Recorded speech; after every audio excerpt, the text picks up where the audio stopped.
Kindly take the mic.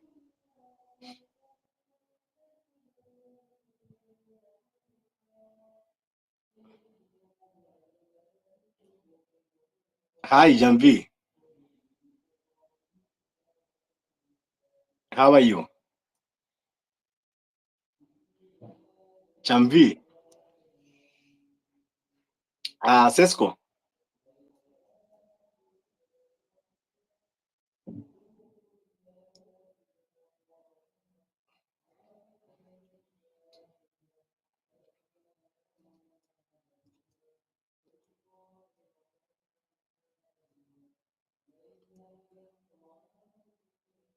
Jamvi. Yeah, kindly open your mic. As we wait others to join so that we continue looking for solutions. Revolution 1111 is calling. We need to mobilize, we need to strategize. Sesko. Fabish, uko salama? Niko salama, vipi wewe? Mimi niko fiti, lakini nimekasirika asubuhi hii. Kuna space nimeingia bwana. Nimekasirika sana, lakini watu waingie so that we start a conversation that is going to help Kenyans. What is happening? What is happening? I feel like Kenyans tumefika mahali we are confusing ourselves. The freedom of opinion sasa imeanza kuenda contrary to what it's expected. I mean iko expected of us. No, you know, unaweza patiwa freedom of expression, then you start giving us opinions and it doesn't make sense.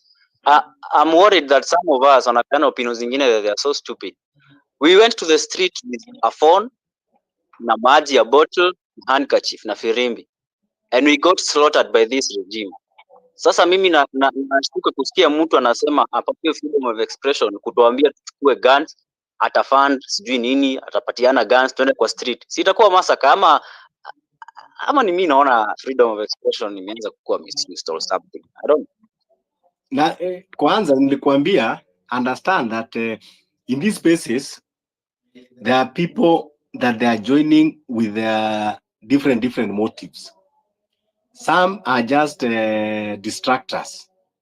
Some are content creators. Some they just want to talk.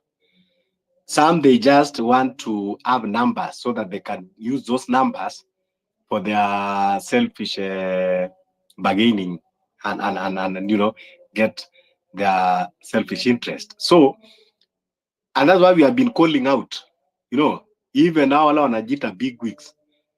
We know some of them, they were just there for numbers, and that's why I usually tell them to their faces that, look, you already have the numbers that you are looking for. So please, kindly now, continue with your numbers, do whatever you are intending to do, and leave Kenyans alone. Let people now decide how they are going to lead this country.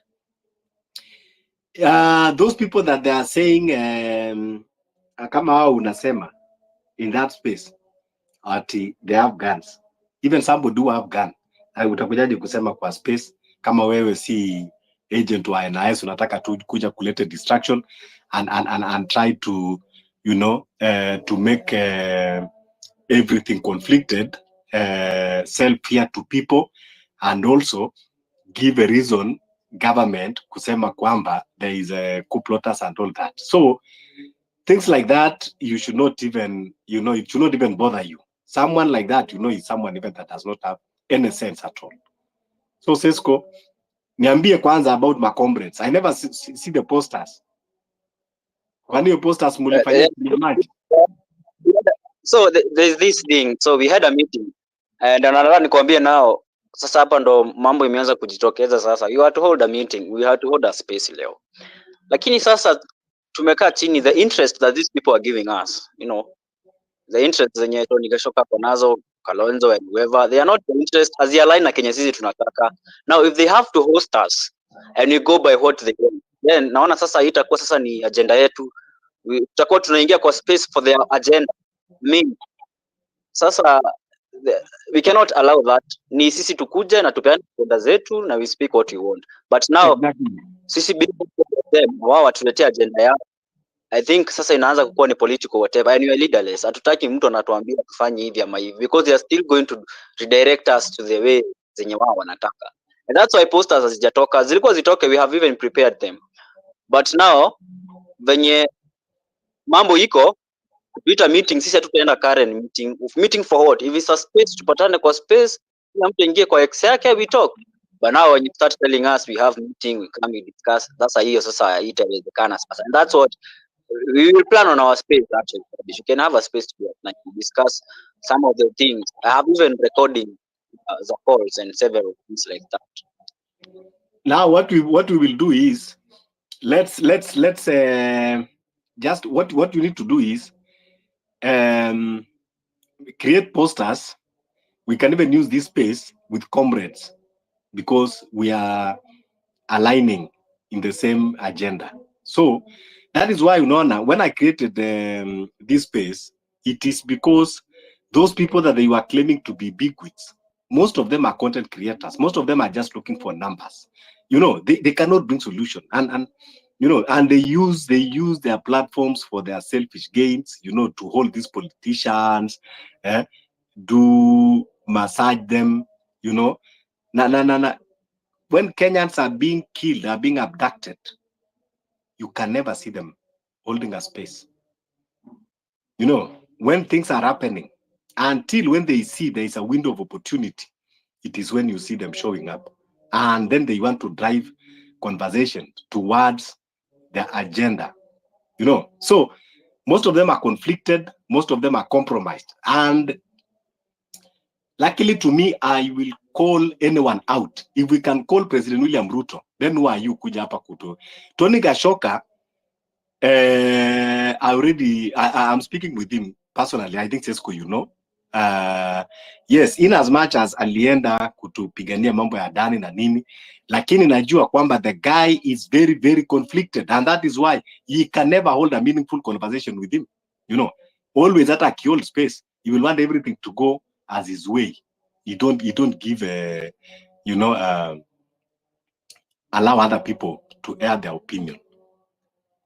Hata jana kuna mtu raise that concern, of which I want to agree, kuwa hata hao mapetitioners wa Adani, it doesn't mean kwamba because you petition ati ndio uko pamoja na sisi. Unaweza kuwa umepetition kuwa kuna kitu na target.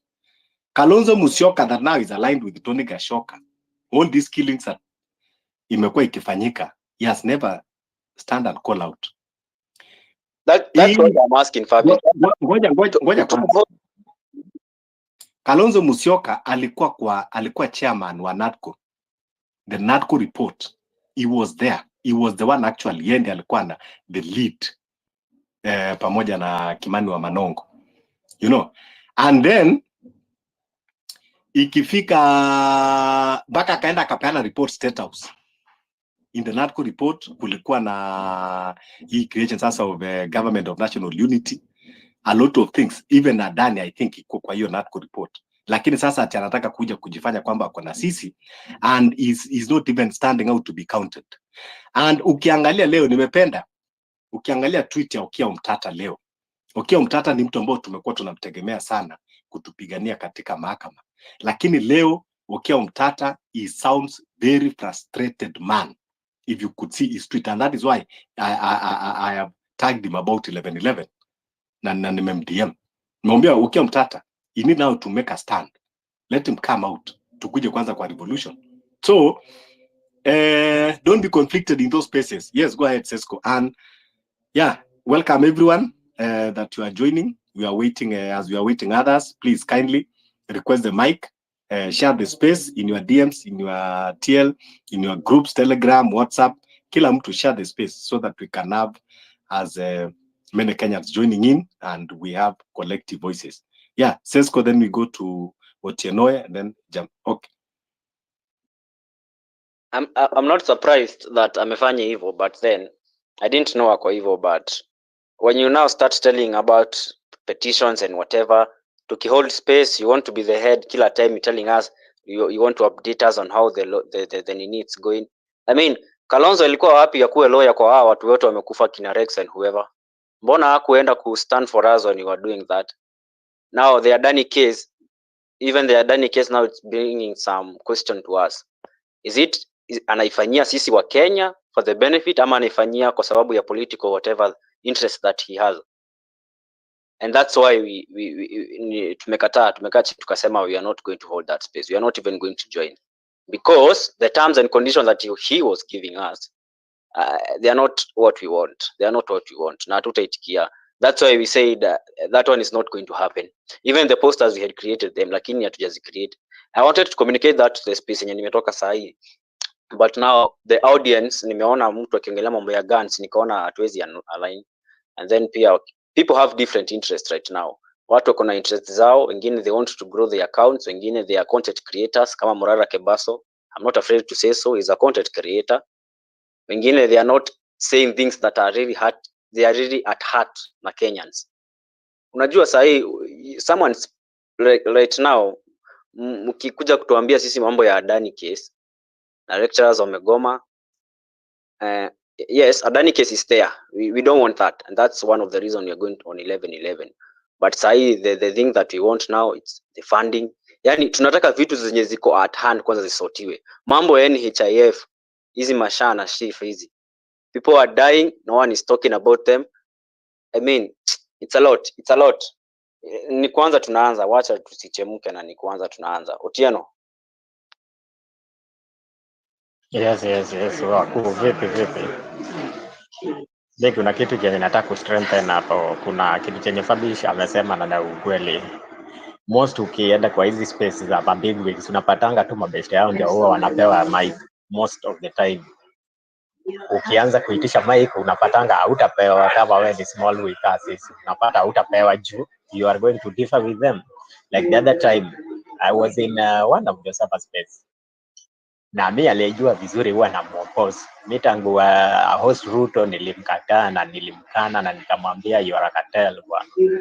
Tangu hiyo siku mimi huwa anipei bike, hata huwa hajainipea. So alikuwa anaongea tu, hata watu wengine wananipinga hapa, naona wako kwa space yangu, na mimi bahati yake alikataa kunipea mic juu mimi ningemwambia tu kweli. Hii mambo ya mtu kuja kudanganya hapa sijui nini umejua sijui nini nilifanyika. They are the people who sold this revolution. Hata nimejua mabesho wake wengine wako hapa. Mimi nilidifa na yeye na nilimwambia ukweli. Hakuna haja ya kupampa mtu. Mtu anatupeleka strain na tunataka kunyamaza tu kila time. Alafu ma content creators, kama mna it is high time you tell us wenye wako hapa na wenye wako hapa, which side are you? Are you looking for the numbers or are you fighting for the future, better future of us and our coming children? Hiyo ni kitu chenye tunafaa tujue, ili tujue kama huyu ni wa kutafuta numbers. Tunajua tu yeye anatafuta numbers, hakuna pali anatupeleka juu. Watu wengine sasa hivi huwa wanateka advantage sana.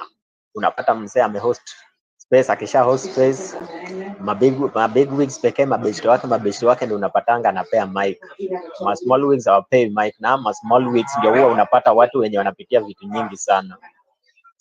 Alafu kitu kingine bro, lazima tu stay focused. To stay focused lazima, no matter how, no matter what. Juu tukianza kuchanganyikiwa hapa kitaturamba hapa mbeleni. Juu naona mimi kitu chenye nilirealize mimi tangu Raila aingie kwa serikali, mimi hiyo kitu nayo iko why ni bamba, na nilioppose kabisa. Nilimwambia I will never associate myself with Raila again. Juu alitulet down yeye mwenyewe. Nakumbukanga vile wase wengi wa Jaluo waliuliwa election ya 2022, hadi akatwambia vile serikali ni mbaya, alafu anateka advantage ya Gen Z revolution, kitu chenye inaenda kuleta mabadiliko, anaingilia ndani. Hiyo kitu ile ni disappoint sana. Sasa hivi tunaona watu kama Pondo Kaluma sasa hivi wana associate na government, wana blogia serikali. Sijui amekuwa blogger, kama anataka kuwa blogger wache kuwa MP wa kwao.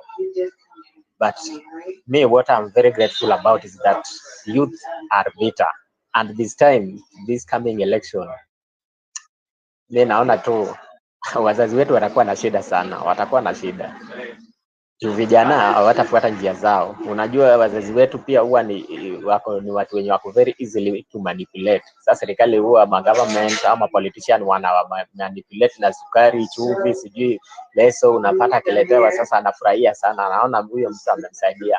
Akipewa 50 bob anaona tu ni huyo, na ajiulizangi hii pesa imetoka wapi, ajui hiyo ni tax yake ndio huwa ameletewa anakula hapo, hiyo ni pesa yenye yeye ndiye alilipa.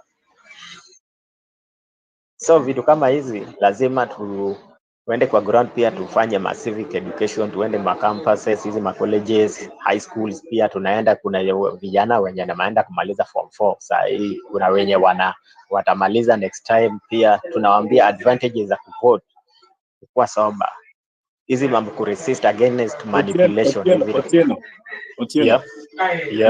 Kwanza kindly, kama kuna kitu ambao kwa hii space the reason why tulikuja pamoja, it is tusahau mambo na voting kwanza.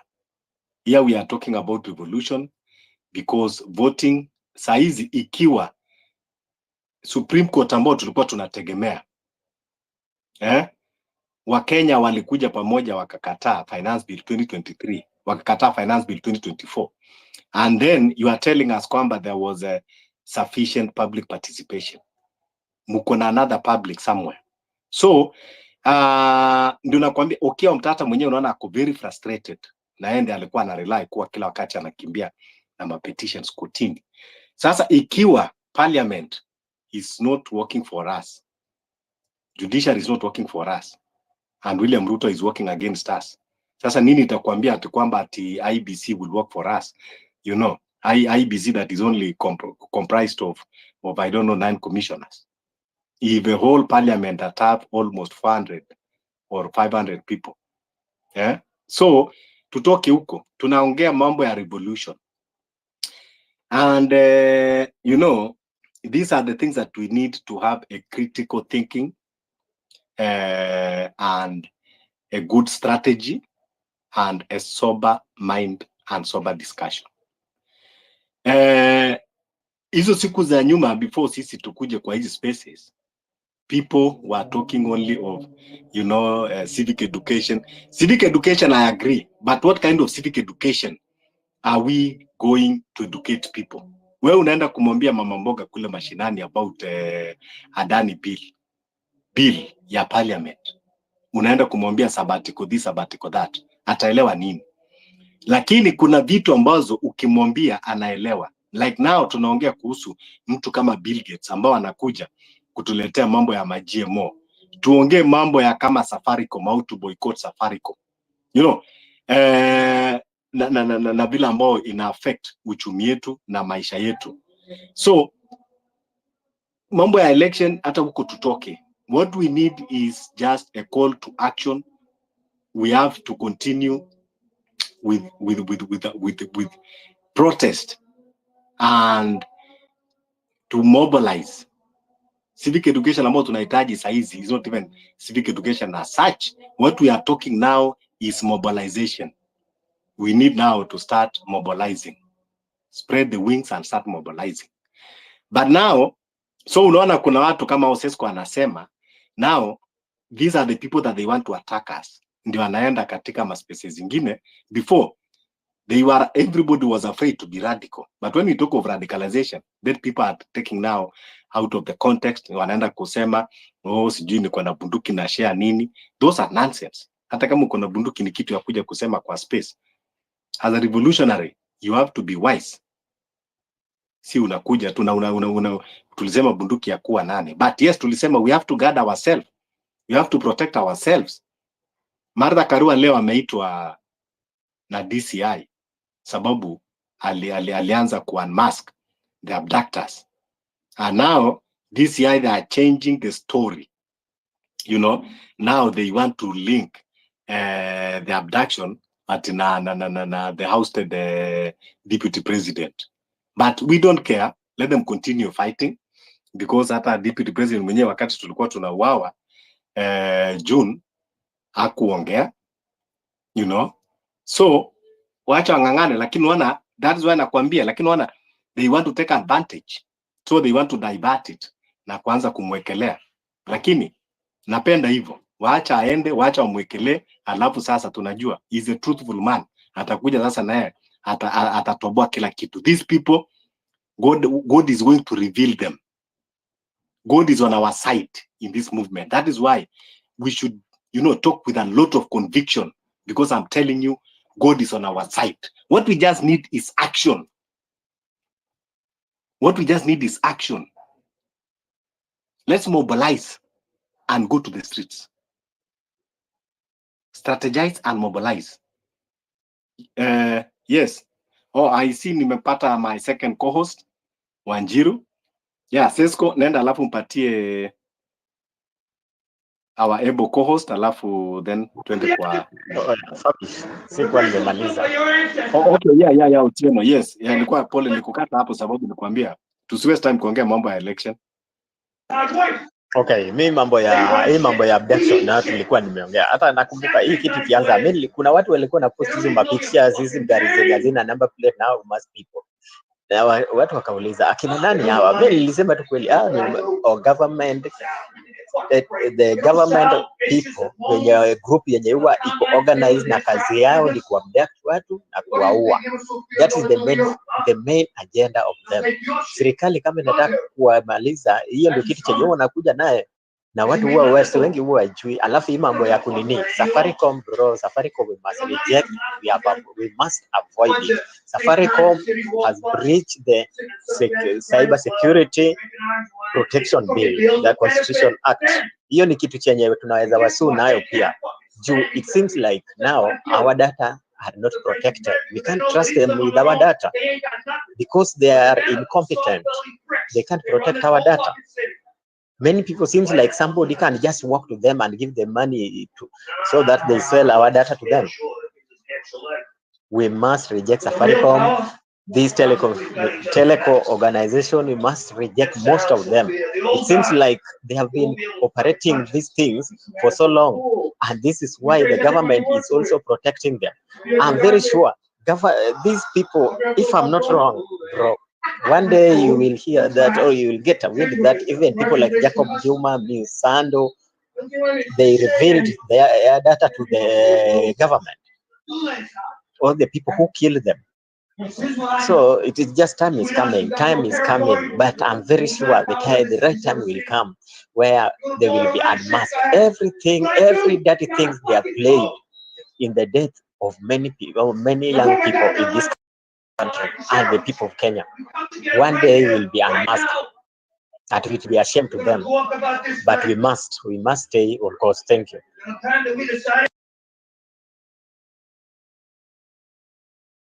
Yeah, asante. Sesko, then upatie Wanjiru.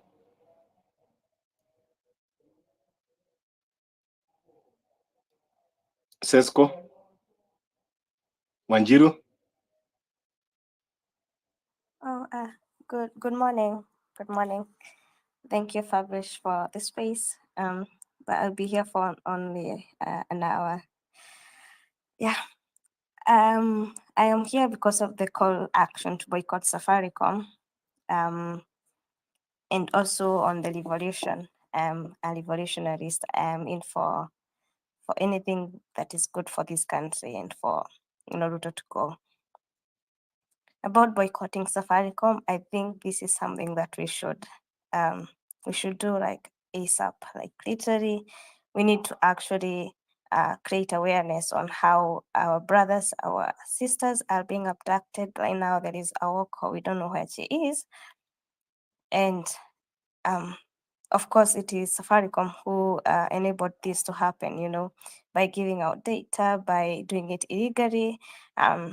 The people who, went to the parliament and they are still missing to date. I still want to find Mr. Speaker, sir. Unajua ile kijana alikopa Mr. Speaker, hapa ni wapi? I still want to know where he went. His whereabouts, he's missing. I mean, I haven't heard about him ever since that day. And all this was enabled because of Safaricom. So Angela to actually boycott Safaricom as a service provider, I think it's something that we should think about it very clearly because our data is being misused. I mean, it would have worked because the government has its own ears, but our data is getting misused. Our data is getting misused, literally to the killer government, because our government it's killing people. I saw how they threw Delvon Monday kwa nini on the kwa dam, kitu kama hiyo, on a dam, I guess. It's so disappointing. And now this is something that we should actually start talking about. How I thank you, Fabish, for actually even starting this revolution on 11/11. We need clear plans on how this is going to happen, because leo ni tarehe 30 and 11/11 is supposed to be in like 12 days. I really hope that it does materialize and everything that we work for the betterment of our country. Right now things are so bad. Things are so bad. Ukiangalia the shift thing, it's so bad. People are dying. People are literally dying. I think what the question I would maybe pose to the people and to our listeners today, what action calls would you like us to actually implement, so that coming on the day 11/11/2024, we do have a clear strategy on how to go on this. I know you all say we don't need strategies, we don't need this and this, but we do clearly need a way forward on how to actually move, because literally, as Fabish says, wakienda log hata sisi tunawachapa not in a bad way but in a good way, in a way that ukiona polisi mwenye anashika mtu na hana uniform, huyo ni adui, like that person is he's a citizen, normal citizen like us, sio polisi. But we need clear strategies on how to actually roll out this call on the revolution thing, because I don't know, it's getting, the more things are happening in this country, the more people are getting intimidated, the more people are having fear, the more people are not courageous enough, to stand out, to speak publicly, because of the fear of being intimidated, the fear of being abducted, the fear of being harassed, the fear of even your parents finding you on a ditch somewhere killed. We need to stand out and stop fearing. I mean, we are courageous. We are the majority. We are the youths. We are the voters. We are the young generation. We are the young blood. Let's stand up. Let's not fear. Let's have the courage, to stand and to say, we are the people. Let's know our rights. That's why I also like sometimes when Lil Jo also educate us on the Constitution. As much as we are also on a revolution, we should also get to know what the Constitution says about our rights. We should know our rights. You can stand up and say, this is my right as a Kenyan citizen. We have to educate ourselves in all these avenues. Let's educate ourselves on our, I think people are also failing, because if you don't know what your right is, utaenda kwa state alafu polisi akusimamisha kuuliza that power of standing out and saying I know my right, I know this is according to the Constitution, this is what it says about me. It's also a good way to also view this. I don't want to speak much anyway. Fabish, continue.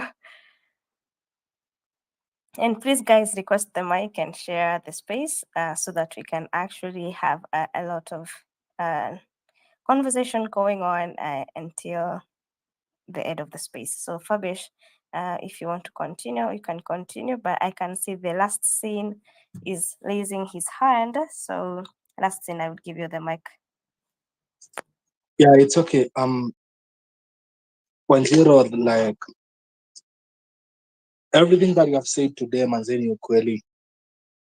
Hope unanisikia, because I have been having a mic issue.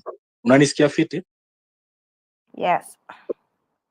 That's why nasema like sijui, yani the government manzina igawa inatufaa tu. Yani nasikia tu nimeudhika hadi I don't feel like nafaa kuwa space manze. That's unaona sometimes hadi si feel kuongea. Because actually nimefika in yani nimefika stage na feel tu nafaa kuprotest, atakanta protest solo manze, because actually na feel vibaya nikiona hao wase wenye walikufa. I think hao ndo walikuwa kale, walikuwa so courageous, na si uko hapa kudisrespect msee ama kuintimidate msee, lakini sioni venye like Safaricom shop bado wanafungua na yet watu wetu wanapotea. Unajua like sasa hatuwezi enda ati revolution tukienda kucheka nao like we used to do. Like in order to win the government you must oppress it, like the same way we did parliament. By the definition ya success ni venye tuliingia parliament manze, yani tuka stand out for something yenye hakuna mtu alibelieve that we could have. Tulitokea manze bila like watu bado wako wanatuamini, unacheki. Mimi nasema tu yani sijui Safaricom shop saa hizi zinafunguliwa zikifanya nini? Hazifai kuwa zinafunguliwa manze. Mnafaa mnazistorm because actually they are fucking us. Sasa tumepewa location ya place hao wasi wenye wana abduct wase wako, and what are we doing? Tunapiga kelele. A dogs that barks manze wanga yumi bana. We need manze to grow the fuck up. Everyone is waiting for us manze. Na nasema tukitokea kwa street, even our parents they will join. That is one thing you're supposed to know. And I said last time, if you want to know like the definition of Kenya, wenda comment section. Utajua venye iko, si lazima uambiwe. No. So unless we stand up and fight, hakuna any other way. Imagine we the blacks, the citizens, manze tunaishi ka dogs, whereas the foreigners who wanaishi like people. This is something that you are supposed to be thinking about, bana. And yani the only way we can win this regime is by fight. Labda tu tupigane. Sasa manze, like I don't even know manze what I should say. Ama ni nini itafanya utoke kwa hao, but don't forget hata mzee wako akagonjeka sahi, hata mkachanga pesa iwezi fika. And yet there is no medicine kwa hosi. Na mimi niliulizanga, mimi niambieni mzungu gani ama mwindi ushaipata hospital zenyu kweni hawagonjekangi. We are the ones, the citizens, who we are getting killed because of them. Si ati tunaoa juu ya watu wengine. Acheni kusema ni story na Ruto. Sasa tumeona kia Bill Gates wanakuja, ndo hiyo like we are getting fucked by the foreigners. And that's why one guy alisemanga, if we don't handle our independence well, for like the colonizers watakaming away of investment. Na hivyo ndo kukosa. Unaona? Tunajua place huyu jamaa anaenda, we know where the guy is heading, anaenda kuwa dictator na tutaweza kumtoa. And you know the only way we can toa ni through protest. Strategy ndo hizo napea those who are asking for strategies. Na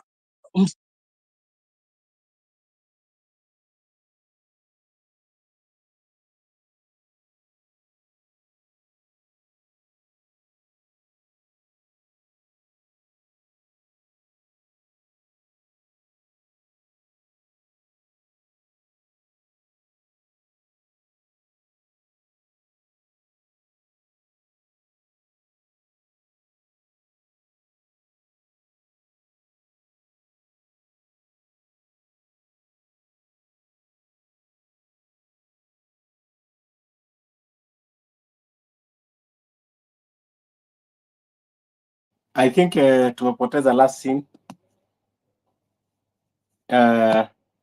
Let's go to Simonjero. Yes, habari zenu bana. Hope mnanisikia poa. Fabish. Okay. Nakumbuka kama on Sunday there was a space ulikuwa una put up, nikajoin hivi kidogo. After some minutes some kashughuli came up and it's been a rough week, so sijakuwa available that much, but niko tu hapa kuendeleza hasira yangu kidogo. I think naona saizi maligava imefika hadi ni kama saizi hata tukihold spaces nini nikawa wanatuchekelea, wanakaa mahali wanatuchekelea, wanaona ni kama this just a toothless dog, wanaona ni kama there is no harm tunaweza wafanyia. I guess it's time tunafaa kwenda kwa hizo streets bana, to hit hard kama venye Fabishi plan ya 11-11 tunafaa kwenda huko bana this time wazee, hasa watu feel pia wajue bado hiyo energy iko ya kuwa fight, unaona. Alafu this thing about the abductions kama this year huko mazee bana, hiyo kitu tunapush hashtags tu, ni kama wana rub their asses off our faces bana. Asa ni kama before hata 11-11 history kama ya huko mnafaa tu kutupangia bana kariran kamoja hapa hivi kama maandamano, mseme mnatutaka wapi bana, tukuje hata this time hata kama na moto basi tuwashe mahali basi watu wajue bana tuko serious na hii kitu. Hakuna venye wase bana venye wanasema hapa hivi foreigners wanaweza toka huko nje kuja kututesea hapa, tukibonga kidogo washakurukia. Tunafaa kufight back bana, tunafaa kufight back, na hii ndio time ya kufight. Tunafaa kwanza kufight sahi, like at least the next time tukijaribu kuput our grievances out there wajue sasa wako serious, just in case tusiposhughulikia hii vitu hivi bado watasumbua. But saizi ni kama wamechukua hiki tu ni kama ikae normal. I think it's high time bana, saizi tuende tu kama mbaya kama wanatuua pia watuue mapema before juu bado watatuua in the long run huko hivyo, na hizi mavitu mingi taxation mingi mavitu wazitusaidie hapo. But kama sasa saizi kama ni bullet pia waamue tu kama ni one time tusonge nayo. But I think it's high time tuende tu the civil way, tuende tupigane tu sasa basi, tuingie tu hizo streets, to hit hard vibaya sana, to hit bana mali wana feel juu ni kama huko kwa streets ndo wana feel kitu tunajaribu kusema. Ni hiyo tu, mimi niko hapa ya kusema, niko nayo ya kusema.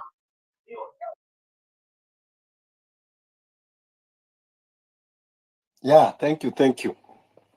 Unaona, that is what I've been talking here. By this morning, hashtag ya Aoko imeeat 216 million. Now you want to tell me that a whole government cannot react on the 216 million voices. Sasa wanahitaji kuongeleshwa namna gani? Do you know what it takes? 216 million. That if anything is going to happen to Aoko, 216 million, that is nearly a quarter population of our Africa continent. So, hata saizi tutapush hashtag ya boycott Safaricom. Tunataka at least in the next 1 week tumefika 100 million. Remember, this is going to impact hugely on the Safaricom.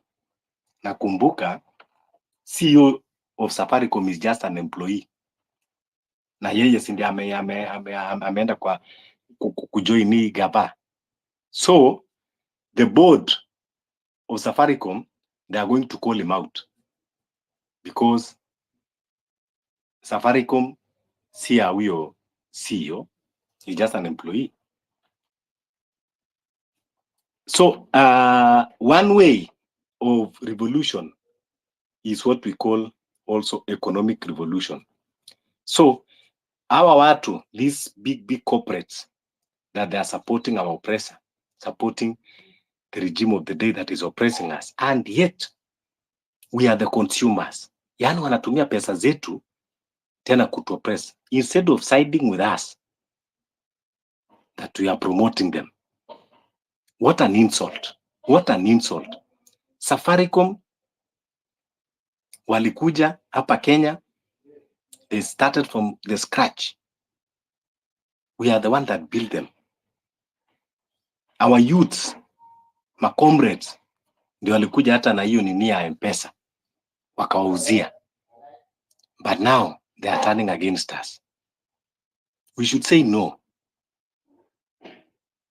So if we want to free ourselves first, we have to know anyone that is working with our oppressors, we should tell them that no, we will not support you, we will not be with you. Since wamechagua to take side. After all, Safaricom products are very expensive. Ukienda kwa internet, hata ukienda for the money transaction. And nowadays, there are many other options of doing transactions. Si kama vile kitambo, ambao watu walikuwa wamestick tu na M-Pesa. Nowadays, there are many other options. And even as we are going forward, tunaambia our comrades, those wako katika IT, develop something.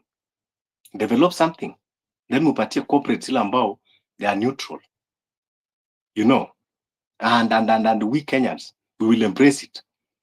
Anything that comes now, ambao ina counter that M-Pesa, it has spread like a bushfire, and people are going to adopt it. So first thing is tunaanza, we will be calling those corporates. Even now, tunataka kuangalia JB Morgan, the products ambao wanafanya with that the BlackRock and the Vanguard. We will list them and we will start boycotting them. Wale watu ambao wana fund hii regime ndio inakuwa na kichwa ngumu na kuanza kututapikia na kuanza kiburi na kutua. We are going to start boycotting those products. If American products ndio inataka kutuletea shida kwa inchi, we'll start boycotting. Eri tungangane na wachingu wetu. Kwanza hata products zao huwa ziko cheaper. America companies wanakujia simu 300k. Na wenyewe inatengenezewa China. Na hata watu wale wanatengeneza wanaambiwa, you know, hata imalizi $100, but they go and make it a brand. So many things we have to start by boycotting. That is one way of revolution. So we are starting with Safaricom. Let's push the hashtag e-revolution 1111. Please, everyone, weka hashtag 1111 boycott Safaricom. Weka hashtag. Let's start pushing the hashtag. That is one way of mobilizing. If we mobilize well, tayari tunaelekea mahali ambao tunataka. Yeah, let's continue sharing the space and request the mic. Tuongeleshane. Sesko.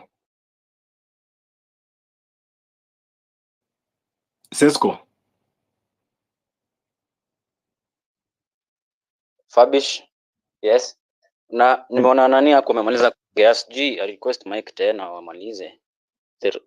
Kuna mtu alikuwa anaongea hapo, I think ni comrade na ameleft. Comrade, network yake inamsumbua. Okay, it's okay. Yes, nasema hiyo kitu ya Martha Karua mimi imenibamba sana. Wacha waendelee kupigana hivyo. Wacha hata aende huko kwa DCI, like don't hear about these are politicians. Hata kama they are normal humans, they are Kenyans, they are still politicians. So the fact that I can't buy Kenya na tufanyia hata aende DCI, we are not certain hata maybe akona wao. Let them fight, let them do whatever they want. Either way, Martha Karua akona agenda zake na interest zake. Hadi wewe ukachagua interest akona zake na agenda akona zake. So we are not going to buy that. Kama wanapigana, let them fight there.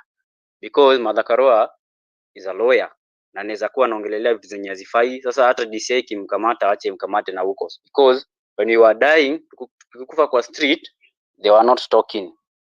They were not acting. Deputy President Gachagua hakuwa anafanya anything. So sahi mambo ya koti wacha wasukumane huko. And what I'm actually talking about, Fabish, ni mambo ya civic education. Waache kujificha na hiyo kitu. People are pretending now it is civic education. That is, Wakenya si wajinga. Civic education ifanye venye inafaa in the right way. There is no way you're going to tell me, for example, my aunt is dying because of cancer, ana NHIF, alafu kuja kuniambia mambo ya petition ya Adani. Unanisaidia na nini? It is not helping me. Tupeane civic education in the right way venye inafaa. Ukienda mahali kama shule saa hii, civic education yetu tunapiga si story ya Adani. We're educating people on how this government is working on different projects zenye they are not even of interest to us. Sahi the whole universities hakuna masomo, universities sahi ziko on hold. Lecturers hawajalipwa. Now I wonder mtu ataenda kupeana force yake na full force kwa story ya kutoeducate mambo ya petitioning, mambo ya koti huko. Whereas the main agenda that we are having here for education is not there. Food project in primary schools iliondolewa. People are not talking about it now. Unaenda shule kuambia watoto mambo ya petition, lazima kwenda kuambia walimu mambo ya petition, yani it is not helping. That is nonsense. Tunataka vitu zina affect wa Kenya at heart zishughulikiwe kwanza. Those are the things that are going to make us to go on the street on 11/11. That is the agenda we are pushing right now. Hiyo story nyingine yote hiyo ni watu wako na interest zao. And that's what I'm telling you. The space you are to hold, Fabish. Mambo yenye nimeona agenda zenye walikuwa wametupatia na zenye tulikuwa tunawapatia as align.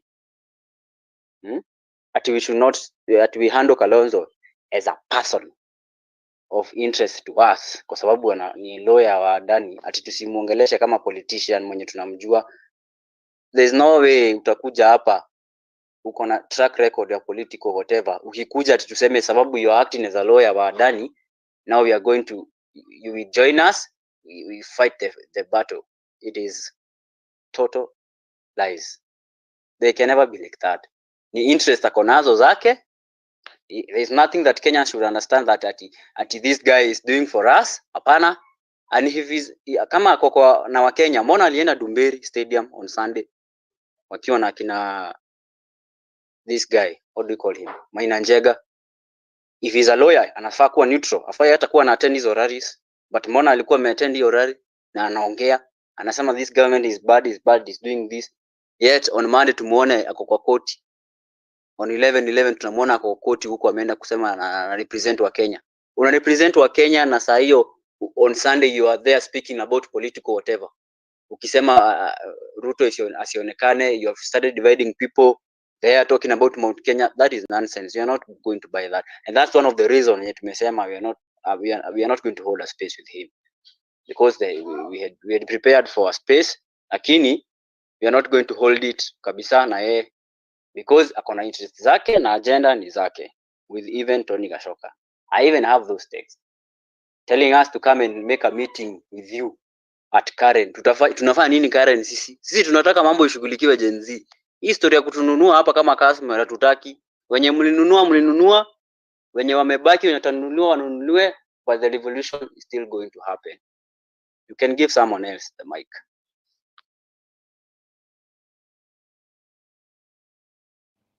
Yeah, thank you. I want to agree with you. Some people have turned the civic education as their cash cow because they will ask Kenyans of goodwill to contribute this, that, and that is why a lot of people now, they are stuck. Tukijaribu kuongea inakuwa so touchy. We have to continue with civic education. You know, and I keep asking this question. You know, I want to know kuwa ni nini ambao Wakenya saizi hawajaelewa. Civic education on the abductions. Somebody to be educated on the killings.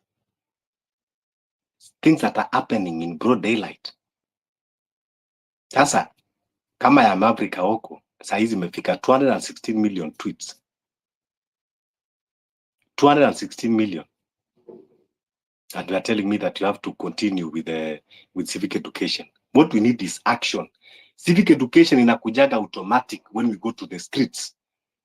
When the business are paralyzed. When the government operations are paralyzed. That is enough civic education. That is enough civic education. Revolution huwa haifanywi tu ati, you know, in the boardrooms, in the town halls peke yake. Lazima tujitokeze kwa streets. Tukijitokeza kwa streets, that is enough. Kumbuka anytime ambao tunakuja kwa street, news inaenda mbali sana. and people now would want to know more. So let's continue educating ourselves here about 11/11 because Safaricom imelete a lot of distraction in this country. Safaricom yani wametucheze. Do you know how Safaricom operates? Someone can just go to even this police now. They just send a number, hata kutrack a girlfriend, to tell you how abusive that system works. You can literally track anyone. Kama uko na rafiki yako DCI, you know, nataka kutrack, unamwambia tu hebu niangalie namba, location iko wapi. Can you imagine? Na hata amaliza hata 10 minutes atakuwa amekupatia kabisa the exact location. That is how endangered we are. So wakati tunasema kwamba let's boycott Safaricom, people should understand. Karibu hashtag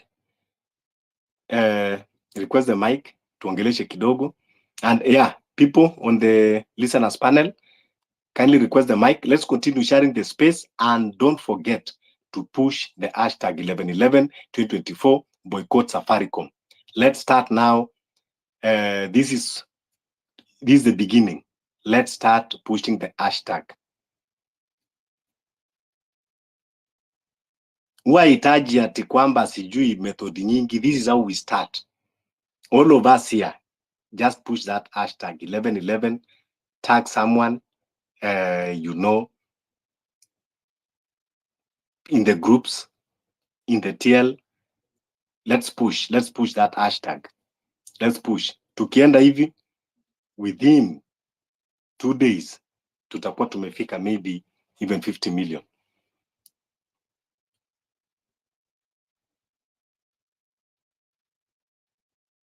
Call to action. So kindly, let's do it. Let's do it. It starts with you. Start with me.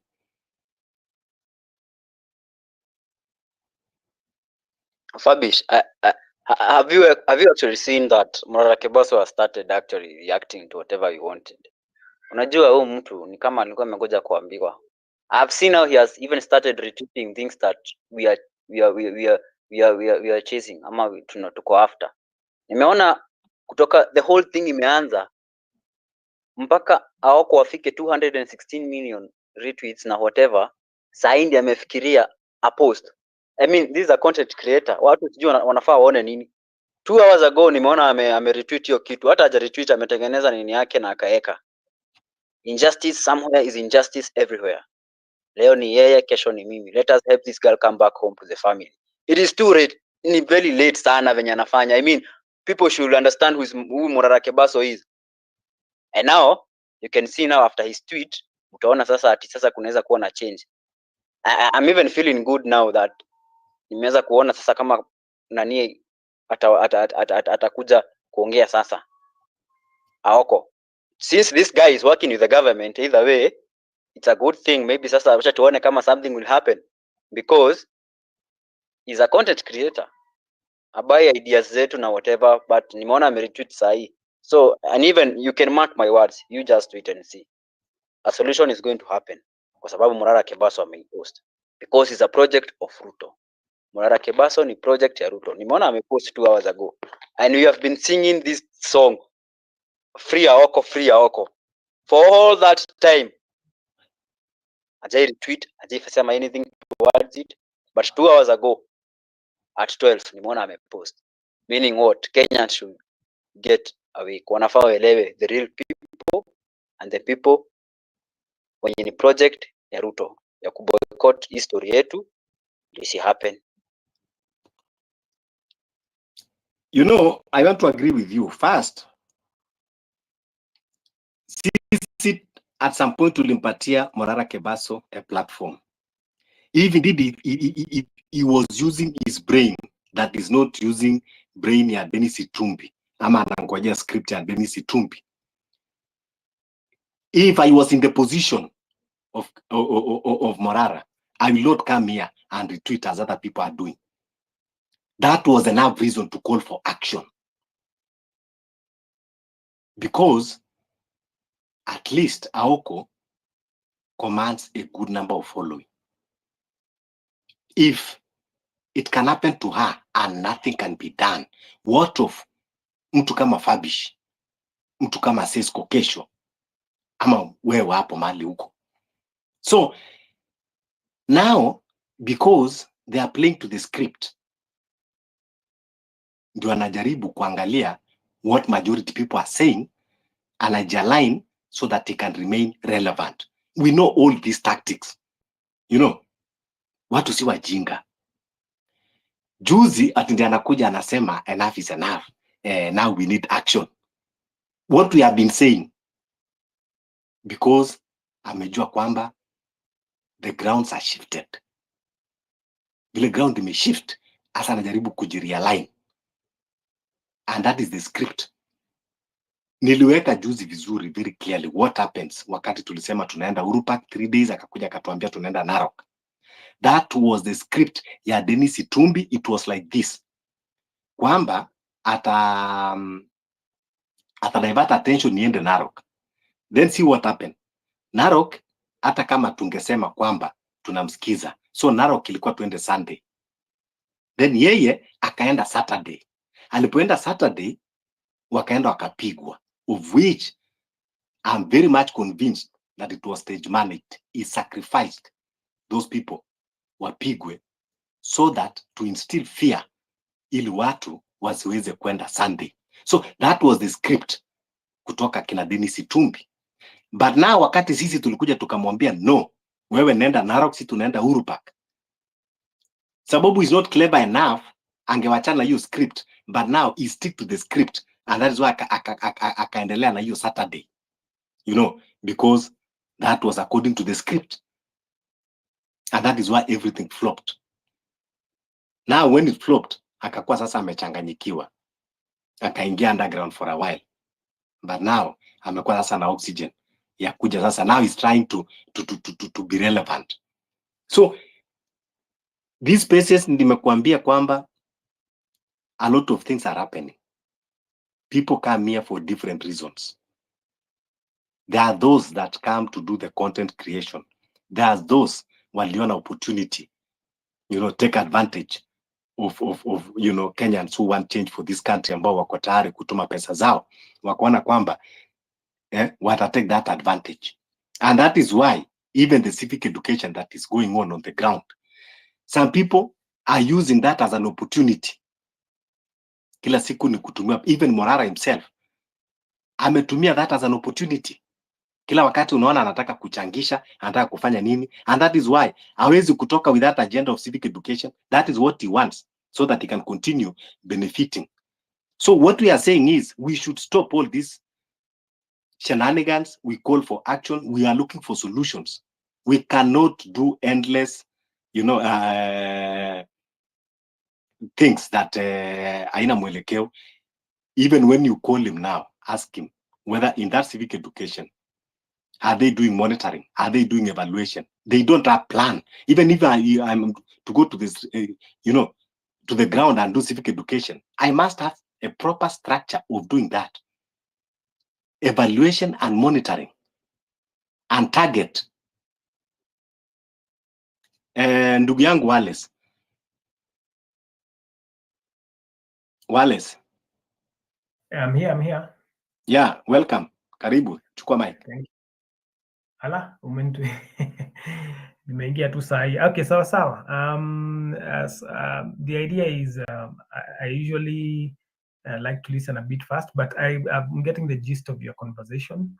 One of the things Kenyans need to learn is about what servant leadership is.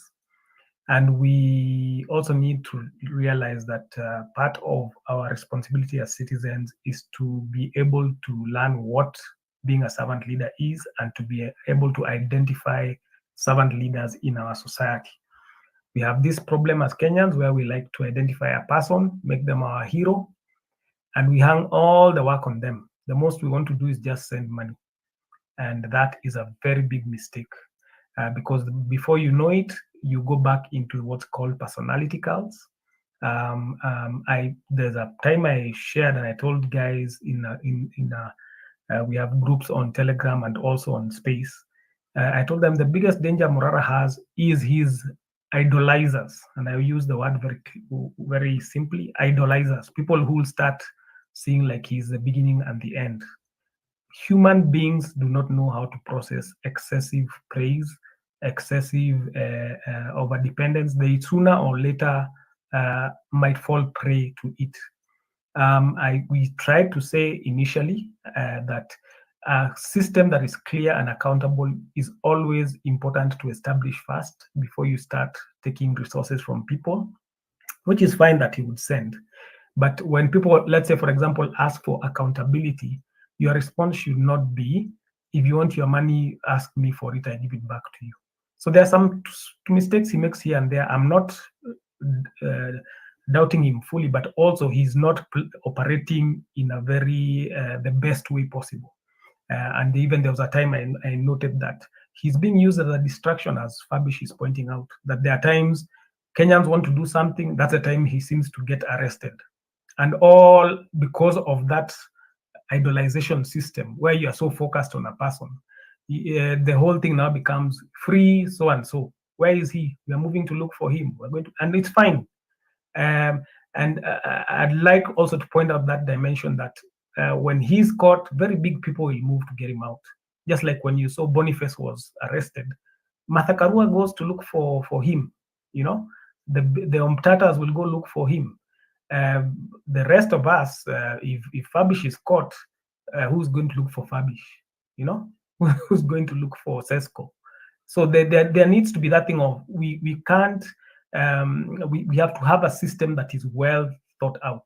We need to have systems of, if Kenyans are complaining about lack of accountability and lack of transparency and corruption, how can our movement to fight these things also have the same problems of we are not accountable, we are not transparent? Who has the moral authority? So we need to realize we've had long-standing problems. We need to be very strategic in how we resolve them. And we know a lot of young people. I was with Sesco, I think, in another space where I know young people are very keen. They want action. They don't just want to talk. But the idea is you need to have a very systematic action, a very creative action, a very unique way of handling. We've said before, we are playing a chess game. This is not drafts. It's not a piece of cake. And let's not look for quick fixes. Let's have a long game plan in place. So like now when you say 11th November, what's the plan? Okay, we'll do this. And remember, anytime you telegraph it, because like now, be sure the government knows 11th you want to come out. Just like Nane Nane, if they know, or Mashujaa Day, if they know you want to go to Uhuru Park, they'll block it. What's your plan? Or do you have a counter plan? Do you have something else in play? So that's why initially Fabish has been, we disagree. I like Fabish because even if we disagree agreeably, you know, and where credit is due, you say, yes, this person is making a point in this respect. From the very beginning, I was in one of the groups we are in called the Kenya We Want. I started telling guys, let's have a brothers keeper system, whereby if people are picked up now for the ordinary people. These big people, when they are picked up, it's in the news. It's on the papers. They are followed up by, some of them have been in NGOs, like Boniface has had good support. Boniface, you just don't pick him without US aid knowing, and the American embassy. The guys who supported him before, he's renowned. You get, you can't. So we needed to have something that even for ordinary Kenyans, even because our Gen Zs have acted like our main troops on the ground. They are the ones who are ready, like in Sesco, to step out in front, step out into the streets. I still salute to this day those videos of young people walking towards policemen on the day they occupied Parliament. They are shooting in the sky, guys dark, then they stand up and they keep walking forward. That was an act of heroism I have not seen anywhere else in the world, you know. But anyway, so my point here is this: we need to have our strategic planning, our way of thinking of alternative ways of protest. They might sound soft, but please be advised that not everything is handled the hard way. You need to be able to have a hard move. Let's say you say, tomorrow we are coming out in numbers on the streets. and we are coming with t-shirts and we'll have the same color, etc. But then there are days you get strategic. I've suggested it before to Kenyans. They ignore it. I said, what would stop us from saying we are not going to wear any specific color? We just get used to going to town, but we are on maybe the way we meet here on Space. We say on Fridays, every Friday and every Tuesday to keep the momentum going. Fabish has heard me say this before. We stop at a particular hour, we sing the anthem, we chant our Ruto must go, whatever we want to prioritize as the hashtag, whether it is release Aoko. That way, everybody can be engaged, everybody open their businesses, everybody. So the momentum keeps going, the fire keeps going. What we cannot afford is momentum to be lost because every time we telegraph, 11th, we are coming out. Then we, on the 10th, the news media shows us, police are waiting for you. We see they are being deployed. Most Kenyans will be afraid. Most people will not open their business that day. The few who show up, because now the majority is afraid, will be easy to beat up and to arrest. So it's like we are doing the same thing and expecting different results. That is called the new definition of insanity. To do the same thing over and over again, but you're expecting different results. You keep telegraphing. We are coming on the 11th. We are meeting in CBD. We are going to march, blah, blah. Good luck. Well done. I respect you, man. I salute you. And I really honor that boldness, but expect their usual response. And since for us, part of our moral authority, we are not looking for a violent revolution. Kenya can't afford that, in the sense that we are not going to pick up arms. We know this world has been transformed by people who used peaceful means to overcome evil regimes. India got independence before us, and Gandhi didn't use violence. He used satyagraha. It's the same thing Martin Luther King Jr. used. You can beat people with moral authority, with a good strategy. Strategy must be there. Not the same old. We are turning up, the shooters, the killers, the kidnappers. The big guys are rescued by the systems that are keeping track of them. The small guys disappear. We find them in rivers. We find them in lakes, or whatever. They just disappear, or they are maimed and all that kind of stuff. So we need to recalibrate ourselves. Young people, you have the energy, you have the boldness. I salute that. But please remember, like now for me, I'm a Gen X. There's also wisdom that comes with life. You can be very intelligent, you're a graduate, but you can't beat experience. Do you know there's no way to get compact experience? The older people, just because we've lived longer, we might not have your degrees, but life has taught us when you're dealing with a dictator like Moi, you need to know how you're going to step, or now like Ruto, who is trying to become like him. But our advantage is also, we know, thank God, there is now a constitution. In the days of Moi, there was no need for public participation, which is supposed to be our secret weapon now. Once Moi said it, he used to fire people on the streets. For those who remember that, Kina Fabish must be able to remember. He stands up and he shuffles the whole cabinet again. There's no vetting. This thing that we are here saying you should vet and Kenyans want to watch, there was no such thing. What Moi said was final. You would be in the morning, you are the Minister of Energy, in the afternoon, you are the Minister of Education. He has shuffled people and he has fired others. So we need to realize we are dealing with a new constitution. We need to deal with new strategies of protest. I told you, if we had kept just simply, we've done it before, you go Google it. It was called Feb 28th. But then we even just used to do it once a year. If we had said now, because these protests that are where our young people are going out physically they are meeting with such violence, let's have that thing where there are times we do it very soft, we show up and sing the anthem, and which means people have gone to work.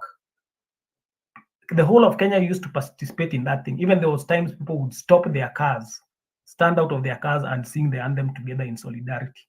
Isn't that going to show the whole system everybody is still rallying behind the same message that change must come? People will be willing to stand up for that. So at any time when people are used to every week people are singing the anthem, at any point people have gone in to sing the anthem, there can be a message going out on social media. Let's march to State House, or not State House will be killed, but Parliament, and chant this message strongly or complain about something, then we know how we'll move. People are already in town because they can't mobilize. When people are singing all over the Kenya, remember all over Kenya, let's say the anthem, can they mobilize police all over Kenya to stop them? And they are not wearing any specific uniform. Just think differently, people. Stop thinking the same way. We are losing morale because we are trying the same thing, and because every time we go out to do it, we lose our children, our brothers, our relatives.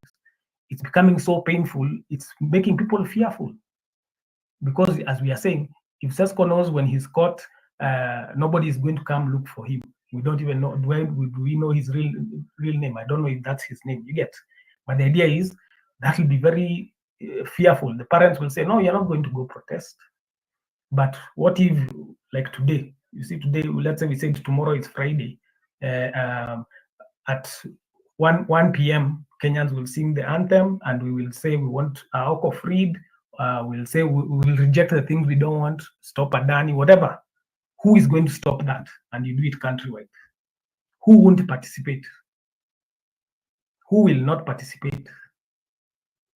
But you keep playing this game of, okay, I'm not disrespecting it. I'm just saying, but you keep playing this plan. Let me call it a plan. 11/11 will show up. And fine, let it be done. I'm not saying we don't do it. But I'm telling you, you do it this way, you've given them a timetable. They know, okay, where are you guys going? Okay, so bring police from Kapenguria, bring police, because now they can concentrate their police forces in that specific area you are planning to protest. You are being readable. And you're supposed to be younger than us and sharper than us. Why are we the ones advising you? Because every generation has its role. Every generation has its role. And for us, we don't want you hurt. We need you there to see this thing won through. We will not let Akina Rex have died in vain. But that's why we're telling you, let's shift how we are doing this thing. Stop trying to kill to skin the cat the same way, and you know already it's used to that. So that's my advice, that yes, again, like for example, boycotting Safaricom. These are now the good ideas. You can start identifying products. You can start saying on this weekend, we are not buying credit. We are not putting data. That hits the pocket of some of these big, but that's when you're punishing, let's say, Safaricom, if that's the person you want to target, because they are used to this revenue. And then, of course, when people switch to Starlink, it's very painful to them. They've been trying to stop Starlink from operating. Okay, so the idea is, let's look for new ways to execute this protest. Fine, we are not going to stop doing the demos, but let Kenyans be able to all be involved. When we bring these bold brush things, our young people have that gust. They are not afraid. They'll go with water and a flag. They don't mind. I keep saying, we salute them. That is a Mau Mau spirit, and it's very powerful, and it should not be reduced. But we need also to say, what can we do that everyone engages? Because let me tell you, when you say 11th, which is fine, do you think anybody will open their business on that day in CBD, wherever you say you're going to do the demo? Which means they do not make money that day, which is fine. They can sacrifice a day or two. But you know, there are times you hear people saying, let's go and occupy until the government. Do you think that really will work? You think there's a way you'll go and occupy CBD for 2 months? What are you eating while you're there? Where are you going to the washrooms? Because all the places are closed. You can't walk into a restaurant and go to the washroom. Where are you getting water while you're there? So it's think ahead, guys. We're not playing drafts. Think chess. Think ahead. Think different. Think outside the box. So those are my opening comments. Thank you, Wallace. Yes, those are your personal comments and advice, of which, yeah, the reason why we are holding these spaces is to have, divergent views, and also to have collective voices. Yeah, you gave us good methods that can work, and yeah, but what I keep on saying is, we now have to get out of the comfort zones. Some things that we think it is painful to do, it is difficult to do, and as they say, difficult roads lead to nice destinations. kwenda sijui kuimba kumwimbia Ruto national anthem. Ruto hawezi kusikia hiyo, tuache tu kujidanganya. Ruto hawezi kusikia hiyo. Ruto hata anaweza kuja akaimba pamoja na nyinyi. Mlimwona juzi Kwale akiimba anguka nayo, you know, mlimwona juzi Kwale So mambo ya kusema ati kwamba we know the kind of person that we are facing, and then there is this notion kwamba nane sijui ilifail sijui Urupa. Hakuna protest ishawahi kufail. Let's understand thing. The spirit of revolution is like this. Hata wakati, you know, this I keep on saying that we are at war, and one of strategies of war is even propaganda. Propaganda is part of war, and Wallace, you can attest to that. I know you have read a lot of books. So even the time tunaweza amua tu kwamba hata tunasema kwamba we are going to occupy State House, and yet we know that we are not going, and then military will start being poured there na police. That alone imekuwa successful protest because ama polisi huwa wamefanya protest on our behalf. So hata ile siku ya Uhuru Park vile tunaweza amua kwamba tunatokea CBD, business will be closed, activities, no activity will take place, police will be over the place. That itself is a successful one. That is what we need. Tulisema tunaenda JKI, nearly everything was grounded. The reason of protest one is to paralyze the activities. So if we can even paralyze the activities by word of mouth, that works for us perfectly. It is not working for government. One. Two, ni kuwa tunasema kuwa when we are going for protest, wale umekuja vizuri, Mahatma Gandhi, he succeeded. Martin Luther King, peaceful revolution, he did not succeed. Aliwawa with the regime, even after being peaceful.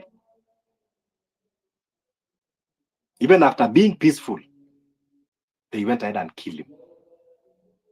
So we are saying that even as we remain peaceful, but we cannot subject ourselves to be kidnapped and be killed. We will protect ourselves. That is first our commanded. Wezi kuwa tu napelekwa kichinjoni kama ng'ombe. No. We are not saying that kwamba we are going to be violent or attack people, attack businesses. No. That one we don't support. But when it comes to protecting ourselves, tunasema kuanzia sasa, MPS wametuambia vizuri, they are not involved in the kidnappings. Well done. DCI wametuambia they are not involved in the kidnappings. Kudos. What are we left with? That means we are left with gangs. How do we deal with gangs? We don't sing national anthem for them. We don't show them our phones and our flags and our waters to the gangs. We deal with them ruthlessly. That is what we are saying. Fabish, I agree with you. Okay, let me say something. Sorry for interjecting you. I want us to make sure we are on the same page. Number one, I'm not saying we go sing for Ruto. The whole concept of a protest, when you call it a protest, is to make your voice heard, which is why let's say I agree with you the point that even the days that the government foils a move, of course your voice is heard because they've had to shut down everything. They've had to stop what they were supposed to do that day to try and address the protest that was supposed to form. So the goal of protesting and the anthem was not that you are singing it to Ruto. You are missing the point. The point is to keep the patriotism that keeps the protests going. You are keeping the momentum moving. What Kenya needs is patriotism. The way we've been played for all those decades has been by being divided so that we can be ruled. Kenyans need their patriotism going up so that more and more people, when you call them to the actual march, turn up. and it's because they have gotten used to getting engaged in a patriotic act on a frequent basis. So please understand, I'm not saying we are going to I get your point, and I want to agree. Yes. So that's we have to keep the momentum, and even that one that you say, we can decide even to occupy even for 2 months, as you are saying. Mahali tutaenda chooni, mahali tutapata maji, hiyo itakuwa inajisort. Kuenda chooni, even in those streets, this is a protest. Even in those streets, we will defecate there. Tutakojoa hapo for you 2 months. So hiyo hata si kitu ya kusema, you know, hata in fact even vile unasema, we can use different method. Kama tunasema kwa mfano, tunaweza amua, you know, siku moja hata government yenyewe imekuwa ikitumia. Unakumbuka kuna siku nani alikuwa anaenda kutupa nini uwanja because Raila alikuwa anataka kwenda huko, and Sonko went and you know, ile lori ya pieces akaenda akamwaga huko. So that one is not a problem. Yes, kuna mtu hata ameniremind hapa kwa comment section, wale unaweza ona, I see sijui imeenda wapi, about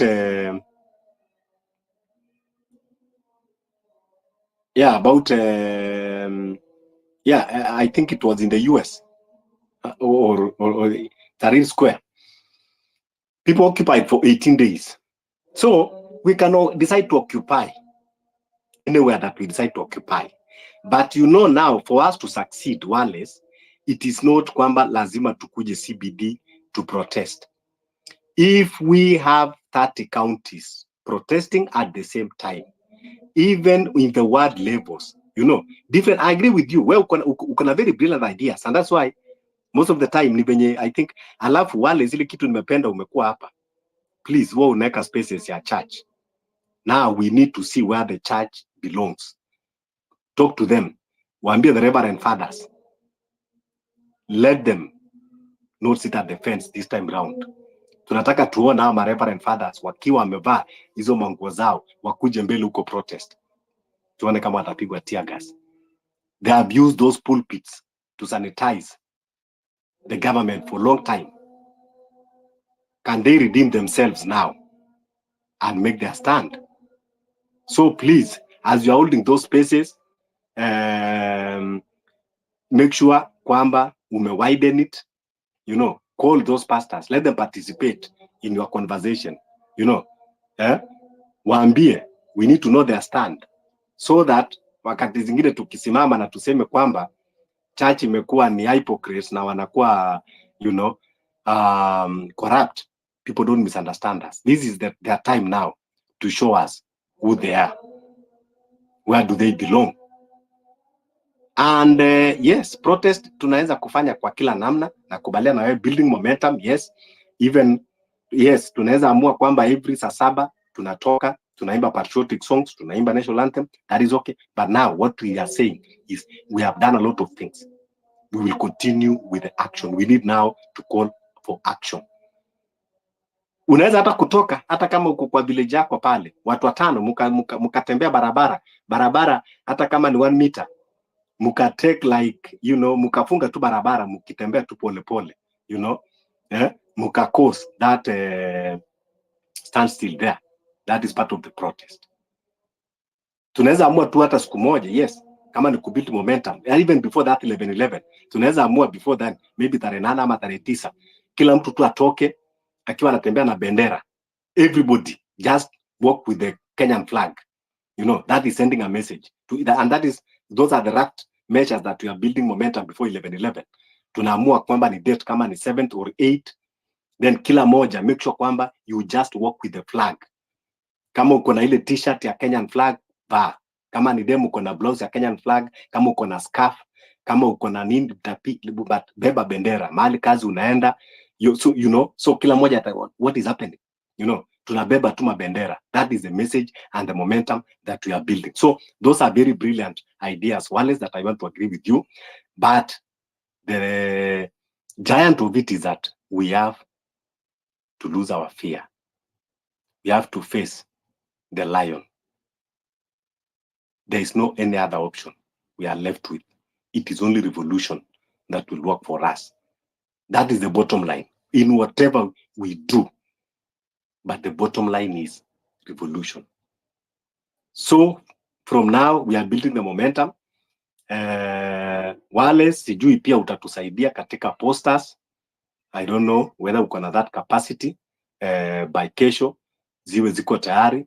Sesco Comrade is working also on the posters, and we have other teams also.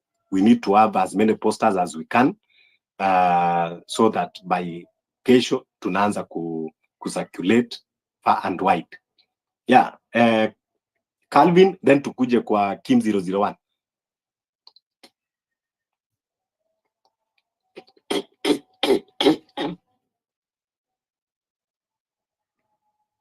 Calvin Otula, okay. Kim 001, go ahead.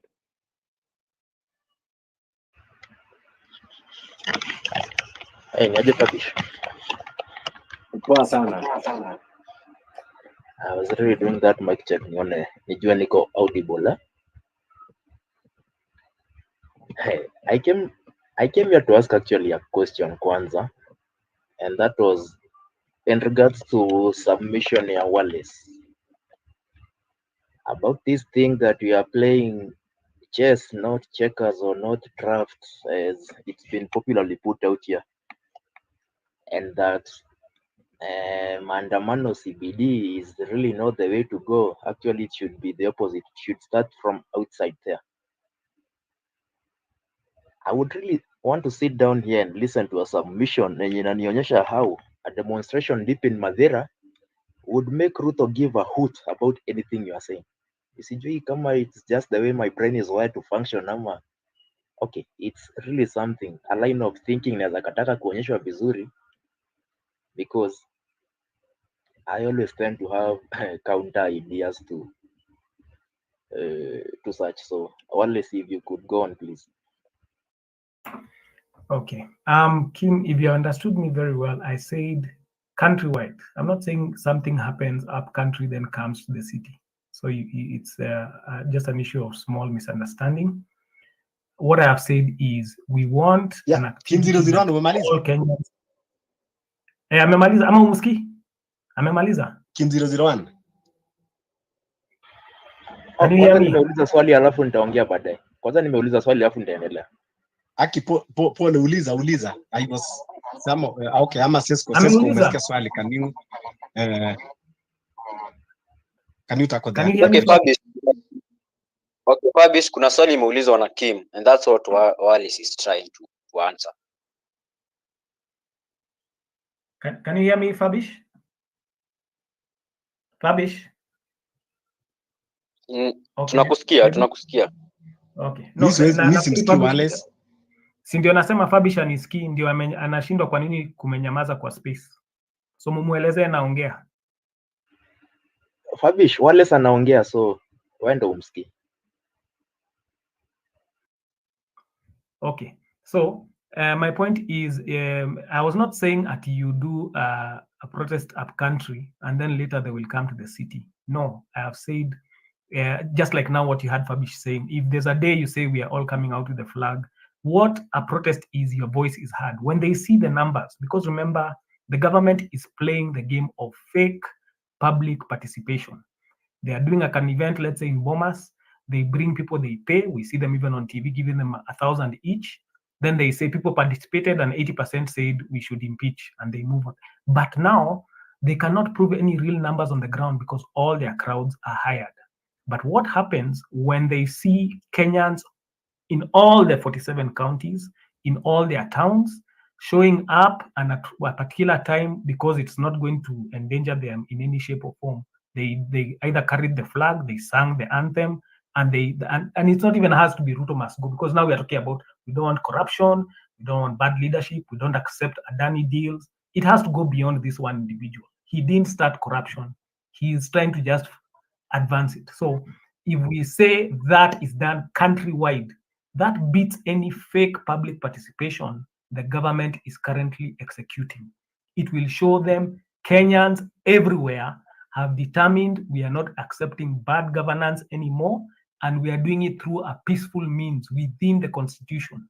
You have the guns, you have the DCI, you keep being wicked. That is your problem. What can we do about it? Unless we were, and we are not interested in that. But we want you to know by majority, we have rejected your systems, we've rejected your leadership. We, the people, have taken back the authority we delegated to you. You might be thinking you're president, but for us, you're just a resident. You're a resident of State House. We accept that because that's what the Constitution says for now. But we stand up and they see our numbers everywhere on a particular, every Friday. We make it, it doesn't have to be every day. I've not said every day. Or even can be every fortnight, can be every 2 Fridays. We'll pick it. That's why we're setting up systems where we can vote together and agree on particular things. Okay, so that's what I meant. We show up in numbers that their fake public participation cannot match and cannot refute. And the moment is coming when the blockchain systems will be capturing that into a specific number they can't beat. Okay, let me finish so that Fabish is not out of his own meeting. Tell him I'm done. Oh yeah, now yeah, at some point nianza kusikia. Kwanza vile nilisema, in this space maybe we talk things that might sound not comfortable for people, but either you believe it or not, that is the reality. We are tired of people talking about the constitution and constitutionalism when the regime itself does not respect the constitution. So we are going to deal with William Ruto constitutional way and unconstitutional way. If you come in an unconstitutional way, we cannot deal with you in a constitutional way. Then if you come in a constitutional way, we will go by the constitutional way. When people are being abducted, kina Maverick Aoko, kina Lavani, don't even forget to continue with the hashtag of our good comrade Lavani, is still missing. So when they're abducting them, they are not following the constitution. So that is what we are saying. We have to do away with fear. And now we are not talking anymore of corruption. We are not talking many, because we already talk all this. Tumeongea sana. We know that the problem is William Samoei Ruto. Tumemketisha chini, tumezungumza, end corruption, end bad governance. We need accountability. We need transparency. You know, all this Naski. So we only have one clarion call. One clarion call, not two. Revolution from 11/11 going forward is only one. To get Ruto out of office. Ruto si lazima akue president. Si lazima. Hata yeye mali yuko ajue kwamba it is not a matter of do or die. We have said enough. Umetufanyia hizo miaka umefanya. Okay, asante. Please step out. Why do you want to force yourself when people don't want you? So hata tukaongea tuseme sijui corruption, sio tu kwamba ajui, ajetoka kwa mass. These are things that we have been talking. So the movement is only one agenda. We are tired with William Ruto. We are tired with parliament. We are tired with Kenya Kwanza regime. Tunataka Ruto aende na gunsu wake wote. Atumchukii, tunachukia tabia zake na vile anatutreat na vile anaua watu. So please, Ruto si lazima ukuzaliwa kwamba lazima ukue president. Atoke tu, aenda afanya other things. Alisema anataka akitoka aenda kuwe pastor, aenda ubirie, lakini mimi hata niona kwa hiyo kanisa. So, yeye, the clarion call ambao tunasema on the revolution going forward is to remove the regime.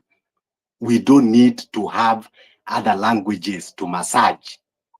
Atisijui, no, we are protesting because of, no. They have done enough. The problem is him. The problem is parliament. That is our problem. Then tukisha atoa, you know, Wallace, you are spiritual.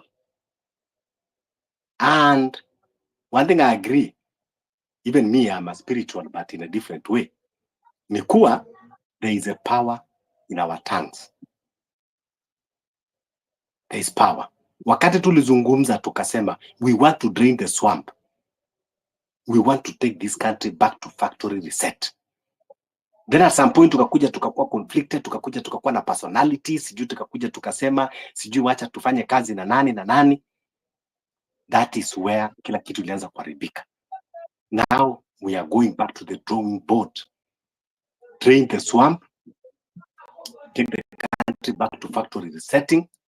We start afresh. We start a new country.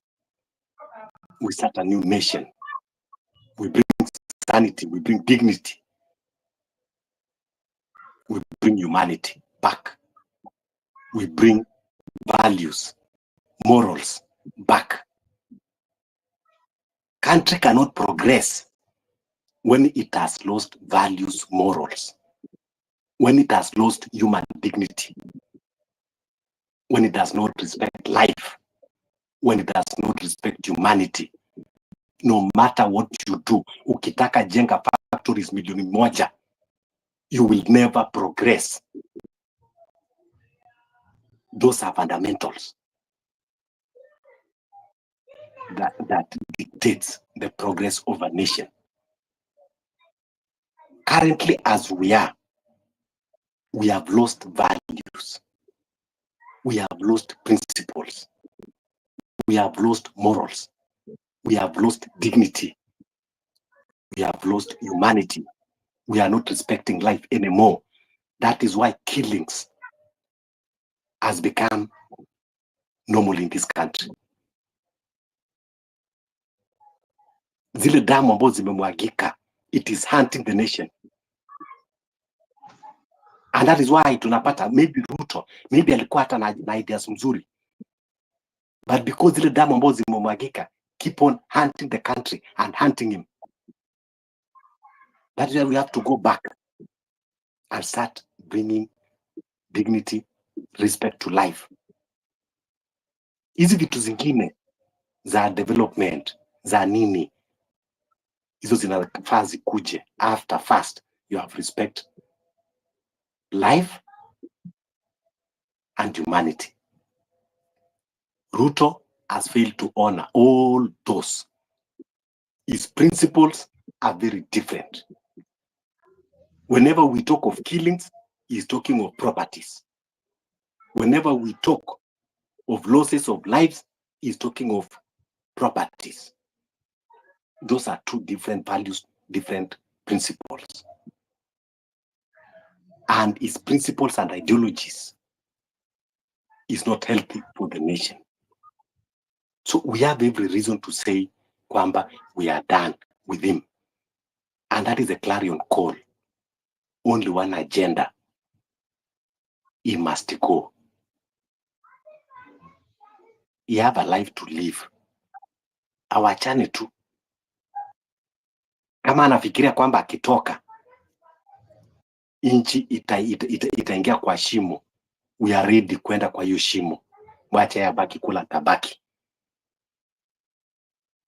Kwa hivyo tusichanganyikiwe, tusiwe tunatoka tunachanganyikiwa, sijui stop Adani, sijui stop this, stop that. Adani is not in India. Adani is in State House. Sijui Bill Gates. The Bill Gates that we are talking is not a Caucasian. Is a black African Bill Gates. The JB Morgan that we are talking is not a Caucasian. Is a black African.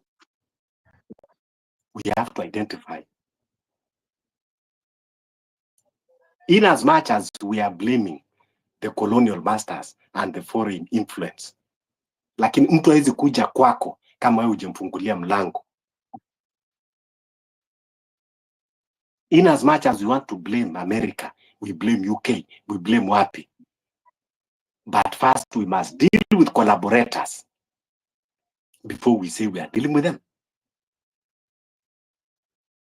So we have already identified the collaborators. Unfortunately, the people that we entrusted and delegated our powers to them They have acted as collaborators of those oppressive colonial masters. So for us to get it right, we first need to cut the oppressors.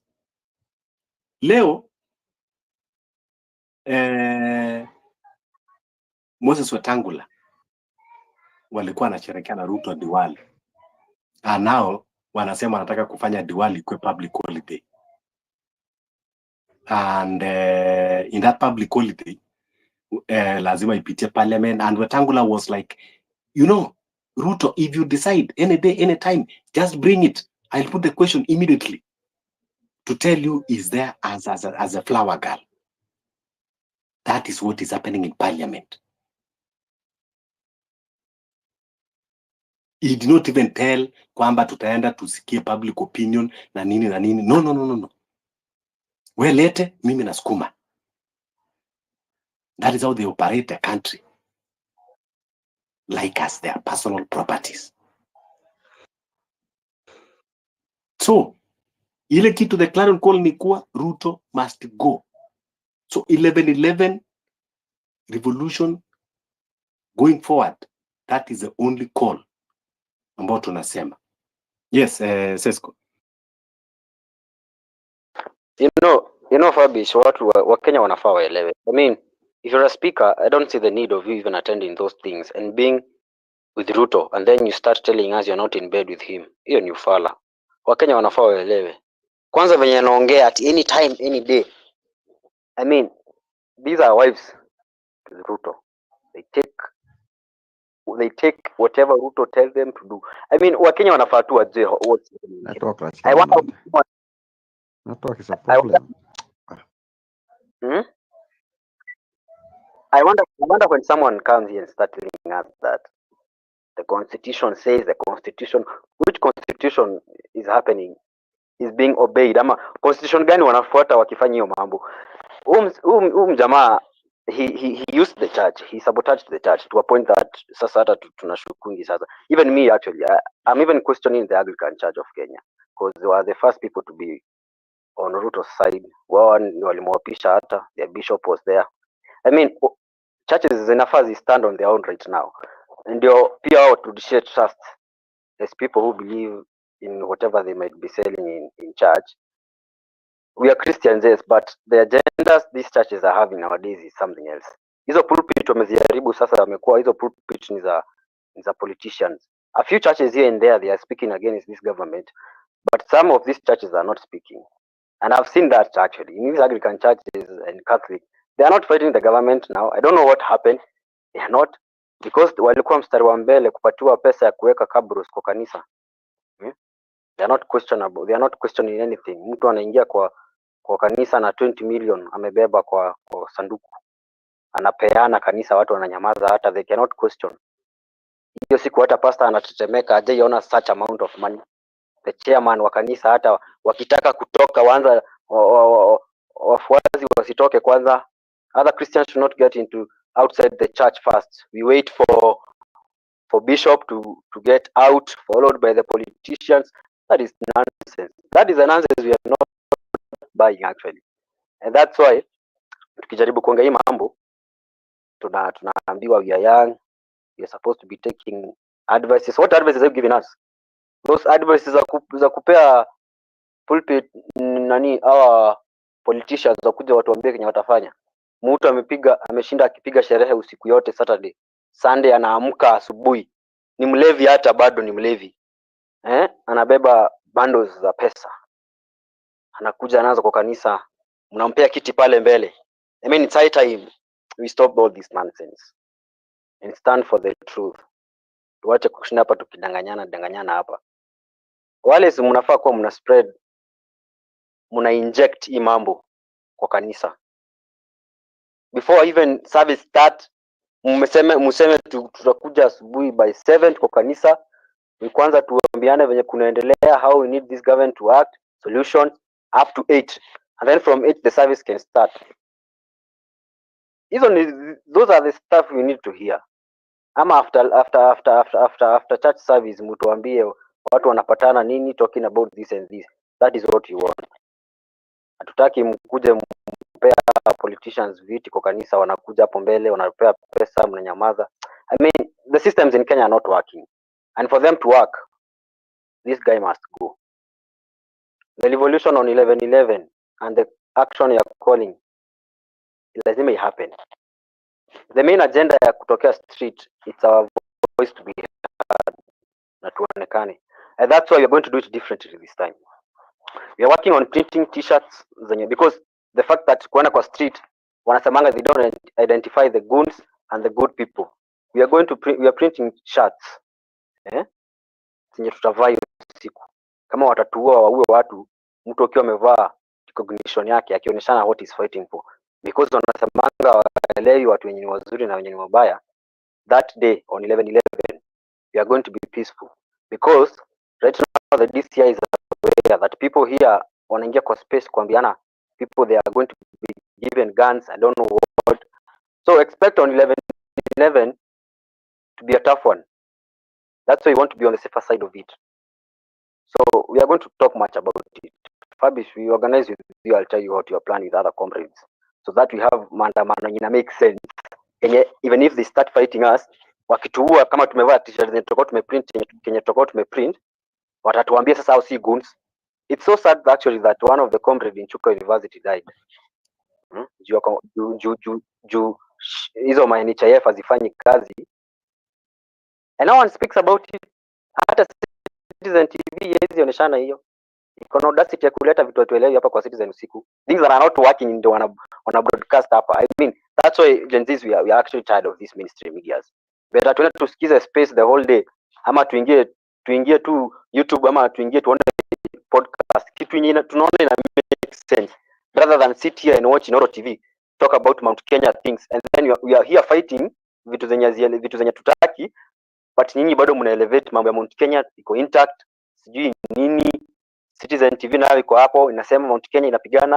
Yani it is news, news. It's not the truth, it's not what Kenyans want to hear, but ni news yani. Enough of that. That hatutaki ufala. That's what you're fighting as Gen Z actually. Na tutaendelea kupigana hivyo. Gen Z is not about the age. Gen Z tunasema mtu ni Gen Z akikuja na vitu tunaita actions. Akikuja kuongea mambo yenye tunasikizana sisi wote. That's why we are tribeless and we are leaderless. Historia Morara Kebaso hapa kutupostia hapa inject party. Inject party ni yake.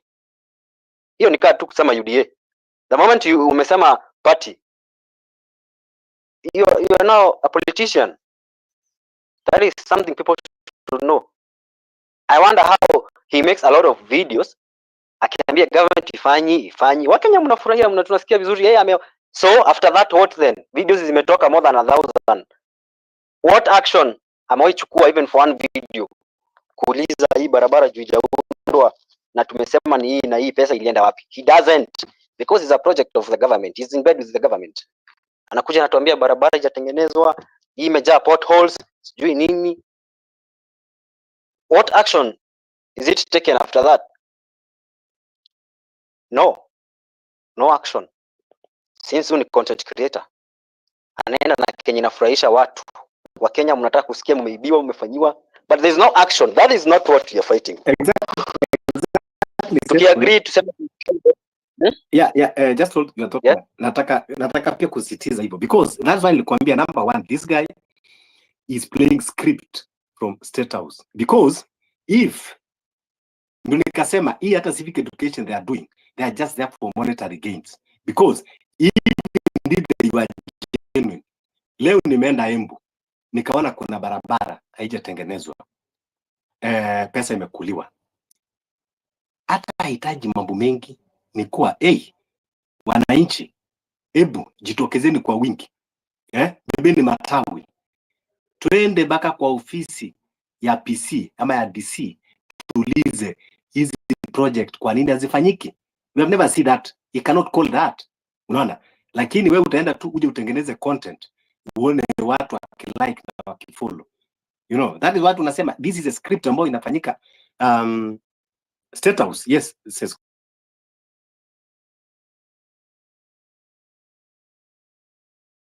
I mean, Morara Kebaso watu wanafaa waelewe. Na ukiona hadi huko vitu wana post, they are not irrelevant at all. I mean they are so irrelevant. Aziko na kenye we are fighting for. Right now the hashtag is 1111. This guy will not talk about 1111 even a single fucking day. That is the one thing I'm telling you. He will not even post anything.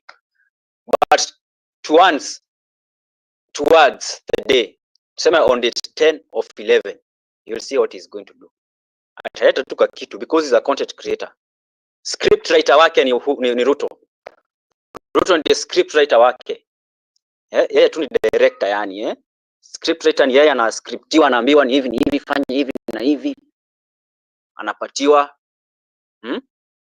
It is so funny that Kenyans are buying his ideas and ideologies. That one stress stress sana because Kenyans wanafaa waelewe what is happening. Casmuel nowadays no one listens to him because tulikuwa tunamsaidia afanye hivi na hivi, tunamsikiza. Right now his opinion doesn't matter to anyone because tuliona interests zake ni zake, interests zenye ako nazo za Wakenya ni zake yeye mwenyewe kujibenefit.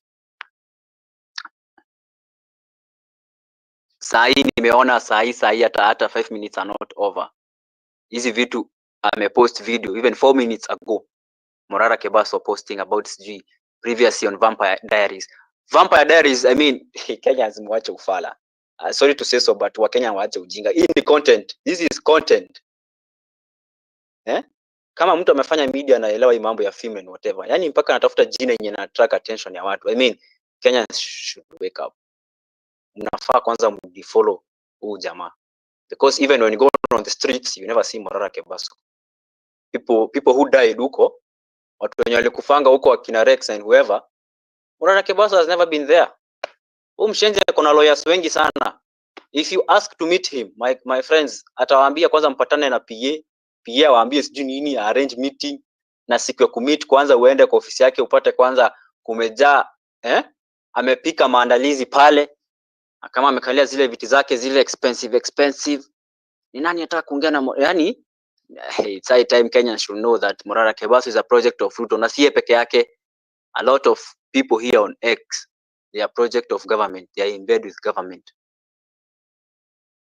Nimesikia kucheka, nimeona huyu jamaa Cheregai anasema ati 60% of the people wenye tulituma emails we actually in line with the government and 40% ndio tunakataa. I'm like Mdo ni mjinga sana. First of all, atuambie hiyo skill yake ya kupata hiyo skill ametoa wapi ya kusoma more than 2500 is it 250,000 emails ama 2500,000 emails amepata achi nguvu ya kusoma hizo zote akajua context yake ni nini. Like acha kutubeba ufala hapa. I'm aware he's not learned, but asione sisi wote kama tuko learned. And that's why even lecturers are actually getting sick of this government. There's no way mtu ni professor na committee nena kukaa chini ya kuagree Kenya atalipwa ni mjamaa huko alipata D-. It is not making sense. It is not making sense. And that's why it's right time Kenyans wanafaa wajue. Sisi Gen Z tusomi ndio tutoke huku nje. Tuanze kupiga makelele huku tusema tutafute sijui wera ama sijui nini. It is nonsense. We don't want that. We need actions. We need better country. Hatutaki tupotee pia sisi. At we get an opportunity we go to Middle East. Ama wengine wetu tunatoka tunaenda Canada na US. We are tired of that nonsense. I mean, I make sense. Kwanza the fact that a CS mzima anaweza kuja chini na aanze kuagree on a national television, aanze kusema kazi zimetengenezwa, watu waende gaf, sijui nini, shenzi. A whole governor anakuja kutuambia job opportunities ziko gaf. Nani nanga Middle East, tuongee ukweli. Educated, who has a degree, anatokanga naenda huko Middle East huko. Mimi nikipatiwa free visa ama passport bure ama nilipiwa hadi siwezi enda Middle East kufanya nini? Those people are having their own problems wao wenyewe. We are taking problems there yet wao watu mashida zao hata ni mingi kushinda zetu sasa. Wakenya wanafaa waamke. Wajue what's happening. Kwa ground mambo ni different. Watu watakuja hapa space na wadanganya civic education, kizungu mingi haisaidii. That is nonsense. Petitions, we have petition, and that's why we are not holding that space with Tony Gashoka. Because that person nimeona alikuwa taka tu kutununua tu, telling us to hold a meeting, tupatane Karen. It is nonsense. It is not going to change anything. The fact that people are dying the meeting ya kutenda kupatia answer. They make sense.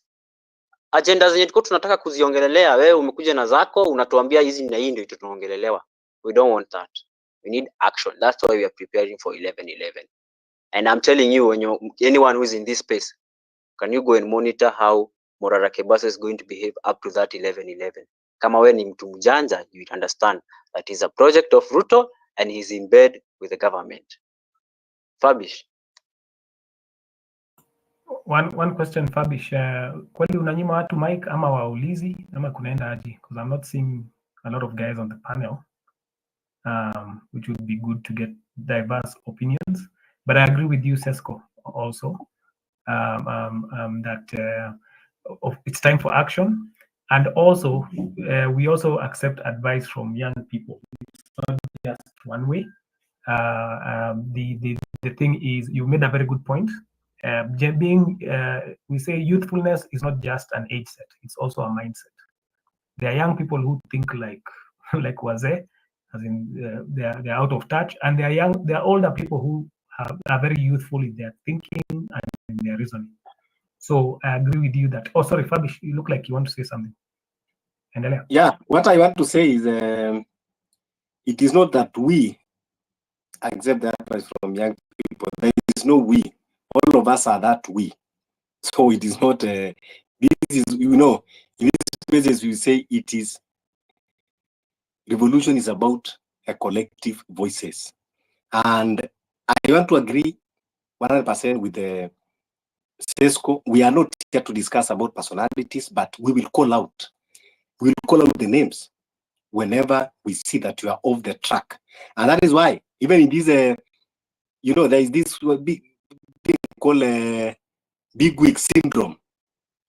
Just because people have accumulated numbers, wengine hata ni Pakistan, in your following, and then now you think that you use the numbers to bargain for your selfish interest, and when you come and open a space, you start diverting and distracting people. I call out the other day, nilikuwa kwa space ya Hilary Ngondi. Hilary Ngondi has become something else. He's working for Raila, and now he's pushing the agenda of ODM. That is why every time he will host a space with Agostino Neto. Agostino Neto is a political loser, and now he's here trying to take advantage of Kenyans in diaspora. Oh, we need to contribute for this political party, ambayo itamtoa Ruto 2027, something that he himself, that he cannot. If he could not even get the seat in Bita, and now you want to come and tell us that you have a miracle way of unseating William Ruto. So that is why we said we will keep on. So Kenyans, we will continue conversing in these our small places, spaces, and bringing our voices joined together. About content creators, it is enough. And I want to call them out. If you came to the movement because of content creator, or because of you added the numbers so that you can use to bargain, now you already have the numbers. Can you leave us alone? Now you already have your content. Can you continue with your content and leave us alone? Let Kenyans of goodwill who love their country, patriotic, fight for their country. I see we have a new speaker, Chamvi.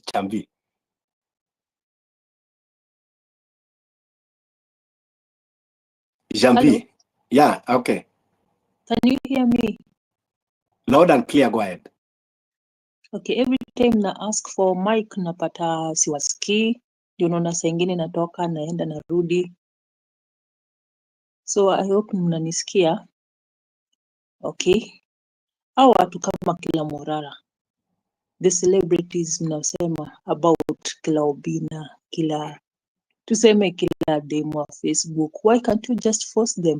As in kama hizi content mnatumia, sio content hizi posters za 11/11, muzieke, waeke by force.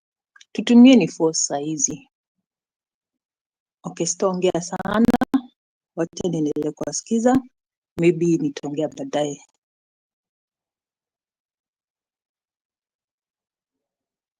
Yeah, asante sana. Yes, yeah, Mimi hata leo nimewatag wote because I like always let them reveal themselves. So hata posters, yes, tutawekea. Hata mimi mwenyewe nimemdm 1111 nimemdm. I'd like to know. So of course watapata posters. Watapata posters. Enough is enough. Tumejua, you know, you come and parade yourself as if you are with us. Na wewe mwenyewe uko na. You are a traitor. We cannot continue betraying people and dancing on our fallen heroes' graves. At least kuwa na respect kidogo, even as you are, hata kama unatafuta content. So we are going to be calling them out. We will continue calling them out. Anyone ambao tunaona kwamba is deviating us, is distracting us. So let's continue mobilizing, discussing, bringing our voices, discussion together, so that we can have a well-structured and meaningful revolution as, you know, as we are marching forward. We have said kuwa mahali wale abductors wako, let them understand that it will not be business as usual for them. They cannot continue abducting and killing people. We are going to arm ourselves against anyone that want to arm us. That is not unconstitutional. There is nothing unconstitutional for you to protect yourself. So going forward, we are going to have youths that they will form a vigilante groups in the communities, in our society, so that they can be able to protect the society, protect themselves, and protect people around them. We will continue to see how we are going to unmask those abductors, identify their faces, and then we will be following one after the other. They live in this country, they have their places, they go to enjoy themselves, they have their girlfriend somewhere, they have their families, their homes. We will visit them one after the other. They cannot stay in barracks forever. So if you are doing that kind of dirty work, understand that the regime cannot protect you forever, and they cannot protect you everywhere. It is your personal responsibility. We are not revolting to be killed. But if you come in a constitutional way, your uniform, your identity, even you don't need to ulete lori mzima. Kama unamkujia Fabish, kuja hata polisi moja ukiwa umeji-identify. I will obey. Lakini, if now they are coming in a criminal way, that is how we are going to deal with the criminal way. It reach a point very soon, hizo Subaru tutaanza kuzichoma. Because these are goons operating. Government cannot use unconstitutional means by hiring goons, by having the militia. Then it becomes an illegitimate government. And that is what it is. So when we call this, it is not quite, we are becoming militants. There is nothing unconstitutional by you protecting yourself. So if they want, let them stop the abduction. Let them use constitutional means. If they think kwa Fabish amefanya makosa, ni kuja unishike, unipeleke kotini. Or if they decide kwamba they want to turn this country to anarchy, haina haja kuharibu pesa zetu tukilipa majudges, let's close the judiciary, tuwafukuze, haina haja kuwalipa mapolisi, wacha sasa tujue kwamba ni militia against the militia. We know that you want to create a sister of Haiti because we are tired of this hypocrisy. You are calling others anarchists, and yet you are the one that is building an anarchy. So we will continue protecting ourselves against the arm. Can never be business as usual. Kwamba every time we have to be pushing hashtag. Today is Maverick Aoko and our comrade Lavani. We don't know where they are. They are not terrorists, they are not criminals.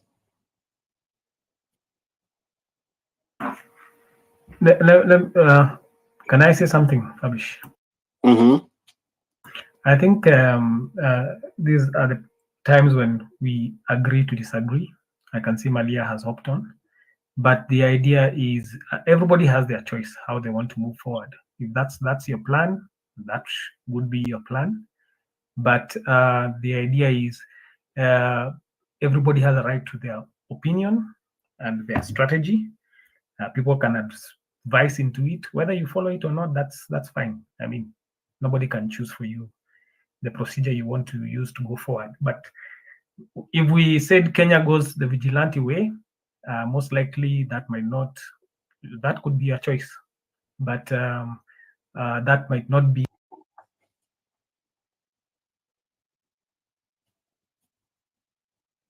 Yeah, sorry, you just dropped. That is where I disagree with you, Wallace. We are not here to massage each other ego. Now, Useme, that is not personal choice. That is the only thing to do. You cannot tell me that it is a personal choice to be killed. Alafu nasema ati that is your opinion.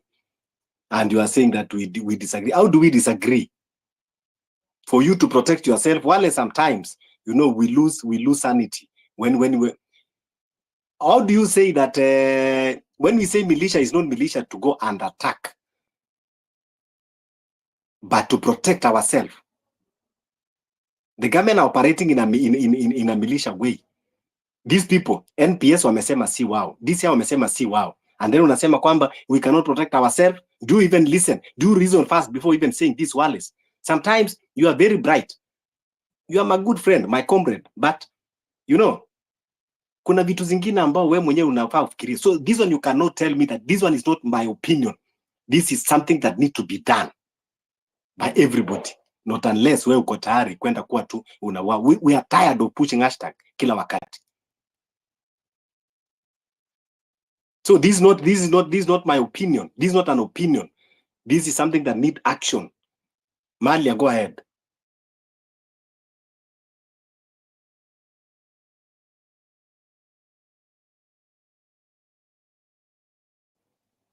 Malia, go ahead.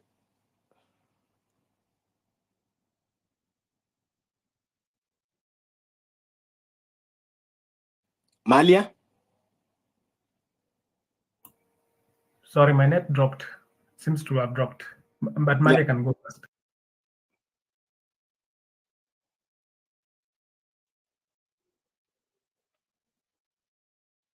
Hi, I'm in the salon. I'll talk later. I'm just listening. Okay. Okay, so let me sorry, you and I don't know, my net dropped. I don't know if you responded, but my I think the last word I was saying was about and I know of course you'll disagree. I know. No, don't even do that one, because we are tired. This is the vitu tunaambiwa kwa spaces. Kama wewe you are, I want to kwanza kabla uje respond, mute your mic. Mute your mic. Malia, mute your mic.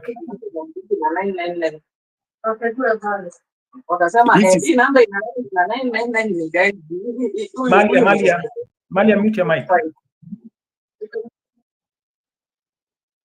Yeah, so Wallace, this is what I said. If you come in a constitutional way, we will go the constitutional way. If you come in an unconstitutional way, Wallace, about 100 bodies ilipatikana Kware, zimeuawa, wamewekwa kwa magunia kama takataka. These are human beings. They are not just statistics. Ni watu, they were going on with their lives kama vile mimi na wewe. Until now, tumeweka business as usual.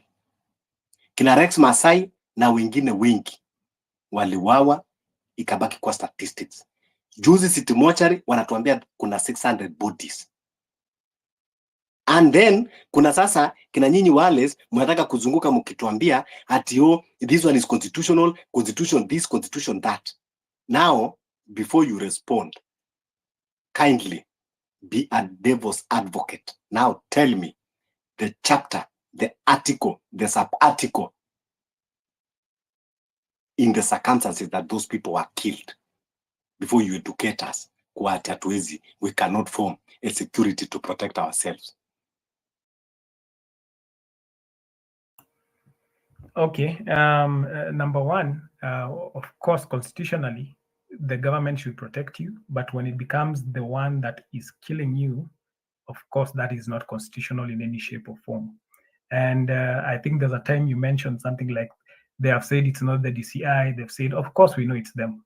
We are adults and we are intelligent enough to know if people are disappearing, they are disappearing because the state systems are being used to harm Kenyans.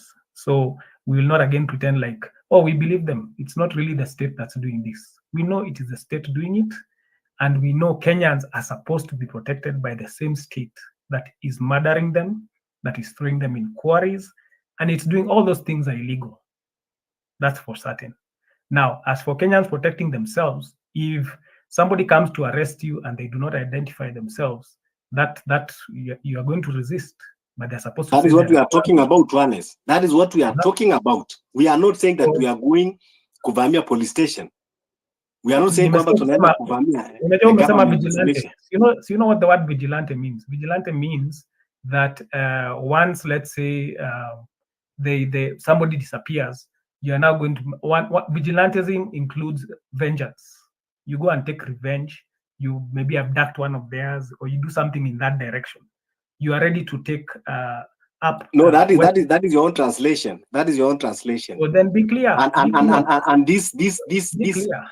Ngoja Wallace. Kwanza, let me tell you one thing.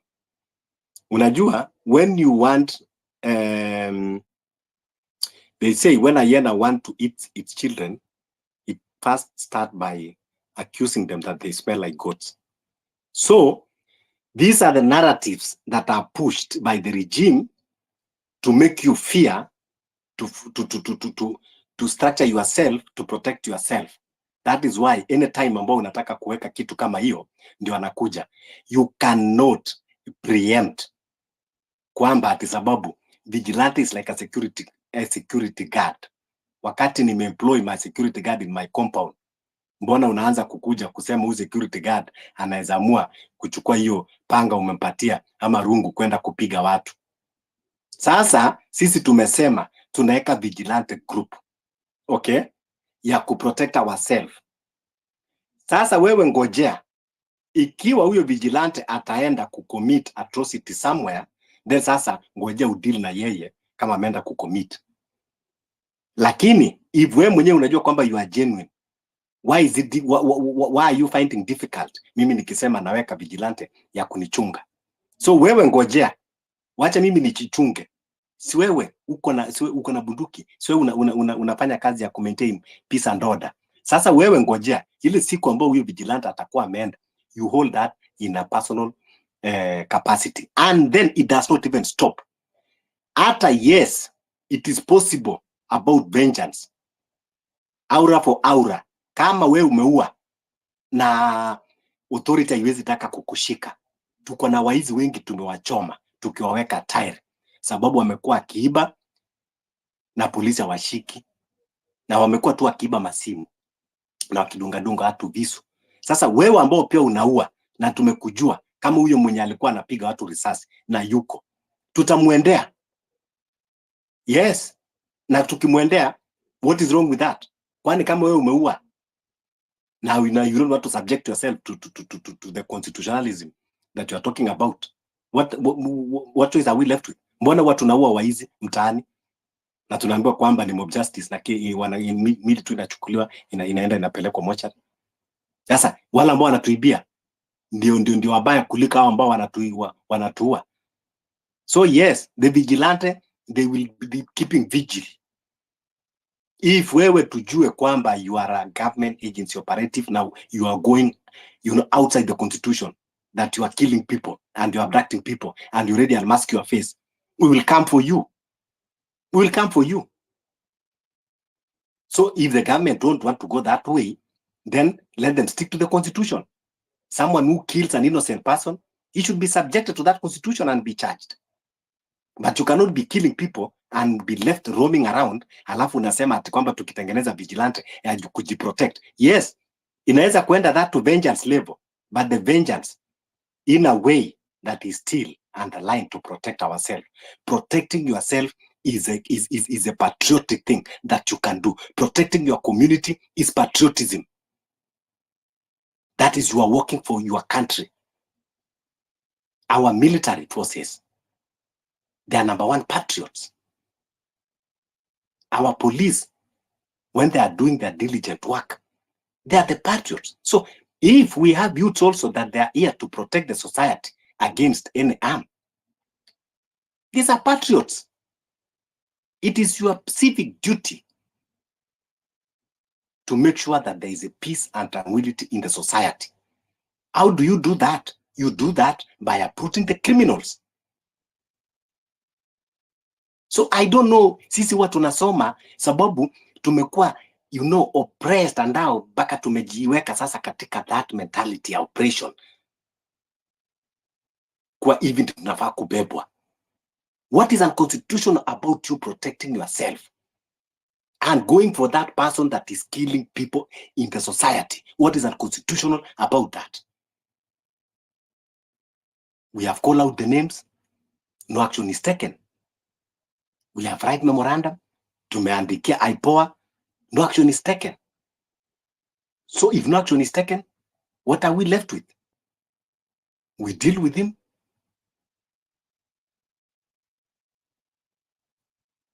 Sijui kama ina make sense kwako ama bado I make sense. Oh, I was waiting for you to. Okay. I'm listening to you. I'm hearing where you're coming from.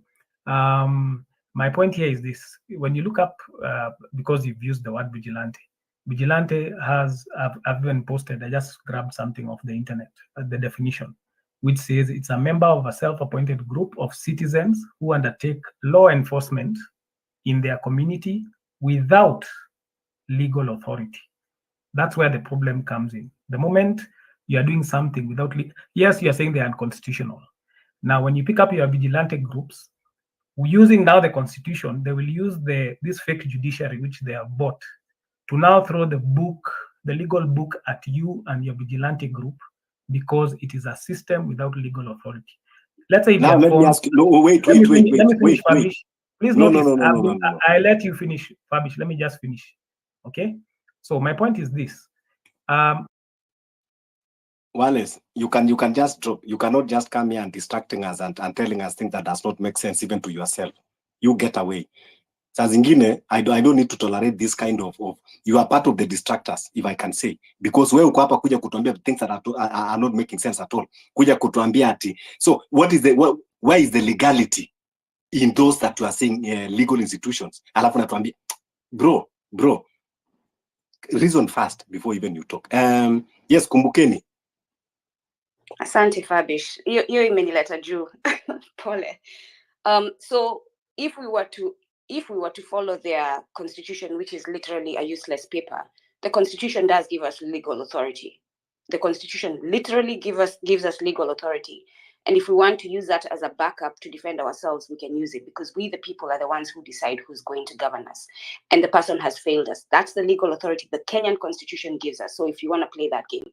But beyond that, we are in an oppressive system. We are the oppressed. We cannot use the oppressor's tools to fight the oppressor. And that is our legal authority, our God, for those of you who believe in God, God-given legal authority. So we have to learn how to use language and strategy to defend ourselves. And that's for me, the organization, for us, I should say, because there's a bunch of us, the organization we are building, and some people who are in it who've left because they just could not sit with it. We're saying we need an African protocol, an African legal system that is outside of the oppressors. Every legal system in Africa is the West's legal system. So there's no way Africans can say we are liberated when you're governed by Western legal systems. There's no way you can say you're liberated when you're more liable to the ICC than the West itself, yet it's supposed to be an international legal system. So we literally, the point is, if we seek liberation, we have to say, and I'm trying not to use special words because I could use them, F your law. Your law does not mean anything. That is what asking for liberation literally is. Your law means, that's what Cuba did, which is why Cuba is still sanctioned to this day. Your law means nothing to us because we no longer want to be oppressed. So this bullshit of going back and forth, legal this, legal that, yes, put it in the back burner as a defense. The constitution gives the Kenyan people the right to choose their governance. And if the governance fails them, they have the right to say, we don't want you to govern us anymore. That's the legal authority that we have. And then we're being killed on the streets. We have seen you operating with impunity. You yourself are not being held accountable by the constitution. So we are actually calling you out of being outside of the constitution of Kenya. In actuality, you are the criminal, the current Kenyan government. Seriously, critical thinking, ethical critical thinking. Asante Fabish. Yeah, asante. Sesko, ulikuwa na kitu ya kusema? Ngoja kwanza wale zavute kwanza baridi, afikirie. You need critical thinking, alafu ndio akuje. Sesko, go ahead. Nimeona wale sasa ameanza kukuja kutubrainwash, wenyewe wamezoea kwa kanisa kubrainwash watu. Hapo si kwa hiyo kitu. I'm sorry nimekwambia hivyo, lakini that's the fact. The constitution are telling us to do the legal way. That's nonsense. Hata sitaki kudiscuss it. It's just going to waste my breath. We are not going on that way. Hatuendi hiyo design unataka kutuambia. Usitupange hapa. Tutaki kupangwa hiyo design. We don't want that. The ICC that we think we can run for, people don't understand that these are Western. Hii ni kitu ya Western thing. I mean, there is no way watakuja kutusaidia in any way. We are just going to take actions so that we get change. We cannot go to ICC and stuff. Watu ni kama wakusoma history, ama I don't know what. People are making me feel something else. Ni kama tunaongea na watu irritated. Don't you know where the ICC falls part for? Kuna mtu wezi enda kustaki kwa ICC in other countries because they are not in the union. Those people who did history, they understand when I say you're not in the union. ICC, it's still a thing for monarchy. It's still a thing for the chosen.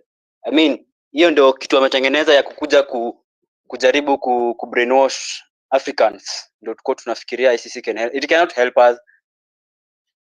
Hakuna mtu anawaka ICC unaweza niambia is a black guy. Who? There's no one. And who even decided that ICC lazima, I mean, mambo ya legal and whatever tuachane nayo. The constitution, it's not working for us. Those are tools zenye hata mmoja wenyu wamesema hapa. Those are tools for the government that they used even to fucking brainwash us. Ndio tusione sense yenye tunataka kuspeak. Wakenya wanafaa waelewe. These people, mtu mwingine hapa anaanza kutaja mambo ya guns na yuko Kenya. Mtu yuko Germany huko anatupea advice ya venye tutakaa huku. Anatupea advice za USA na like be realistic bana. Kwa ground mambo isemi hivyo. Kwa ground mambo ni different. Fabish. Yeah, so you know, that is where I sometimes I fail to understand people. Kuwa at when we are being oppressed, we are following constitution. But when we stand for ourselves, and that is why it is difficult sometimes, you know, because I think some people wamekuwa very comfortable being oppressed, ambao wame normalize, wanaona it is okay that when the oppressor is using every illegalities and constitutional means, it is okay for them. But when it is time for you to stand for yourself, now this is the message. We need to have vigilante groups to protect ourselves, to protect our children, our brothers, our sisters, our parents. We are not forming vigilante group to attack society or to cause destruction to citizen properties, but we are forming the one to protect ourselves. And Wallace, even as you are teaching us about the constitution, that I believe even that you don't understand. Wewe unajua kwamba kuna kitu inaitwa community policing. You even don't know that. Tell me, the community policing, who are the members that can become a community policing?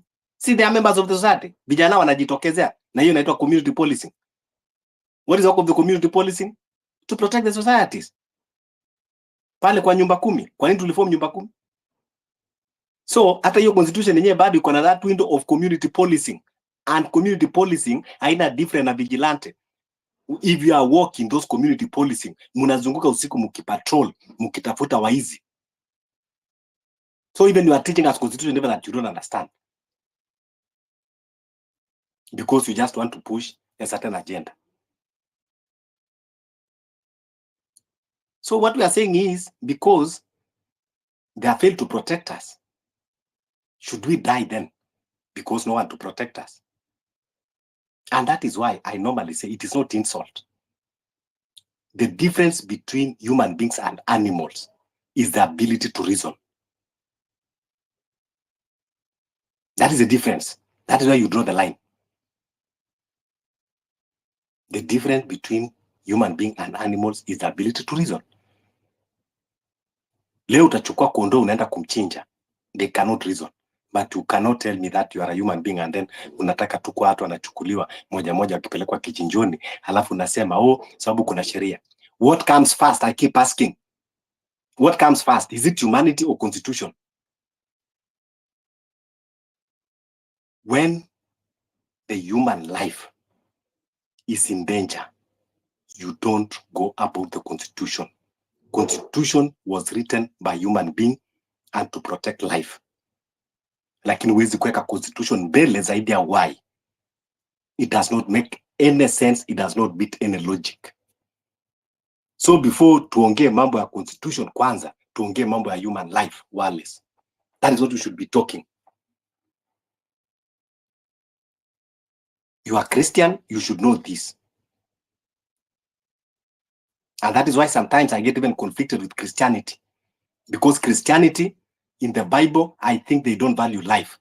That is why unasikia, sijui Prophet Elijah, alienda wapi, vijana wadogo, wakakuja, wakaanza kumwambia mzee kipara, ati Elijah akaomba Mungu, bears come from somewhere, and they mauled 42 children. They don't value life. That is why sometimes I have a problem with Christianity. Because they are normalized killings. Sijui Mungu akatuma wana Israeli waende wapi, wafagie a whole community, wipe them, wachukue bibi na watoto and occupy the land.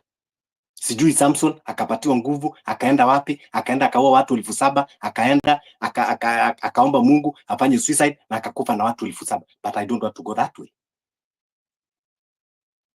These are ideologies, bad ideologies. We should sanctify life. Lazima tujue kwamba number one, there is no need to be in this world if you are not protecting life. There is no need for us to have government if we cannot protect life, that single life.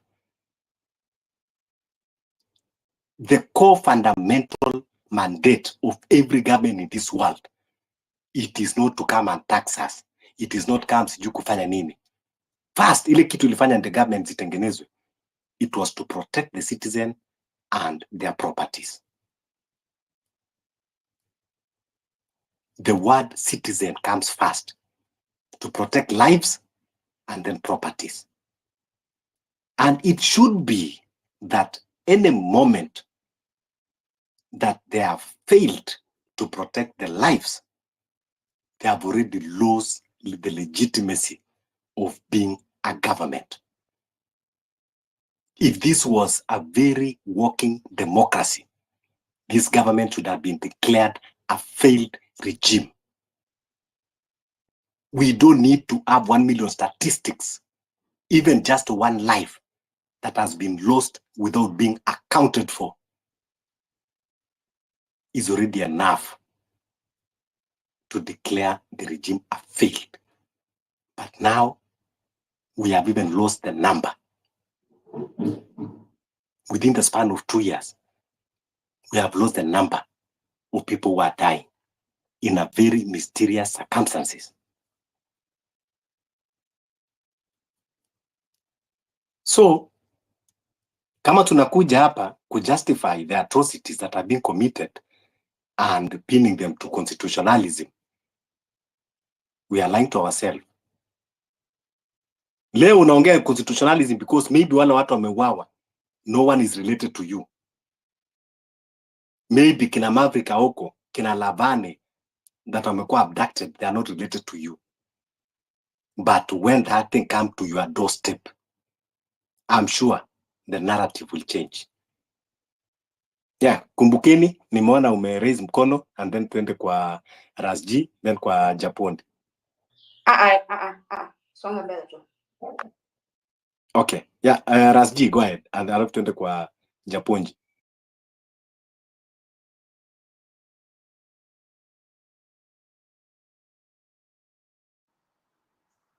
Abish, I think I came a bit late, but I came when you are confronting somebody. I think it's Wallace on unajua tumesema, and I think I'll start by pointing out something that I wanted to speak it in the morning, and I think Fabish will know what I'm talking about. Na kitambo kidogo tulisema ya kwamba people should know that this is not an event ya kutafuta umaarufu, ya kufanya vitu zenye ama ujulikane ama nini. And that's why I'll be very, very, very, very, very, very, very straight. And that's why you see the people who used to drive these conversations on these spaces, because some of them took it upon themselves. And because our enemy knew very well some were young people, some were very, very good in doing other things.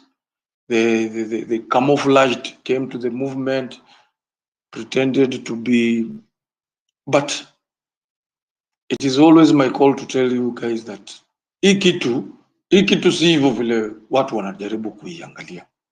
So when you are calling for civil education, I don't know and it is not wrong to do civil education, but I don't know unaenda kupeleka hii gospel wapi. Na kuna hawa wenye wametumia hii gospel ya civil education to do other things.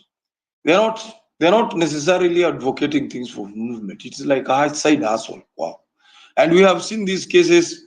Wameanza wengine, some of them were working with Morara.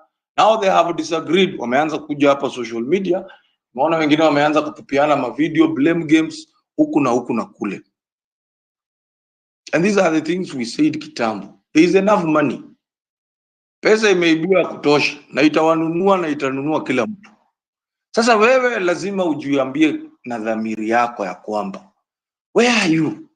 What are you doing? Because this is an everyday call. It's supposed to be an everyday call. By the way, yenye nilikuwa naongea cause the people I'm talking about, utawaona tu hapa, some of them will come here with very, very nice words. Like those words you are seeing sasa. Tunataka kuambia. There is nothing that is working in this nation. I have maintained that and I will always maintain that. Kama Fabish najua. And me once somebody goes out of order, mimi sikujiki kwa space ati. Kwa sababu when the big wig itaanza kubembeleza hapa na maneno. Hakuna kitu kama hiyo. Our people should be told the correct message. The correct message is, and you have already seen, there is nothing that is going to help us. It's evident the judiciary is in court, is in bed with the executive. That is public. It is just things are done in this nation in such a way that zinapitishwa ndani ya katiba na ndani ya sheria, lakini in the end wanajua watatoka ile side. Just imagine somebody with a payslip mwenye alikuwa una receive sijui salary. So somebody post something very painful. Unakatwa shift, sijui shift. Unakatwa 35,000. Unakatwa 5,000. Pesa yenye utakatwa ile wakati wote utakuwa kinini. And there is no good justification. There is no public participation yenye tunaongea kuhusu. Ni watu ambao wanaenda wanalipo, wanakaa kwa mkutano fulani, wanasemekana hao ndio public, hao ndio wamerepresent mimi na wewe. So nothing is working. And then when we are saying we are going to become radical, we're going to become radical. And this idea and this is a message that should go to the likes of Kimani Ichung'wah and others. When the young people of Central are meeting, it should not, this country Hakuna wakati ati mtu mwenye anaitwa Mmasai atatembea na rungu na panga na haulizwi swali. It is not, that one is not something, it is okay. But whenever the people of the mountain converge, wakae tu hivi waonekana ati kuna watu, it becomes a debate in this republic. I'm not trying to be tribal, but I wish to remind those people that wanadhania ati vijana hawatakutana na kudiscuss hii serikali na yale mambo yenye mefanya. That whenever the young people of this nation try, especially the Mount Kenya youths who feel that this government has let them down, but because the youths want to speak, you will stand up and label them to Bumungiki and stuff. That era is gone. The young people of the mountain, when you wanna feel ya kwamba they have been let down by this administration, they will stand up and they will rally behind a leader that will give them hope and aspiration. Rasji, yes. You know, in this space, what I say is that we always need to rise to our consciousness. And I'm always very easy to call on, you know, anything that will bring distraction. Kwanza, we don't have the youths of mountain, the youths of lakeside, the youth of rift, the youth of the coastline. What we have is disgruntled youth of this country. I will not be part of any conversation that discuss about regionalism. Secondly, we will not rise and be behind any leader because it is not about personalities. We are rising up against the bad governance, about accountability, transparency, respect of life. That is what we stand for. We are not rising because of this tribe or because of that tribe. We don't care about tribes anymore. We don't care about regions anymore. But we are building a collective voices throughout the country to call out what is wrong, to call out what is bad, to call out what is evil. So kindly, now let me clarify. Advise, then let us not go to any. Let me clarify. Let me clarify something that maybe might be. I don't want things to be gotten out of context. We have said earlier, there is nothing like that. We have a leader, na hizo stuff. When I say the people or the mountain, and that's why I'm very particular na region. We know we are all facing a similar problem. But this regime or a regime will always, whenever, ni kama sasa sahi, I'll use an example of the Aoko issue. The individuals in these spaces that used to call out this government, and many of them come the same region with Aoko, the same region. But today, they feel that one of their own has gone to government with Ruto. And it is not longer their responsibility again to call out this government. Those are the tactics I'm talking about, Fabish. That they will always use the tribe, they will always use the group of a certain region versus this other region. And that's why when I say that the challenges facing the young people in Central, they will easily be labeled like a certain group. This is coming from the administration. But we all agree we are having same challenges and same problem. So let us be very careful whenever they come with a tag that wakati wa vijana ama wakati the young people bring out their issues, they will be labeled like hawa ni wa huku na hawa ni wa huku. That is what I'm talking about. About personality, this movement has been very clear. It has no leader, and nobody is supposed to purport to be speaking for anybody, because we need to remain always leaderless because of what has happened before. We saw people who purported to speak on behalf of the movement. But eventually, what did we receive? Some of them were bought away. And later on, another individual in the name of the opposition leader capitalized on that and ran away with our issues to the government. So I agree. But my clarification was on these two things, and I was so dear to the mountain region because they may realize, because many of them feel let down like any other youth, but kuna wale watu wanataka kuwa na hiyo courage ya kujitokeza na kuongea, and they are very particular. Hawataki kwanza vijana wa ile sehemu waongee, kwa sababu hao ndio vijana, maybe to some extent, kwa sababu they are the distance between the mountain and the city of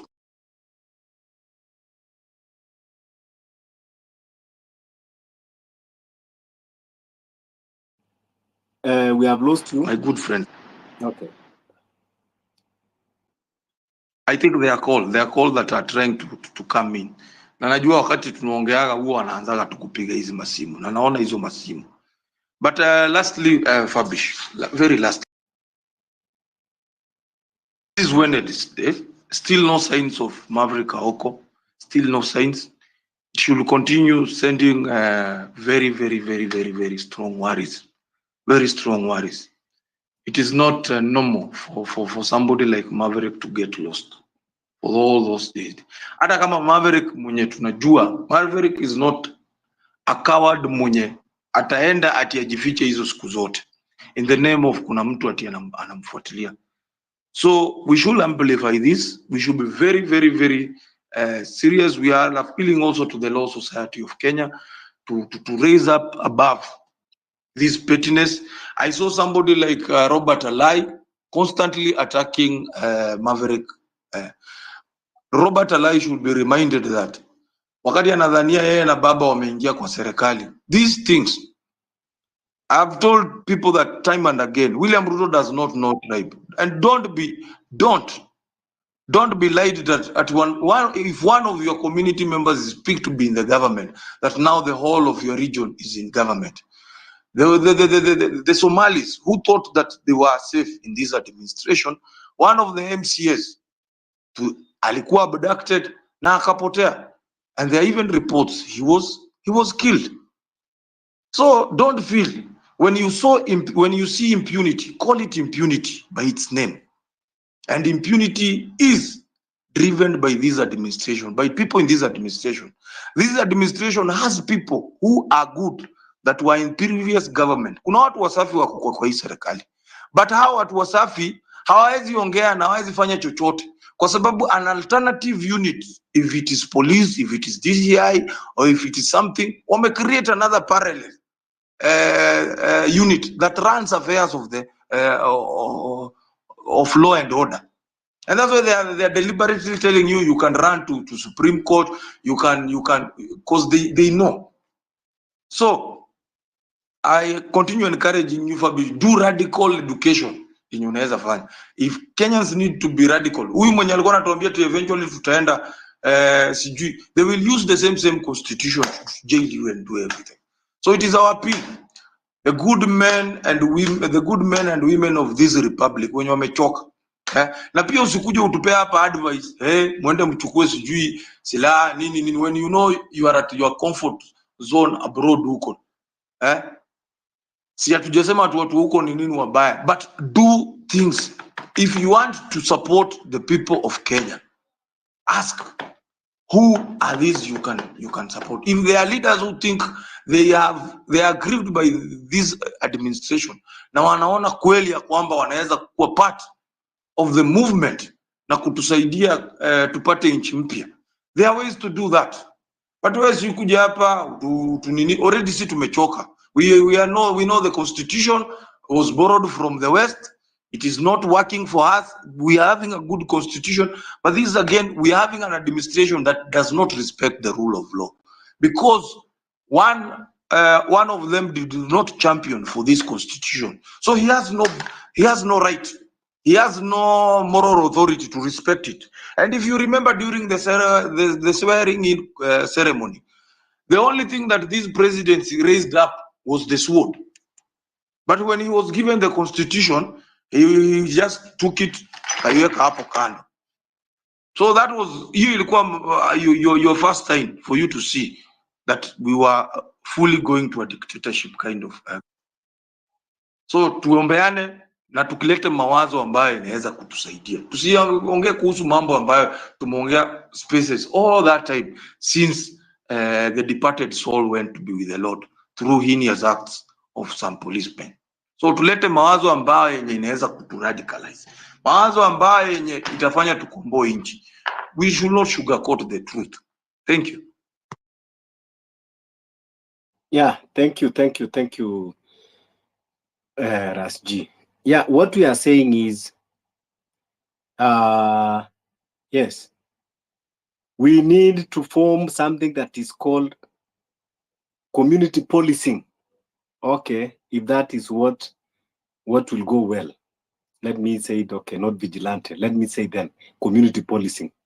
Okay, where those community policing, they will be vigil and they be vigilante. I don't know. Maybe it was just a choice of words, because what I know is that people have been doing community policing for as long as I know in many places. They have been guarding their estates. They have been guarding. So this is now community policing that is going to protect ourselves against the killings. So if those choice of words are correct, then we need now what we call community policing that will amount to vigilante groups to be able to guard our society. And I want to agree kuwa iko hivi. Some things we don't need to sugarcoat, vile Rasja ametuambia. Someone even nimeona ameraise kwa comment section. Yes, these vigilante groups, they start with a very good intention, but along the way wanaweza enda wakafanya kitu kingine, just like the rise of Mungiki, just like in Al-Shabaab.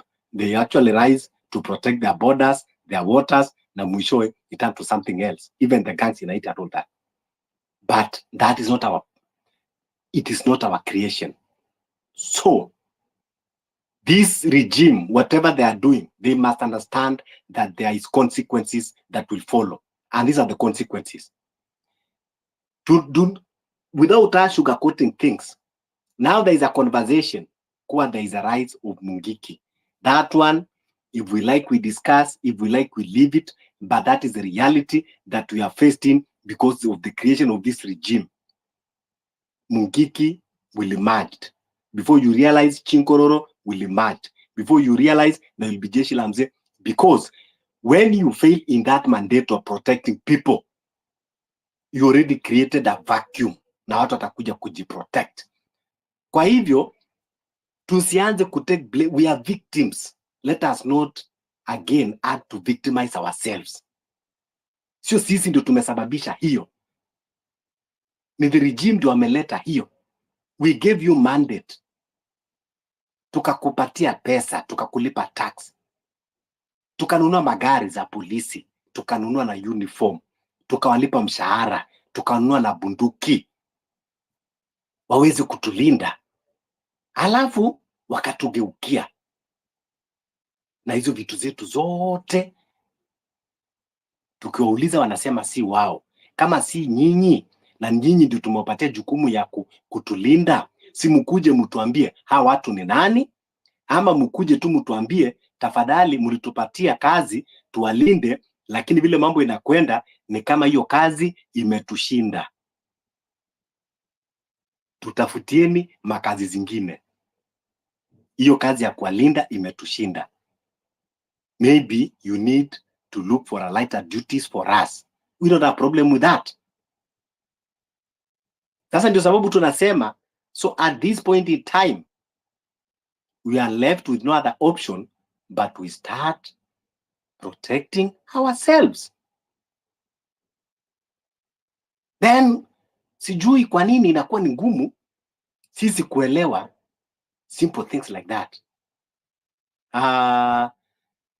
Let's hear from our lady human, then we go to Ndongo. Thank you. I'm glad we've gotten to now speak about, you said, community policing, because I think civic education works for sure, but it is not a thing that we are waiting for it to end by 19th of June. It's something that we will have to keep on doing forever. So it's about time that we actually act doing something. So I will start by femicide. Yo, Kenyans, I am not happy about us because Fabish, wave if you can hear me. Anyone wave if you can hear me? Yeah, tunakusikia human. Go ahead. Okay. Na utuambie So, Machakos anasemaje? Wanatusikiza Machakos.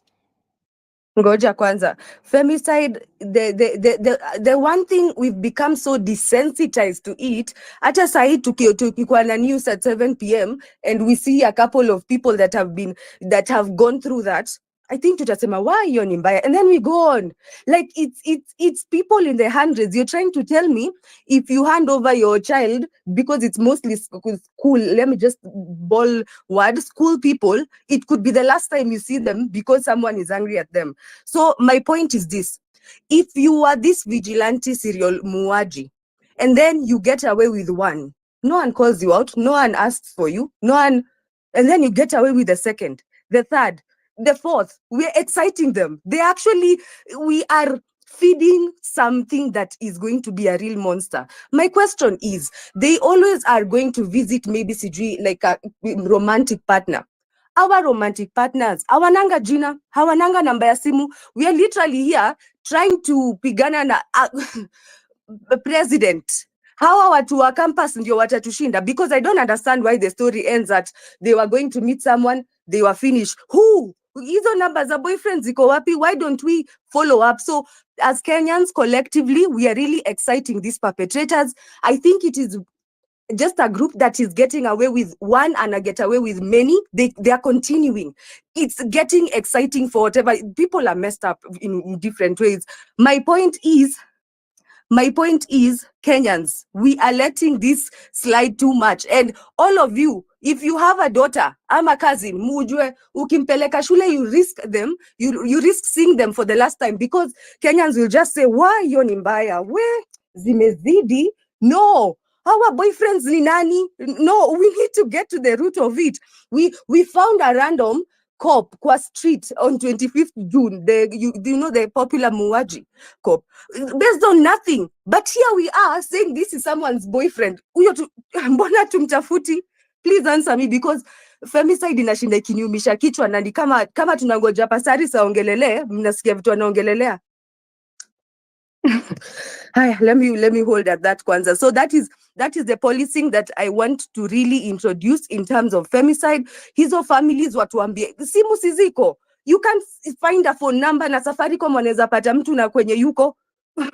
Like, the story cannot end at that, is my point. Na sisi wa Kenya ndio tuna excite our perpetrators. Thank you.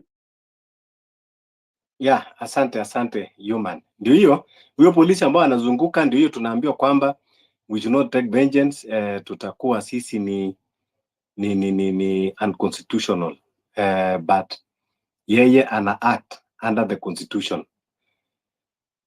Sesko, do you have a quick one before tuende kwa Ndungu?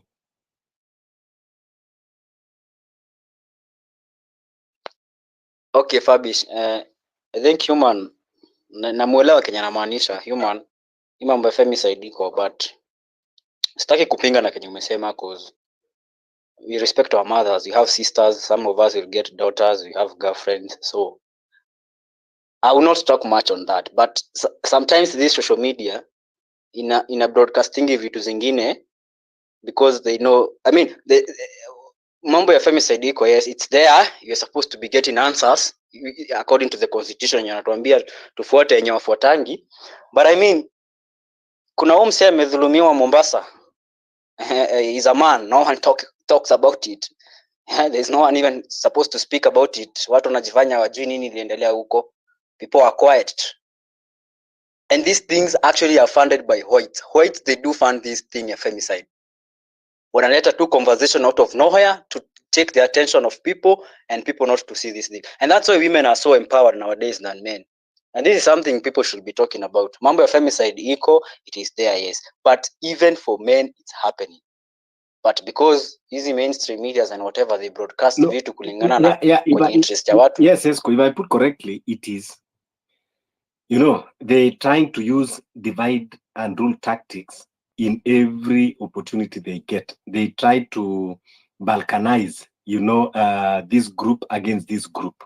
So if they see that they are not going well with the with the tribal, then now they will, you know, because the killings ambayo inafanyika, it is not something to be supported, whether for men or for women.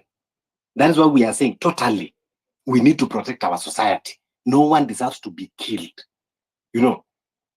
So everyone in this country is oppressed because the regime is failing to protect us. Kwa hivyo, the call for protection, it cuts across the gender. It cuts across the religion. No religion can say they are safe. Christians that ambao hata huwa wako State House wakifanya intercession, they are not safe. Muslims, they are not safe. Hindus, they are not safe. You know, when you go to religion, region, gender, no one is safe in this country.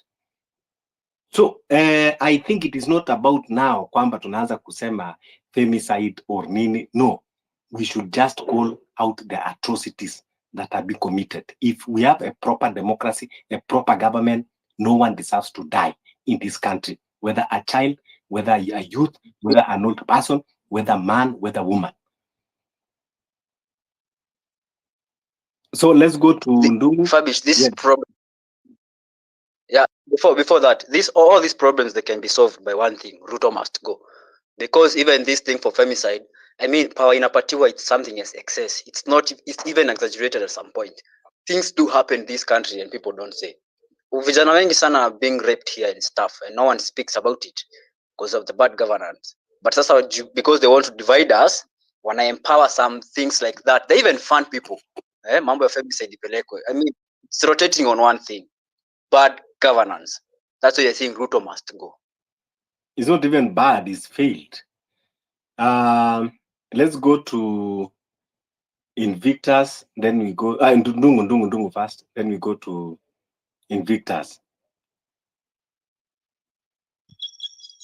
Yeah, okay. Fabish, can you guys hear me? Yes, loud and clear. Awesome. So I would like to commend the work you're doing. Hosting these spaces, first of all, is very important because it keeps the conversation going. And for me, what I want to add, I want to shortly comment on the issue of community policing. I believe community policing. I want to comment on that. And but before I give my comments, judging by the topic of this space, revolution. So I believe a revolution has some specific every individual has some specific role in which they have to play in every revolution. And judging from the three major revolutions in the world, the American Revolution, the French Revolution, and even the Bolshevik one in Russia, we can clearly see that in every class of people, every individuals from each of those classes, they have had their specific roles in that revolution. We have had people who have gone to the streets, and we have had people who have never gone to the streets, but they have written works which have inspired those who went to the streets in the first place. And in that manner, we find that everyone gets included in the contribution for the revolution. Now, my stance is that I believe that the intellectual side of things is one of the best approaches towards stirring the hearts and the minds of each and everyone. And this is what led to the American Revolution and the French Revolution. It is what we nowadays know as enlightenment. People read works of great philosophers, and those works opened their eyes to the injustices in the society. And then the people who had meditated on those works, they acted and they removed those despotic demigods from power. And so I believe that every intellectual in this current generation has a very big, huge role to play. We have the likes of Akina Buka spreading communist maxims everywhere they go. And even though it might not seem that I make difference kubwa for now, I can guarantee you that at the end of the day, it will make a whole lot of difference. Yeah, so now let me go back to the community policing thing. The community policing is actually a pretty bright idea. However, I'm afraid, I don't mean to discourage, but I'm afraid it might not work. It might not, I'm saying it might not work because of this one fact. The greatest enemy right now to the Kenyan is not even the armed robber. The greatest enemy is the government. You understand? Why am I saying your greatest enemy is the government? Because the government is the institution that solely owns the monopoly of violence in the territorial jurisdiction of Kenya. There is no other Kindly repeat it institution. again. Ndungu, repeat it again. Okay, I'm saying that the government is your worst enemy because it is the only institution in the territorial jurisdiction of Kenya which owns a monopoly of violence. That makes it the most dangerous entity within these borders. Why am I saying this? Because when the government takes power, remember it has the police force, it has the armed forces, and you are not allowed to own a weapon unless the very government gives you a license. You understand? So if we form these small groups of community policing, yes, we can protect ourselves against some petty thieves here and there. But when the government comes knocking on your door, bro, when DCI comes knocking on your door, is the community policing organization sufficient to protect me from my worst enemy, which is the government? If it can't, then I believe we are better off the way we are. You understand? Yeah, that was just the input that I wanted to put. I don't have anything else to add. Thank you. I like that you are very conscious that we have an enemy. And also, you are conscious that who is our enemy. That is something that is a good start. Now, creating a community policing vigilante group, it is very simple. There is nothing to be afraid of. We are not saying kwamba they must have AK-47, they must have grenade. But simple is this. Kama umekuwa spaces, vile tumekuwa tunasema, iko hivi. We have seen abductions happening and how they happen.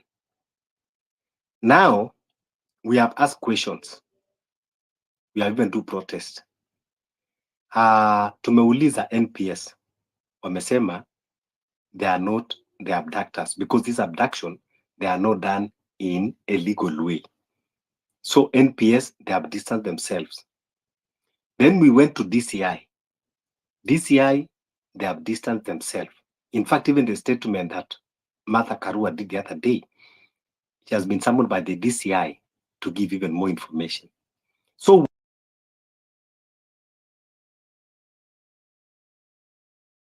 part of this year, you're not part of this. Okay. But you are not telling us if you're not part of this and you are showing us that you don't have interest in investigating. Sasa Ndungu, kama NPS umesema si wao na DCI si wao, So tufikirie ni nani? So tukifikiria tunasema okay, so these are criminals operating. Sasa ndio tukasema this community policing, it is to protect ourselves against those quote unquote criminals. Ndio tukasema kama this is your community, mahali mnakaa, kuna uso ambao ukiona unajua these are strange face, you can be able to interrogate, you can be able to see.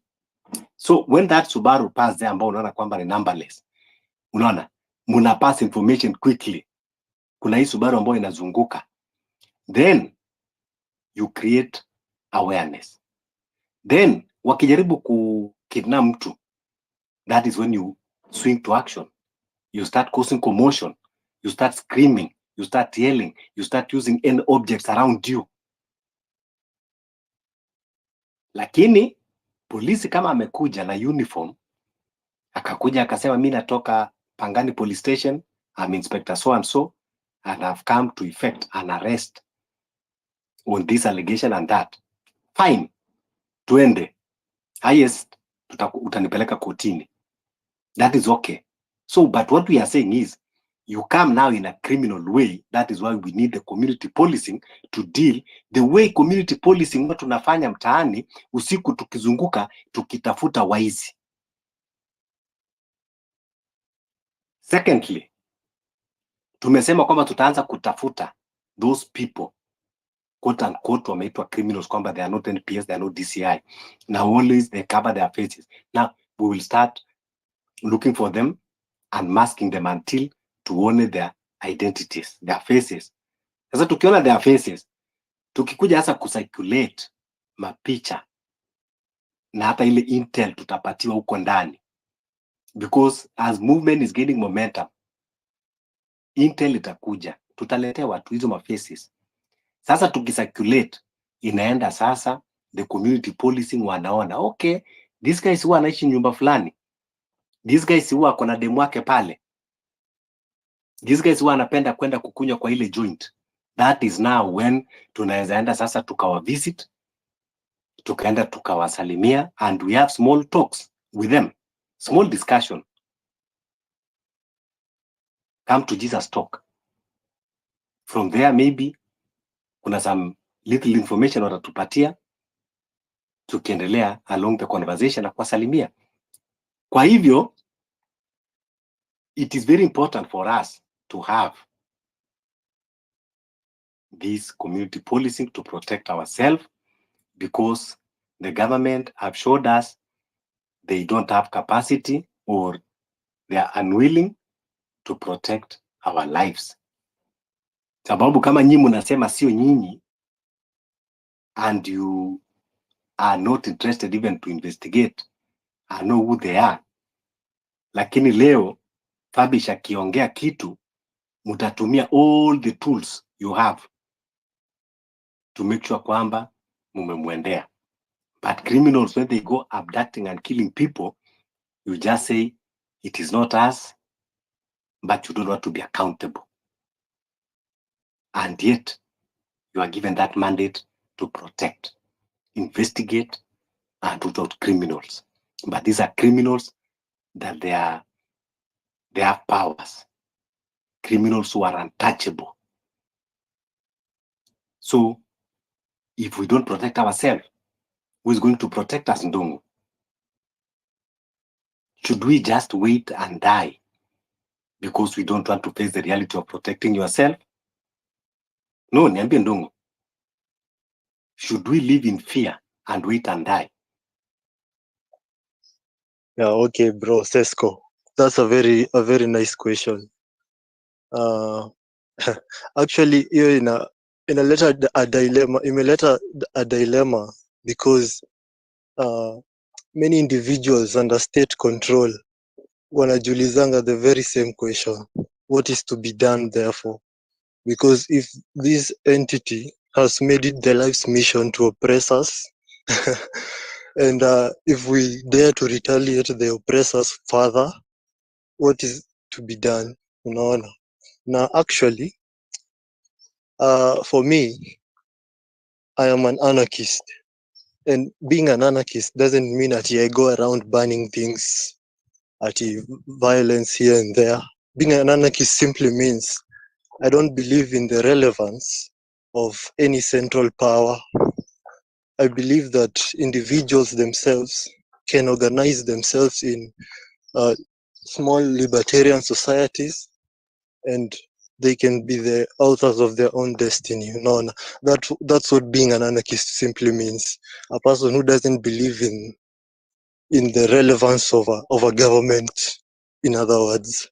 So, okay, answering your question, it is important for you to understand that the government is a security monopoly, and the life of the government and the very existence of a government, it actually comes out of the barrel of a gun. The government feeds on violence. Violence is like the food for any government. Any government that does not commit violence will never get to reap the fruits of democracy.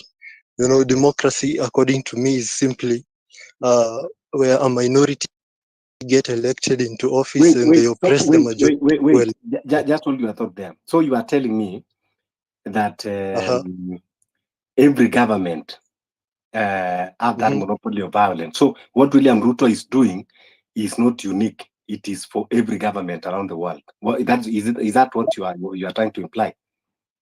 Every government does that. So do your William analysis. Ruto, wait. So what you are saying now is that we should stop crucifying William Ruto. He's doing what every government does. No, I'm not implying that. I'm not implying that he's doing wrong, just like every other president is doing wrong in the first place. That's what I'm telling you. So if hey Ndongo, hebu ngoja kwanza, hold your thought there. I want to know whether we are at the same page. Sesko.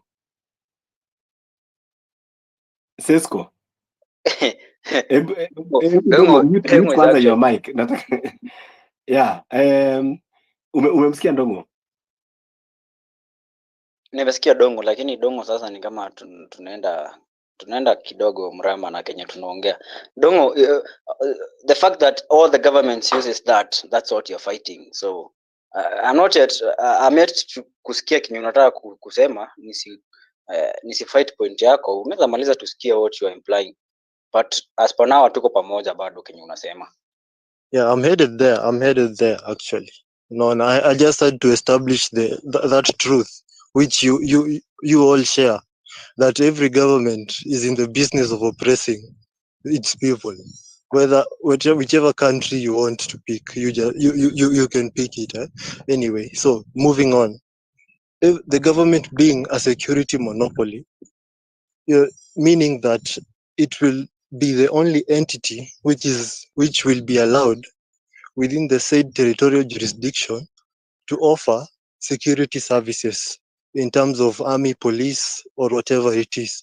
So therefore, any security organization which wants to come up in the very territorial jurisdiction which opposes the power of the security monopoly might not be accepted. Unaona, ndio maana sasa nawaambia community policing is a good idea. However, if not registered by the same government which owns the security monopoly, and it continues operating without the necessary registration, the security monopoly might treat that organization as illegal, and actually it might end up being branded as thugs and thieves. Unaona, na any form of violence against the security monopoly will only lead to more aggressive violence from the said security monopoly.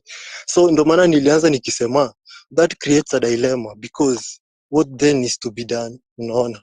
However, for me personally, I know I'm not against community policing. I'm not against vigilantism, but we saw what happened in 25th, and we saw what happened after 25th. The kind of violence we are experiencing now is not the same violence we experienced before 25th. And you can all agree with me. The violence from the government has increased. And why is this? Because the monopolist himself, Mr. Must Go, aliona anathreateniwa with violence, yet he's the one who owns all the violence in Kenya. So unaona, he decided to kukaza kamba zaidi, unaona. However, I'm not against any creation of any group, but for me, my advice will be not to reply violence with more violence. Thank you. Okay.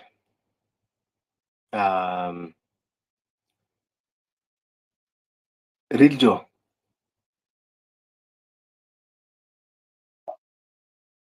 Good evening, Fabish, Sesco, and everyone who is listening. This issue of vigilante, I wish to submit my thoughts on it. But even before that, I don't know where we are getting this ideology that the government is always there to suppress or frustrate its people. Not every government does that. If William Ruto is doing that, if Museveni is doing that, if any other president is doing that in Africa, not all governments do that. There are governments that are out there working for their people, and there are governments that are suppressing their people. So not all governments are doing that. William Ruto is suppressing the people of Kenya. It is the tyrants that do that. Just put like that, the real. It is only the tyrants governments that do that. Thank you. It is only the tyrant governments that do that. Not all governments. So let's stop that ideology. Number two, this issue of vigilante, I see it is quite a topic that has been discussed in this space, Fabish, several times. I wish to state that when we went to the streets on, let alone 25th, when we went to the streets before 25th, the protests were in a different nature. And our voices, the message that we were spreading was reaching out to the government. The way this information was reaching to the government, it was effective somehow. And we made the ground very hostile for politicians. And that was very good. After 25th, we had another series of protests, if you can remember. And protests after 25th, because I want to debunk something that I've heard how people speak sometimes on this space, and I doubt if some of them were in the streets, because I really don't understand. Because some of the people here were never in the streets from the beginning. I was in the streets from day one of the protests, when we were just a few of us protesting against anti-finance bill. And majority, we were led by some few activists and some few organizations. Some of them were branded to be funding the violence later on. We were just few people. But when people saw that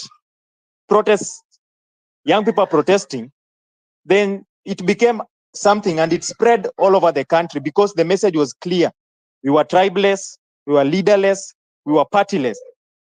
And we did not tell people to join us by force. We only went to the street on our own, but we kept educating people every day about why we are protesting. And we kept every day, every evening after we retreated back home, you would see TikTok videos. You'd see X Spaces. You'd see lawyers invited to X Spaces to debunk the finance bill. You'd see each and every clause of the finance bill, people discussing each and every clause every evening. And when we called for another protest on Tuesday, people turned up. And the third protest was the best protest for me, because on the third protest, people turned up in Nakuru, large numbers. On the third protest, I saw protests in Kisii. I was never seeing these protests. I would only see them in the evening because we were protesting during the day. And we saw protests in Eldoret in the third protest. That was the protest that was leading to 25th, because we took a break, if you can remember, for a week, and we declared 7 days of rage, if you can remember. And we deplatformed politicians from churches. And that worked. And in the build-up to that, everybody was on board.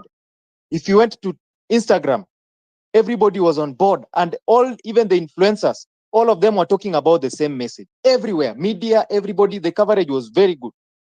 And in the build-up to 25th, when we were going for the 25th protest, the government was not aware that these guys were going to turn out. People turned out. Nobody told anybody to turn out. Nobody paid anyone. People turned out at free will. And that was an organic protest, and it happened. And in fact, Parliament was breached. After 25th, the next Thursday, when we called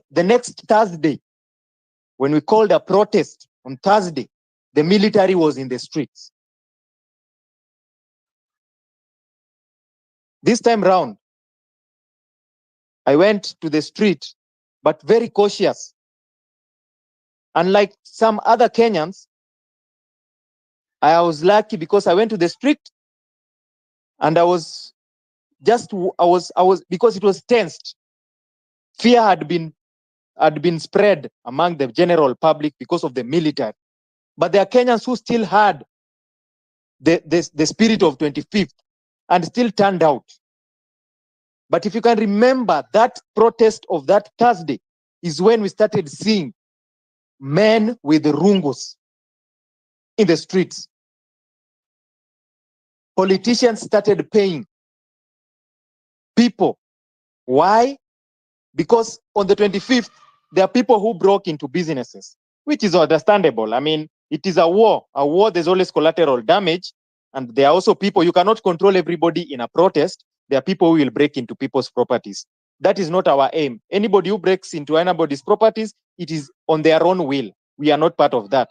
We went to protest. But then people started sponsoring each other, and you'd see rungus now on the streets.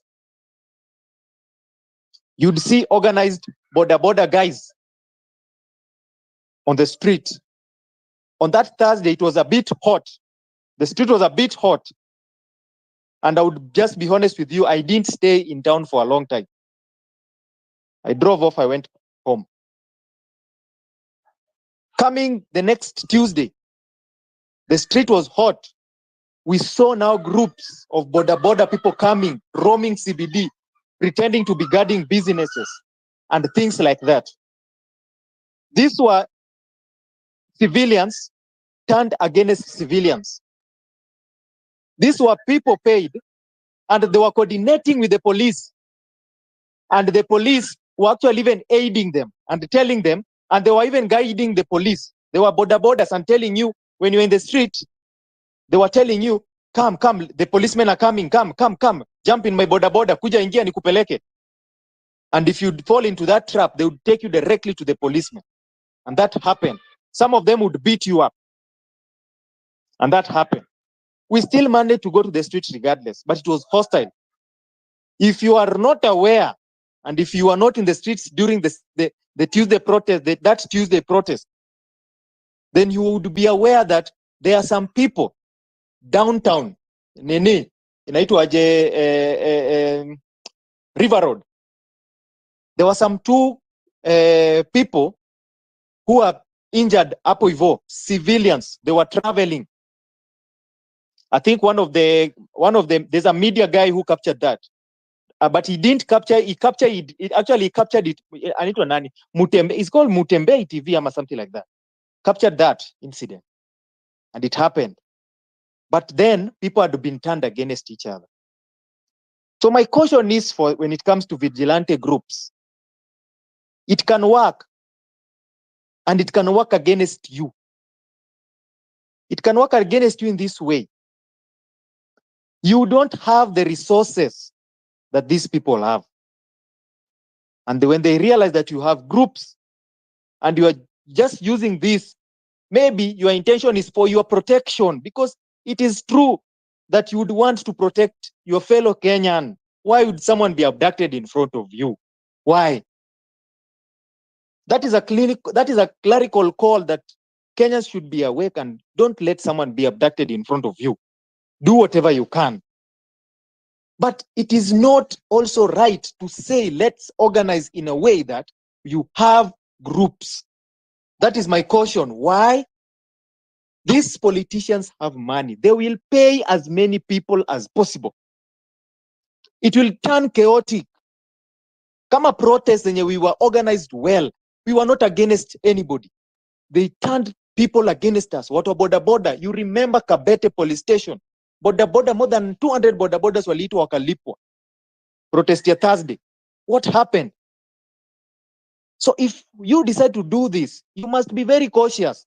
They have the money, they will turn you against each other. And you guys will fall into abyss when you start fighting each other in the estate. And they will now have a reason to use even more force than they are using now. They will have a reason to abduct you even more than they are doing now. You will have given them a reason because they will turn against you. They will sponsor border peoples to come and hurt you. They will give them rungus. They will sponsor people against you. Now then they will put force, more force. They will do that on you because you have given them a reason to. I caution. I'm just giving caution as part of my reservations.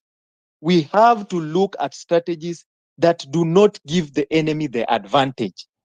Go ahead, Don't give the real.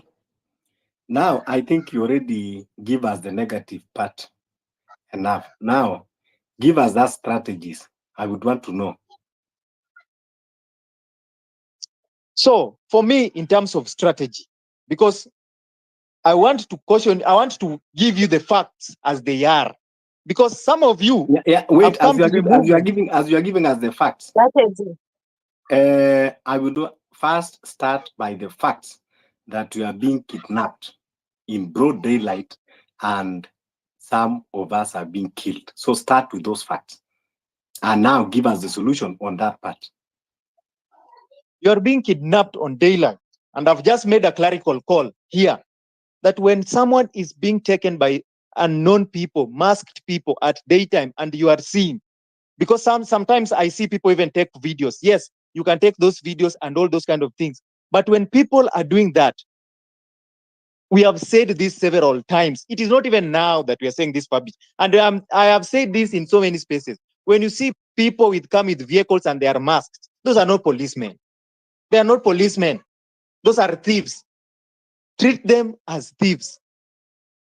Those are not policemen. If they don't, a policeman, as according to the law, should identify themselves. The court ruled even when we were protesting that policemen should not come with masks in the protest. They still came with masks. They will always break the law. But don't give them the advantage because they're doing that so that Okay. Now, so that we go step by step. So now, as you are going to treat them as thieves, as criminals, that I want to agree. So, who in this society that are going to deal with them? Is it our mothers? Is it our fathers? Or it is the youths who are active and energetic? Fabish, I don't have an answer for that. But what I'm telling you, anybody who comes to abduct someone and you are there at that point in time, treat that person as a thief. Treat that person as a thief. Treat that person as a criminal. That is all I can say. I don't want to give you details. These are spaces. I will not give you details. But treat that person as a thief. If they don't identify themselves, they are thieves. That is all I can say. That is the solution I've given you to do. But this is something we have said so many times, Fabish. This is something that we started saying so many times. But people are still being kidnapped and people are watching. So that means because people are telling us that we should not be anarchists. We should follow constitution when we are kidnapped.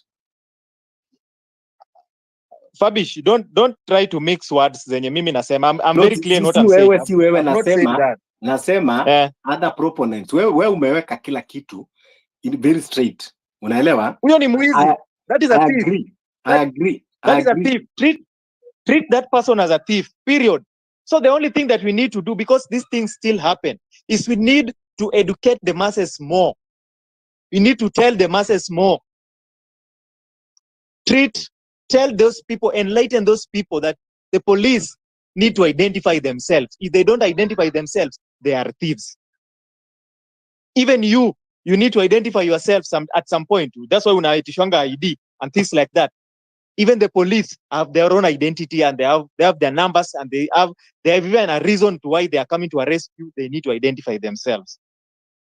If anybody who does not do that, that is a thief, that is a criminal. I will not say much on that. That is the solution I've given you first. So you're asking for solution. That one is solution I've given you first. I will not. Can I ask a question on that one? Yes. Because we keep saying that, and I do agree, we should treat them as thieves. But then you've seen when people give an account when walikuwa kwa area ya watu wenye walikuwa abducted, they say that these people were heavily armed. So Wakenya washauziwa uoga.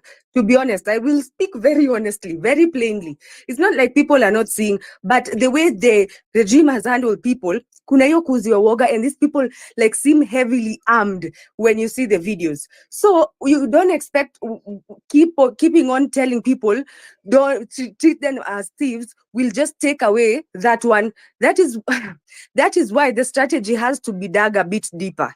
Hiyo kuuziwa uoga yenye tumeuziwa inaweza kureduce in what shape and form, because hata tuseme treat them as thieves mara ngapi na Can I answer you? When we always go to protests, the police always don't come with piece of paper and a pen. They always don't come with a piece of paper and a pen, and we always deal with them. By the way, they always don't come with a piece of paper and a pen. It was and a crowd of 1,000 people. When we always go to the street, 1,000 in outside your gym, outside huko kwa duka yenyu, see with a crowd of 1,000 people. You know what I'm trying to say, yeah. When and I don't know whether you read the report, you read the investigation in Nation Media about these abductions.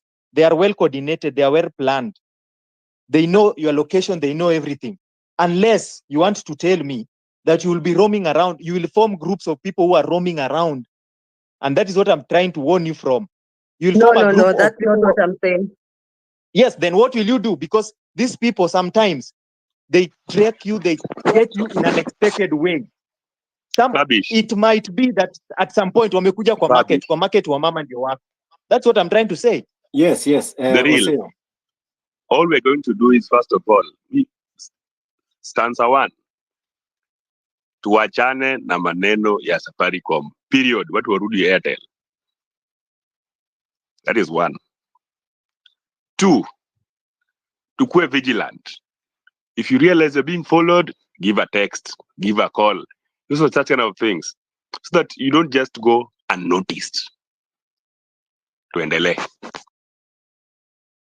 Umesema tukue nini? Ngoja kidogo. Ose umesema tukue nini? Kitu ya kwanza, tuachane na maneno ya Safaricom. Tuachane na maneno ya Safaricom kwa sababu tumerealize Safaricom is letting us down all through. Wanatuibia, wanatuua, because once you give someone's information, you're killing the person. So yeah, end of Safaricom. Yes? Alafu kitu ya pili umesema tukue nini? Vigilant. Okay, now Oseo. In any case, you just realize somebody is trailing you or what, or people have been sending you text messages. Share out. Don't be quiet. Somebody sends you some funny message. Share it out in public. People would know. Ngoja kidogo Oseo. I like the word you use, to be vigilant. Now I want to ask you, what do we call a collective of vigilant people? What is a collective noun?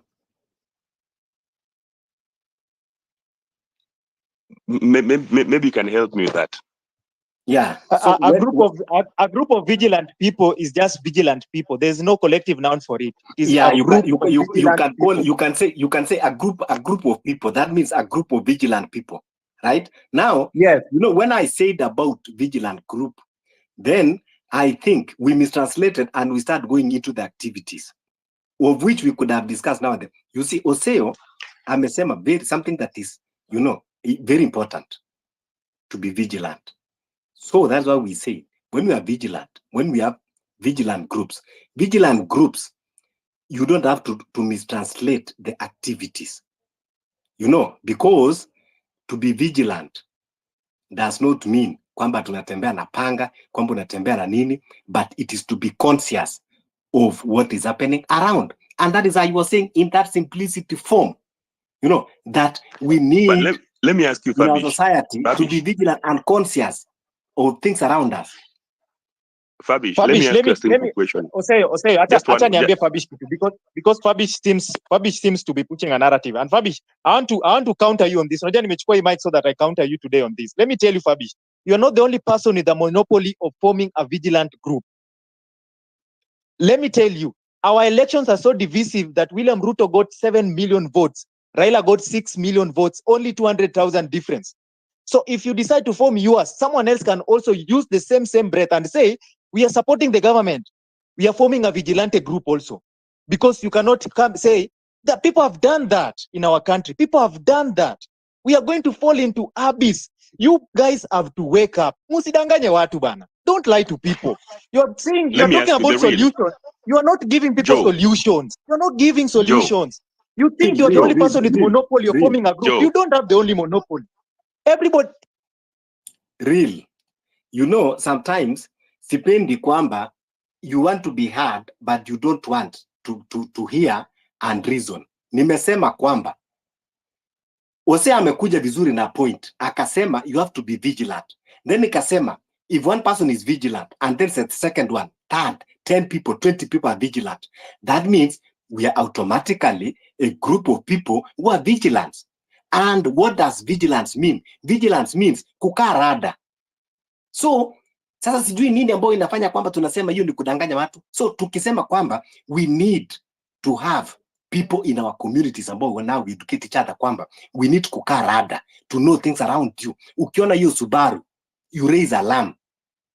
There are people, strange faces ambao is like, so tukae rada. Hivi ndio nimekuwa nikisema. Then tunakuja, that's why sometimes naona kwamba either someone want to push a different agenda, ndio sababu unaanza kuchukua the statement ambayo tumeka hapa and you try to turn it around and make another thing and sell the fear. Let's not be hypocrites. Let's not sell the fear. Tukisema kila wote tunakubaliana hapa kwamba we need to be vigilant. So, and then when I say we are vigilant groups, you say no. That is anarchy. That is what. Come on. Why are we hypocrites? To be vigilant need to ukae rada. Then sasa tuangalie what are the things that we need to employ. Oseo akakuja vizuri. Na ndio sababu tulikuwa tumeandika pale juu, boycott Safaricom. Okay? Then now tukuje sasa katika steps moja baada nyingine. What do we need to do? Usijaribu kutembea peke yako, ama wakati unatembea let someone know where you are going. Okay? Kama the real ni neibangu. The real bro, nataka kufika hapa. The real akikaa 5 hours ajeniona, ana alert people. Huyu jamaa nimemcontact na sympathy na alikuwa ameniambia anaenda somewhere. Nao tukiendelea hivyo. So nikasema kwamba we need to be vigilant. Lakini sasa why do you need to translate about the vigilance and bring other narrative? I have never said kwamba the vigilant ati we need to have guns. Ama nikaambia watu wachukue mapanga na marungu kutembea nayo. But kukaa rada. Lakini intentionally it doesn't mean kwamba you don't understand, but you just want to turn the narrative and start pushing that you know what we are saying is wrong. And yet we are saying we want to awaken the consciousness in the community level. So the real, as your name suggests, can you be real?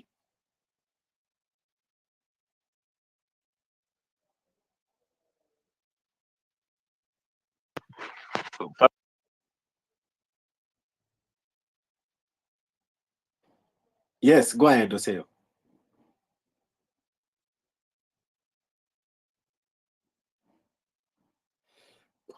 Oseo, go ahead. Oseo, umeinua mkono. Oseo, go ahead.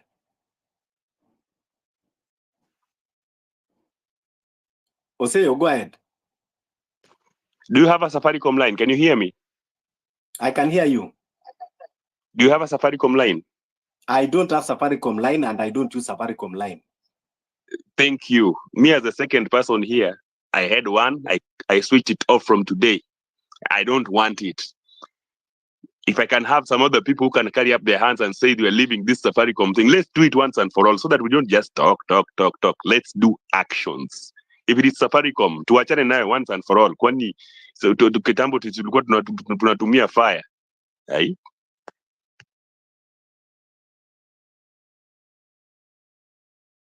Yeah, and I tell your contacts kwamba tafadhali if uko na Safaricom, mimi nishaanza kuambia watu wangu usinipigia namba ya Safaricom, sitachukua.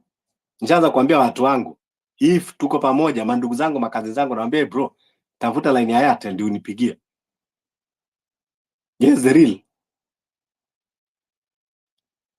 Thank you, Fabish. I want to land, but let me make a point. I'll say I'm with you on that.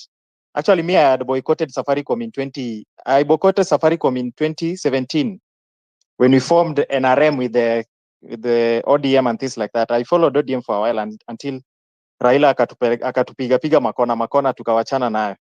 So I boycotted Safaricom kitambo. But what I wanted to tell you guys is, Fabish, when we started this movement, me, I have employed Gen Zs. I am just a millennial, just starting my 30s, but I have employed Gen Zs who are working for me. And when we were starting this movement, I saw the passion that they have. I'm the only person in the whole building, Westlands, where I have my office. On Tuesday and Thursday, we people are not working. What Gen Z walikuwa wanaenda kwa street because we are fighting for our country. And I decided to do this because in 2017, I lost my job for fighting against the government and even rejecting some of the things, including boycotting Safaricom, boycotting Brookside, and boycotting hizo mavitu zengine. And I said, I will never be employed. I will employ myself. I will employ people so that nobody comes after me and can boast for me with a job and I will give you a job and I'll fire you from a work. That's something I've done for the longest. I can sustain to be wherever I want to be at any time. But that's not about it. Also, we need to understand that we have a country here. There are people you don't know. Let me tell you, in the build up to this 25th, because I have very, very good friends in ODM. Some of them tunakaa now, jioni, every time we get from work, tunakaa now, we sit with them, some of them. In the build up to this, they were not aware about anything. They were in the dark. They could not even make statements the way they used to make. They could not. Young people walikuwa wameamua kama mbaya. Young people had set up a pace in this country. And nobody knew. People were asking. The government is asking, who is funding these people? If you would look at, and I will give you very exclusive information, the government had to start looking at individual transactions, and that's where abduction started, of people from M-Pesa. They had to start looking at your transactions and see who is receiving money, the traffic of money coming in and out of your M-Pesa.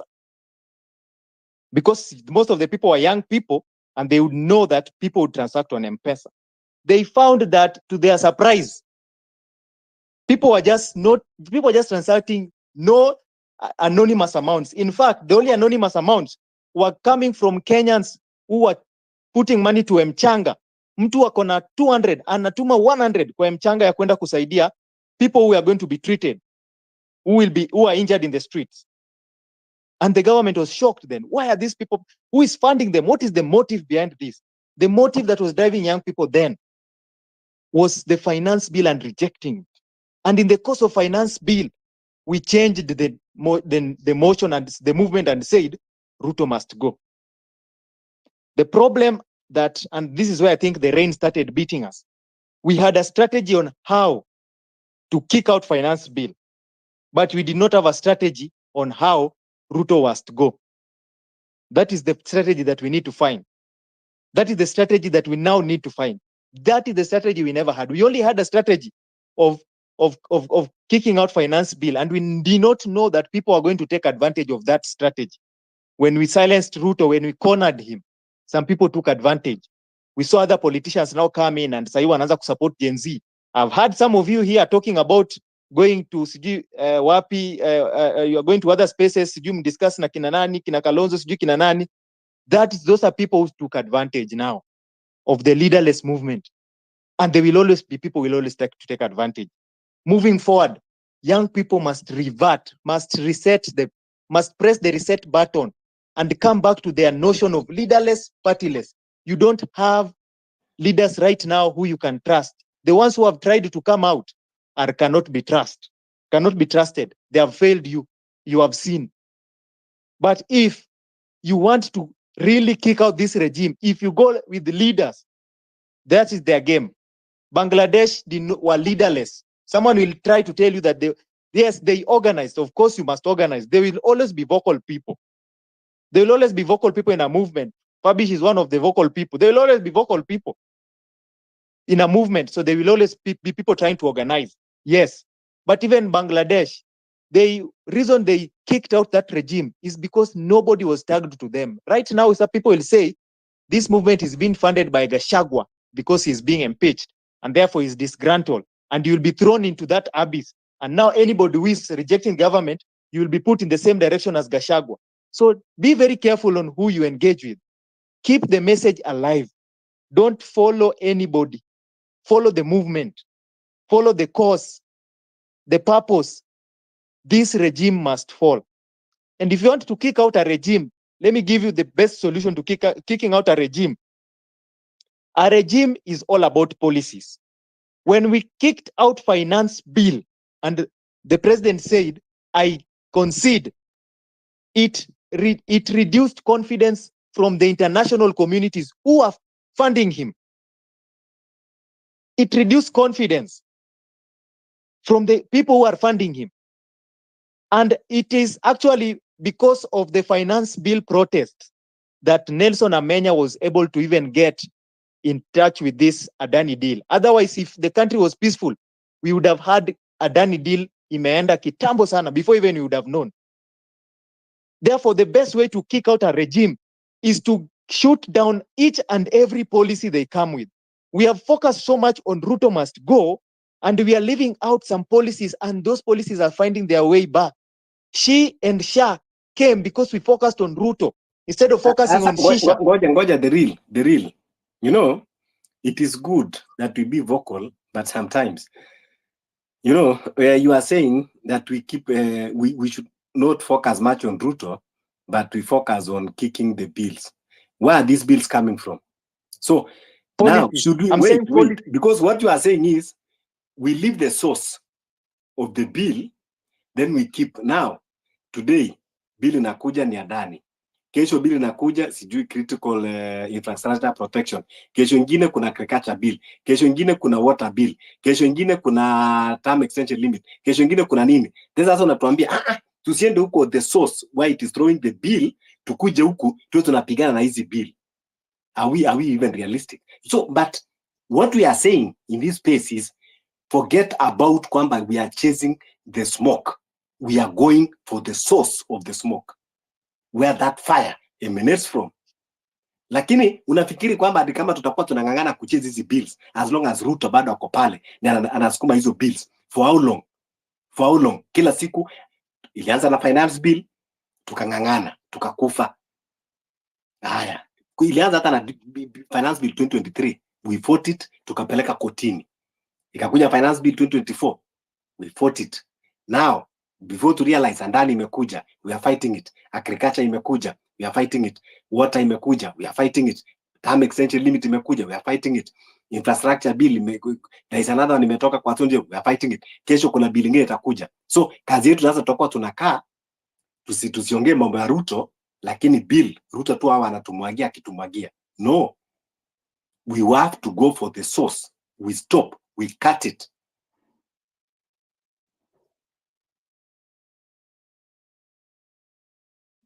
Fabish, you know, sometimes we are.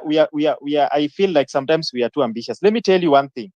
You know, his finance bill. What do you mean we are too ambitious? Ruto. There are people who support William Ruto, but supported anti-finance bill, and that gave us numbers. Let me tell you, there are people who you will not convince and tell them William Ruto must go. They will not be with. I've told you, we are in a society of 55 million Kenyans. Not everybody will side with you. But if you find a way, the politicians find a way of manipulating people. That is the art that this movement has not learned. The word of mouth is very important. That is why us we use word of mouth. That is why we try to educate people. The word of mouth is very important. No. If you want people, listen, real. Listen. Tuache mambo ya grama nyingi. You know, let's stick here. Wewe unasema kwamba No, wait. We have to I want us so that we are not lost. Yes, there are people that they are against certain bill but they support William Ruto. I agree. Even in June 25, tuliona kijana wa Muturi alikuwa on the protest. That means Muturi himself was not for the bill, but he's a loyal to William Ruto. Now, because we want to remain popular, then we said, okay, wacha tuache William Ruto, will be only fighting the bills ambayo anatupatia. Will that be our work?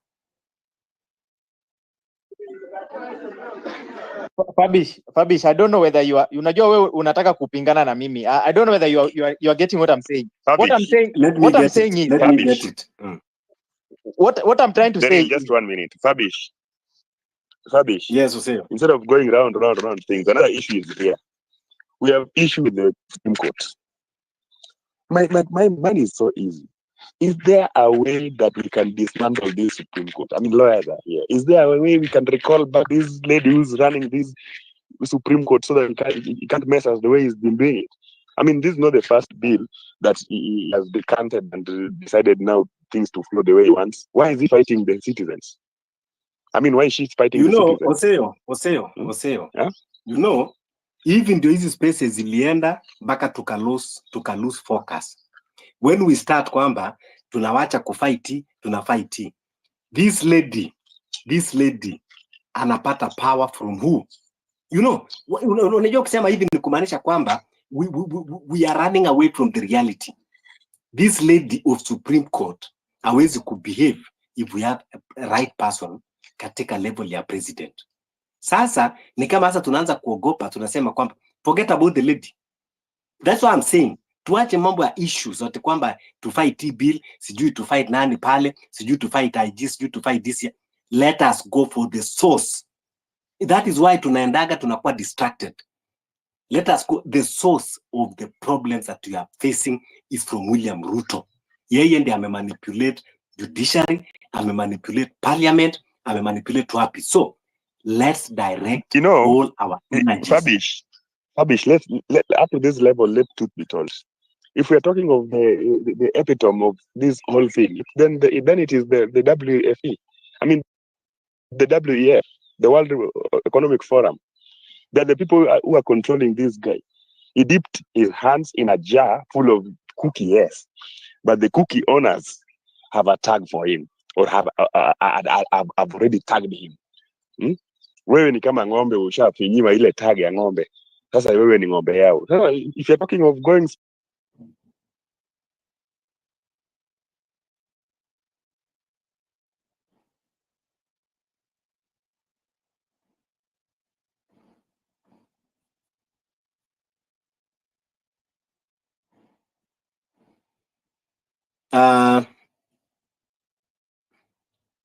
Oseo, I think I lost you at some point, but what we are saying is tuache mambo ya kukua distracted. William Ruto ndio sisi tunamjua, mahali hizo zingine power zinatoka Western, sijui World Health Organization or whatever, they cannot come by themselves. They must have someone organizing for them. So let's first hear generally new speakers ndio niweze kuja kwenu. Generally, karibu. Then Fabish. Then another thing, why don't we push for formation of IBC? Because once we have IBC in place, then we can chase Ruto away. How do we chase Ruto with and IBC? form another? How do we chase Ruto with the IBC? You can recall him. Yeah? With signatures. You can This recall him with signatures. signatures. How? You collect signatures and say we don't have trust in him. We are the Kenyans. Now listen. Close to 6,000. Listen. I want you to consult any advocate of the High Court. Na kuambie, the only way to recall a president is through parliament. Zile shenanigans Raila alikuwa anatupeleka kula to collect signatures. There is no any law like that. Any law hata mwenye ako hapa atakuja kuambia. It is only one way to recall a president, and that is through impeachment by parliament. So hiyo mambo ya kufikiria ati kwamba hakuna, there is no other way. Na parliament, we already know who they are. Sesko, naona umeinua mkono for a long time. Fabish, you're talking of the parliament. Let me ask you, if we take signatures and take to the parliament and force these people to do what we want, because that is why they are there, they are our representatives. And in case they're not there, then we are the we are the owners of the country. Huh? How do we own the country then? It's evidenced so well in the constitution that the power belongs to us. We can either exercise it through our representative or directly. Oh, yes, so tell me, how do we have to exercise it directly? The rest now you can bring a lawyer. Hey. Kweli bado kuna kazi. Wajua nilikuwa nafikiria ni watu wa now. I want to agree with Wallace kwamba kweli civic education inahitajika. You know, I was thinking no mama sokoni, you know, kwa villages peke yake wanahitaji civic education. But I realized kwamba hata sisi katika hizi spaces we need civic education. Oseo, there is no other way to recall a president. A president, you can only recall him through the impeachment parliament and a meet your threshold ambayo inatakikana by parliament, kama ile ilikuwa inafanyika ya deputy president, ndio the same inakuwa applied kwa president. As it stands now, parliament it is an extension of the executive. I want to agree with you that yes, Constitution chapter 1, power belongs to the people, and that is why we are saying now we want to exercise it by doing a revolution and taking the power. So here hatuhitaji ati kwamba ati that one now you need ati to a lawyer. We now want to take our power, and this is what we are discussing in this space, that we want to do revolution to take our powers back. Because parliaments have failed us. William Ruto himself, he has failed us. So, but Fabish, once you throw him out and there's no IBC, then it means that we are going to suspend the Constitution. Thank you so much. That is now the saying of NIS. Listen, if Ruto died today and there is no IBC, you want to tell me that this country is going to stand, is not going to go forward? What are you talking about? You know, sometimes, let us be realistic, but sisi kama tumesema tuna throw out. Kwani sisi ni wa Kenya, tunakuja to 2007 kulikuwa kuna constitution ya prime minister, but because of the crisis and what happens, we sat down na tukatengeneza kitu ilikuwa inaitwa the national accord. Tukatengeneza a short term arrangement ya 5 years, tukaweka prime minister so both of them can work together. The people that are distracting us from forming IBC ni yeye bado William Ruto, alafu ndio tunasema kwamba tumgoje. IBC kwani itahitaji nini kuform? We will have a transitional committee ambao watakuwa they take care of everything. We will form transitional. You know, so but don't be mad, brother. We just wait on thoughts. Ati sijui what if saizi ya kufe. Unafikia sasa hii akikufa ndio Kenya sasa itakuwa imeisha mambo yake. So please, let's be critical when you are thinking. Just hold your thought there. Wacha tusikie Seko.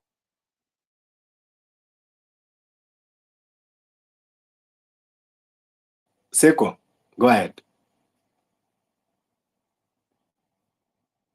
So Fabish, nimeona ni kama tunaenda steps 5 mbele tunarudi 6 nyuma. I mean no, we are not going as far. I know where this conversation is coming from, but we are still okay.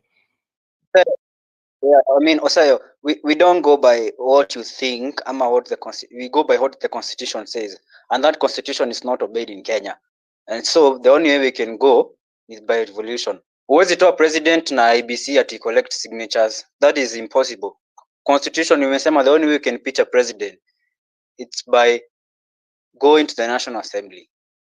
Sasa sisi wenyewe nini yetu tunaona venye iko National Assembly yetu imebaiwa. I mean, I thought people knew how these things go. You're being worried about what will happen if President Ruto goes today. You will know the fact that nimeona hata bado hujaelewa venye president anaweza kuwa impeached. You will understand when he goes, you will know the next step. For now you're saying Ruto must go.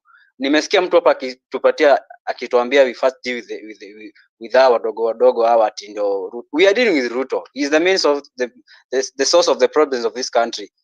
There's no way I'm going to go for a senator there. Mimi hata mambo ya Cheregai mimi sitaki, hata tumsikizi, hata you're not even giving attention to him. Hata akikuja kutuambia ati president run for 7 years, hizo ni project za Ruto. We don't care. What you are saying is Ruto must go. Wacheni kutuambia to deal na issues zingine sijui nini hapa. It is not going to work that way. What you want is Ruto to go. Wacha kutuambia to solve mambo ya my MPs, we start recalling them. That is nonsense. They still have powers right now because Ruto is on their side. Ishongo has the audacity kukuja na ana tweet hapa anasema Kenya anataka regardless ya mambo imefanyika. I mean wanapitisha finance bill inapelekwa kwa huu jamaa tunataka kuchase out, anasema haitaki and they are there clapping, wanapiga makofi. Amesign ataki they are clapping and the same people in the nini parliament wamesema ipite. I mean what else do you want us to do? To impeach who are impeaching there? Parliament achana nao. We have no arms of government in Kenya right now. We want revolution to take place. Ruto aende nyumbani. Hii mambo ya kutuambia sijui mambo ya nini ati tupate akina nani, hiyo ni ufala. It is not working that way. The only thing that can work in Kenya ni Ruto aende, mambo ianze from there. Mambo ya kutuambia tuanze kuenda huko tuchukue signature kwa watu. IEBC kiformiwa itaformiwa na watu wenye wako paid already by Ruto. So IEBC itakuwa sasa ni Ruto. Hata signature I mean I thought you are far kujua how a president is being impeached. Msiturudishe nyuma na usikuje kutuambia hapa tusitoe Ruto, kwanza tutoe hawa watu wengine, hiyo ni ufala. Hatutaki kusikia hiyo. Ruto aende, akienda ama manyang'ao wake wote wameenda. Kwani you didn't see yesterday? Speaker mzima anakuja kwanza kusema ati leta hiyo bill kwa nini? Yani I mean Kenyans should wake up, man. Hii makizungu mingi hapa contradicting things. It's not fucking making sense. We need change and the change is revolution. Tutoe huyu jamaa hapa before 2027 ifike. Because ikifika na unaona hakuna bill inapelekwa inaanguka huko kwa parliament. I mean the worst can happen. Anaweza piga hii miaka 5 yake iishe and then achukue ingine 7. Akuwe amerun for 19 years. Mnataka kurudisha dictatorship time ya Moi. We don't want that nonsense. That's why we are saying the only thing you can do right now is chasing this guy out. Hakuna story nyingine. Mambo ya constitution peleka huko mbali. Hiyo ni ufala. They don't obey the constitution. Koti inasimamisha mambo na bado mambo inaendelea. I mean, what constitution and then are you telling us to obey? Ama kukua align with? Tuongee vitu zina make sense kwa Kenya. Muacha mabitu mingi hapa, makizungu mingi hapa. We are all educated. Muacha mambo mingi. What you want is Ruto to go. That is the only thing you're supposed to be talking right now. History ingine hapa is not making sense. IBC collecting signatures. Signatures na collect yango zinapelekwa parliament. Kwa National Assembly, history ya IBC. Asante Seko. You know, mimi kwanza ninaumwa na kichwa nikisikia mtu akiniambia ati tukiondoa Ruto then what? Yani you mean kwamba this yani where education we are learned. Wow. Mesha Njogu.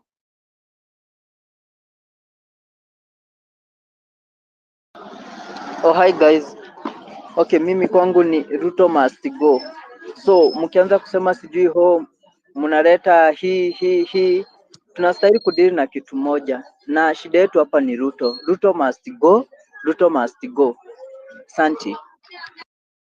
Asante. So you know, Ruto anajaribu katika kila njia na hawa watu wengine kina ODM kuleta majendas tofauti. You know, that is why tunaambiwa ati mkimwondoa Ruto na hakuna IEBC mkimwondoa. What are you talking about? Kwani Ruto ndiye aliumba Kenya?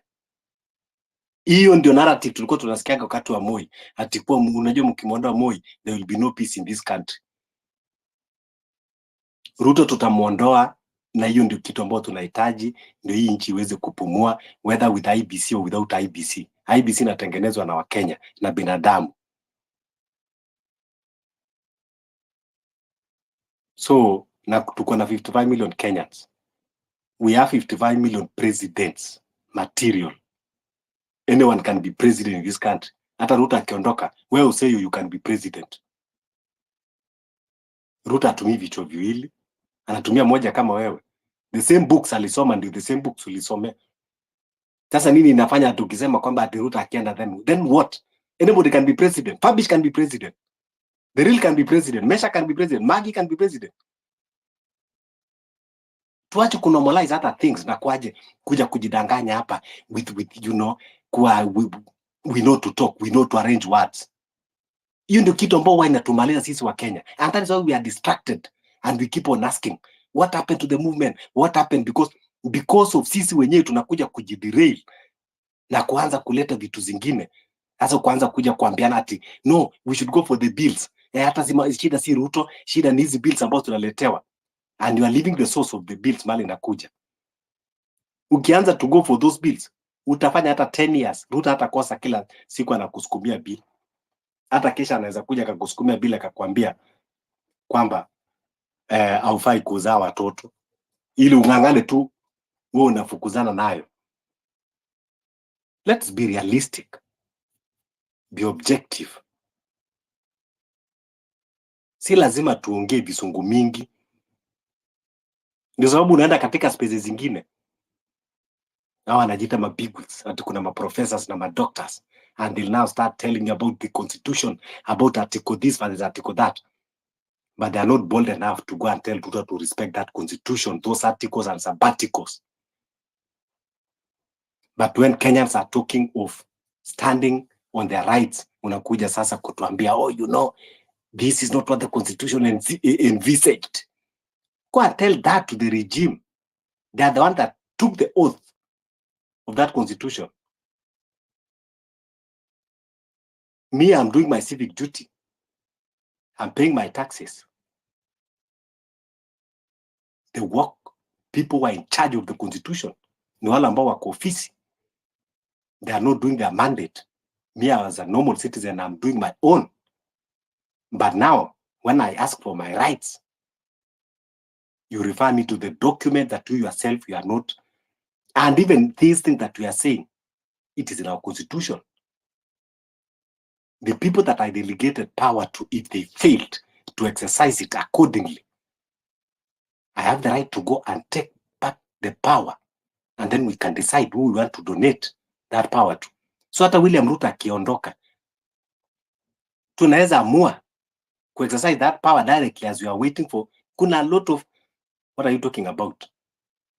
Constitution is very clear. What we are doing is within the constitution by taking the power. IBC sio sasa ndio utaleta kutengeneza. Mbona haitengenezwi? Ujiulize kwa nini haitengenezwi? Na unafikiri wewe mtu ajui maana IBC? The real, umeno mkono sana. Kabisha, nataka kusema kitu moja. I think unaelewa Kenya nasema vibaya. Nikisema mimi sijasema ufight bills za Ruto, sijakwambia hivyo. Unajua shida yenye nimeona hapa. I mean, sometimes listen point of view. Unajua watu wanaongelea kitu moja, lakini shida yenye nimeona mko nayo ni Fabish, kwa hii space yako ndio space yenye nimeona una exchange na watu. Always get the point of view. The point of view is very important, and don't try to kusema watu wengine vitu wenye wanasema. Fabish, venye nasikia ukiongea, I don't think you have experience of these streets. Na nimekusikia vizuri sana. You don't have experience for these streets, Fabish. I have lost people I know in maandamano. In 2023 we were on the streets constitution, fighting for the regime yenye iko hapa sahi.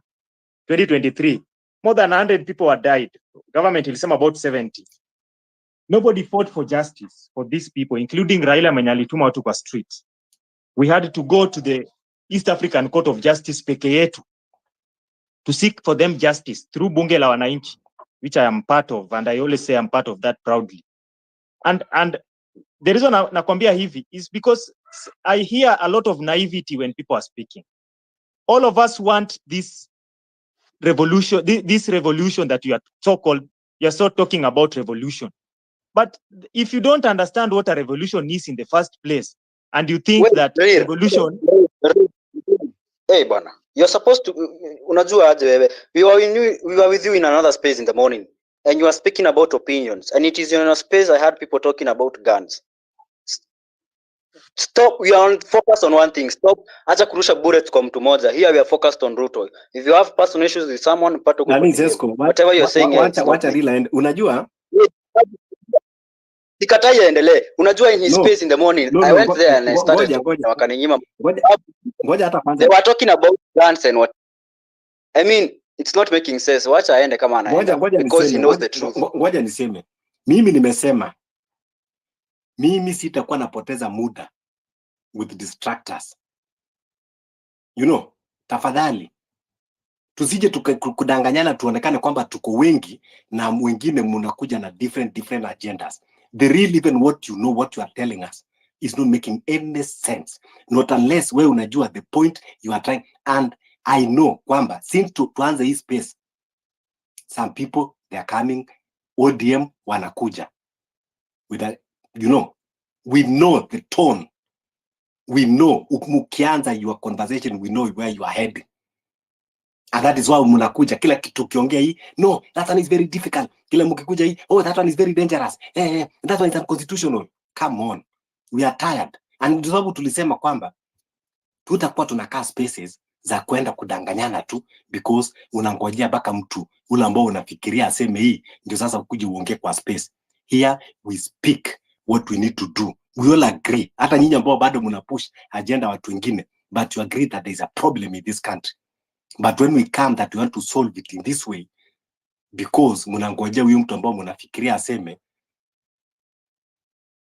then inakuwa sasa unakuja kila kitu unasema, unakuja kutuambia una experience ya street. Ni venye sisi wengine labda hatujuani. Mimi labda nimekuwa in these streets longer than you. I've been in these streets even before hii ya Ruto, hata katika serikali ya Uhuru. If I decided to reveal some things, utashangaa. Nilianza kupush other things wakati hata watu wengi walikuwa bado hawajaona. Sasa hivi unakuja kutuambia ati kwamba ati mtu anasema you judge me, you don't know me. But now you are here to judge me kwamba ati I don't know about the streets. What is that about the street? What is that about revolution? Revolution is just go ahead. Unajua Kenya, Wakenya wanataka kitu moja, wanataka mtu anawasudhi, mtu anawadanganya, and that's not what we want as Gen Z. As Gen Z nikisema as Gen Z, nasema watu wenye wanafaitia hii revolution, we want change. Hatutaki story mingi, story ya constitution and whatever. Educate people on a good way. Wacha kuja hapa kutupatia vitu zenye zinatusinya and you still continuing. I was in a space in the morning with the real, na nakumbuka tukiwa na yeye hapo. They say freedom of opinion. And then a guy from America there anaanza kutupatia opinion yake ati he's going to fund us with guns and whatever. I mean, tulienda kwa street na maji na simu, and this guy slaughtered us. Then you're telling us to take guns. I mean, it's not making sense. Wakenya tuache kudanganyana. Now, we were talking about Morara Kebaso here, akiibia watu. This guy, we were talking right now. Nimetumia Fabish sahi screenshot. The guy has just blocked me right now. Na akacomment mambo yake na akani block.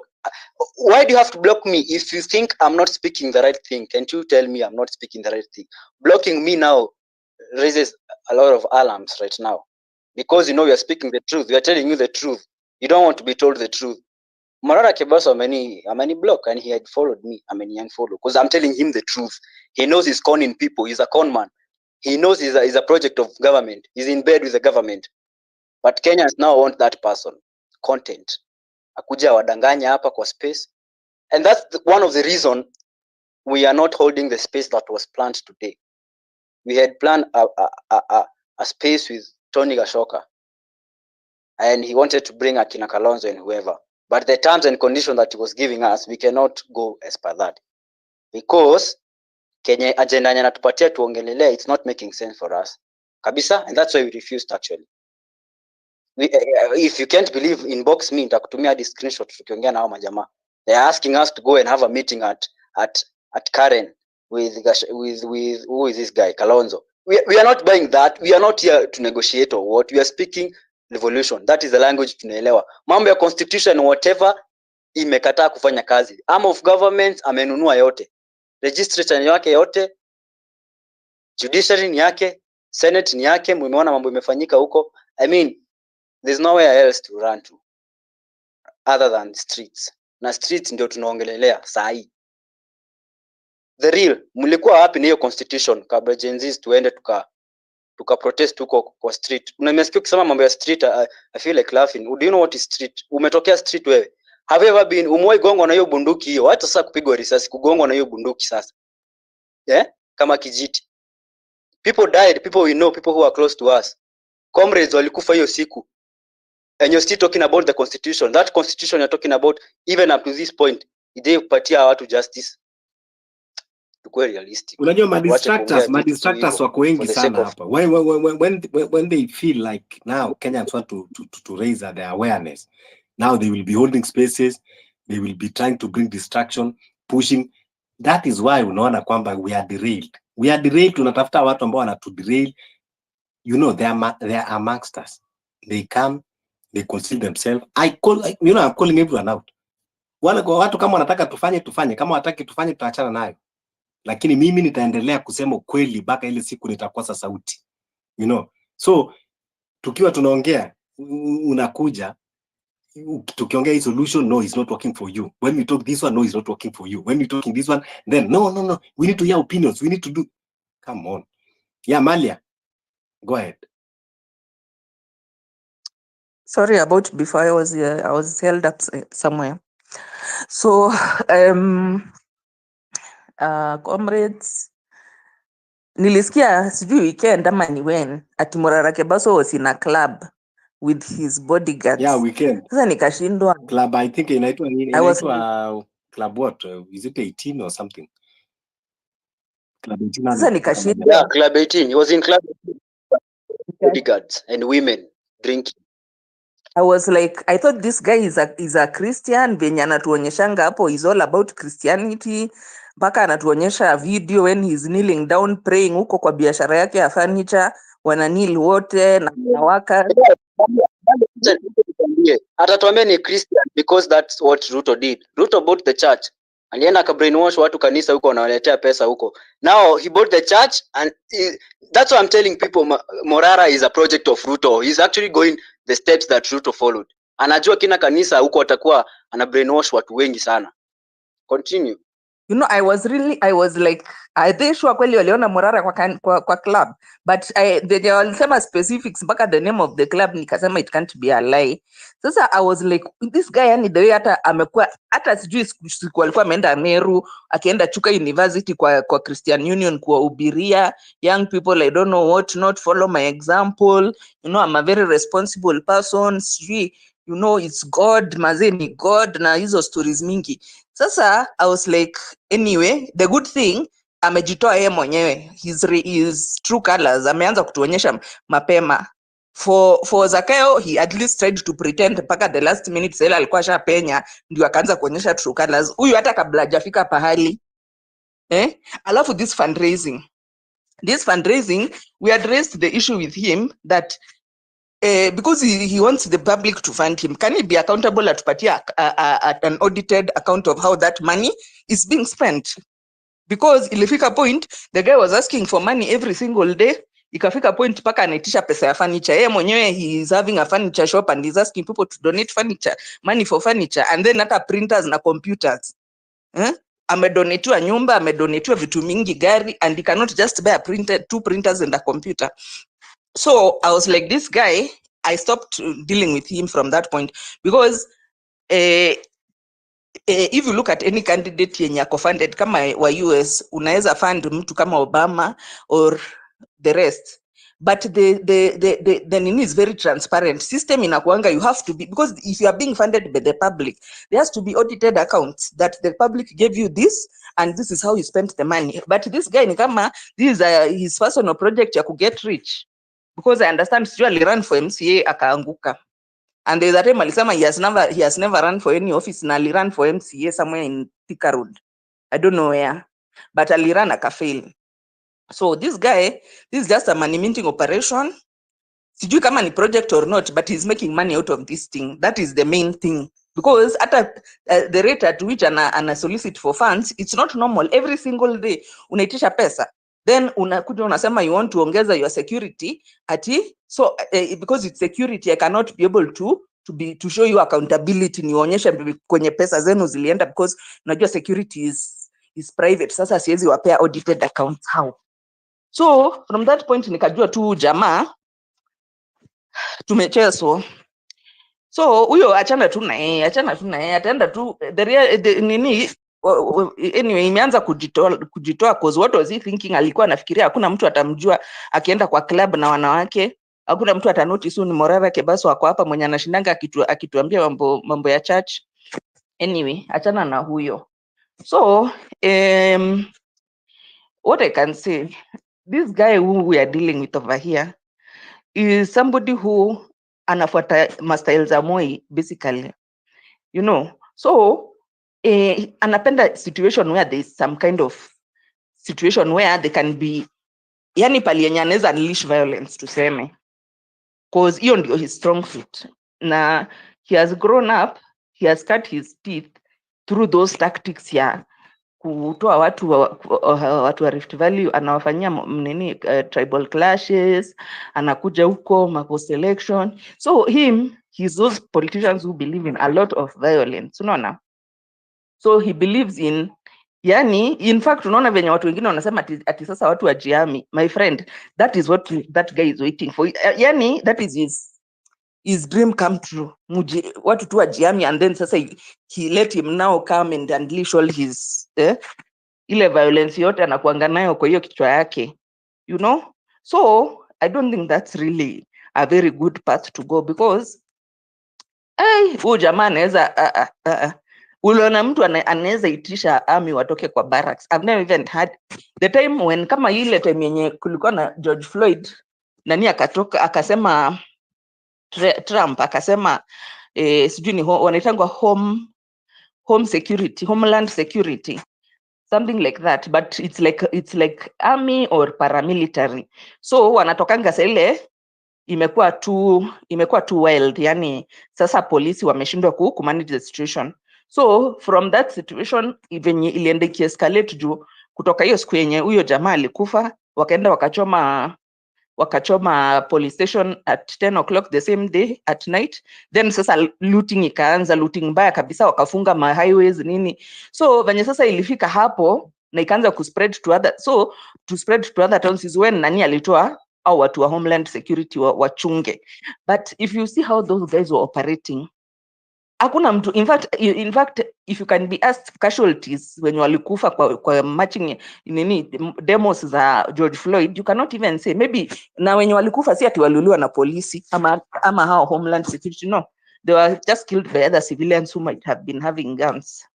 So you see this, let me tell you the truth, unaona hizo mademos venye mulifanya, they really helped the situation. Let me tell you the truth. Saizi, before that, watu walikuwa na kiburi ingine ya wazimu, whereby ungewapata kama kwa barabara, they are always on the road, na hizo masiren wakiambia watu watoka kwa barabara so that they can pass all the time.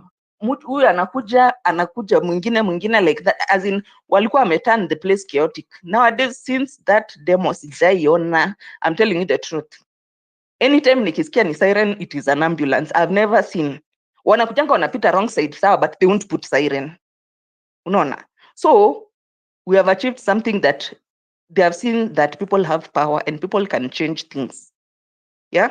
Because unaona, I like comparing na hiyo story ya George Floyd, because unaona George Floyd aliuliwa by some white cops yenye walikuwa wamezoea kuua black young men. Unaona, it's something which had gone on for a very very long time, as in ukipatana tu na a young boy mwenye ni black, kama uko na gun and you are white, unamshoot, unasema sijui alikuwa naiba, unasema sijui alikuwa anataka kufanya nini. It was just na ukipelekwa kotini hakuna koti yenye ingefunga a white person mwenye ameua a black young man. But that day venye hiyo video ilitoka, in fact the way it was, huyu jamaa he was not even supposed to be charged. Mwenye alimkanyaga kwa mwenye alimfinya shingo, he was not even supposed to be arrested. They were going to concoct a story, nini happened, he tried to resist, he was going to attack, but evidence ndio hiyo ikaenda viral. So that first of all shows you the power of the internet. Unaona that at times you may not fight all the battles yani in a way which is structural, like now the constitution means. Unaweza tumia other means, like how that thing was able to go viral, ikienda all over the world, ikienda all over the other towns and cities, na venye wase walijitokelezea. And from that point on, by the way, anybody who shot a black person, kuna jamaa mwingine alikuwa na own bar and he shot a black person who was rioting.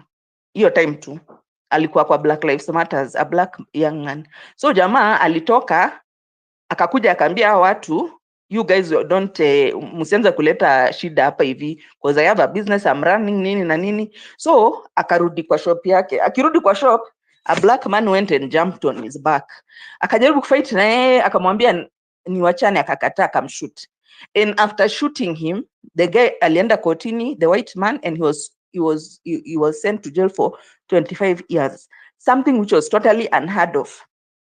And from that time, watu walienda, even the guys who were there with that police mwenye alinil on the neck of George Floyd, walienda wote pamoja ndani. So that can show you pressure, people pressure, what it can be able to achieve.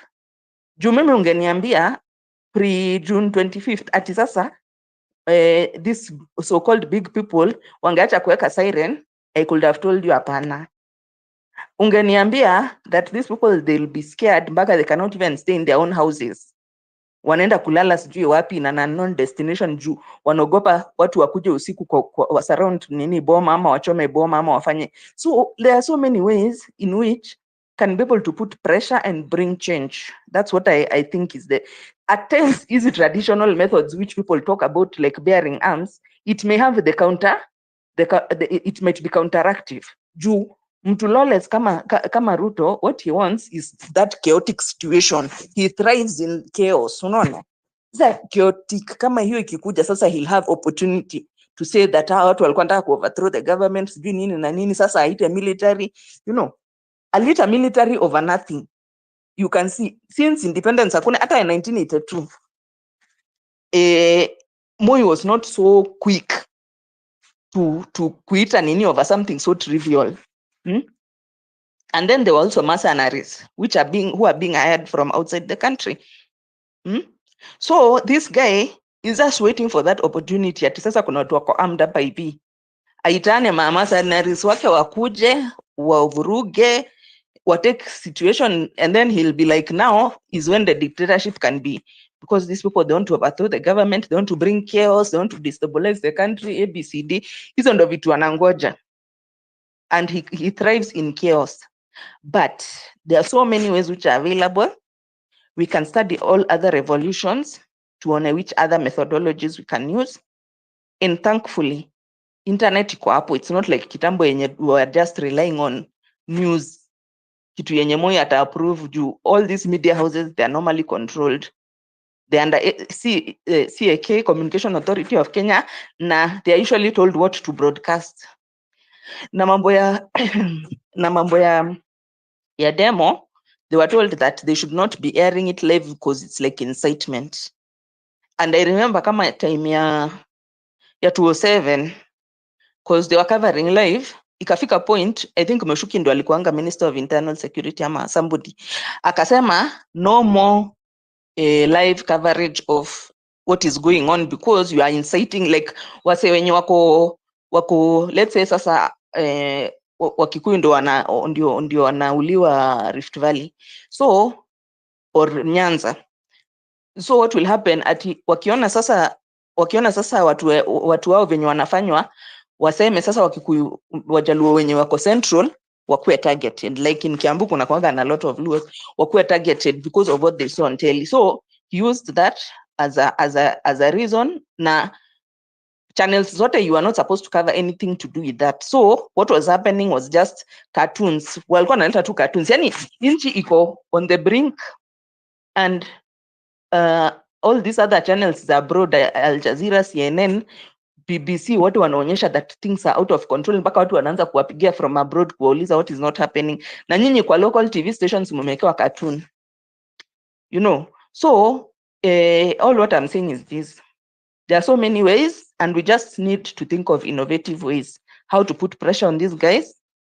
It's not impossible. Let me tell you, me, if you'd have told me at his an MP can be scared of his constituents. Siku hizi hata wanaogopanga kuenda kwa meetings. It's not those days when walikuwa natafuta meeting iko wapi tuende hapo. Where is the meeting tuende hapo? Siku hizi they are thinking twice because ground imekuwa hostile, and that's what we need. Unaona? We need a hostile, that continued hostility which cannot be fought. Unajua a hostility which can be fought ni kama if we bear arms and we go and attack.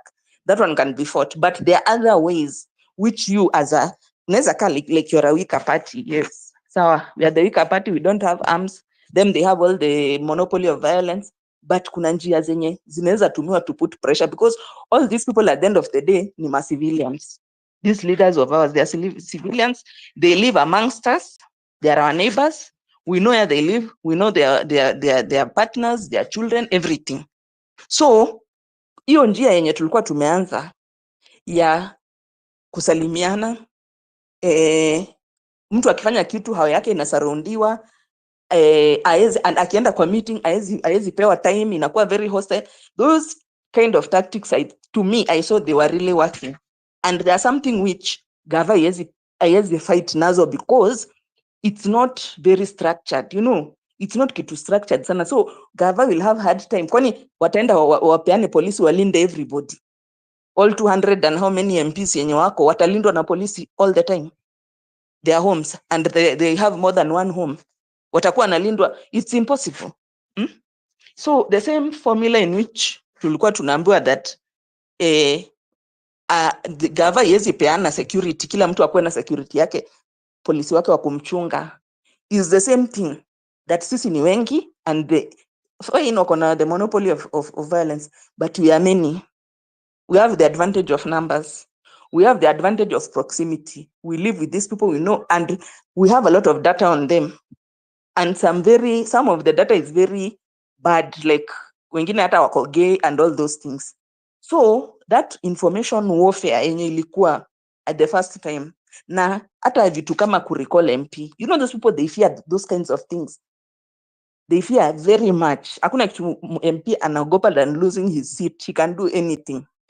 Wachana na Ruto kumpea pesa at the end of vote yes or no. If he just hears you are recalling, and it's not such a difficult process, it's possible. So me, I feel tukiorganize around those kinds of avenues, we can beat these people, because we can beat them in our area of expertise, our area of strength, whereby them they don't have the strength there. They may think that they have all these people to spy and do what, but if it's about spying, we are the ones who can spy on them more than they can spy on us. If it's about you have dirty laundry, they have more dirty laundry than us. Some of them, if their lifestyle was just to be exposed on the net, saizi hata sijui kama they can be in this country.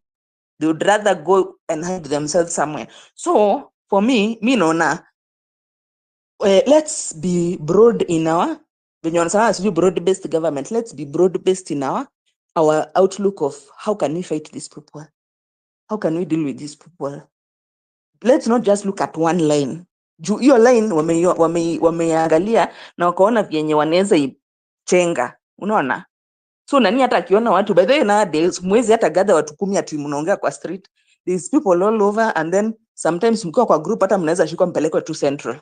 Jua kudiscuss to politics, which is what Moi used to do, by the way. So jamaa, we know we are dealing with a Moi reloaded, but Now things are different. Hii ile siku yenye ilikuwaga Moi na KBC na TV2, we have so many things at our disposal, so many tools at our disposal, so many ideas how we can be able to circumvent these people, and for sure we are going to overcome, because the people always have the power at the end of the day. And that's why during George Floyd maandamano, you saw what happened. Hiyo kitu ili become so big and it blew to an extent that nobody could have thought that kifo ya mtu mmoja inaweza blow to the whole world. Unaona? Because nowadays the world is a global village. Kama ile time yenye tunasemanga trendisha topic ya this guy should not go to Uga or those kinds of things. Hizo vitu, they give him a negative publicity in the in the world. Na he has been feeling it, because I don't know when it is, alikuwa kwa interview akasema that there's a lot of negativity and a lot of fake news, which means inamuaffect. It's affecting his image even in the global realm, that mtu he's only ever trending on negative things. Ukimwona kwa X he's trending ni kitu mbaya, ni vitu mbaya amefanya. So let's keep on that pressure. Let me tell you, that thing, that line we had taken, it's a very strong line. And we also look at other revolutionaries, modern ones. Well, how do they normally fight these characters? Akina Snowden, how are they able to do these things? I think that can be a better means than kukua confrontational in their area of strength, which is violence. Thank you.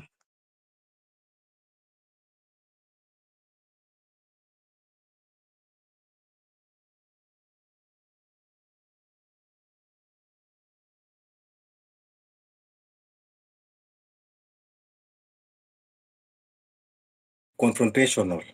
Lakini, as we are doing all those wonderful things that we need to do in a revolution, we are talking of abduction here, which it is illegal.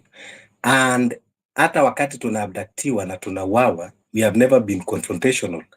Should we continue subjecting ourselves, losing lives every day, because he's the only one that have monopoly of violence? Or it is time that we do away with our fears and say enough of abduction? We are not saying that we want to be violent, that we want to go and start attacking, places, but we are talking of attacking when time comes that they want to harm us. We are attacking those who want to kill us. That is the honorable thing that you can do to protect your life. I'm getting you very clearly what you are saying. But okay, you want to defend yourself. So what is your idea of defending yourself? Like now, if they come kama venye walienda kwa Boniface Mwangi's house, ako nyumbani, ako na watoto, na wanataka kumabduct. Sasa because he doesn't want to be in a confrontation hapo kwa watoto, maybe they might even harm his children, he just goes willingly. Because this is a protege of Moi, I can maybe tell you how it was during Moi time. Moi time, he was seeing the people who are walikuwa naitangwa instigators, yani hao ndio watu wenye wana cause rebellion against his regime, tuseme.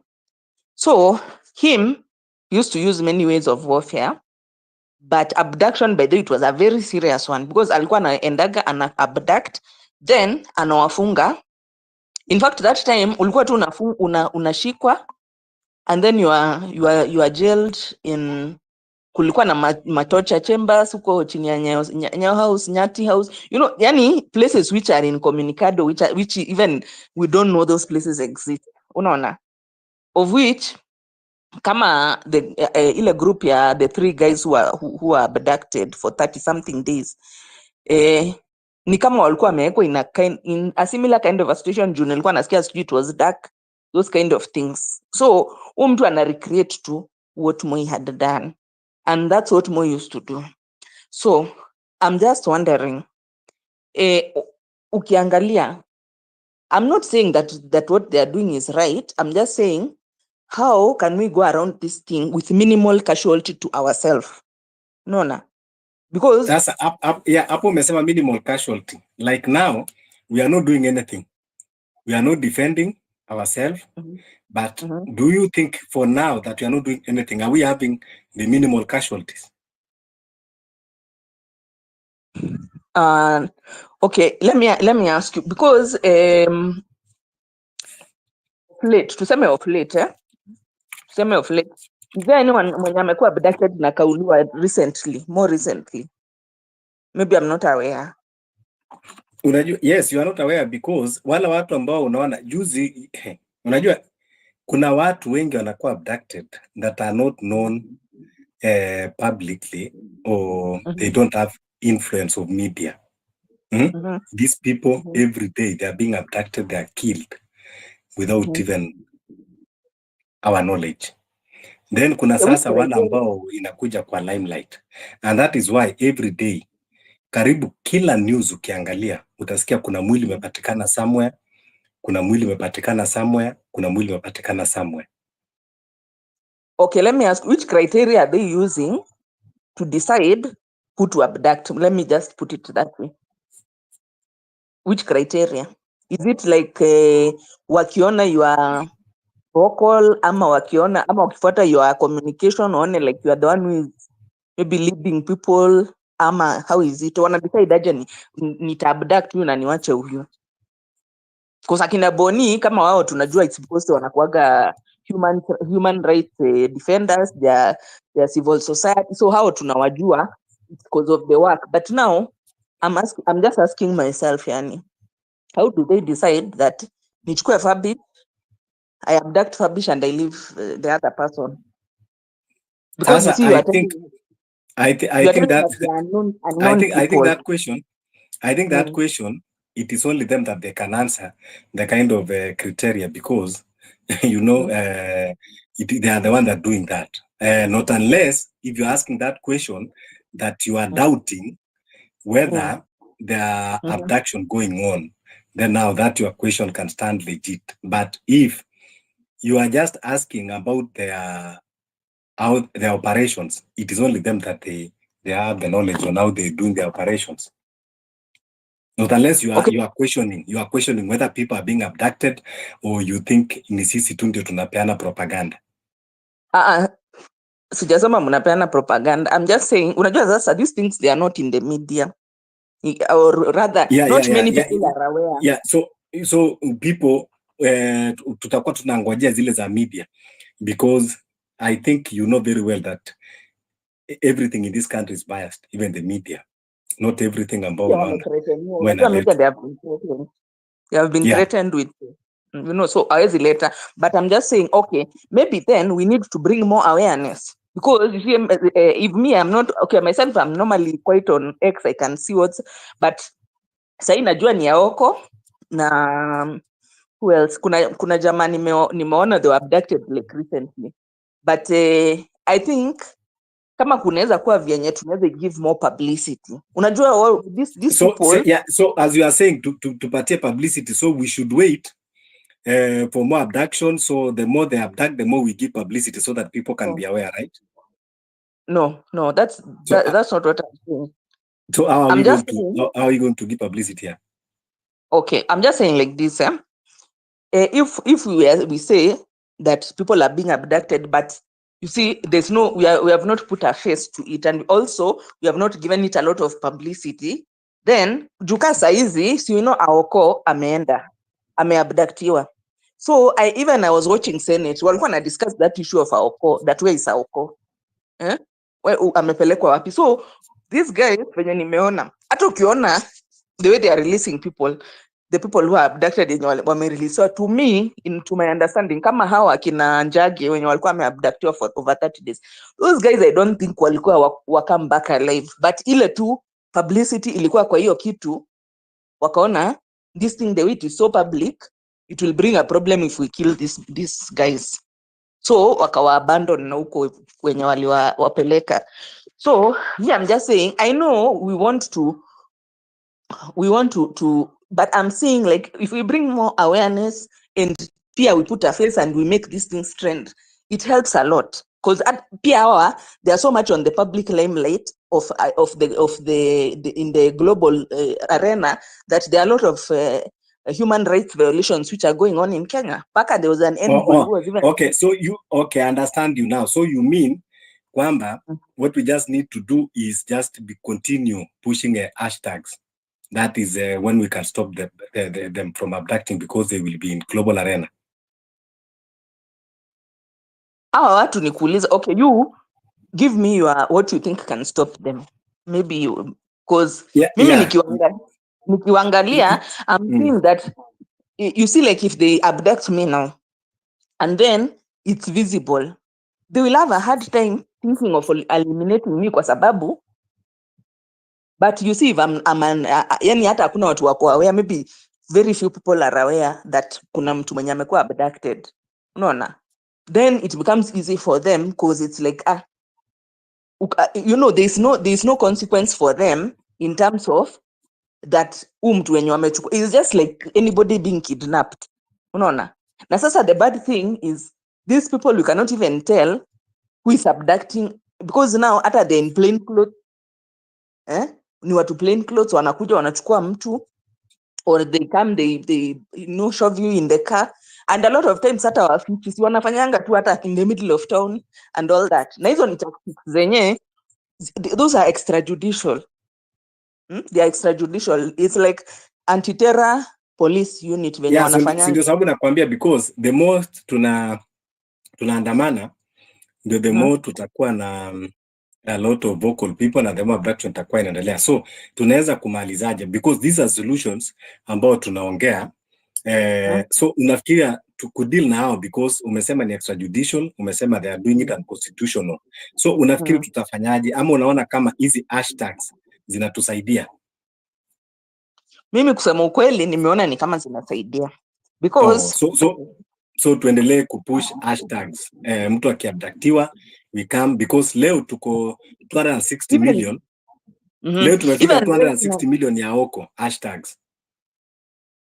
Even the people who are not very well known, we can also bring ocha wenye watabductiwa, the ones who are already missing, the people who are already missing. I understand. What I'm saying is leo tumefika 260 million hashtags ya aoko. Do you think we deserve a medal? It's not a medal, it's just a strategy. No, and do you think the strategy, now that we are at 260 million and there is no any communication from them, wala hata they are not ready to hata kukuja tu ku address, so unafikiria kwamba ita work? Na kesho Fabish mwenye hata fikisha 260 million, because we don't know, maybe they need 1 billion for them to respond, but now kesho Fabish mwenye hata anaweza sifikishe 10,000 hashtag, unafikiri itakuwaje? I can see your point. Nimeiona sasa, nimeona point yako. We need to bring awareness.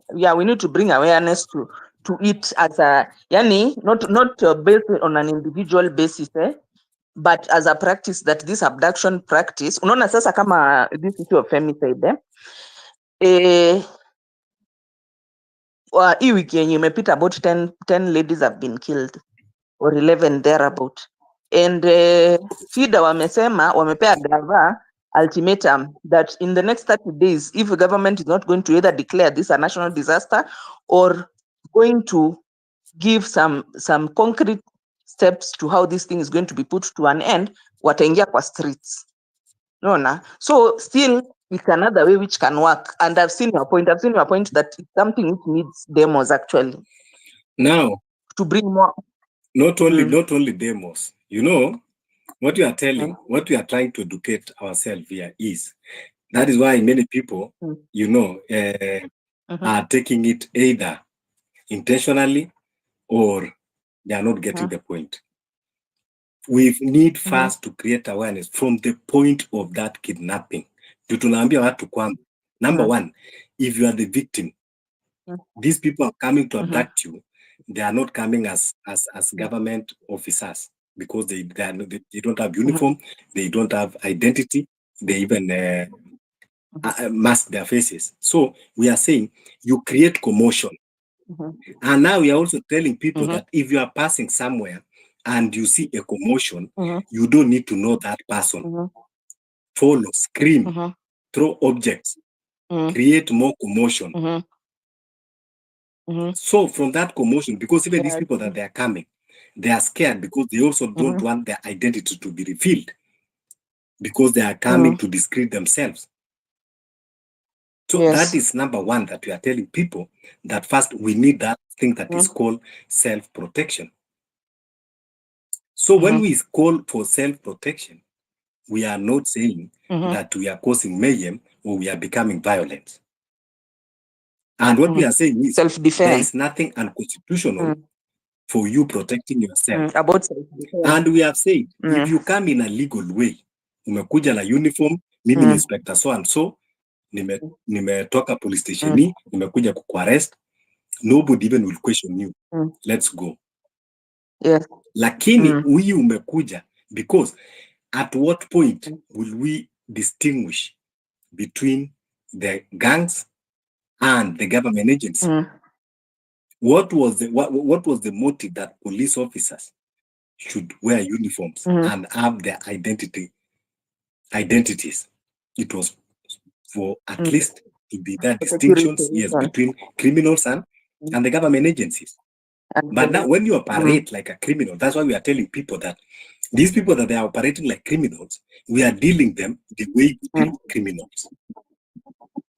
You are You are right. seeing the point there now. I'm seeing the point now. Because that it's true, you need to defend yourself. You need to self-defense. It's even there in the constitution that it's self-defense. If somebody is coming at you, if somebody is coming at you and you don't know this person, the person has not shown you any ID. The person has, and in any case, we have been even having situations whereby there are gangsters who normally impersonate officers. You know, so even in uniform, they just, I don't know where do they get the uniform from. Come on, then they come and wanakodisha. Wanakodisha. So like this is something which is there, and you see I am comparing it like what also hii group kitengo inaitwa anti-terror police unit wanafanyanga, that they come to your house. Kama ile siku there's a day, I don't know, there's some guy who was, I think, a lawyer. He was defending some guy who had been told he's a terrorist, and then they come to his house in the middle of the night, you know, and then they just take him. Hakuna ID, hakuna nini. They come, they don't have a search warrant. They ransack his house. You know, I think this thing, it should be even, there should be some court case about it, because you know the way that's you know, those extrajudicial things, they are not legal. They are not legal in the according to the constitution. Even if somebody is a terrorist, does it mean you can't arrest them in no, you know, the way you are supposed to make a Mali, and that is where we are coming from. Kama umekuwa mnafuatulia sisi hapa kwa spaces, the NPS wamedanganya, they have distanced themselves. Wakasema they are not part of the kidnappers. The DCI, they have distanced themselves. Sasa ndio tukasema sisi tunaambia watu wetu kuwa very well, even NPS wamesema kwamba they are not part of them. The DCI wamesema they are not part of them. That means we have gangs, criminals on the loose, and that is why we are saying if there are criminals on the loose, that means you have to deal with them like criminals. Yes, because they have made statement and they have distanced themselves. So that means when we are that fighting they are not them, aware. we are not They are fighting not government, aware we of. are fighting criminals, of which it is a patriotic thing to do. Umeelewa sasa the point? Nimekuelewa. Me, actually, you see, as much as terrorism is very serious in this country and we take it very seriously, we have lost a lot of lives through it. Mimi, I'm always against that methodology ya kukuja kwa nyumba ya mtu. You don't have any even not uniform. You are even supposed to have a search warrant from a judge, I think, for you to come and ransack somebody's house. Sasa unakuja kwa nyumba ya mtu in the middle of the night, una ransack nyumba, munamchukua, munampeleka incommunicado. Other times you find that in fact the issue here, this vitengo which are there, which are ambiguous. I think they should be some kind of a lawsuit about it, because how do you just come to somebody's house? Another time you find the terrorist ndo huyu amefungwa vizuri, ameenda jela, amemaliza his term. On his way out, after he has finished his term, his family has come to pick him from committee or wherever. Wakifika, before wamefika pali yote, hijackiwa tena. Sasa unashindwa. Sasa what is the point of umesema about lawsuits, eh? What I want to tell you is unajua the reason why unaona people are coming in terms kwamba Ruto must go is because even leo ukiangalia tweets za Okiya Omtata has been in the forefront of championing for injustices in the corridors of justice, but even the determination that has been coming lately from the courts, usifikire kwamba watu wajepeleka. We have a lot of human rights. Sasa ukisema mambo ya lawsuits, niambie zile 60 bodies zilikuwa dumped pale Kware, and up to now there is no any tangible thing coming from the government. Unaona, mili zimejaa city mocha. We are not being told hizo mili zinatoka wapi with gun wounds. Watu wanashutiwa, watu wanakidnapiwa, wanaenda kuuawa. So unasema hizo pia lawsuits ngapi unafikiri zimepelekwa? But there is no action because they are the one perpetrating it. Sasa ndio sababu tunasema kwamba Malia, it is something that is very difficult to talk about. It is something that is very uncomfortable to discuss, but it is the only option. Defending yourself is the only thing that you can do now. You cannot fight a lion. You cannot go into the bush and look for a lion to fight him. But if a lion comes to your house and you are left face to face with a lion, before you die, you will struggle. Utajaribu hata kudunga macho. Utajaribu hata kufanya nini? Because you are fighting for survival. You are fighting at least for your life. Preserve your life. So this is what we are saying. It's so inside this is what we are saying, that at least we need to do something to protect ourselves first. Sasa wakati imetushinda kule, wakati hata tunakuja kwa kupusha, lakini tukingojea tu kwamba mtu anaenda Boniface alichukuliwa, tunapusa hashtag what of aenda wawe. So we cannot rely kwamba mtu akichukuliwa tutapusha hashtag, and this regime, they are tone deaf. Tell me 260 million tweets and it's not even moving them. 260 million and it's not moving them. I'm getting you. Wacha tusikie Nomad and then tuende Mau.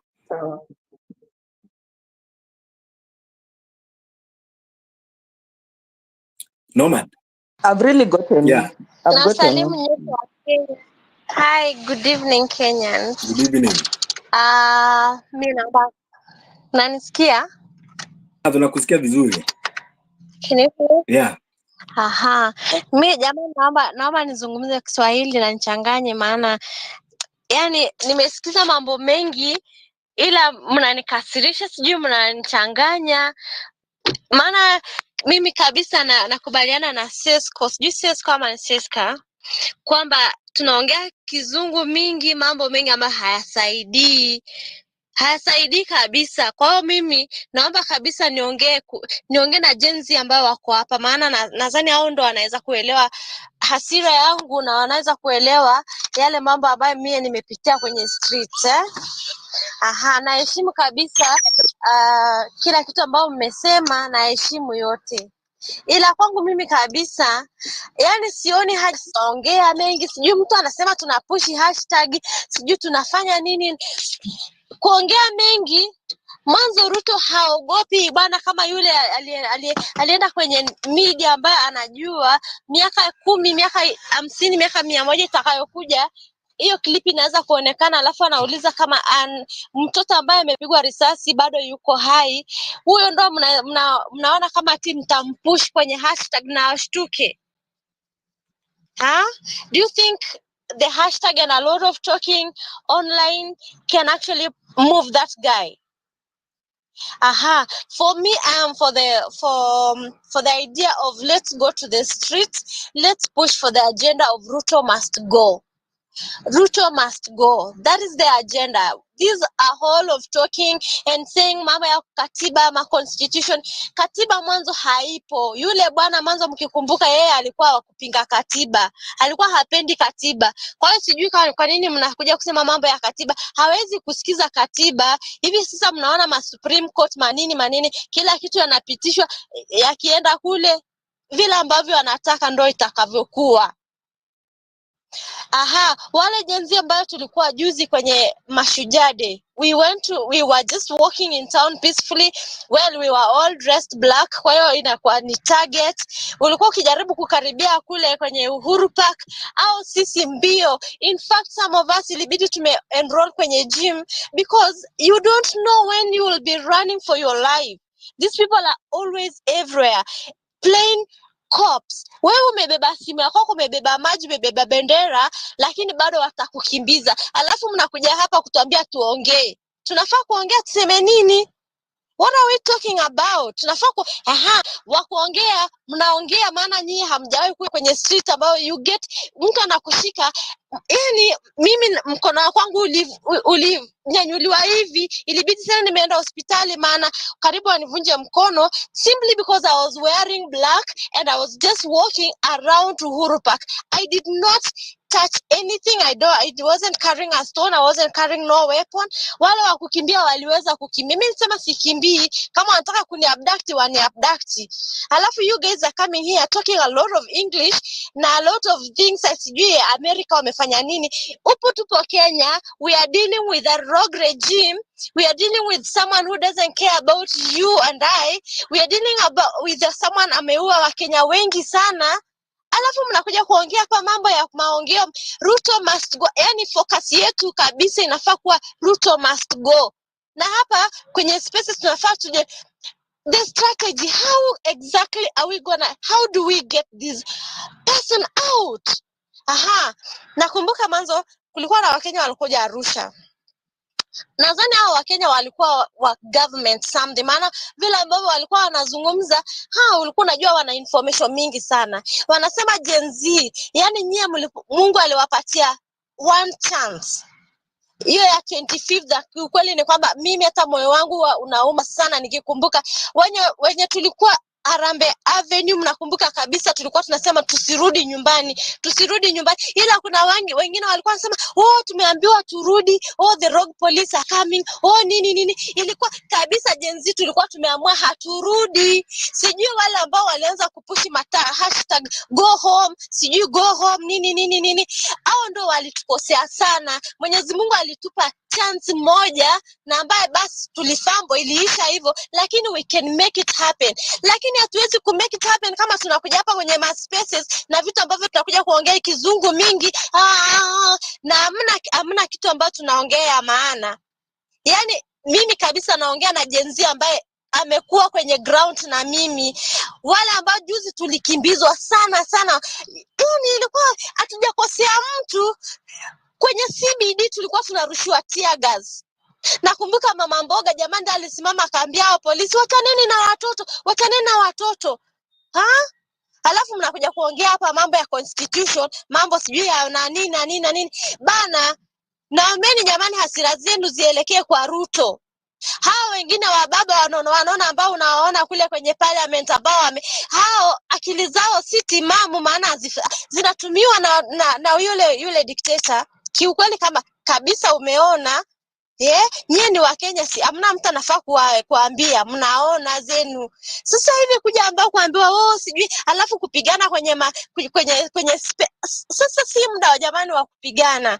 Ni muda wetu sisi Wakenya tuje pamoja. We have one enemy. Vile ambavyo mnasema poverty is the enemy, Ruto is the enemy. That should be the key. Yani focus yetu kabisa inafaa kuwa Ruto must go. Mwanzo naomeni samahani maana mimi natumia laini ya Vodacom, ila nikija Kenya natumia ya Safaricom, lakini kuanzia kesho jamani nitaenda kununua laini ya Airtel maana Safaricom yani ukivuka boda moyo wako unaanza kupiga sana.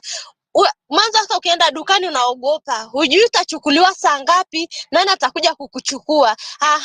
Mwanzo tena mnasema those people who are coming to abduct you, sijui unafaa hawakupi muda wa kuuliza maswali.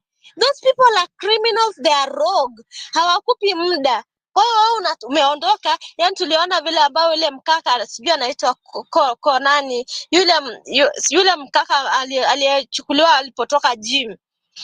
He was not even given a chance ya kuexplain ama ya kuuliza maswali.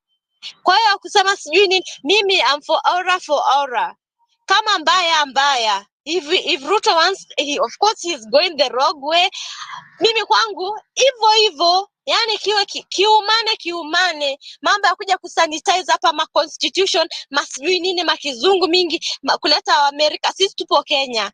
Na hivi ndio situation yenye iko Kenya sasa hivi. So we go with that. Please. Thank you.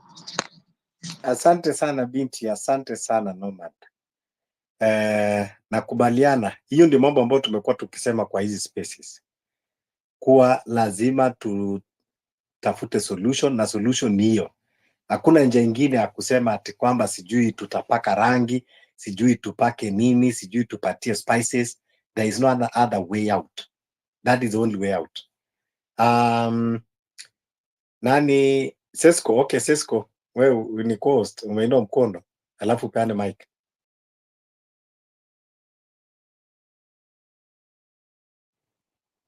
Okay, wacha twende kwa Maumau basi.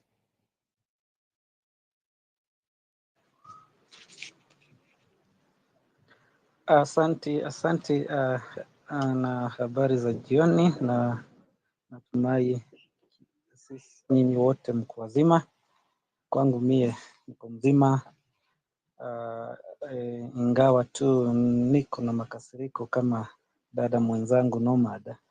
Wajua wengi wetu ni kweli yale tunayozungumzia hapa, nafikiria tumekuja kwa spaces ili tubishane tu. Wengi tunaonekana ni kuleta mabishano, ndio kuleta mambo za nchi zingine mambo ambayo sioni kama kwetu kabisa yanatusaidia.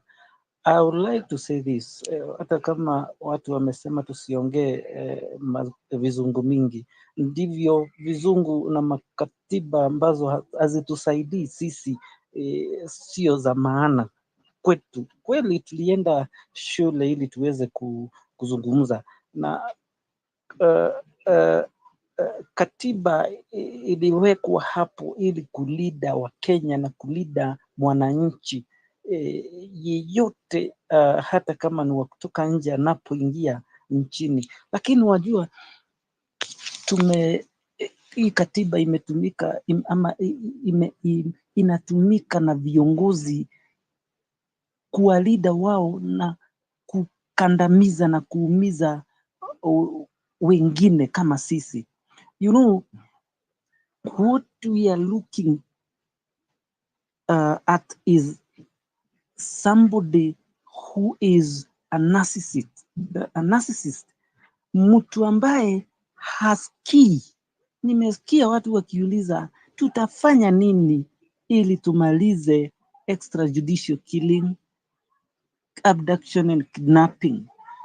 Hii mambo yote tunastahili kumuondoa huyu narcissist dictator. Tukimuondoa tutakuja na uongozi mpya, uongozi ambao hautakuwa ukiumiza wananchi. The reason why we should remove this guy is to do away with the abductions that are ongoing.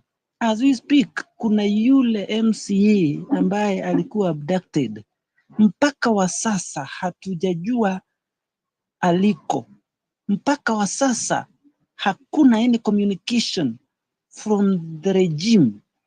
It doesn't matter the hashtag that we're gonna push, whether several millions or billions.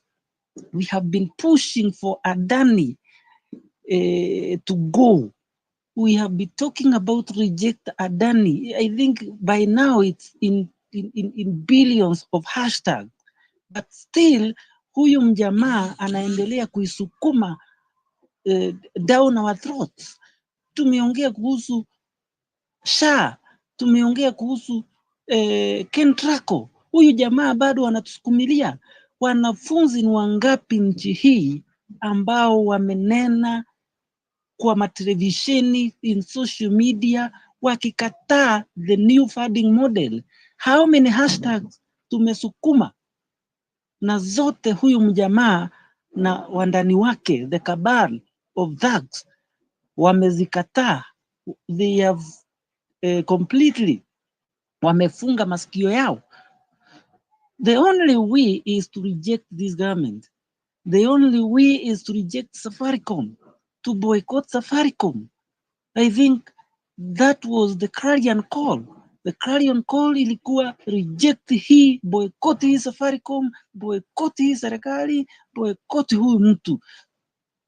Tumtoe, and the only way ya kumutoa huyu mjamaa ni kwa street. There is nothing else. We should be asking ourselves, when is it that we are going on the street? One focus being kutoa huyu mjamaa kwa kiti. We are not going to boycott hizi mavitu zake, mabili zake anatuletea any longer. We only require them to spur our anger. We only require them to trigger the agitation in us, ili wakati tunapojitokeza pale kwa barabara, huyo mjamaa hakuna kurudi na hakuna kurudi. Nomad amesema vizuri, watu walijitokeza on 25th but tukafanya blanda, tukarudi nyumbani. That is why these guys followed us. These abductions tunaongea kuhusu hazingekuwa zinaonekana sasa hivi, but because we did a mistake, when we go back to the street, are we going to repeat the same? Instead ya kubishana hapa, tungekuwa tunaambiana, because we are waiting for the opportune time. When are we going to get to the street?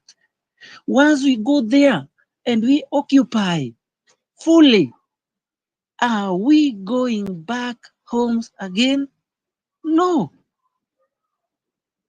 Let us decide once and for all ya kwamba sisi ajenda yetu ni huyu mjamaa atoke na watu wake wote mpaka hii. The moment huyu mjamaa ametoka, hata hao wabunge tunaongelelea hapa hawatakuwa washaenda.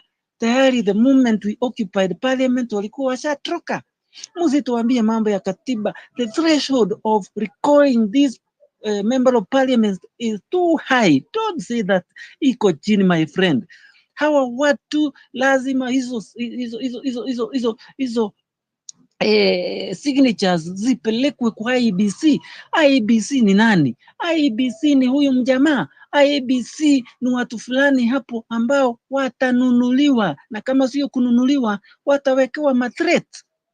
After threat they'll cede ground na watakubaliana na the dictator. Let me tell you, huyu mjamaa the only way ni aondoke, and can only do so constitutionally by us Kenyans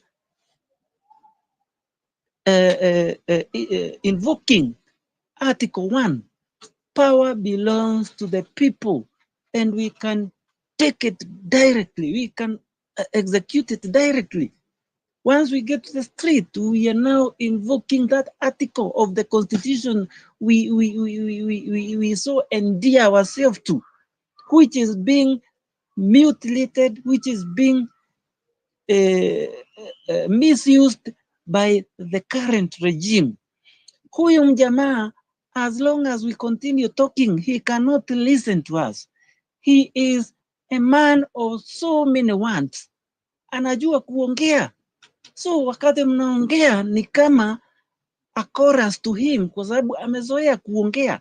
So this is not a guy that tunaweza mnyamazisha kwa kuongea. Huyo ni mjamaa atanyamazishwa na action, and only action is getting to the streets, and forcing the gentleman with his cronies out of office. Hakuna kugoja ati tuseme tuna civic education, yes, tuambie watu huyu mjamaa, na kila mtu I understand anajua yule mtu anajifanya hapa haelewi, ni kujifanya kwa sababu he might be working for the regime, he might be an informer. There is no way you can tell me that haujui tunaumia. There is no way you can tell me that Wakenya hawajui kuna mambo ya abduction inaendelea Kenya. All out of 10, 7 homesteads ziko na runinga, ziko na redio, zinaelewa mambo mabaya ambayo inaendelea Kenya hii. Tuache kuongea mambo ya manchi zingine ambazo haziji hapa kutusaidia. Hiyo nchi ya America we are just quoting here ndio inatuexportia one of the useless guy in the name of Gates, who has been given immunity, who is pushing for some of very useless bills, some of very useless ideas to our nation. Sasa wakati tuna cherepik hapa na pale ati US inafanya hivi, sijui imefanya hivi, na kuna watu ambao wametoka tunawaona wametoka huko vigogo wenye mali wameletwa huku. Kwa nini analetwa na anapewa hiyo immunity? I believe analetwa kwa sababu ya kitu moja, aje atumie pesa zake kusaidia huyo mjamaa kukaa kwa hii kiti. Hiyo ndio sababu moja. That is one of the reason I believe hawa mikora ambao wanaletwa kutoka nchi za nje na hii regime ya loot all waje wafanye. So my dear comrade, patriot, acha tupiganie hii nchi, ukombozi kikamilifu, na ukombozi ambao tunataka sio wa ballot. Ukombozi ambao tunataka ni tunyakue uongozi, ngoja tuwe na akamiti ambayo itaoversee. Tusituambie hatuna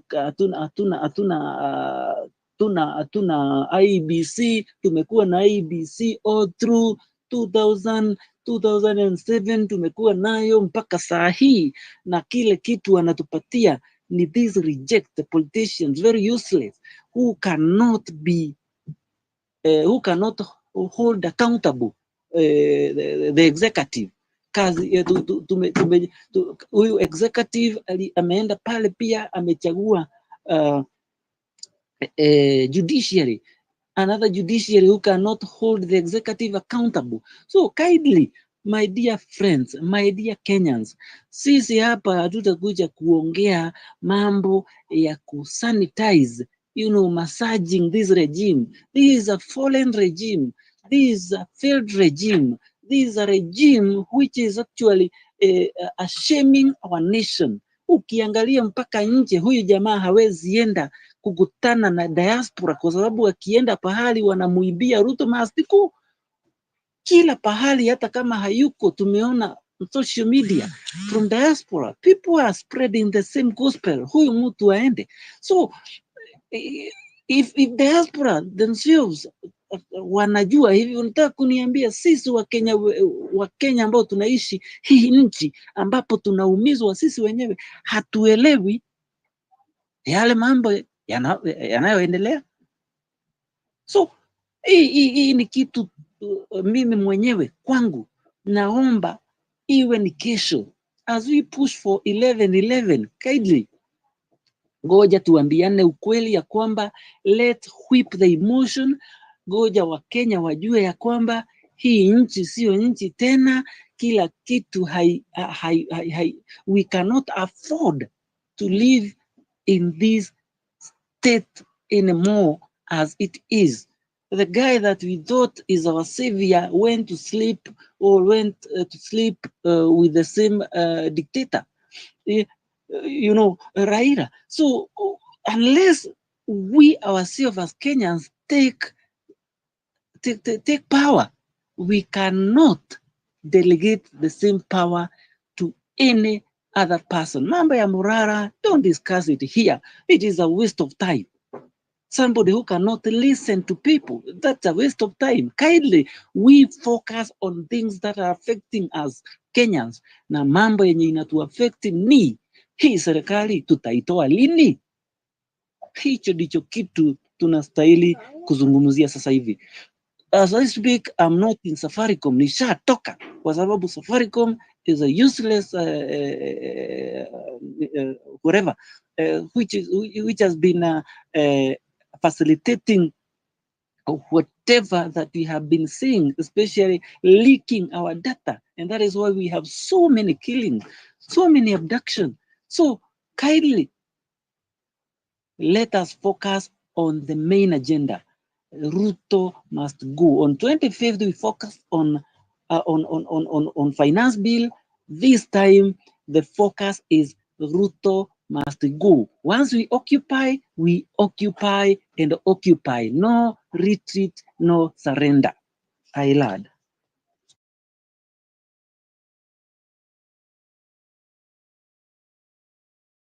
Asante sana. Wow, yes. No retreat, no surrender. That is the voice. So wacha tusikie kutoka kwa Checkstan, then tukuje kwa Kim and Yeah. tuendelee. Yeah. Ruto must go. Mic check. Ruto must go. Mnanisikia?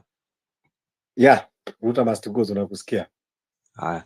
So by the I think Kenya mimi naweza sema tu ni machache like we as Kenyans before tufikie hawa wakubwa tunafaa pia sisi tuwe na umoja wetu.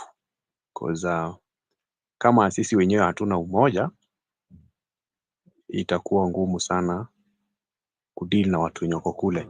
Because adui akitaka kukumaliza anawatenganisha pia anawapiga vizuri.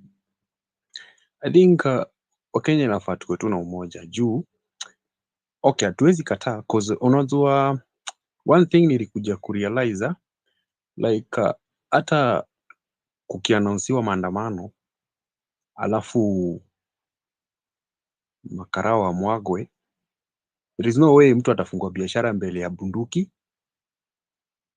So ikienda hivyo wiki mzima inatingiza nchi. Si lazima hata watu watokee. Hiyo design tu kumeannouncewa tu like watu wanajua. So unaona tu makarao wakikuwa deployed hapo wajae. There's no way mtu atafanya shughuli zake. Hakuna. So hiyo inaumiza pia nchi ki-economy. So hata ikuangi must watu watokee. Hiyo tu announcement peke yake inafanya gava inashtuka kidogo, ina deploy makarao, watu wanakataa kwenda kazi, kuna kuwa tu hivyo nchi inanyamaza tu. But I think the only thing we as Kenya tunafaa tukue na kura, tuwe na kura cause unajua wase wengi hawa politicians hutuchezea akili sababu wanajuanga vijana wengi wavotingi. Kazi yao ni kusaidia ni kucampaign tunajua, lakini kuvote hatuvote. A day before siku ya kuvote utapata vijana kwa klabu wanajibamba. Mtu kesho umetei umesahau. Wale watu wanaenda kuvote ni mama, baba, wazee, mashosho ndio unawapata kwa line. Ama wale watu kuanzia tu miaka 45 kwenda juu. But ukianza hawa wadogo si wengi, percentage ndogo sana ya vijana ndio vote. Na si ndio tuko na kura mingi. So hapo upande wa vote inafaa wase wakuwe na vote. Alafu then another thing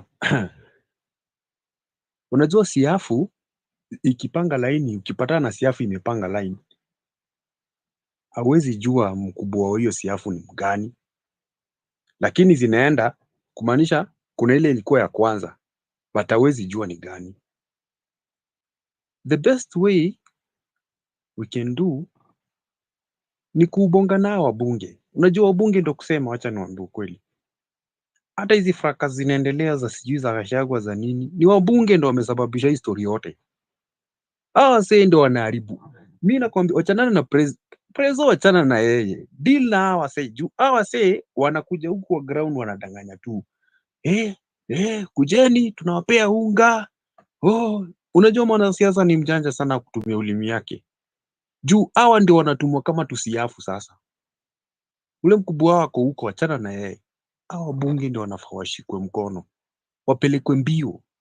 Unajua wakipewa pressure watarudi kwa ground vizuri na wajue hapa ni kunoma. So msee kama huyo hata shortcut haiwezi. Kuzu msee amenacha ufala ingine kubwa sana. Unaona kama saa hii ameshika mzae. Venye tu alimshika hivi, nikajua tu what hapa imeenda. Na ni mjanja alicheza hiyo game. Ile day niliona mzae akienda ile bezi ya Kware huko. Hapo ndio maandamano ilianza kuisha nguvu. Venye tu alitoka huko akapatana na Zakayo. Hapo ndio mambo ilitulia. So inatuonyesha nini? Vijana ndio walisare. Na huo msee ndio alisimamia. Tuseme alijaribu kuteka advantage pale na aliweza. So the only way we can do, sisi wenyewe, umoja wetu ndio itakuwa nguvu yetu. Tuachange kutukanana kwa mneti, tuache juu napatanga hata most, kuna dem fulani amebonga kitu hapo nikashika point yake. Sisi wenyewe tunatukanana, tunasulubishana, tunadharawiana, hadi unasikia mtu anakuja hapa kwa space anasema ati hata hiyo nguo yenye Morara amevaa. Sasa unashindwa nguo tena imetokea wapi? Kuna msee alibonga kwa space fulani nikacheka. Sasa unashindwa huyu mtu unapiga mtu mwenye analia kama wewe. Sasa unapata vijana wanapewa dole sana kuvuruga. Juu wamegundua mtu akiwa na njaa, he or she can do anything bora ashibe. Manzi, vijana tushikane, tuchukue kura, na tukivote next time tusivote na emotions. Unaona? Alafu mi kitu ingine na niuma sana, unasikia msee anasema ati hata heri Gachagua kuliko Ruto. Hiyo ndo mistake watu walifanya, wakasema heri Ruto kuliko Uhuru, wakamuhurumia. Ndio the same thing watu wanaanza kufanya sasa. Unasikia tunataka huyo ndo tunataka, na hiyo ni ujinga ingine ya hali ya juu. Hizi mahuruma za ufala tuachane nazo. Kwani hakuna siku yenye tutaisikia tu president ametoka tu, jamaa alikuwa anauza tu mboga hapo akaamua kusimama, akaendelea kusimama, akakuwa president. Unaona? Tuachane na hizo vitu. Tujaribu kukuwa na umoja kikura, na tukijaribu na tukivote, tunavote, tusivote na emotion. Tu encourage wazazi wetu, tuambie huyu ako na hii maendeleo, huyu ameleta hii maendeleo, hivyo tu. Juu sisi huyu mtu tunalilia, tunasema ni mubaya. Huyu msee ni sisi wenyewe tulimweka pale. Na tulimweka na emotions. Ati tunamuhurumia ati Angalia Yesu. Checkstar. So, anyway, yangu imeishia hapo. Yeah. Kwanza nataka ubadilishe your mindset. Toka huko kwa voting. Voting ni baadaye, wakati Ruto hatuwezi kumuondoa na kura. Hiyo naye tusijidanganye. So hakuna haja kuambia watu wachukue kura. Ile kitu tunaambia watu ni wajitokeze kwa street, kwa revolution. Sahi kuna kura, ni watu wajitokeze kwa revolution. That is the only way ya kumuondoa Ruto. Kura tutaenda tukishamuondoa. So King, alafu tuende kwa King. King kwapo. Yes, Okay. yes, ni mimi. Yeah, go ahead. Good evening as usual. Now, I'll try to make this as short as possible. And I trust I should start by saying, Fabish, now that you are the person who has been hosting these explosive spaces, as they should be actually, the biggest, the biggest drawback you'll encounter hapa is what you call sensitivity of people. Because we've been taught to be so moderate such that any other radical direct idea always comes out as it comes out as a far extreme idea.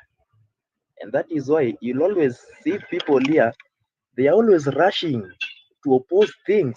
And then when you sit down and have a one-on-one talk with them and try to explain the logic behind your statements or your sentiments, then with time, they'll tend to understand, but it will take a lot of time for them to see it. And you realize that problem is actually more with the older generations. They really don't see the direct ways, they really don't see anything good in extreme ideas. So I might not repeat what Fabish said about vigilantes, but I'm gonna give them examples because they think it's a very far-fetched idea, but it's already happening. Now, just today, we came across a video in Kisumu. Mind you, I'm not in Kisumu, but I saw it on my TL. A video in Kisumu where a guy was to be arrested on these flimsy charges, and for some reason, the raia who are around him decided to say, no, hatuwezi ishi hivi. And then the police decided to force their way, and then the guys matched the police aura for aura, and then those guys realized those people are strong. They are equaling what we are trying to do, and then it became a stalemate. Was it today ama ni juzi? Hapa, is it Kamukonji? I saw Kanjos going to harass people the way they normally harass people in town. Mind you, I've not been to Kamukonji all my life, mimi sijai kanyanga huko, but I saw it. People stood their ground. Kanjo akajaribu kutoa fujo sababu walikuwa na polisi, alikuwa na bunduki. They stood firm. Nao Kanjo hakuingia. Kama hizo licenses mnataka angalia online, hii ndio mlitupea, ziko huko online. Hiyo kitu mnataka kuinspect iko huko kwenu, angalia. Kama kuna shida mkuja na warrant. Wakaulizwa wapi warrant? Kizungu mingi. Madam akaanza hasira mingi, and then for out of nowhere akamtu huko nyuma akaanza Ruto must go, and all of a sudden ikakuwa concert ya Ruto must go pale Kamukonji. So it's always a far-fetched idea ukiongea hapa until people realize it is in the realm of possibility. People are not talking about it, but they're actually doing it. They're actually doing it. So you have boys pale wanajua this is a country of goons, a country of unlawfulness as per now. That document you call the constitution right now, I tend to believe it's suspended because what I see and what they try to make us believe through their words, they are just totally polar opposites. They are not matching. So I don't believe that document is in effect as per now. So let no one think it's a very, very far-fetched idea. Mamuri hapa nje, they are like, mimi mjuange tu like, maybe siwezi nyamaza. But ukisikia nimepiga nduru, sidhani napiga nduru sababu napigwa na bibi. Nikipiga nduru mkuje, na mkuje sababu siwezi piga nduru ovyo ovyo. That is whatever Fabish is saying, in other words, in a very practical way. But sasa ukitaja hiyo jina vigilante to others, wanaona tu zile gangs za Mexico, they just see everything, they just see something akin to Mongeki ukikuwa sensitive hapa. So some of these things people come to project hapa, they really talk more to the insecurities of a person and to their sensitivity as a people than to the idea or to the extremism of a statement. Because we always say a country of 50 million people, Fabish is bold enough to talk about it. Others won't talk about it, but they'll be doing it. And you have to realize you cannot police morality. There is nothing in this world you can do about it. Even nikiamua Nitafanya kenye nitafanya, there is nothing Fabish can do about it. That is why I loved that sentiment ililetwa hapa na, who was that? There was a lady who spoke in a lot of Swahili. And she quoted that 25th thing, and some people who decided to become the prefects of the people. Yeah. You came out, you went from your houses, mulikuwa leaderless, partyless, sijui ni nini hizo males mingi. Then all of a sudden jioni, mushakuwa leaderful. There are people who are directing this and that, and because wenye walikuwa tao hata wangetaka kulala tao, shida yako ni gani? Wewe kama ulitokea urudi jioni 7, wewe enda nyumbani. But if you go that extra step now, you start pushing those hashtags on the push. My mind always tells me, whether you like it or not, you did the government's bidding on that day. Whether knowingly or unknowingly, like it is it. You don't try to police people. If people are united for a cause, mkutane huko street, wewe waache. Let them do what they are doing. You don't try to tell people usifanye hivi, hujui ni kwa nini anafanya hivyo. There are things you encounter in this life. Hata kama ulikuwa a moderate person, you automatically become an extremist, because you realize hiyo ingine tunasema ni kizungu mingi, it is a very very long way of solving a very very small problem. Without advocating for it, I'll try to define patriotism hapa without going into the dictionary definition of it. If you look at it in a very practical way, it is that unbowed love for the country, for the constitution, and for the rule of law. But you'll come to realize how the world functions. It functions in a very, let me call it, weird manner, for lack of a better word. You'll come to realize the most patriotic people are the people who are willing to do the most extremist things to defend their patriotism. So you'll find your democracy under threat. The people who are threatening your democracy are not playing by that document you call the Constitution. At times, you'll really look into solutions, discuss a lot of them, go eliminating one by one. Let's try the courts. The courts are frustrating you, or they're in someone's pockets. Let's try a community policing. Let's try this. And then if push comes to shove, it will become very clear in people's minds that you need to go in some route you never thought you would go just to have a country called Kenya tomorrow. That does not make you any less of a patriot, actually. You have to realize, for you to defend that thing you call patriotism, it will force you to shift and go to the oppressor's playbook, but now you take it to the extreme so that you can bring him back towards constitutionalism. It has happened in countries. So this sensitivity of people in spaces, whenever mtu wanna make comments, and then you feel like, no, you need to be a moderate. No, let them make their own comments, but kama una feel uko satisfied, question them with logic. Let them explain exactly situation ikifika hapa, what are you advocating for? There is a risk of this and this. What are you advocating for? But you don't just come here with your moderation ideas, shoving it down our throats, and then you make it look like it's the best idea of all. No. We cannot have that. That is why in Fabish's spaces, I rarely make submissions around here, because I might be repeating a lot of what the host is saying. So I spend a lot of time asking questions to what you may call lukewarm sentiments. Mtu anataka kufence it, uko hapa na uko hapa, uko hapa na uko hapa. An example is one. You cannot be talking about civic education and talking about streets at the same time. One has to go out of the playbook. I am not really here to tell you which is which, but if you try speak around both at the same time, you are the Kalonzo of our generation. You are the Fencita hapa kwa hii space. I learned.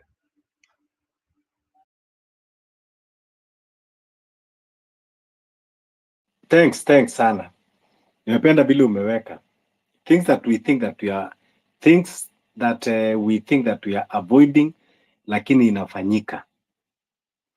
Sababu hata paka ukimfungia kwa kona umchape atakimbia, lakini inafika mahali hawezi tena kusakamba.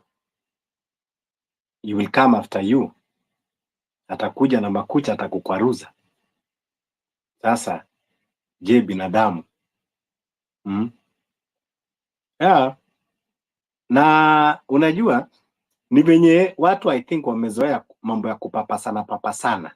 So that kwa space yangu labda zingine inakuwa ni ngumu kidogo, inaleta joto because mimi sipendi vitu za papasa.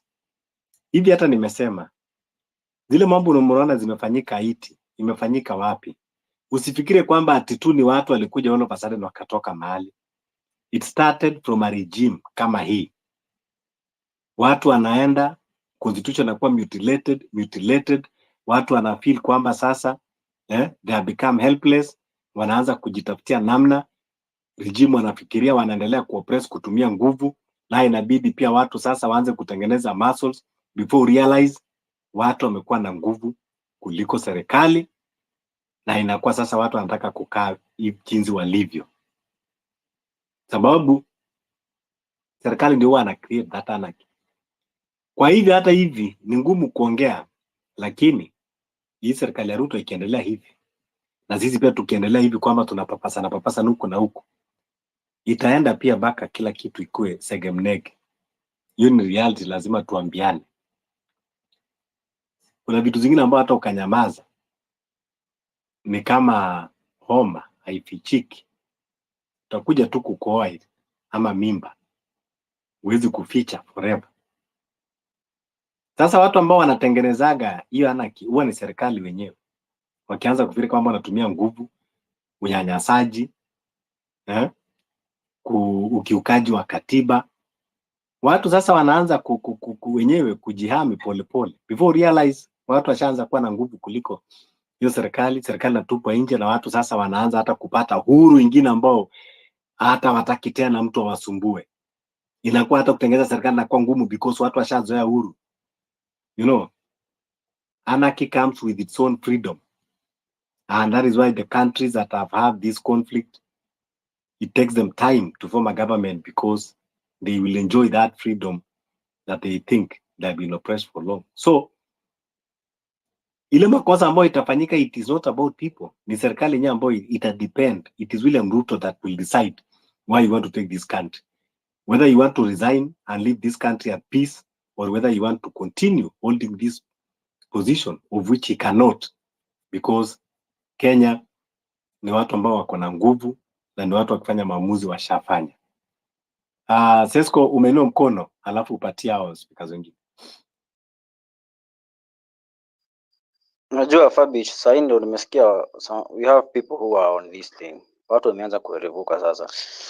It is funny that I'm not the first and the last person to be blocked today from this space. Kama umenotice watu wamekuwa kwa hii space, Morara Kebaso was actually blocked several. Kwa sababu we have spoken na tumemwambia what's supposed to be done. Hataki kuambia ukweli. Well, it's good that you're showing us your true colors before you start sabotaging the whole revolution. Ukikuja kuleta hashtag zako hapa. It's so funny that people are still continuing to tell us mambo ya constitution hapa, whereas watu wanaumia huku. People are thinking I have my own agenda saying the street is the only solution. Well, kuna mtu alikuwa hapa na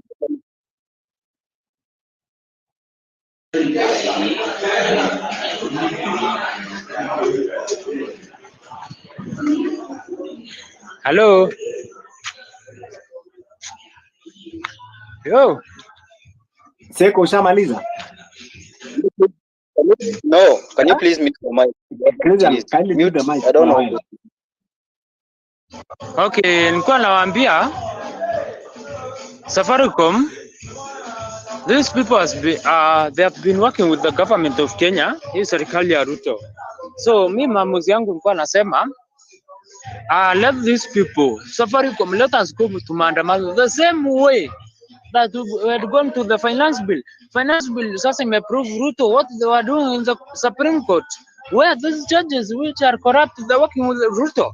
And Ruto asidhani sisi ni machizi kwa sababu ati sisi ni wajinga sana. Sisi tutaenda maandamano, Safaricom must be closed. Yani unanunua bundles za 10 bob, unasikia zimeenda hatuna dakika.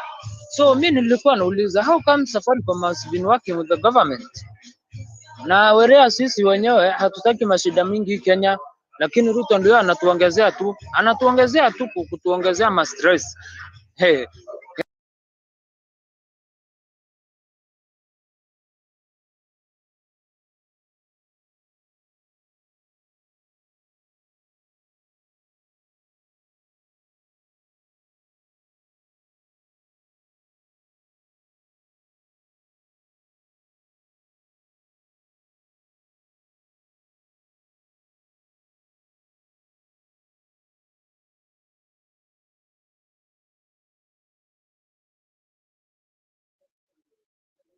Fabish, kama mnanisikia nipeeni 100. Unajua tumekuwa distracted na huu speaker. Sawa. Wakenya wako na shida mpaka sasa. Huyo hakuwa anakumbuka ako kwa space. I'm talking, washa mic. I mean, it's the government. You are blaming the government. Muende bana. Zakayo washuke. That is the only thing you want to hear it now. Hizi stories zingine hapa hazi make sense. And people should not give credit to where it doesn't belong. I don't know why people are still. I've posted that one saying Morara Kebaso many block. People are coming here to attack me. You are being given facts, amutaki. Well, I mean, Kenyans should wake up right now. And people, I heard someone saying that Gen Z, nisi tumepea power Morara Kebaso. Well, we take that power. If he thinks nisi tumempea, then we are not under him at all. Inject party ni yake si yetu. We don't belong to any party. We are advocating for a good government. There is nothing else that we are talking about. Hadi hiyo space yenye tuko to host leo, we are not hosting it. Kwa sababu I'm seeing right now these people that were telling us to host a space with them, they are giving us statements that Ruto must go. Na amevaa manguo za ODM na wengine Jubilee na UDA. I mean, we are partyless, we are leaderless, and we need change in the country. Jeffy.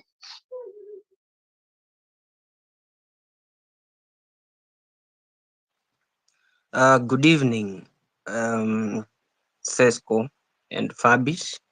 I hope I'm audible, and thank you for the space. I want to begin by saying that if we could be a little gracious with each other and be able to accommodate each other's submissions, it's not very hard, really, at the end of the day, to notice a mall or to realize that someone has been sold out. I mean, if there's a sellout amongst us, it's been happening and we've been seeing that. But we are saying that we need all hands on deck. We need as much and as many people on board. And how we do that, mostly it is through conviction and persuasion. We are talking about abductions and the killings that are happening. And we have seen the government distance themselves from these abductions, the National Police Service, the DCI. But you and I know that these are not terrorists, as we may want to, believe. Because if that then is the case, it begs the question: has this nation, has the government failed to provide security? That guy is still back. Has it then failed to provide security to its own citizens, for which things they took an oath to protect the right to life? And because we know then it is the government in disguise doing all of these things, I think the bigger question should be, we as the people, how do we counter this injustice? Therefore, it means we must employ and use every method and technique that is available before us. What I mean by that, when we look at what we have here as a topic today, we are talking about a revolution, which is one of the strategies. We are also talking about boycotting SAFARICOM and its services. Those are two strategies. They are not the only strategies. there is civil disobedience when you say we want to boycott Safaricom because it has breached the data policy by giving our details to the government, giving our locations away, and aiding these abductions and the impunity and the killings that we see. Now, when we talk about the revolution of 11/11, how can we have it more organic? And how can we have it more planned? Because I also feel sometimes we have like around 11, 12 days to go before this maandamano zenye tunaongelelea. And I'm speaking as one who has been on the streets as recently as the 20th. Wakati tulikuwa tunaenda Uhuru Park. I was there. And we were very few of us. And I said here, I think yesterday, tulikuwa tunajipata kwa crowds kidogo sana za watu 40, 50, 30. Tunatupiwa tear gas canister moja inatutawanya sisi wote. Now, here's the thing for me.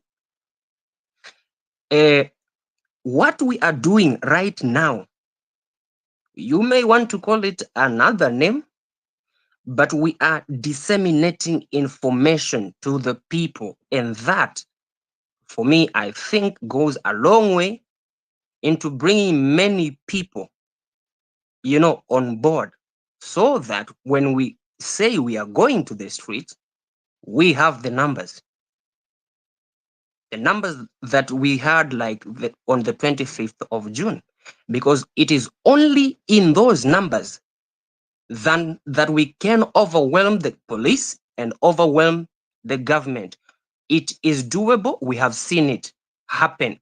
But how then does it happen if so many people, after this broad-based government came into power, and I'm talking out of experience, I have listened not to just old men, young people reasoning like sycophants because Raila amesema kitu hivyo ndo inafaa kukua.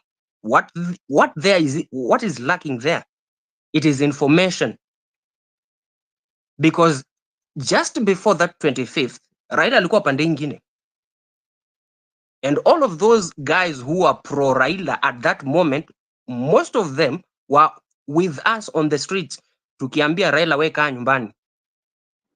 And somehow this movement got compromised in terms of our numbers when Raila joined camp.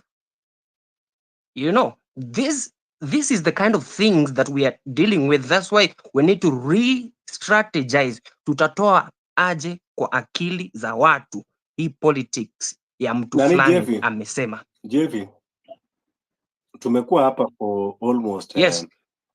8 hours na mimi sitaki tukaa hapa tukisema mambo ya 25th. Mambo ya 25th ilipita na tushatoka huko. Kule tunaelekea, ngoja tu ninakupatia nafasi. If you allow me, let me just submit and then nakupatia nafasi. Okay. So, okay. What I'm saying is hizi zetu zenye tunapanga na tunapanga tutatokea hata hivi. Pole kidogo, nafikiri tuelewane. Ngoja kwanza nikwambie. So tunahitaji tuache kudwell sijui vile tulifanyaga 25th. No, we can have even a better one kuliko 25th kule ambao tunaenda mbele. So wakati tunaongea from now, let us focus on 11/11 and going forward. This mambo ya kusema tulifanyaje June, tulifanyaje hii, these are distractors. These are kind of discussion that we don't need to dwell on them. We are starting a new revolution. Mambo ya 25th either tujue vile tulifanya hiyo ilipita. Tukienda kama tunasema 11/11, it is not a must kwamba 11/11 haikuwe kama 25th. But tupange vile tunajitokeza, we build momentum. So go ahead from there. Fair enough. You've guided me, but actually we are speaking the same language. Ni wewe labda hujanielewa vizuri. But my point is, when tukizipatiana muda sana hivi, we are actually giving the government a time and opportunity to strategize vile tutaenda kupatana na wao hapo. My plea is, if we had so many of us on board, imagine hata kushikwa kwa Maverick Aoko, that following very day tungesema tu hapa tuende kwa streets. If we were really organic, imagine sote tungekuwa kwa street that organic. So I will learn from there, but I'm saying let us try and accommodate each other. As long as tunajua we have one common enemy, let us not be divided on the basis of huyu anaona vitu kwa njia nyingine. We all want the same thing. Na tukitoka this time huko nje, we said mimi sitoki na maji tena na kitambaa na bendera peke yake. And when we want to talk about strategy, we cannot do it here to publish it before the government. We need something that is private, hata kama ni ya WhatsApp group, tuseme ni nani anatokea na tunatoka na nini, ni nani ako Kenya na nani hayuko Kenya, na mwenye hayuko Kenya anaweza ka contribute vipi for the success of that demonstration on that particular day.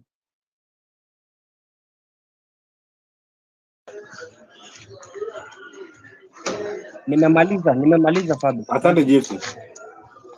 Ajuaga. President, mute your mic. Sina mambo mengi. Nadhani Hello. Yeah, Ajuaga, go ahead. Sorry. President alikuwa amesahau kumute mic. yeah, mimi hata sina maneno mingi. Nadhani kama kuna kizungu nimesema kwa hizi spaces ni kama zimeisha for the last 1 week. I have shouted mpaka nikakuwa kama mtu wa nyumba bana. Ile kitu nilikuwa nataka tu niseme kwamba sahi I think sasa tunafaa tu focus bwana. Hakuna maneno mengine, let's forget about the past. Tuone venye tutafanya hii kwa sababu everywhere is atrocities. Tumekuwa na patients wengine hapa hospitali where I work, renal patients. This kidney patients, those were on dialysis. Watu wanahangaika vibaya sana. Ukisikia venye watu wanahangaika, mtu ameuza shamba, ameuza ng'ombe, amemalizwa. And this SHA thing is totally a mess for every patient. Sasa tufanye namna gani? As usual, this is something we have said for the last 1 week.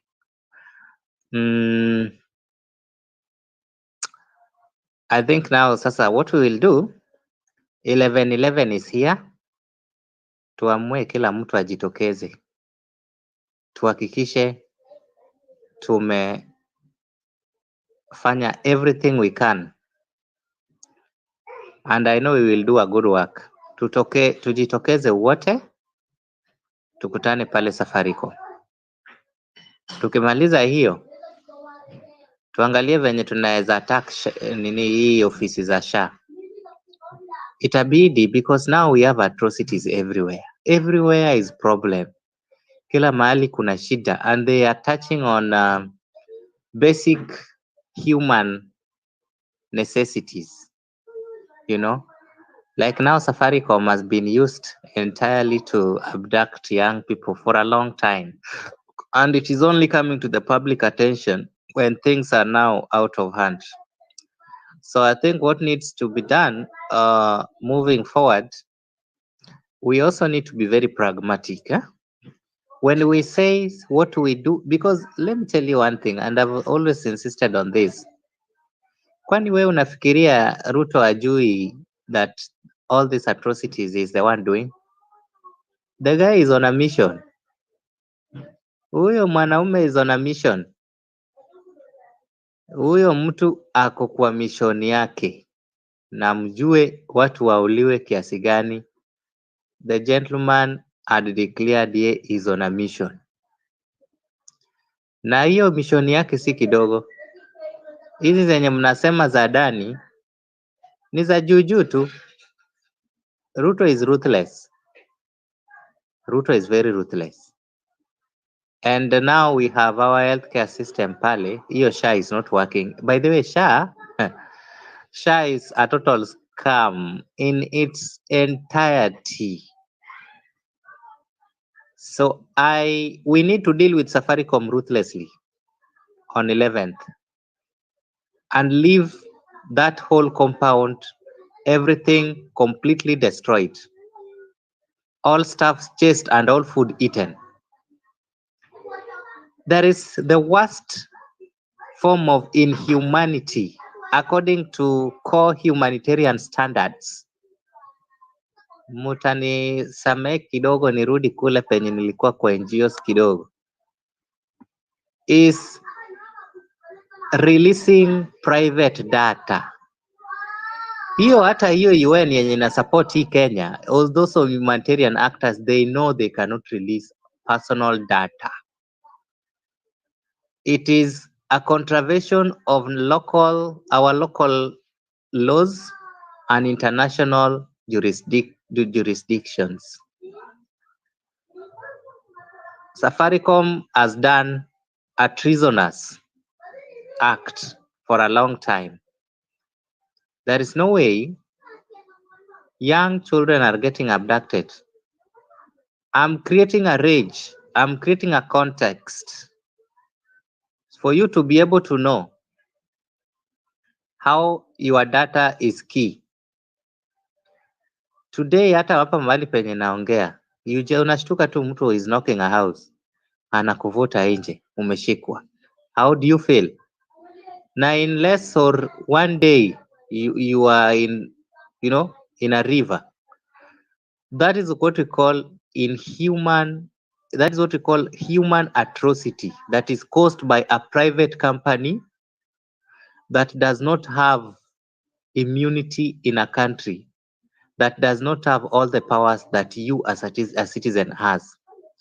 So we also need to know what we are getting into. We need to be sensitive to what Ruto is doing. From outside, people think, government is a big elephant. Kenyans might not be feeling, but it is reaching a point that now we have to feel. Like this season we are in is when Kenyans are now feeling that things are not working. So on that note, mimi ile tu ni kuambia tusiongee maneno mingi, tusiseme tulifanya zile za wakati ule na tufanye hivi. No, that is a sound of a coward. That is a sound of someone confusing the whole system and the people who wants to move forward with a progress. So I call upon all of us that on 11th of November tukutane pale Safaricom, na sio Safaricom tu. Kama unajua uwezi fika Nairobi, uko Mombasa, uko Kisumu, Safaricom ni entity moja na wako na offices and headquarters in those areas. What we are saying is enda kwa main offices za Safaricom. Wale wako Nairobi, because that is where we have a very huge population.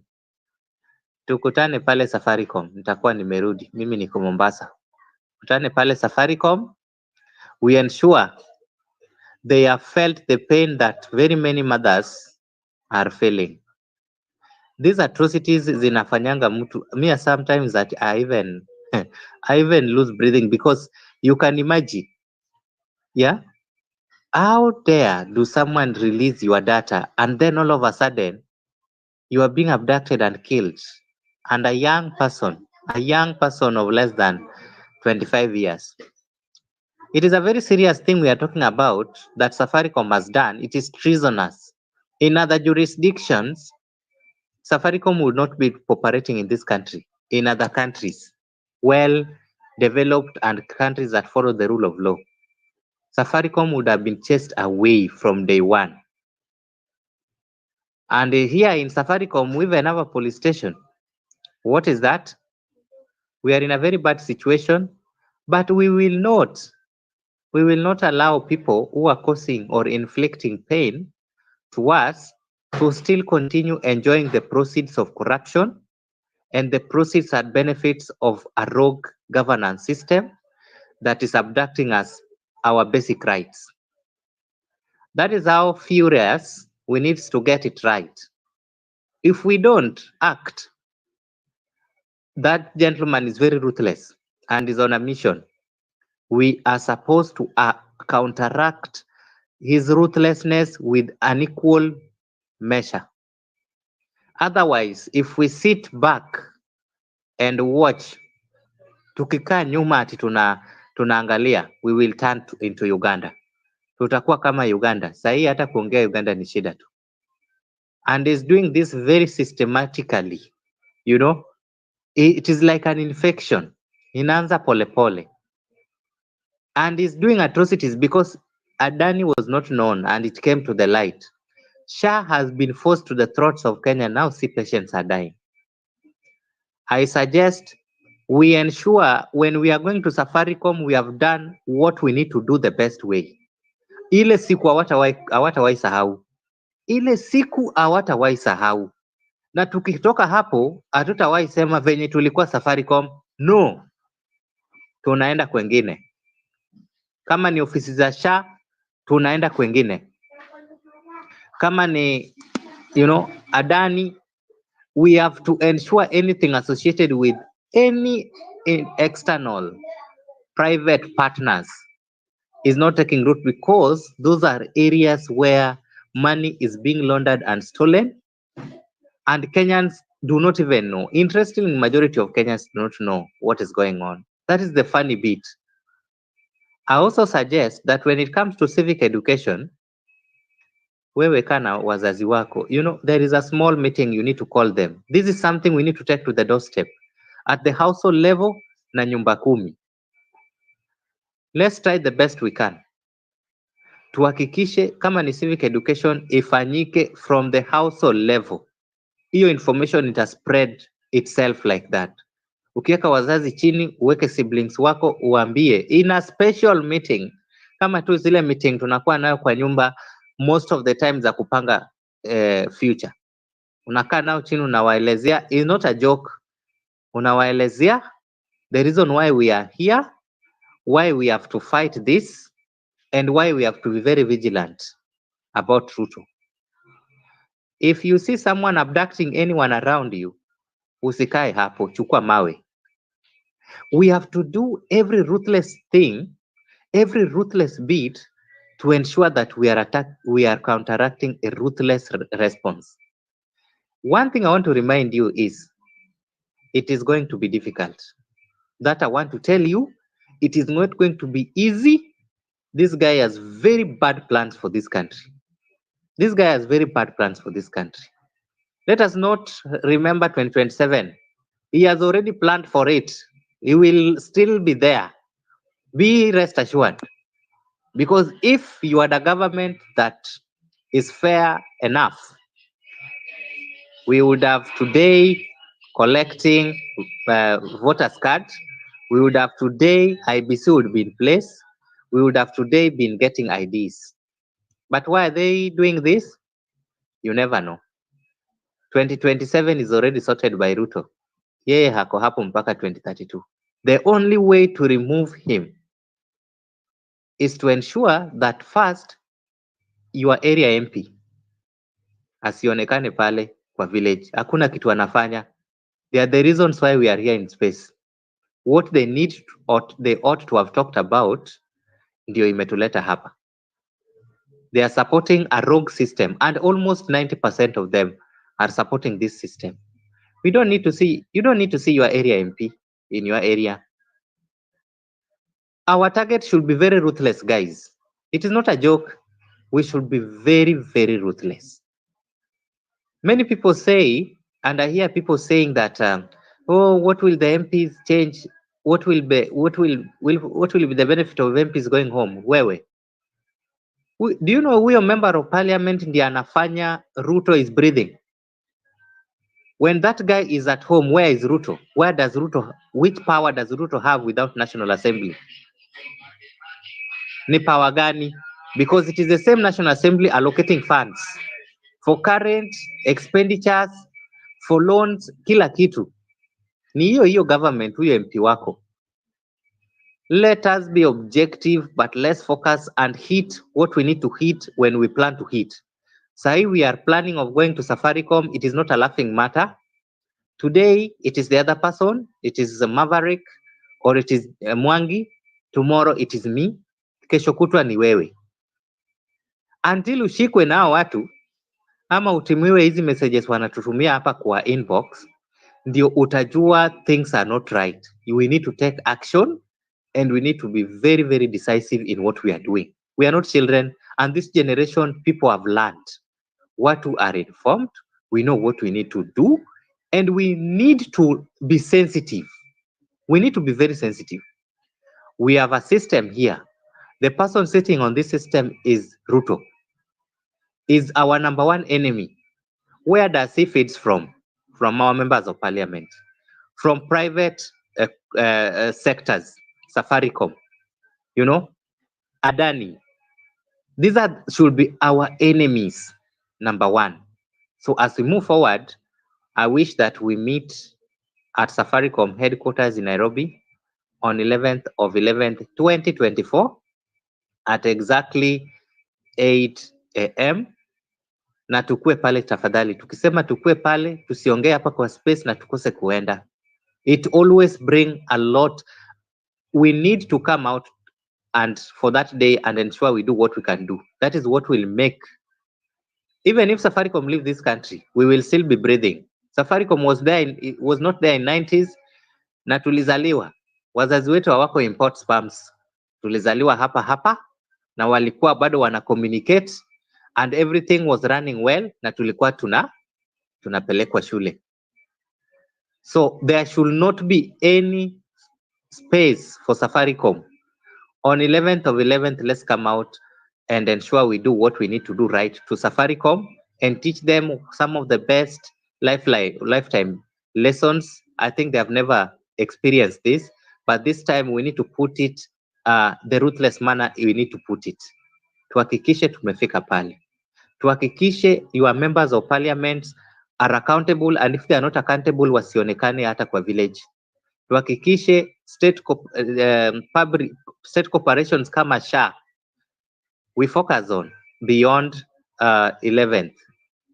And that is how I think we should be able to work moving forward, because there are so many atrocities, but approaching them at once is a big problem. Like now we are talking of Safaricom, tukutane huko.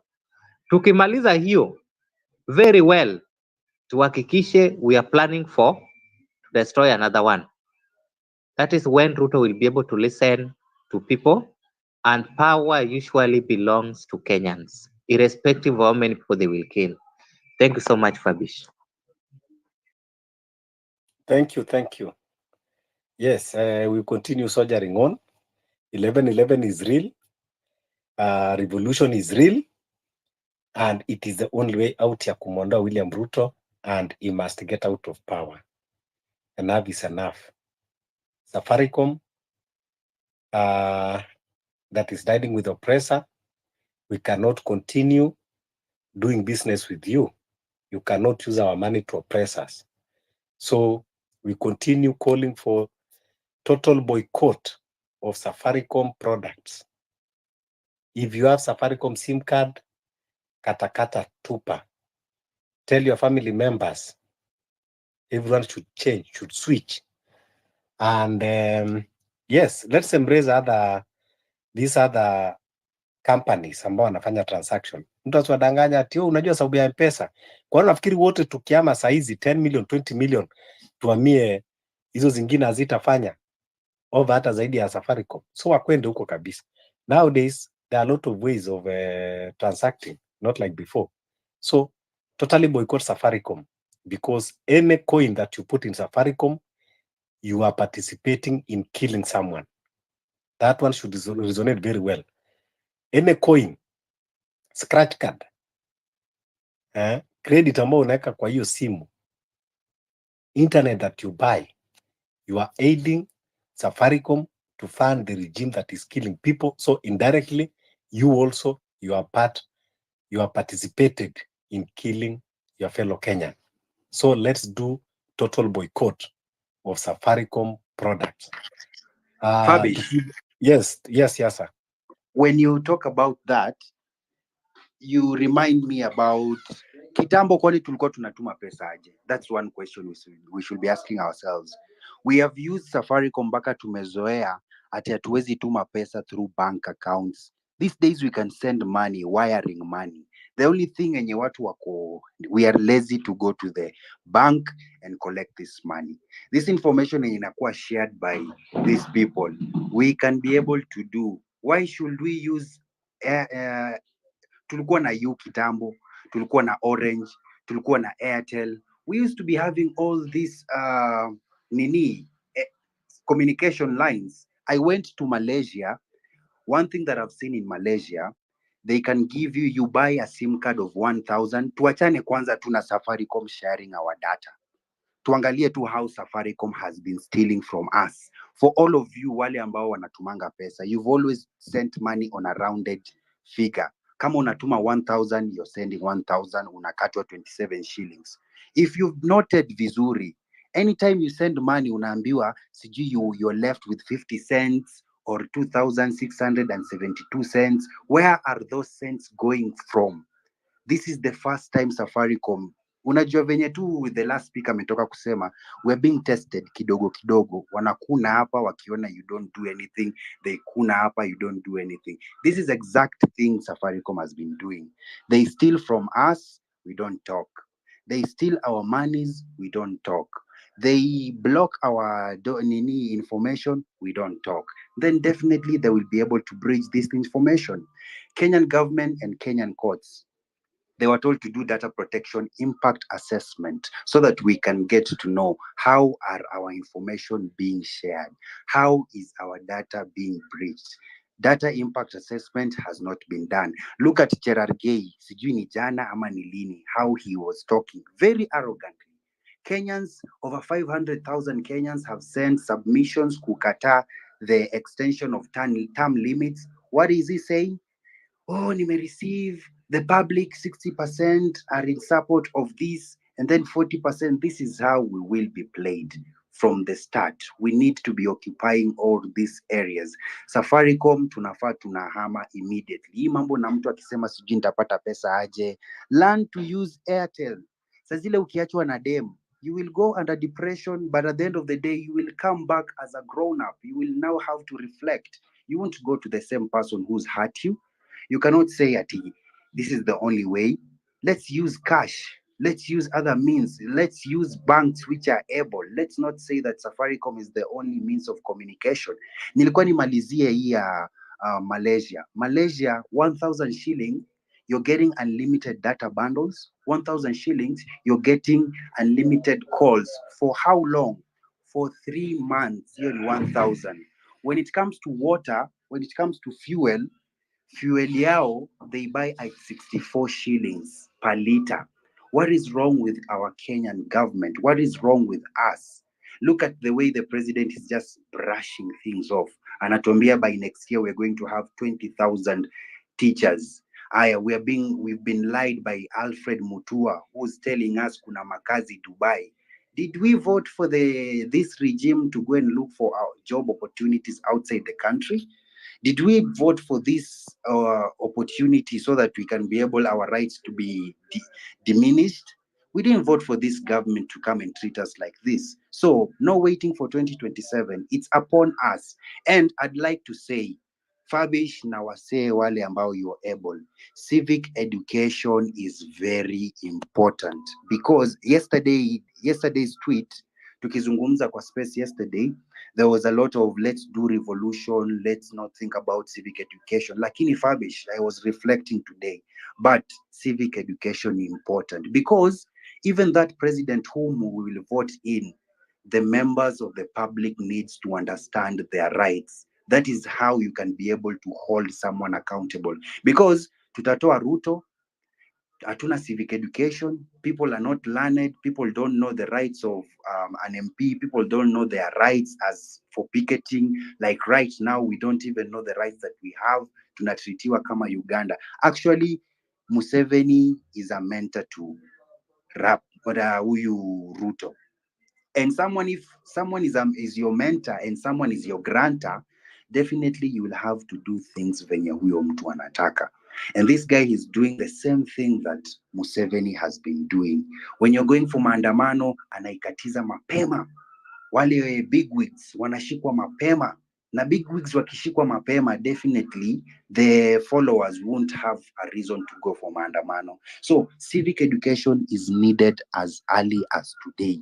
I've been doing civic education in these sides of Kibra, but we need to make sure civic education is done on a nationwide way, not only about Ruto, only everyone. The MPs are busy pushing for the bills. Sisi tuko hapa tunakimbizana na Ruto.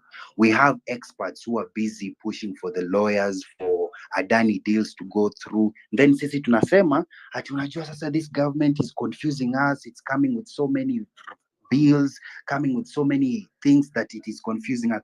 Damn, we are 50 plus million people. When we look at Public Service Commission, these people are less than 800,000. We are 50 million people up against 800,000. When you look at the Kenyan army, there are only 29,000. The whole of Kenya is on 21,000 people at the Kenyan army. When you look at these police officers, we only have 100,000 police officers. Active one, they are less than 20,000. So let's not lie to ourselves that we cannot do these things. We can do these things. Another thing, yule mtu mwenye ni polisi, he's a brother to someone. Yule mtu mwenye ni polisi, she's a sister to someone. You guys, we've gone to school with these people. We eat with these people. We go to clubs with these people. Our children wengine wanasoma with these people wenye wako kwa ofisi. So it's not like we don't know these people. We know them. So wale watu ambao mnapatana na kina Faruk Kibet, tell them what they're doing is not right. Wale watu ambao mnapatana na kina Ruto, tell him what he's doing is not right. We're not happy about this situation. We cannot be taken as babies, as kids. Tunazungumza vitu serious. Other people are joking with what we are talking about. Mungeona the way Gerard Gay was speaking, and a joke. He's playing around with people's submissions. Over 500,000 zimetumwa submission about this stupid extension of term limit, but them, they're just looking at it as any other. And if we don't watch out, my guys, we will be done the same way when the impeachment of Gachagua was done. The impeachment on the ground, all of us, we were like, we don't want this. Kama ni kwenda kufa makanga, kufa dereva. But what happened when Julie Omanga, ama ni Julie alikuwa anafanya nini? When she was speaking, she was saying 64% people agree for the impeachment. Then 28% don't agree. Is it really true? And if it is really true, what are we really doing to make sure that we have 100% people listening to us? The last speakers talked about families. Guys, let's remember pia kuna single families. Let's remember kuna my youth, they don't have a home. They don't have a place to get this knowledge. Let's remember kuna watu, they don't even have a TV. Other people don't even have a bundle to buy and enter into this space. There is a lot of important information being shared here, but there are other people who cannot be able to join this. So we really need Kenyans to come together. Civic education, we need to do civic education. We need to do parallel civic education yenye inafanyika huko nje. Morara is busy taking people's money into their pocket. Na watu wanatuma. Let's use this thing for a good cause. Let's make sure that everyone understands what is the meaning of this revolution. What do we mean by the term Ruto must go? When we say by the term Ruto must go, we don't mean Kalonzo Musyoka aende a hold press release yake huko kando. He was still in the same government before. We don't mean kina sijui Musalia ama kina nani waende wazungumze kando. These are the same people. So when we're talking about Ruto must go, we mean all the systems must be in place. We mean everyone who was a politician and has been seen to be working with William Samoei Ruto, they must go home. Anyone who was employed by the word of Siji Ruto ni mtu wetu, he or she must go home. That is what we mean by the term Ruto must go. So people, when we're speaking here, go and talk to your people, manze. Go and do civic education, a real civic education. Na wale ambao they don't have families, the street children, wale watu ambao hawana simu. Fabish, let's find a way. Let's find out how do we make sure we reach out to this. How do we make sure we reach out to them? How do we make sure they get to understand what we are talking about? This thing has been there, and this thing has never stopped. Personally, me, I'm affected directly. My mom was arrested by the Moise era during the Nyayo House torture. Close to all of my family were arrested. Some were killed. So when I speak to a very painful way. Nikiangalia the way people are getting abducted, the way people are getting lost, the way Kenyans tunaanza tu kusema sasa tutafanya nini? Tumeacha this issue na hii kupigana. It looks like ni kama a Mount Kenya thing. Ni kama watu ya Murima ndo wameumia peke yake. Guys, we are getting hurt, all of us. For those who don't know, Finance Bill 2024 is working in East Africa. We might say ilivunjika huku, but enda Unilever, enda BIDCO are implementing the Finance Bill 2024. So what are we doing, guys? The courts ndo hiyo isha sema ya 2023 it was okay. Did we go to die for these people? Some of us are hiding. We're always looking at options. How can I switch off my phone? How can I speak venye sitasemwa? But we won't be speaking like this forever. So Kenyans, let's wake up. I expect this tweet.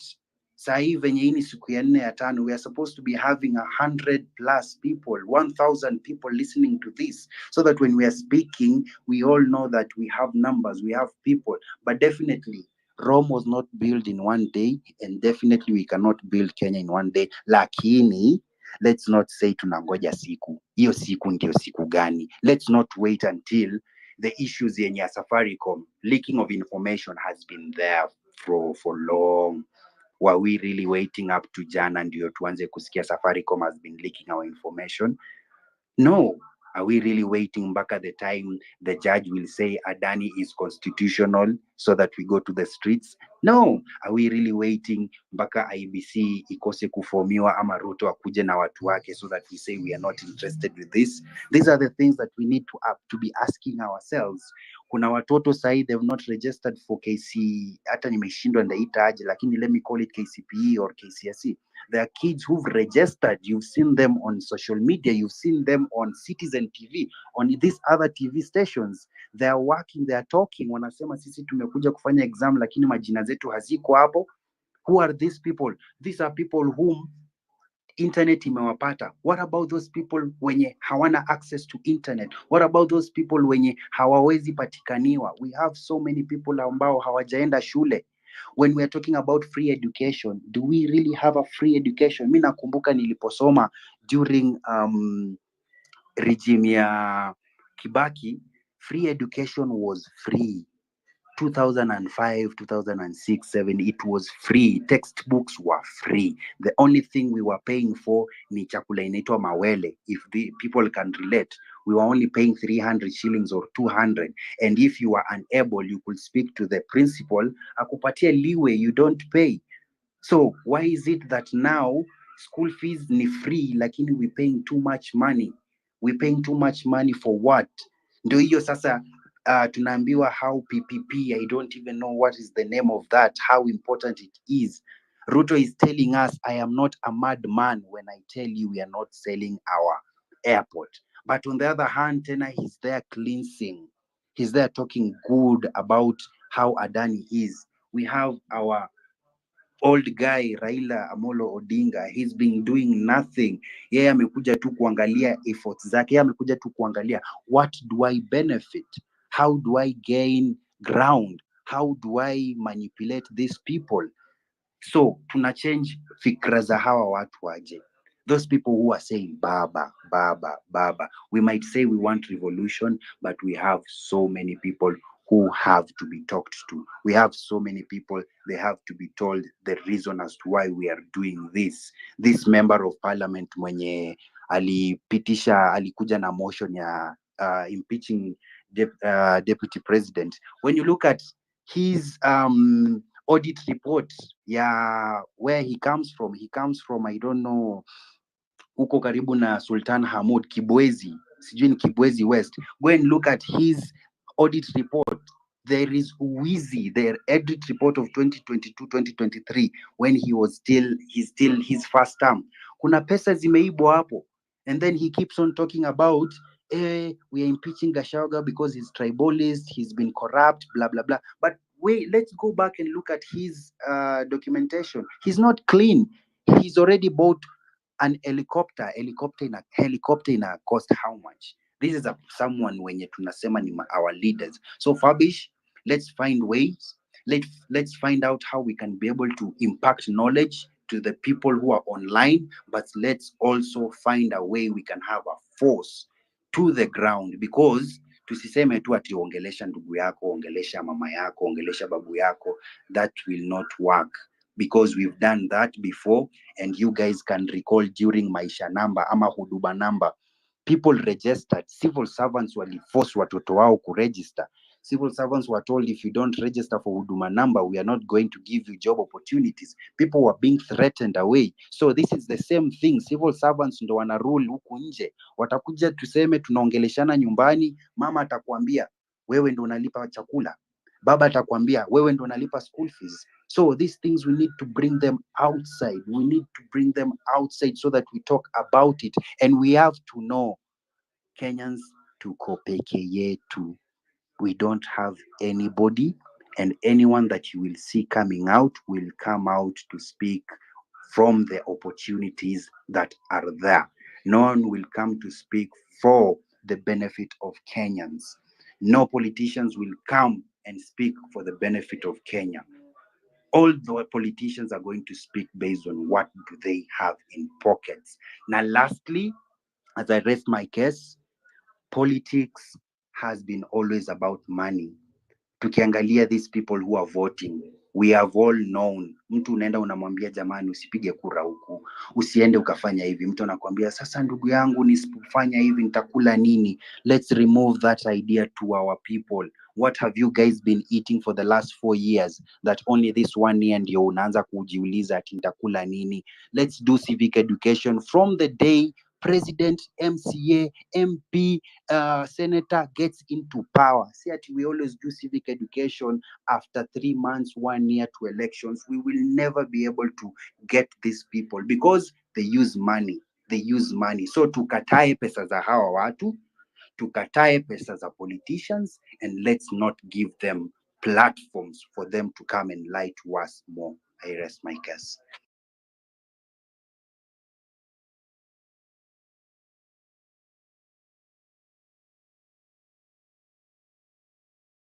Yeah, thanks a lot. Yeah, important sasa ni kuwa even as we go doing civic education, but now it's time to mobilize.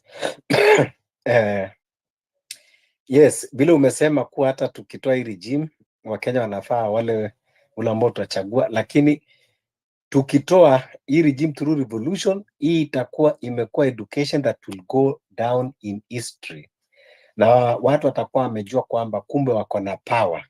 Kwa hivyo hata ule mwenye tutamchagua atakuwa anajua kuwa yes, it doesn't mean kwamba sababu nimeingia ofisini ati ndio nimefika. Unaweza kufika ofisini na bado hata safari hujaanza. So hiyo what we are going to do in this country, we are going to make history ambayo itaandikwa kwa mashule, you know, ita last kwa miaka mingi. People will understand Fabish, the power of the people. nikukate tu kidogo. Remember we got our independence through fighting. And this independence, no one is seeing it as truly our bloods were shed. So we have to make sure hii revolution tunai-change, but we do civic education. Ndo hata yule anaingia kijaribu kuwa na chembe ya corruption, we are at their neck. Yeah, tukishatoa kwa revolution, ule mwenye ataingia sahi, unajua sasa toka tupate independence, wale mapresidents wamekuwa wanakuja, they do as they wish. You know, we had the colonial constitution, hata hii tumepata new constitution, lakini bado wako na chembe ya hiyo colonial constitution, that they think they will be in power, na hakuna kitu mnaweza kufanya. Wanafikiri bado wana daydream kwamba they have the absolute powers. So saizi they are going to learn, because mambo inaenda kushift. Total shutdown 11/11/2024. Yes, let's continue educating each other. Tuendelee tu na civic education. Huwa ni hivyo, you know, tunatumia peers, they pass information. Those who are our friends, the groups that we are, we inject. But let's also be objective. You know, sio tu kwamba kila kitu inahitaji civic education. Kuna watu ambao hata ukiwaambia vitu zingine unawachanganya tu, lakini there are those critical areas, you know, like people have to understand, kama hii mambo ya Bill Gates kuja kubadilisha mambo ya mbegu nini. Lakini ile kitu ambayo imefika saizi, kusema ukweli, Wakenya wengi wako na information. The killings, abduction ambayo imekuwa ikifanyika, that itself is enough awakening, because people know that it is not normal for government people to be killed, people to lose lives, young, old, women. For the first time in history now that Kenya, now we are talking, you know, even thinking of now we want to elevate femicide to a national crisis. It is happening under this regime for the first time that we are seeing femicide to this magnitude. We don't know what is happening. Why all of a sudden people are turning against our women, and the government cannot protect our women? What type of government do we have? Why do they want to alienate our women in society? Young women who are still productive, why are they being targeted?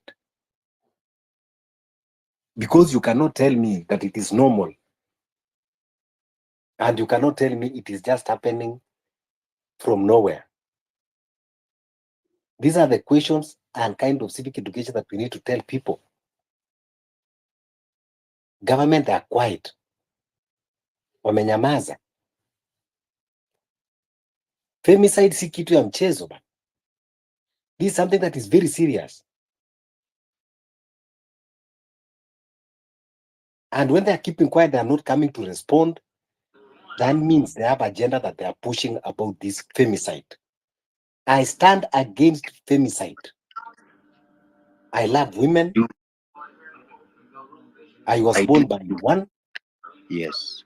I have a sister, I have a daughter. And they should be protected, not to be killed.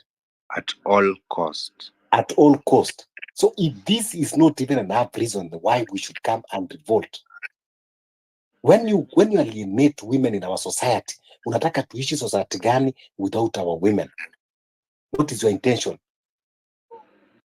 Ama unataka kutupunguza population by alienating women? What is your intention? Mbona wananyamaza kama wajui? Why they not come out clearly and tell us what is happening? Babish, tuko na Calvin hapa. Calvin. Yes. So zi vitu ambazo zinafanyika hapa ni vitu za maajabu. For the first time in our history ambao tunaona femicide of this magnitude. Hii peke yake mimi inanipatia reason. Hii peke yake ya femicide inanipatia reason ya kuja kukaa kwa street. I love my mom, I love my grandmom, I love my daughter. And I want to, I feel, when I see a woman being killed, I feel like I'm seeing the face of my mom or my grandma or my daughter.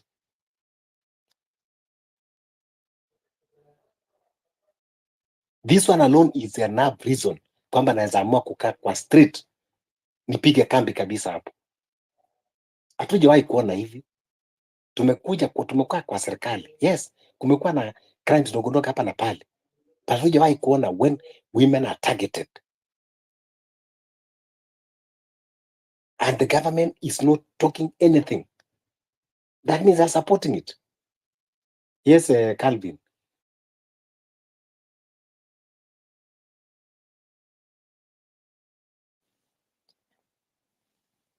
Calvin? Okay. Calvin, I think you have a network issue. Malia? Yes, go ahead.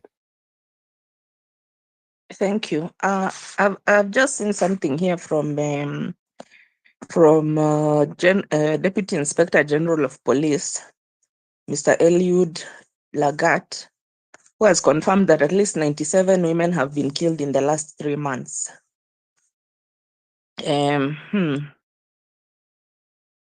He's saying that the DCI has downplayed the trend, insisting that the crime wave is not gender targeted. So 97 women in 3 months. So hata tuseme 90. See, there are 30 days in a month. Yeah, that means That every day you kill a woman.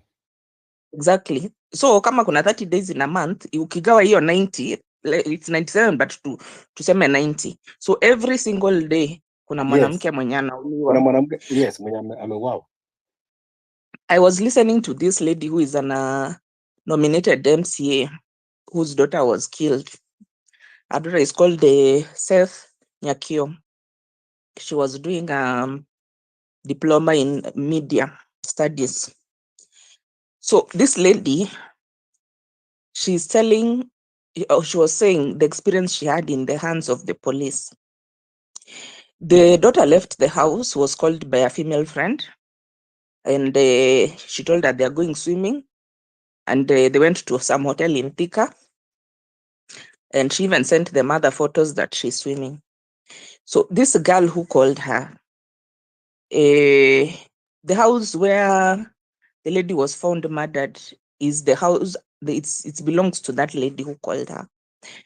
And police, how they were handling the case, they were not giving any priority to the mother when the mother was trying to find out if they have at least gotten, if they have arrested the lady who was the last person to contact her. And the next day, again, she came to check on the progress of the case, and she found the lady, the last person who had seen her, laughing with the police officers who were there. From there, she went to the mortuary, and she had already said that this is her daughter, and they told her, I mean, the tag which was on the body is unknown. So you can see the type of laxity which our police is handling. And then on top of that, they told her that they have a lot of homicide cases, even not femicide, just death in any murder cases, which are pending murder cases. And if you remember the other lady who was chopped into pieces, called Rita Waeni, that lady, there is a clear CCTV of the man who was the last person to contact her and be seen with her. The police only had a video of the man going inside the supermarket to go and pick the keys for the B&B, which he paid for in cash. The police, after asking for information leading to his arrest and whatnot, they completely forgot about that case.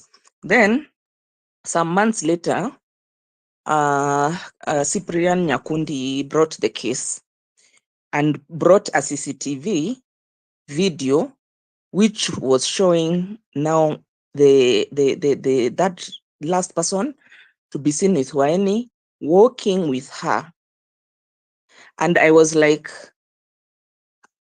after Cyprian Nyakundi had posted that video, then DCI also posted the same video on their page, asking for any leads. So my question was, how is it that the police only had the video of the guy going to the supermarket to go and pick the key, meaning that they never even investigated? Because the way I would think police is supposed to do their work is that if somebody was around an area, you'll go and walk around the area and see who in that area has CCTV, and can we get the CCTV from anybody around that area? Let's get it from them and try to see whether we can get some information. But apparently the matter was just left. It was just left.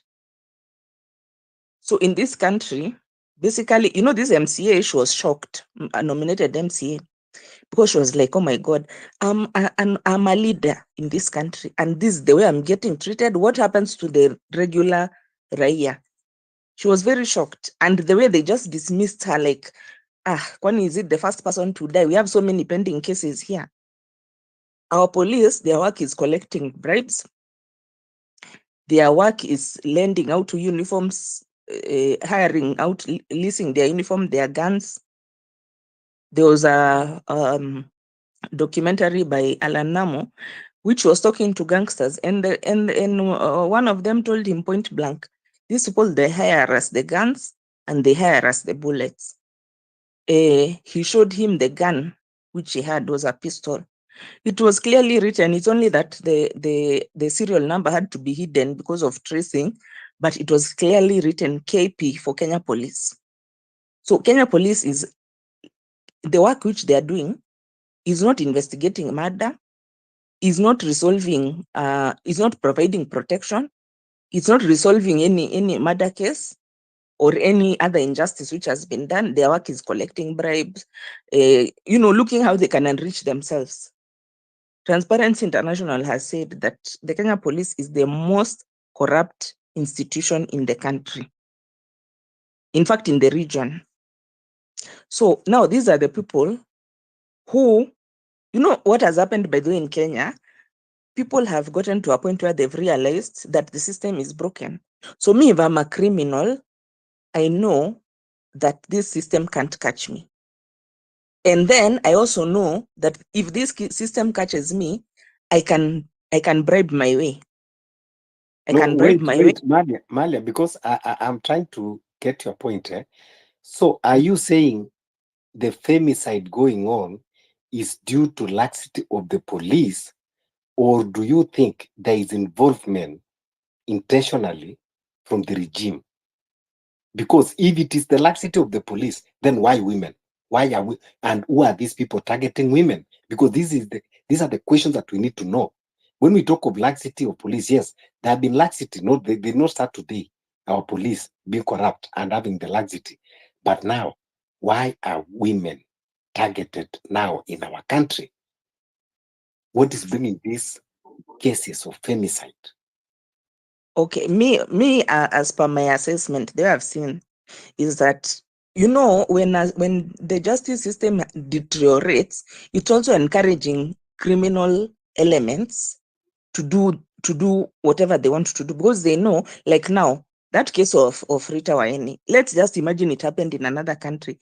That is a very serious issue which would have been taken very, very seriously, because somebody who can do that kind of act, for whatever reason, we were trying to, it was being associated with the money rituals, because it happens, a similar kind of thing happens in Nigeria, where they get a woman, then they chop off her head, use it for rituals and whatnot. And so you think that it has nothing to do with the maybe government, it is only criminals that they are doing it?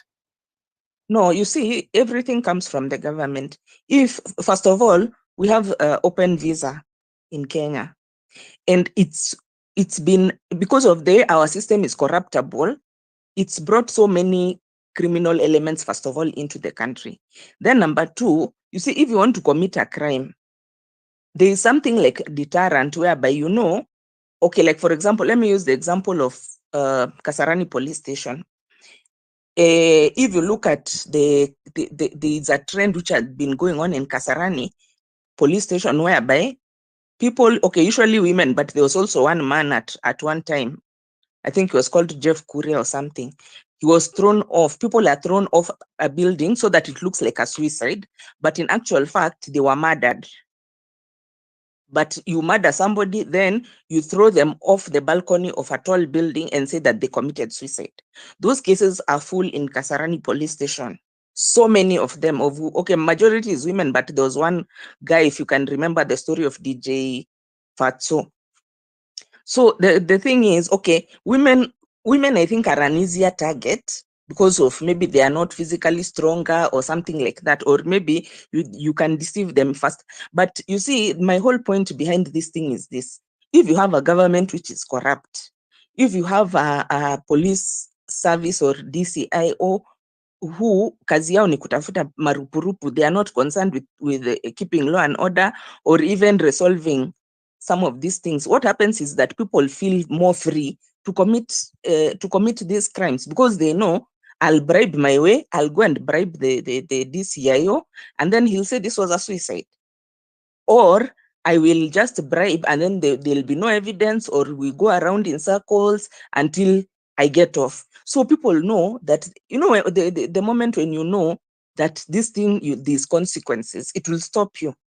But now it has become a banana republic. You can do, if at all, that case of wine in a normal country, would they be very comfortable with somebody of that caliber being free in the society? Like, that there's this kind of person who is somewhere in Nairobi or wherever in the country, and you are very comfortable. You don't even go and check among the people who are in that environs who has a video which can help. That one shows you hakuna investigations zilifanywa. It's like it was just because she's not coming from a big family. Yeah. Malia, so kindly, as you summarize, so according to you, you think it is general crime that is rising, it has nothing to do with femicide? Okay, of course, crime because of the economy. The economy is also very poor right now. So there's also a lot of frustration and all that. But Thank you. Yeah. So what I'm saying. Yeah.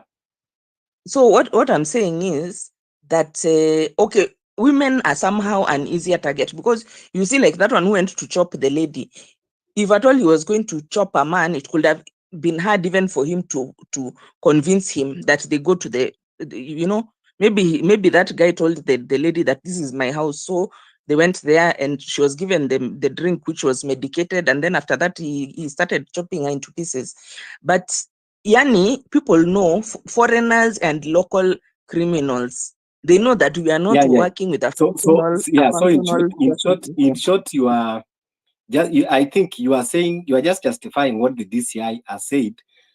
He just downplayed about the femicide. He say is actually criminal activity that is rising up. I think when you end up, that is actually what you are also saying, that it is crime. It is not. So all your thoughts there. Let me hear from Josephine. Josephine, do you think it is femicide or it is general criminal happening in our country?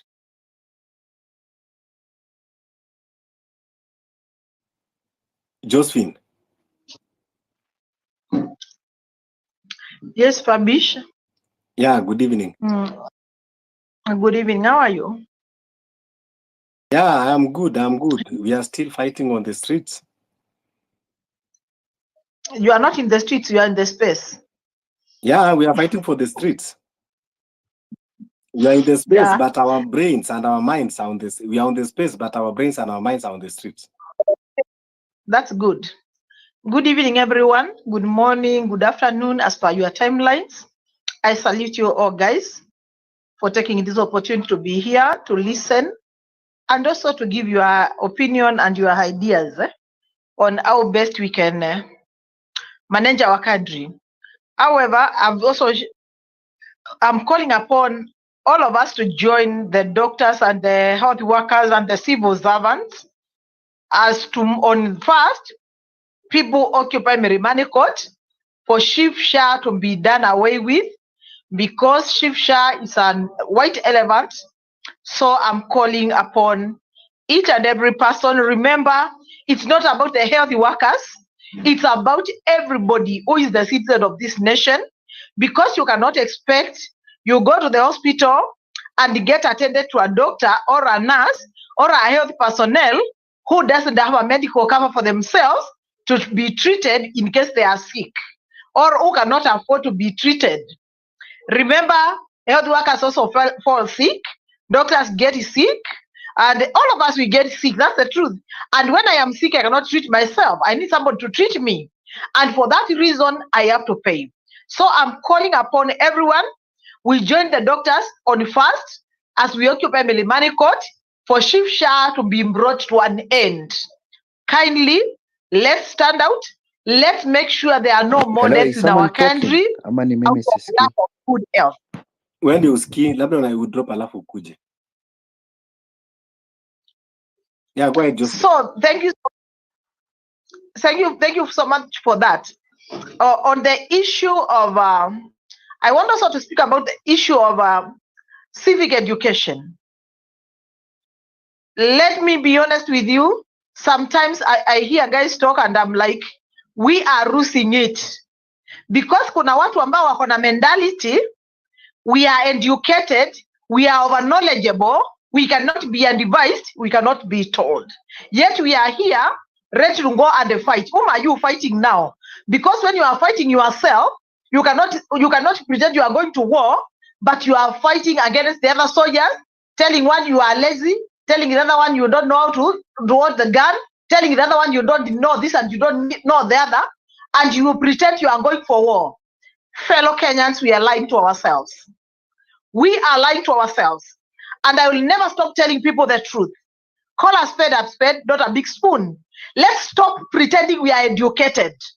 Can we acknowledge for once we have education, but we have also inborn wisdom, which is supposed to govern and overrule even the education, because education without wisdom, it's useless. Let's not lie to each other. Because you cannot just go throwing stones to the barking dogs all over in the streets, thinking that you are going, you'll get to wherever you are going. We cannot get to wherever we are going, fellow Kenyans. Can we stop the evil? If we are fighting the government, which is there, which if we feel it's not for us, which we feel it's intimidating us and mistreating us, which we feel the president has violated the constitution, which he has sworn to protect, can we join hands with each and everybody in the country who is fighting the same battle, rather than turning left, right, center to see who is around you and giving you ultimatums for nothing where you have nothing? Fellow Kenyans, can we wake up and know the truth about what we are supposed to be doing? Each and every one of us, we need to be having a perspective to know where are we going, what do we want, and who is on our side. Anyone who is not against us is for us, and we cannot be the people who are going against others, saying this is not for us, we don't need them, yet you have nothing, and here we are in a field of battle. We are going to lose it early in the morning. And for that reason, I kindly call every one of us, we saw such, and we search in our minds before even you get to the space. Because if some of the information we are speaking here in the space is the information we are giving a civic education in the streets, then we are destroying ourselves with our own hands. Can you give an education whereby you make sure anybody who is not against us is for us? Can we stand and forget that there is any other person who is senior? We are all suffering the same fate. You being an ex-politician, being a senior politician, being a young politician, and if being in the government and being outside the government, there are those in the government, they are suffering their own fate, and that's why they are doing what they want. We have all those who are outside the government, who are complaining, who are going out there fighting for justice and for our country. Those are the people we should stand with them, regardless what we think they are, without blinding them, without actually bad-mouthing them for whatever reasons. You people doesn't fall into muddy and remain in the muddy. Sometimes they wake up and they clean up themselves and get going. Can we focus, fellow Kenyans? Can we focus? Can we have better things that can bring merit and bring change without fighting ourselves? Otherwise, I'm starting to think there are people in the space who are coming here actually to champion the fight against us in between, yet they are being used to come and destroy whatever we are trying to plan. We have to be also very keen on that and very key. Kindly, fellow Kenyans. Now, when it comes to the deaths and the killings of women, it's very, very sad. And I'm saying again and again, if the president cannot say anything about the deaths in the country, then we are as good as a nation without a president. Reason being, he has sworn to protect us. He has sworn to make sure that we are all safe in this nation. He has sworn to ensure that we have good health. He has sworn to ensure that we are well protected and democracy is well articulated in the nation. He has sworn to ensure that any queries the Kenyans are going to raise, they shall be attended unto with integrity and without humiliation and intimidation. He has sworn to protect us against the corrupt police who are collecting money day in, day out. He has sworn to adhere to the court orders, but he has failed to do all these things. Instead of doing what he has sworn to do, he's doing the opposite. So, fellow Kenyans, what I'm saying is this: Ruto must go. It doesn't matter when and how. But for me, I believe, I know, I am sure he is going. And there are no two ways about it. He can kill whoever he thinks he wants to kill. But the truth is, he is going and then going for life. And even heavens and the hell shall never forgive him for the death he has caused in this nation, for the innocent Kenyans who have been killed, the women who have been killed, the younger people who have been killed. Even the heavens and the hell shall never forgive him for that. Let me be honest. We cannot just continue living in a situation whereby somebody who entered into power purporting to be a Christian and has decided to keep on actually watch people get killed by his own people and remain silent. He doesn't take responsibility.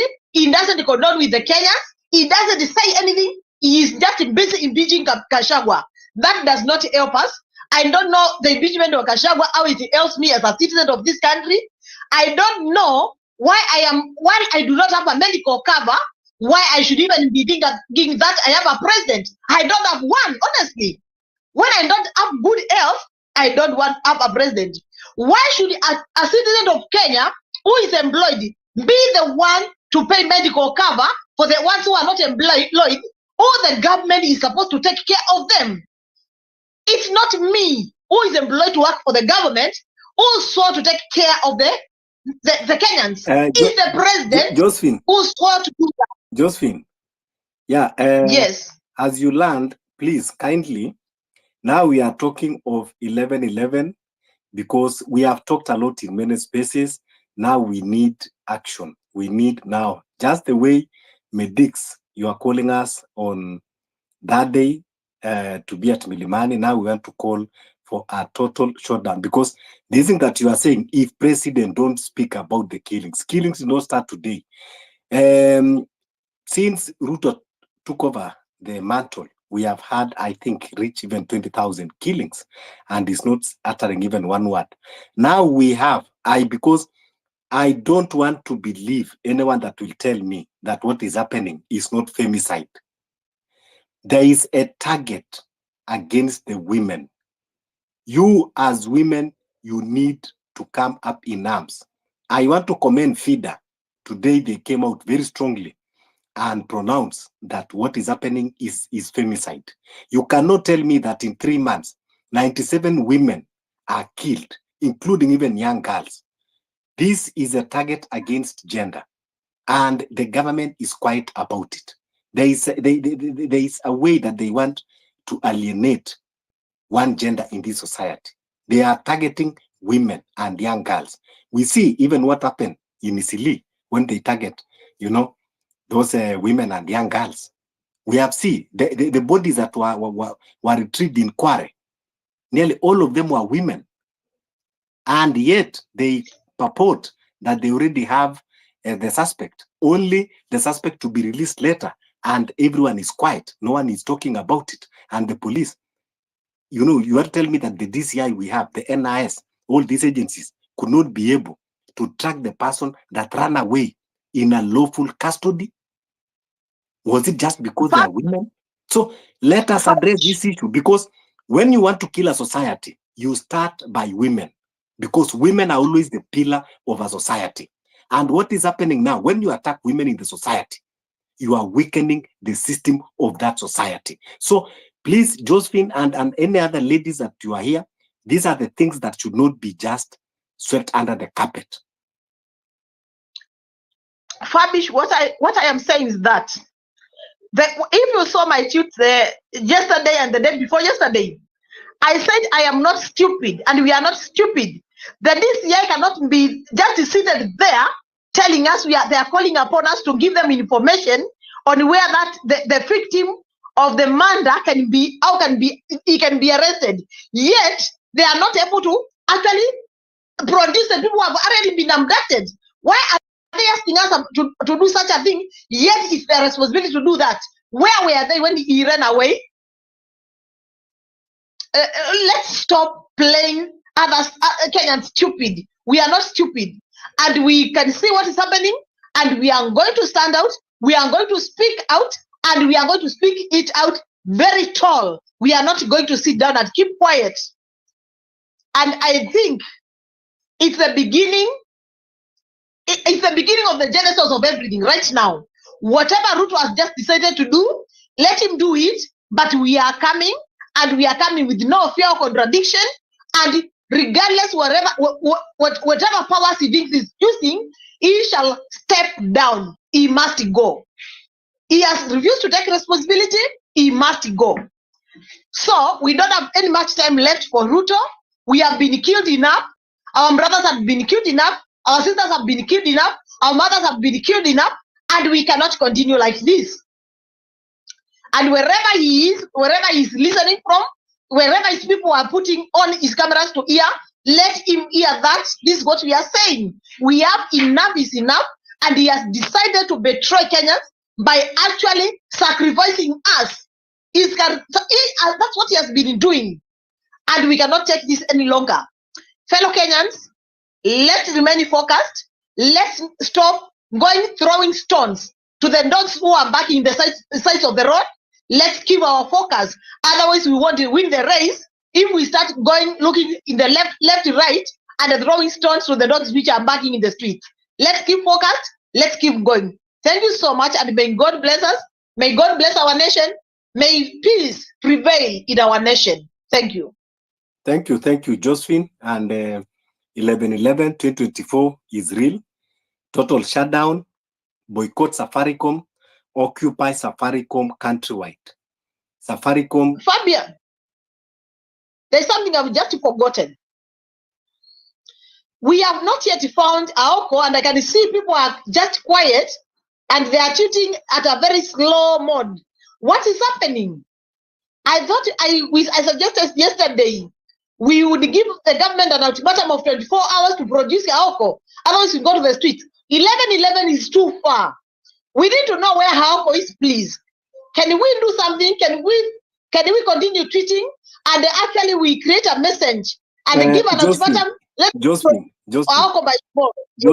do you know how many tweets of AOCO now? Do you have the figure? You don't have the figure, but I can see now the trend is so low. Now we are at 460 million tweets of AOCO as today, 5 o'clock. Maybe by tomorrow morning, maybe we will have 700 million. So I don't think that is a slow pace. That is one of the biggest tweets that we have ever done in this country. So yeah, let's go to the new speaker, Lyson. I see. Okay, Lyson, kindly request again the mic. Yeah, Lyson, go ahead. And as Lyson is coming in, please, Josephine, as you are vocal, let us not normalize the killing of women. This is femicide that we should call it out. We should address it, and women are supposed to be protected. This is a femicide. We should not just let it slide away and they are saying it's a general crime. I cannot believe that it's a general crime. What is happening is femicide in our country that it must be stopped. Yeah, go ahead, Lyson. Thank you. Can you hear me? Yes, we can hear you. My deepest and saddest condolences to our foreign heroes, including those who have been maimed, tortured, butchered, abducted. We salute you all and promise that your blood will never go to waste. You join the league of our great-grandfathers and grandfathers who fought for the liberty of this country. They gave us the flag, which has our color, black, white for peace, and red for the blood they shed. and green for prosperity, and the earth that we till, the land that we till. That cannot be forgotten. I'm here just to react to a few things. Number one, I want to salute you, Fabish, for running these spaces, and they're gaining momentum.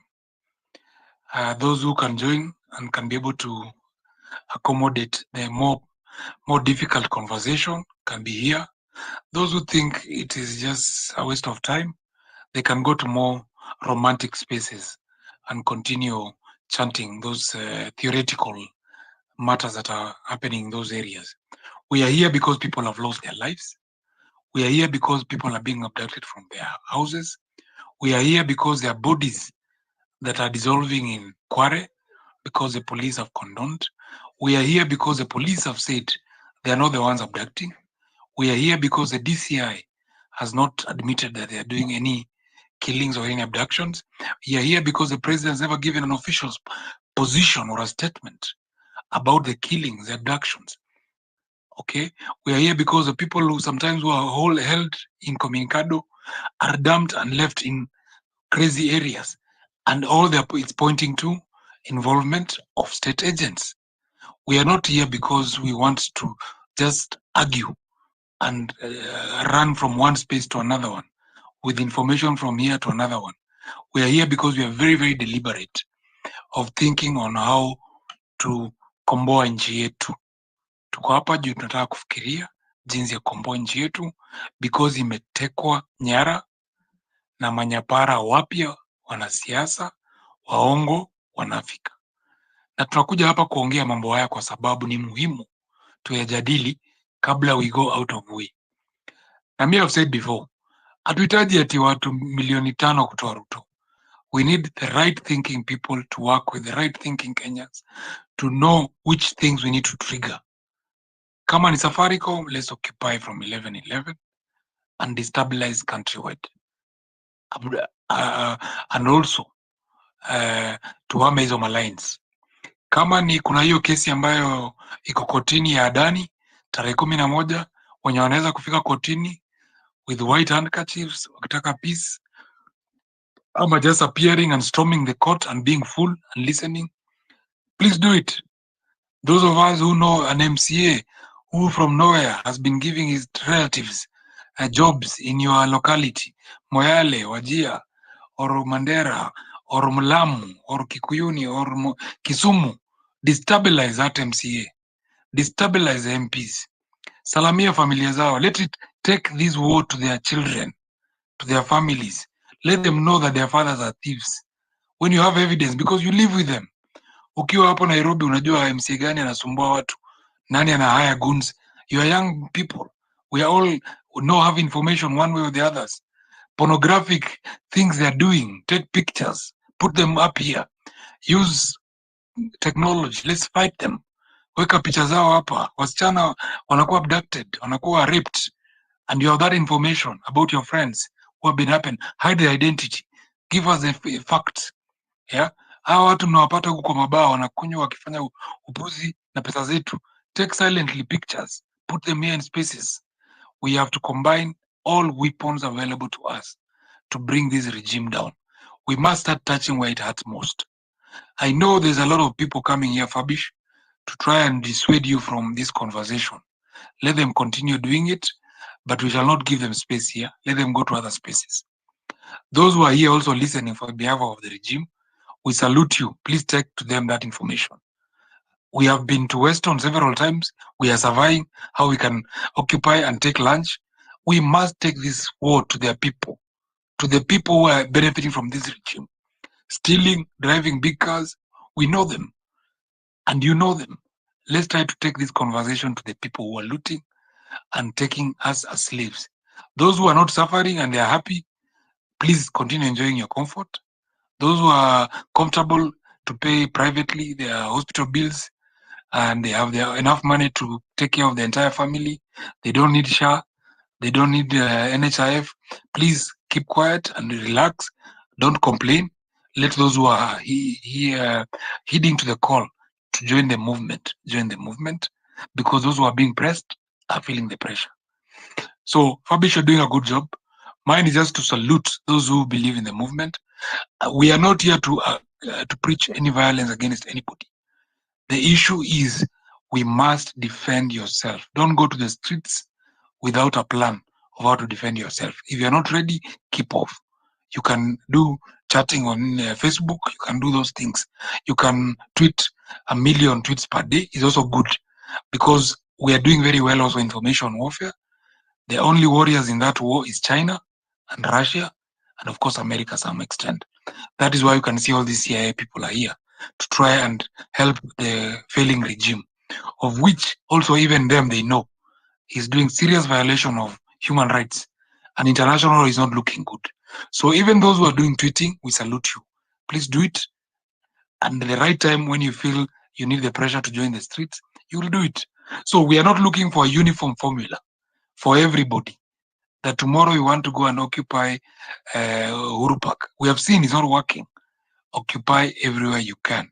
You may be 10 of you, but you can close Thika Road in the wee hour of the night, and then tomorrow morning it can be another mess. Please, comrades, don't lose the fight.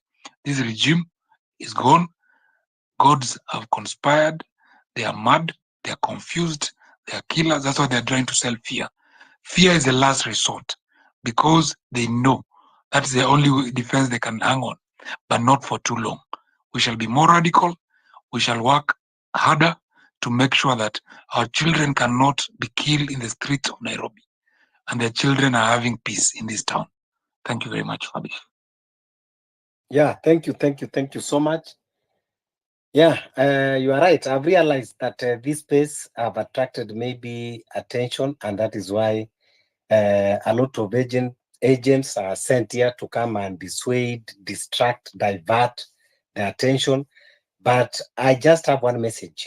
We are very conscious. We know when you speak, from your tone, we can tell where you come from. That one I can tell you for sure. And that is why, if you are looking for somewhere to distract, the way you have managed to pull down other spaces, including big wigs, it is not here. It is not here.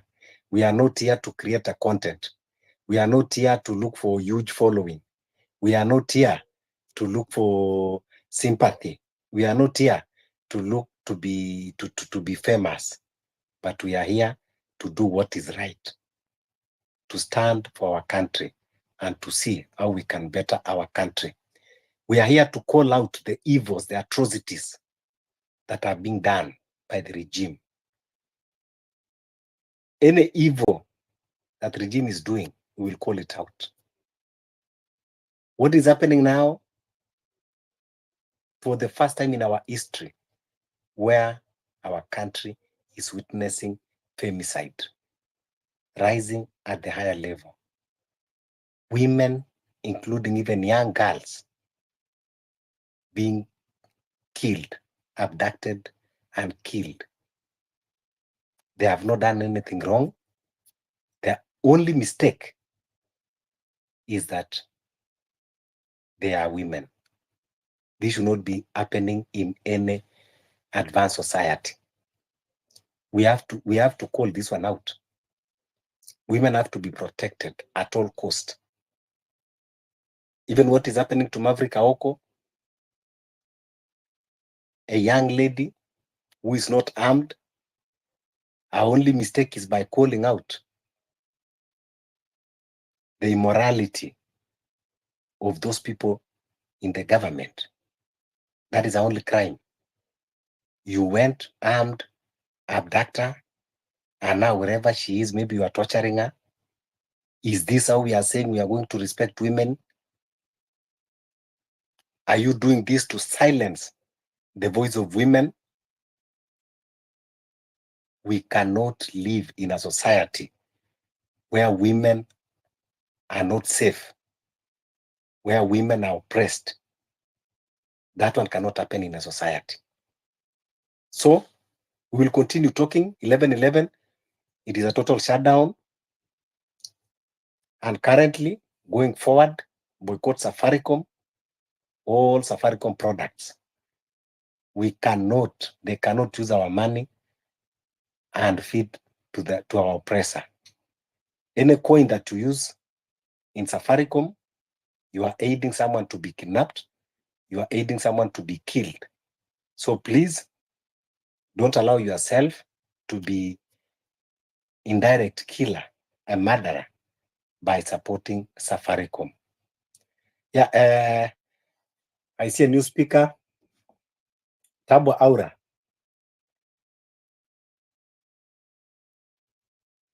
Aura.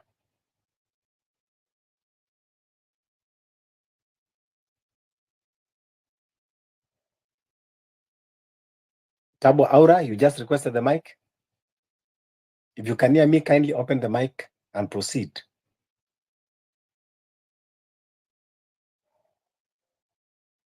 Yeah, and ladies who are here, kindly request the mic. Come and amplify the voices. You need to be protected. Ladies who are here, kina hashtag, kujeni muongee. We need women to be respected and protected. I see, yeah, Binyabera, come and condemn the atrocities that is happening against women.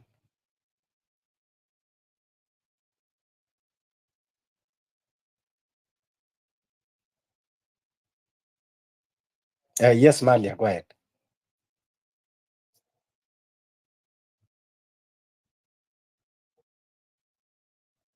Country is like conditions which are in a war zone.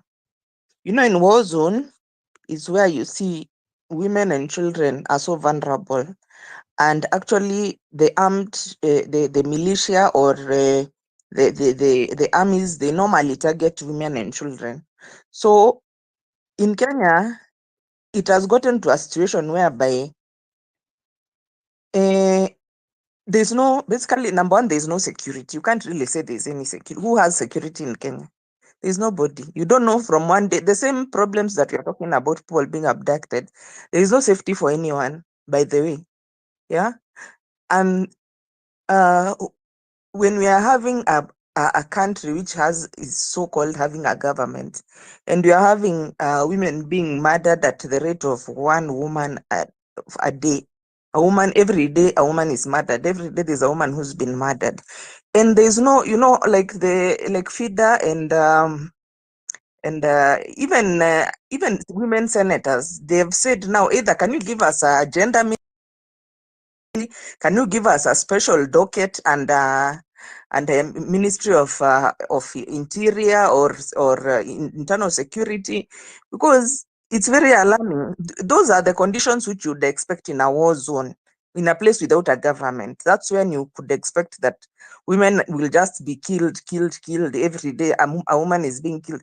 That's not a normal, that's like a failed state. Those are the kind of things that happen in places like DRC, which is considered a failed state. So the way things are going in this country, Ruto has decided that he's going to allow this country to just go to the dogs, the health system not to work, the education system not to work. So the whole country comes to, women are being killed wantonly, including children, girls, you know. So the whole country is just going to go to the dogs for him and his people to benefit, you know. Because when you see the most vulnerable people in a society are being killed at that rate, that can tell you in and of itself what that means. And the fact that even no action is being taken, there's no action. Why should you wait for women leaders, women associations like FIDA to come out and tell you? You have a Ministry of Interior, you have a Ministry of Security and all that, even a Ministry of Youth. Why is it that you have to wait for FIDA to come out and tell you that this is a problem? This is not normal. This is a problem. This is catastrophic.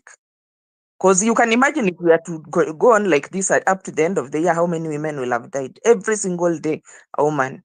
Every single day, 365 days. It's as if we are in a war zone, you know.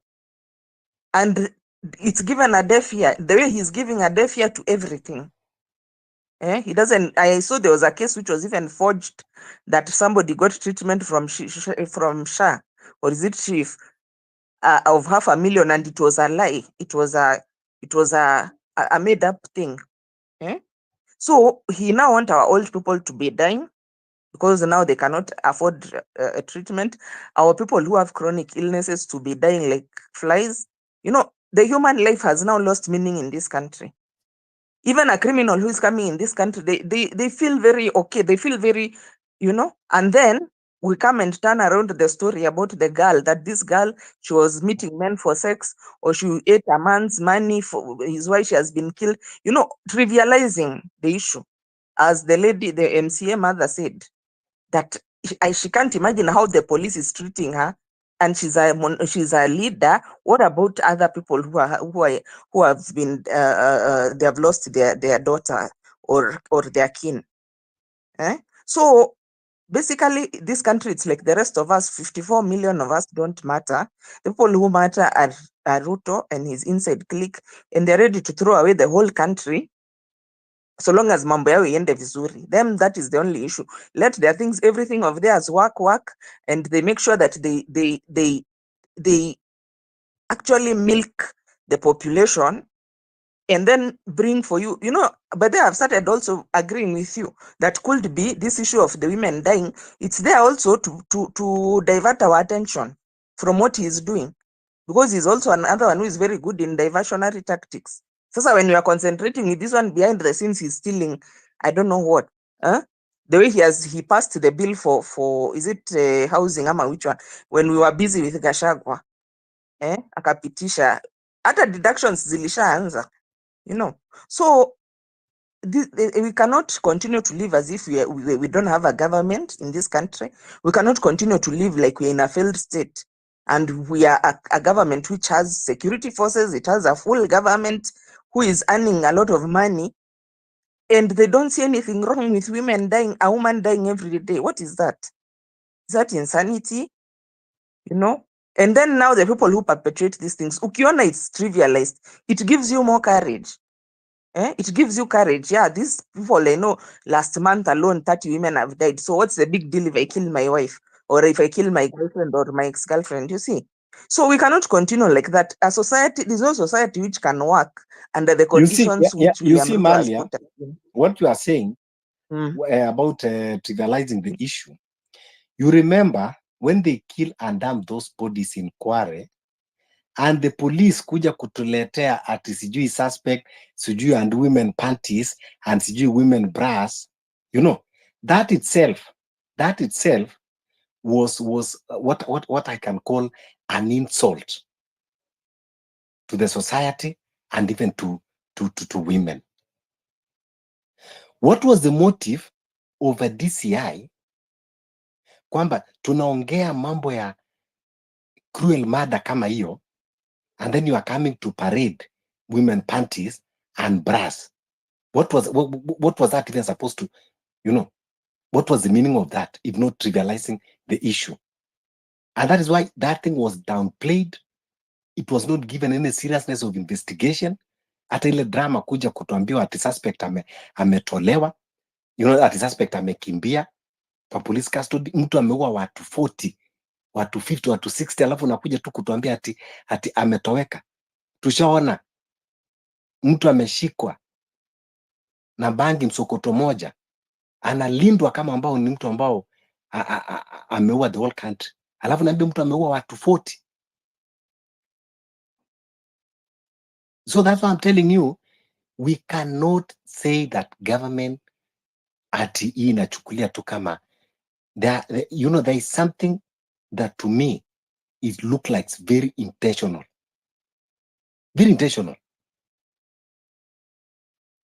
because if they were serious, how would they let someone free, mtu ambao mili 40 zimepatikana, and all were women, and then they come and stage a scene, a kind of script, a play, and then now they are quiet. They are not even addressing that issue again. They are not even giving update again. You know, this is the habit which they have of gaslighting Kenyans. Our police have become a master of, just like the regime which is there, They just treat us like the gaslighting us. To you even it gets to a point you even start questioning your sanity. Because some things, like now when they brought those panties, and they were even new panties, they were not even old panties, new ones, which were probably bought from somewhere, and then now they were put there. This is the evidence that we are having. So can you explain to us that 40 women disappeared from around the same area, and you had no clue? And it was just 100 meters from the police station where the bodies were being dumped. That's why I'm telling you, are we really a country in this country? This is like a failed state. What's the difference between us and Akina DRC, which is being nenid by militia? Because here it's like everyone for themselves. It's like, a country which doesn't have a government, like DRC and these other countries, Libya. That's how they live. You kill somebody, you throw the body there, move on. We move on. Like that. Forget about it, and we caught the guy. Even when they're taking, I've ever seen when a prisoner is being taken to hospital, they are usually guarded. First of all, they never remove handcuff, and then they're usually guarded by 2 or 3 askaris, one of them who is armed with even a pistol or something. And then now you're coming to tell us that somebody escaped with some Ethiopians. Through where? And then you come and tell us, I don't know, you sacked the OCS. Now, you are telling us you sacked the OCS, somebody who is a mass murderer is out on the loose. And that's why I was telling you, from the time of that case of Rita Waeni, that thing is very shocking. And imagine how trivial the police takes this thing of someone being chopped up into pieces, and they don't bother. In fact, it came out that time when Cyprian Nyakundi brought out that video showing the lady walking with the man hand in hand together before they went to the room or wherever, from a shop which was just next to the supermarket. Goes to show you, police never even bothered to go and ask, do you have a CCTV? Can you show us for this period?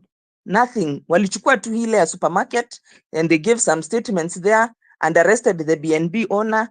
We don't, if you are going to put a BNB and you don't take somebody's ID number, whatnot, we are going to arrest you. Then they arrested the neighbor. How can you arrest a neighbor in the somebody has a crime has been committed here, then you arrest the neighbor? What does the neighbor have to do? To gaslight Kenyans that something is being done, and they know very well there's nothing they are doing, and they have completely dismissed the case, because police in this country, they are there for the big people. The rest of us, we can as well go to hell. And that was very clear with the Kware issue. Because those kind of characters in a normal, sane society, it would be a very big deal if something like this happened in a civilized society. But Kenya here, we are like people who don't have it's like we are just living for like animals. I don't even know. Police always come to gaslight Kenyans, the same way Zakayo comes to gaslight Kenyans, anakwambia utapata gas for 300 shilling, then after that anasema ni mtungi alikuwa anasema. That is gaslighting Kenyans. You want even Kenyans to even start doubting their sanity, because some things which are happening, today you come out, you lie to us that you took care of somebody, a bill of 500,000 through shift, lying to Kenyans openly until you are discovered and exposed that was a lie. Huh? It's so frustrating to be a Kenyan, frankly speaking. And more so a woman. It's very frustrating.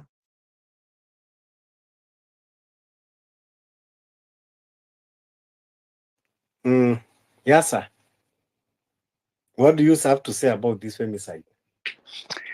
Nilikuwa tu, I'm reflecting on what Malia was saying about wanawake hiyo kuuliwa. Unajua, that is a failed state. The moment women are the ones to be chosen and children, that is a failed state. Jana ama ndo juzi, another 17-year-old alikuwa abducted. We had to make noise so that amekuwa produced leo. That is not the Kenya that we want. Sidhani that is the area that we are going. And I feel the moment they're targeting women, it is like they're telling women, be fear, any fear from coming out.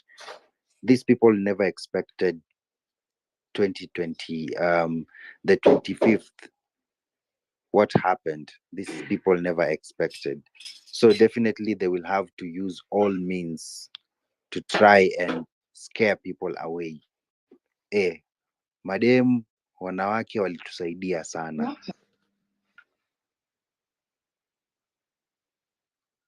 Hii ni to scare them away so that they cannot join the revolution, so that they can only think we will be killed. Women should not back down. This is the time. This is the time for you to wake up, because the moment you're being targeted is crucifying the nation. Tunajua sote, whenever there is a fight, whichever place, we to be targeted. The moment you're targeting women, it's like us, we don't care about you. So our revolution should make sure that women we stand. Sijui kama mmeona Karura Forest imeanza miti not seen. You should now people who find out math why was a woman who fought for this country. She was a woman who made sure no skyscraper is being built for Uhuru Park, made to look like its place.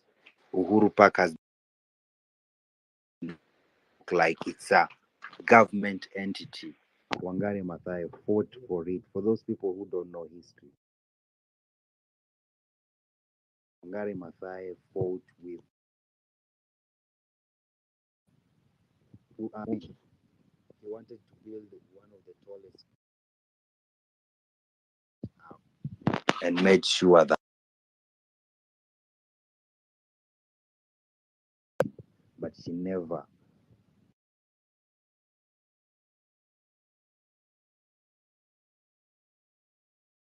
She's Wamechoka. If she's crazy and she's mad, why are you abducting her? Why are you taking her away? What kind of threat does she have into your lives?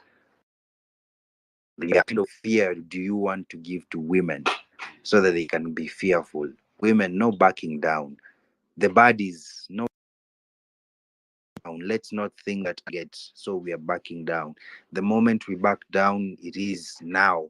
The moment head will not be able to do something.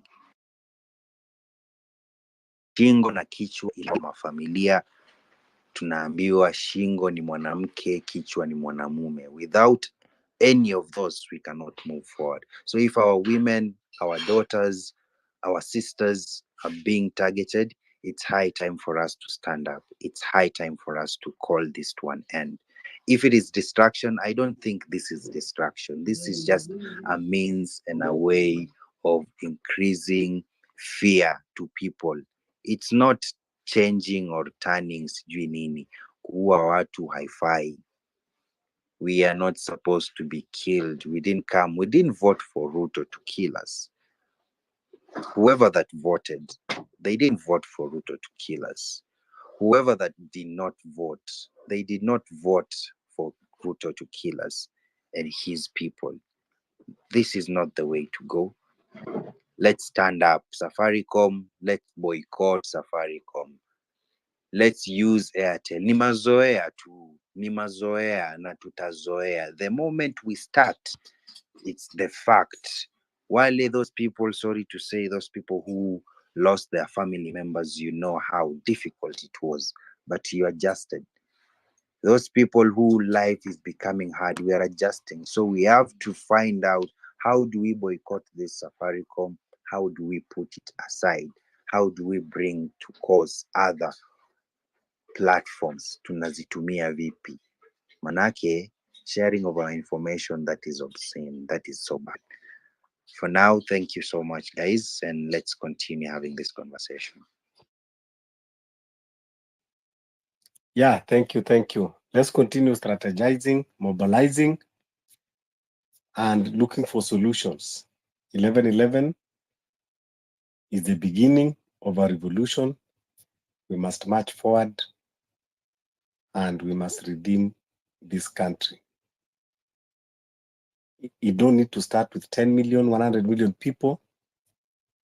Just your decision, my decision, another one, another one, another one, and we will build a huge battalion.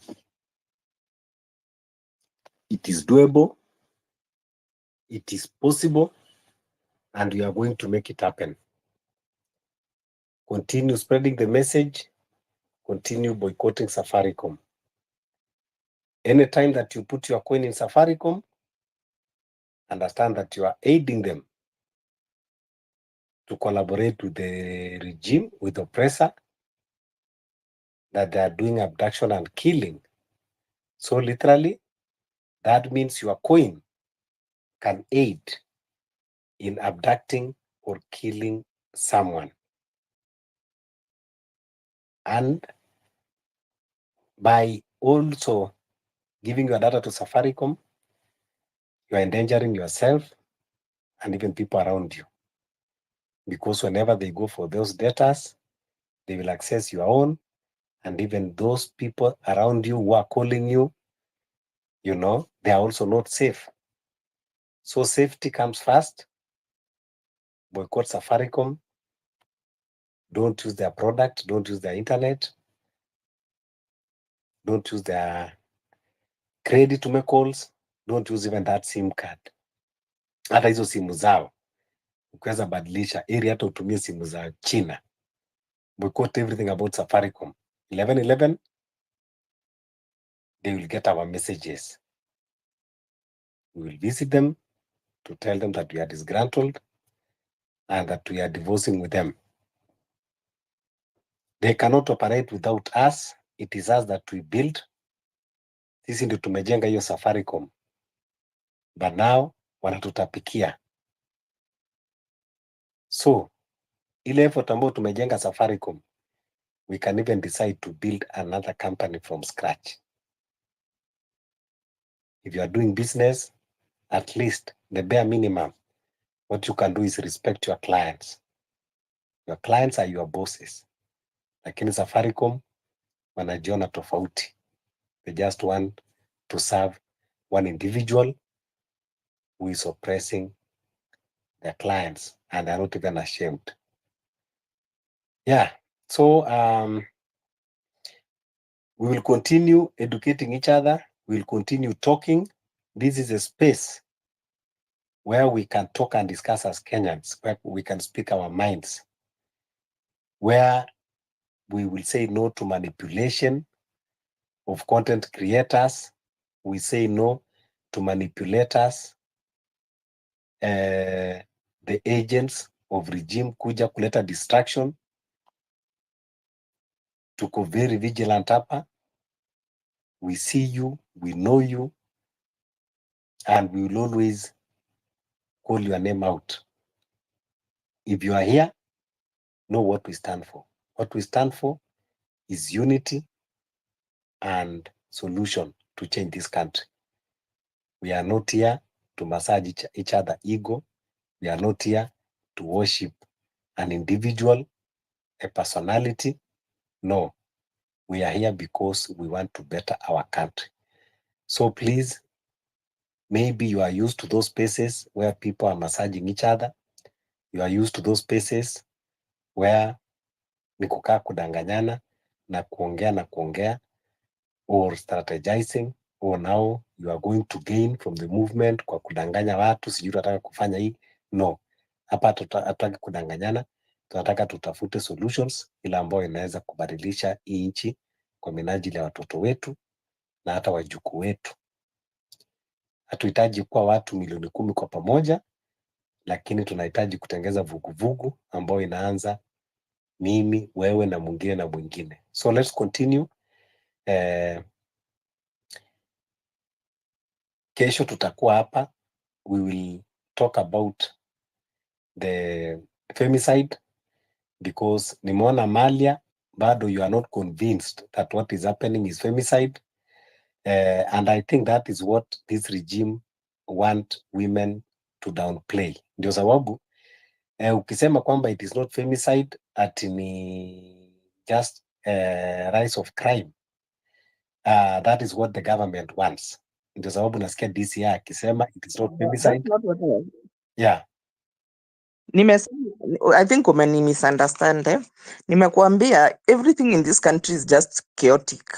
Everything. Not to minimize the fact that women are being killed. As I've told you, in a situation whereby people in a war situation, in fact, there are some situations here, they are mimicking a war situation. Like a country which is at war is where you can find that kind of body count.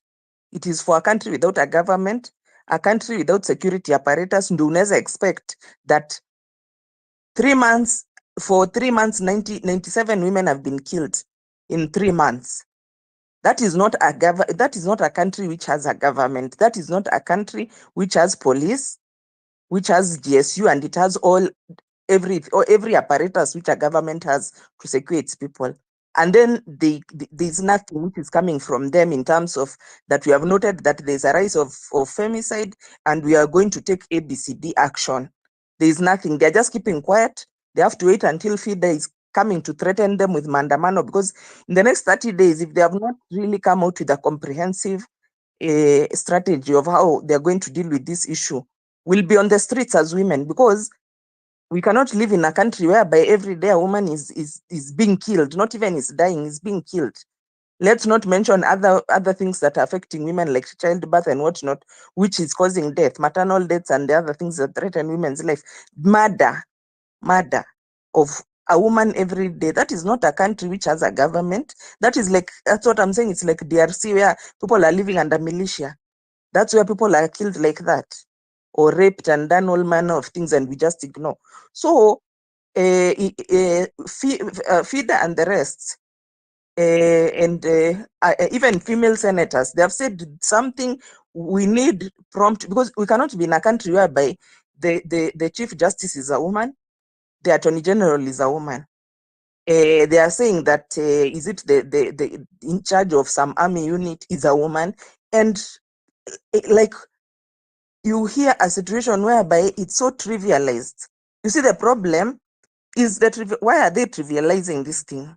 Why are they trivializing? Because if at all an MCA can say that the kind of treatment I've gotten from the police after my daughter was murdered makes me wonder that if this is the way police are treating me as a nominated MCA, when I'm trying to get justice for my daughter, what about the raia out there who is not somebody who is well-to-do, who is not somebody who is a leader in the country? What recourse do they have?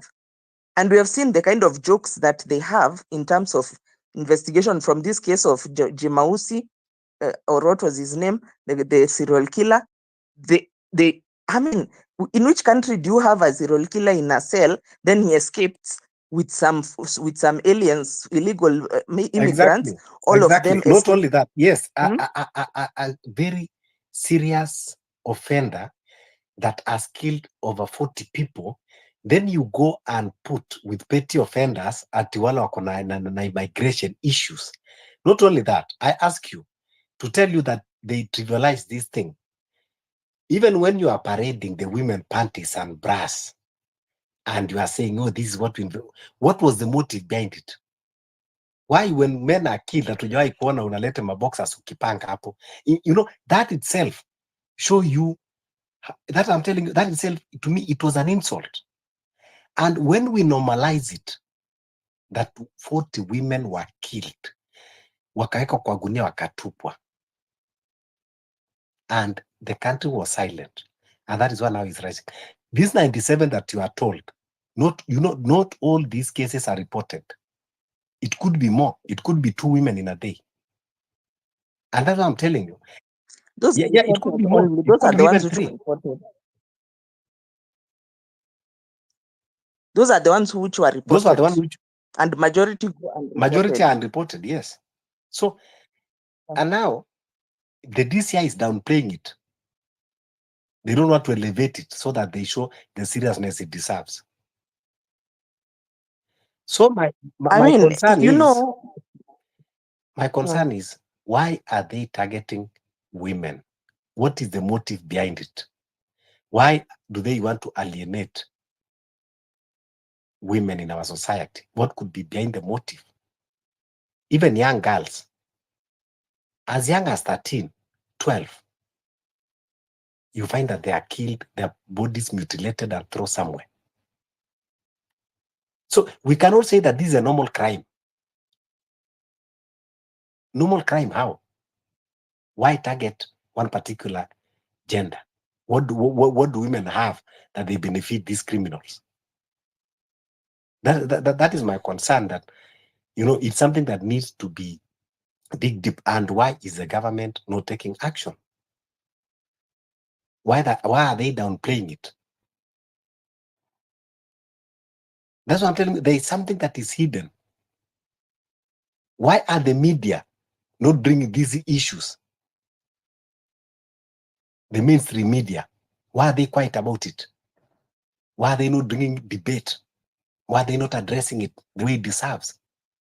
What is happening? What is the motive behind it? We have known that mainstream medias are always compromised. But if they're compromised, who is behind these atrocities that is happening to women? So, yes, FIDA came out, but I don't want where we say we give government 30 days. 30 days for what? 30 days for what? Since the quarrel until now, a 30 days not over. Juzi wale ambao waliwawa wale wa Isili, what are you waiting for 30 days? Marvin Naoko, a lady who is not armed, who is not terrorist, her only crime was being vocal and calling out the immoralities among these government officials. Anaendewa anakuwa tortured, we don't know where she is. Why is she targeted? Is it also to silence the voices of women and to instill fear? So something is wrong, and we should be able to address. And that is why tomorrow we are going to put a space about this issue and discuss and call it out. Mimi nimesema space yangu, we are radical and we are calling things as it is. We don't need to sugarcoat. If you find it uncomfortable, you can just listen, but let's talk. We have to protect our women. Women are pillars of a society. We cannot have a society without women. We cannot be in a society where women are oppressed, where women are afraid to talk, where women live like slaves. But yes, I want to agree with you. We are in a country where Chief Justice is a woman, is a lady. Attorney General is a lady. Deputy Speaker of National Assembly is a lady. The CS in charge of security, you know, yes, defense. Yes, Defense. she's a lady. And they're keeping quiet.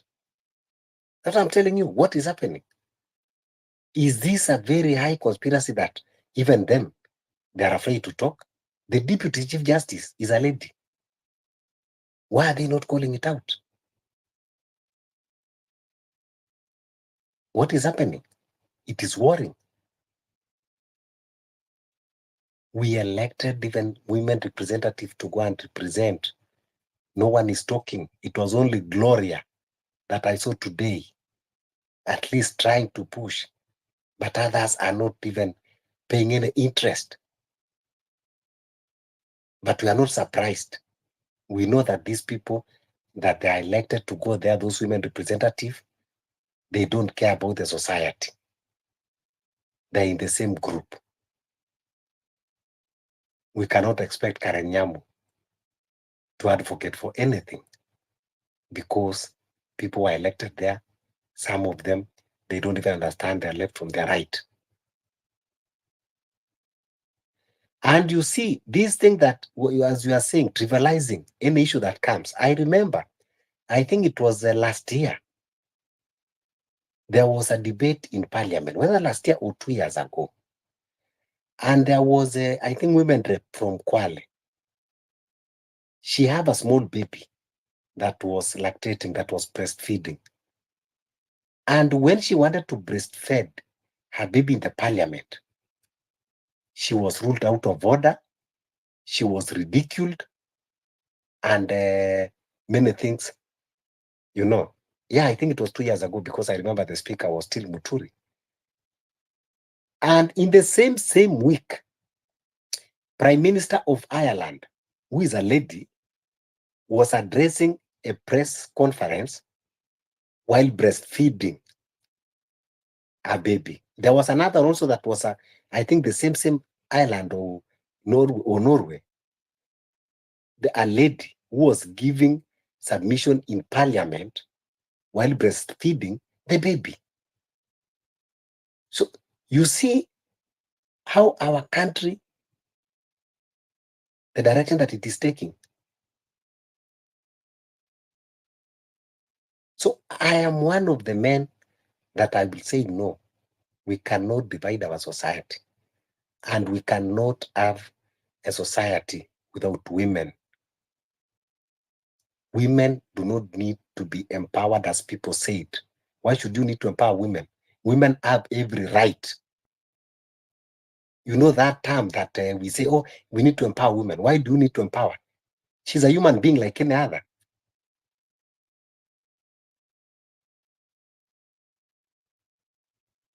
So I think it is from this narrative that, oh, you know, we need to empower.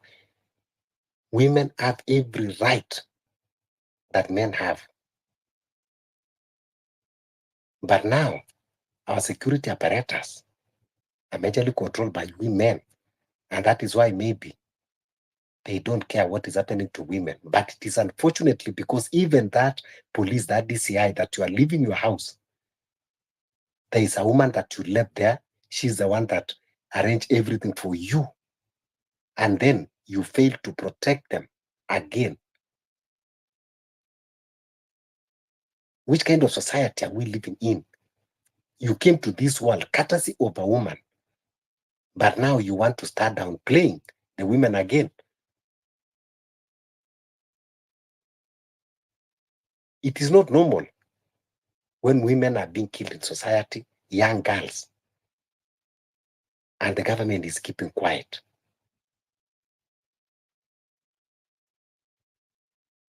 Unajua Mr. Fabish, when a country is degenerating, like when there's about to be, now it's moving from a state to a failed state and it's degenerating into warlike conditions, they normally target women.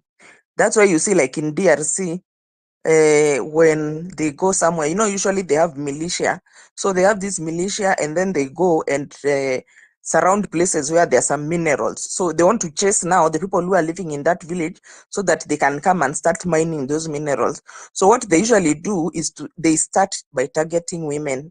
They rape women, the pregnant women, they open their belly, they cut their belly open, you know, all kind of atrocities. If you have watched documentaries about DRC, you can see there was a guy who was awarded a Nobel Peace Prize for the kind of, he was doing surgeries for women who have been having, you know, they've been abused, you know. So in a warlike situation, by the way, that is what happened. Women are the targets in war. Yeah, it's usually like they just know once they touch the women, now the men will also move away so that now they can take over the area that they want to take over. So those kind of situations whereby there's so much carnage, I mean there's so much brutal force against women in an egalitarian society and a democratic and advanced society. The weakest members of the society are safe, and in fact they say the country is as good as it's the weakest link. So when you're in a country where things are working, women and children, they are very comfortable. But now the moment you start degenerating now from being an organized state to lawlessness and to being a failed state, sasa is when you start seeing these kinds of things. And then, you know, at first zinawastua, then you become systematically desensitized to it. It becomes kitu ya kawaida sasa. Yeah, before you are shocked, oh my God, how can this be happening? And then it happens and happens over a long period of time, and you become desensitized. So now you just hear somebody has been killed, and it's like it's not a big deal. You know, like in a war situation, when somebody is killed, it's not a shock, that is expected. So that's how this government is behaving. Like we are in a war situation, so you should expect casualties. It's not a big deal. And in fact, that was the kind of message which the MCA, the nominated MCA, got when she went to the police station. It's like, is your daughter the only person who has ever been murdered? We have so many cases here of women who have been murdered, and we that is have what she not was solved. told. She was told the cases are there, so many of them. Like it's not like your daughter is the only person who has been killed. So I'm telling you, by the way, there's something here which is happening, which it is hard to understand, because how can you say that, you know? And then the last person to be seen with the girl, or the person who talked to the girl last, and in his room the body was found, is laughing with the police. She has not been arrested. You know? Then we have a very serious case like this one for Jumahisi. They bring so what I was asking myself about these panties, is a panty a proof of murder or proof of crime? If you come to my house now and you find some boxers of men, is that an evidence that I've killed some men or what? I can't, maybe I sell panties for a living, or my partner left panties. How can panties be an evidence of an exhibit that you later this is an exhibit of proof of crime? And SIM cards, because there was nothing else. There was nothing else there. It was just SIM cards and I think some phones and then some panties. So when you bring the panties now, is that an evidence, an exhibit to prove that this person is a serial killer?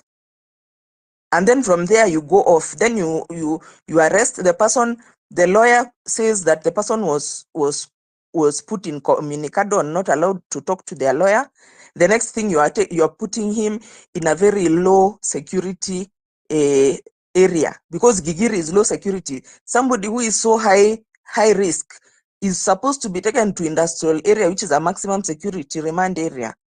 How can you take somebody who is who's suspected serial killer, and you put them in Gigiri cells? How? You are supposed to take the criminal is a high risk criminal and a very dangerous criminal. That's not a person you can even put in Gigiri. You're supposed to be in industrial area where it's a maximum security. So these guys, I don't know where is this leading, or is it like these things is supposed to now start desensitizing us, so that by the time they do worse things to us now, we have already become desensitized. We are used to this. We are used to chaos and used to people being killed and nothing being done. Yeah, you are right.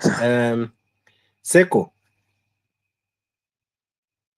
and Wangu Makeri, we need to hear your voice. Go ahead, Seko. It's Sesko Fabish. Unasahau wingi jina yangu sana. Sesko. It's okay. I mean, hiyo S moja huwa inanipita. it's all right. I mean, wanasema at least that is not the actual number. They're saying 97. So Yagava, I do multiply it like 3 or 4 times. So basically it's a femicide. Lakini juu wataki ku create tension or whatever they're giving us, they're downplaying kutuambia si femicide. Hata kama si femicide, why are women getting killed? First of all, why do we have to form debate on something that is not supposed to be happening? I mean, ikuwe femicide ama isikuwe, people should not be dying. So for telling us stupid whatever, it's not femicide, it's not agenda, whatever, that is nonsense. We need answers. What has been happening? I don't understand how mseme ameua watu more than 30 and then unatuambia amepotea. And even if you look at that guy hadi kwa uso, I mean ni kama mtu amelipwa tu akuje tu onekane kwa scene tuambiwe ni yeye ameua watu. We are not fools. In the last like 2 months, watu big people from outside countries have been visiting Kenya. Watu wamesimamia FBI, CIA, people from outside countries, very powerful people from the security. Sasa if Kenya wako na links za watu, you're trying to tell us that you don't know where that guy is because you know that guy is your project. Wakuja kutudanganya, mtudanganya ameua watu ni yeye, but you know what is happening. Even this femicide thing, najua it has been happening, lakini no one is speaking about it. I wonder what those 47 women representative are doing there. Si basi hiyo kiti ondolewe hapo. Sisi hatuna men representative ama women representative. Even from the name you're supposed to represent women there, lakini they are elected, they go there to take their own agendas. Bills zingine zinaletangwa zenye zinahusu wanawake kwa parliament, they don't speak. I wonder how up to now in this century we are, some women cannot and girls cannot afford pads, yet there are 47 women representative huko wanaenda huko napitisha bills zenye zinajua zina increase even the cost of the pads that they are in Kenya. I mean, these women representative mnafaa mwanze kuwa recall wote sasa mambo. That is what women are supposed to be doing. They have gone there, kina Wamechoka, they are politicians. They don't have the interest of women in their heart. It's so frustrating. So akina Karen Nyamu that watu napiga sherehe tu huku, yani nothing else. Even the agendas they are pushing online, it's not making sense. Kazi ni kutuambia nyinyi ma bad girls, tufanye nini? Until now, even as this thing is happening, it is only Gloria peke yake that has come out to condemn about the rising femicide. These other ones, not even single one. Even the CJ herself, she has never called out. They are busy. They are not even seeing what is happening. Haezi jua, unajua yeye watoto wake wako huko Germany na wengine wako United States. They don't fucking care. Even these women, the tunaona hapa representative women rep, they don't care. Akina Wamuratha and whatever. Those are just, I don't want to call them stupid, but they are politicians. They don't have interest of Kenyans at heart. And that's why we are saying to end all this, it's Ruto to go. When Ruto goes, watu wengine wote wako chini hawa tutakuwa tumeondoa. Ruto is the roots for all these problems. You can't tell me tukikata branches bado mti itamea because the roots are still there. Tulisema to recall all the CS wakatoka wote. What happened? Tuona sema ni cabinet secretaries walikuwa wabaya. Saa hii walirudi wote. What is happening? Nothing has changed. Ni tu kutoa mwizi unarudisha mwizi. That's it. That's why we are speaking about the revolution. We need changes and we need Ruto to go. Hii story ya kutuambia to petition hapa, it's not making sense. And I like it right now that the space that you are to hold with Tony Kashoka. Ameihold hapo, hakuna mtu ameingia. Comrades hatujaingia hapo, hata hatujakaribia. Imeenda hivyo ikaanguka because he was talking nonsense. Ameenda kuopen hapo thinking it's the normal day, anakujanga na open space, anakuja kutuambia petitions whatever, mambo ya Kalonzo wanafanya na Wamalwa politics. Kenyans are not going to buy that. We are not going to buy that. We need change. Mambo ya wako sahi iko almost 400 and something million. Sahi ndio naona Kalonzo ameenda kuretweet. I'm like, hey, you had to wait mpaka ifike point imefika ndio uende kuretweet huko ati abductions and killings sijui ya huko because he needs the number. He's looking for numbers. It's high time Kenyans get to understand about this. Another issue was to address, lakini nimeona ni kama mwenye alikuwa amepeana hiyo nini ameenda, lakini it's okay. We hold the space tomorrow Fabish for women because I think this thing is people are supposed to get to the streets before 11:11. Watu tunafaa tutokee streets for our mothers, for our sisters, for our girlfriends, for our daughters. I mean, it's so much even to take in. Government inafaa kuwa imepeana answers by now. I don't know who is giving them 30 days. 30 days for what? For another of 300 women to be killed, waiting for answers, and the answers already wako nazo. I wish Safaricom ilikuwa inafanya kazi yenye I wish ingekuwa inasaidia government kutafuta watu kama hao, kutuonesha location zao na whatever, tujue nani anaua watu. That could be helpful rather than coming here na kuboycott the revolution na kupeana data yetu. I mean, it's a lot to take in, but we are going to go to the streets before that 11/11. Wacha wasikie. If you're not going to give us the details, DCI imekuwa sasa inafanyanga kazi Ruto. This guy Fabi. Yeah, wacha twende kwa Lyson ndio twende kwa wangu Makeri. You know, alafu kuna mtu amenitumia hivi amefurahisha. Someone that earns 50k now, you earn 50k, President Ruto hizo tax shenanigans anachukua 10,000, unabaki na 39,000. Rent 15k one bedroom, unabaki na 24k. 4k unaweka gas na KPLC, unabaki na 20k. Chakula 10k. Fare unatumia 4k, umebaki na 6k. Fuliza na kinaokoa 2k. Haya, labda kama uko na wife family wamekuambia ni kubaya huku, ama parents wako huko nyumbani umatumia 5k. Haya, sasa fees ya mtoi unaanza kutuma ma messages, niaje bro, and you are getting salary of 50k. That is almost $500. Lyson, yeah, go ahead ndio twende kwa wangu. No, Fabis, that is exactly what we are trying to tell a lot of Kenyans, and all of us know. That is a reality. Na watu wana 50k ni wachache sana Kenya. Very few people. As Sesko was saying, you know, there's a lot of bullshit happening around. Where real conversations, watu wanatoka tu kwa hii space to another one to give us content of other spaces. No solutions. So, you see what is happening today? Nyamakima, Koma River Road, Kanjo nakuja leteni shida. Kuna hawa enforcement agent wasijui mabaz, wanakuja wanachukua whiskies, pombe kalikali, wanaambia mwenyewe sijui you need to comply. Bring problems.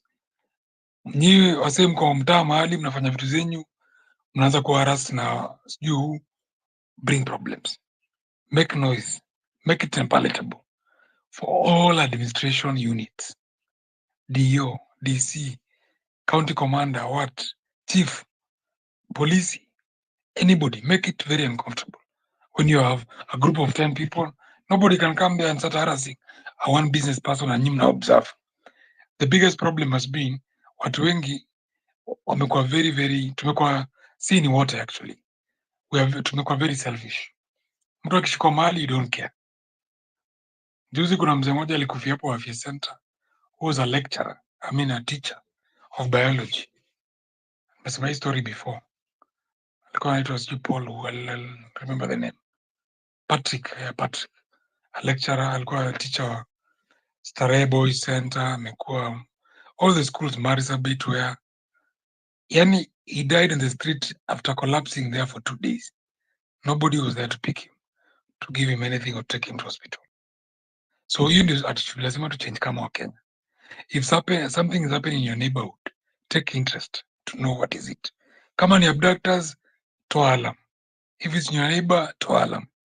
And that is why ukuja kushikwa, resist mpaka watu wajue kuna kitu inaendelea wrong, so that people can come.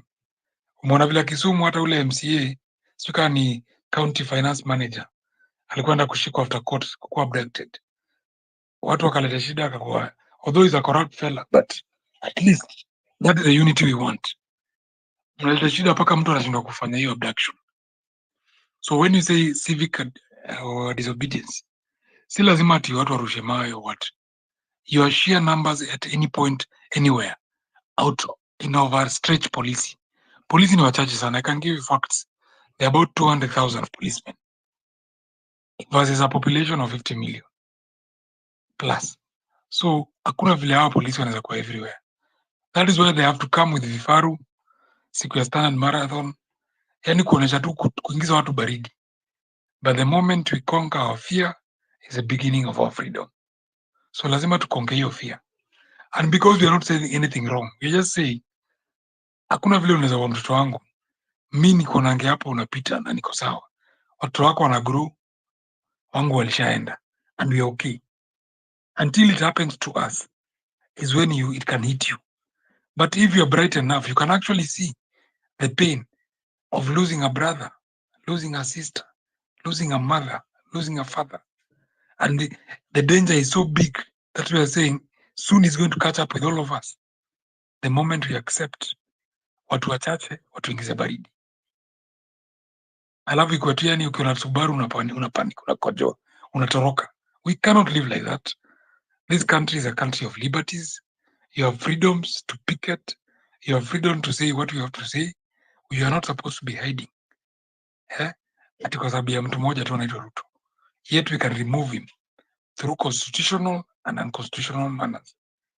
Mtu kuwa president si ati inamaanisha tumempatia title deed ya kurule Kenya.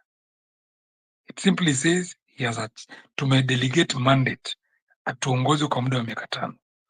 Alafu baada ya miaka 5 tu evaluate. Lakini si lazima ifike miaka 5. Kama ameanza kuviolate ile katiba ambayo aliapa, wewe tumekupatia mandate. Anaulizwa swali pale na CJ. Watu Kenya hawa wamekupatia hii sheria. Utaichunga? Utailinda? Utachunga wa Kenya? Anasema ndio. Mimi mtukutu rais nitachunga katiba, nitailinda, nitaitetea. That is the oath of office. Zile kama zile oath tulikuwa tunafanyanga traditionally. Ukienda kuongea vibaya, kile tumeongea hapa, muende kusema kutuuza, tutakuua. It's the same oath the president took. Now, is he keeping the oath or not? If he violates the constitution by not protecting us, protecting our children, maiming, mutilating, overseeing a rape of our women, body parts, it's become normal. Every day kwa news unaona tu, this one has died, this one, kama chicken, kama ng'ombe. Murder is one of the highest crimes you can ever commit. It's on the same level, not treason. So the president and his group and his government is committing treason against Kenyans. And that's why we need to reject him. The movement is starting. Wale wanasikiza, pelekeni, tupeleke ujumbe kila mahali. All of us here are leaders. Kuna watu wenye wana hii ma TikTok, wana hizi ma access. Tunasema hiyo ndio mtu mmoja. 24 counties zote. Tuziparalyze 24 cities, 24 towns, 11 MCAs. Tuna immobilize the country from everywhere. Hawitaji watu 10 kwenda occupy Weston Hotel and to make the food poisonous or anything. Mse mmoja wa Nduthi anaweza tumalizia hiyo job. And other places. So kila mtu anze kufikiria, how do we make the most pain to this government for it to collapse? The same way they are making pain to us. Wakenya wote 70% wako Fuliza. Another 70% wako hawezi pata loan.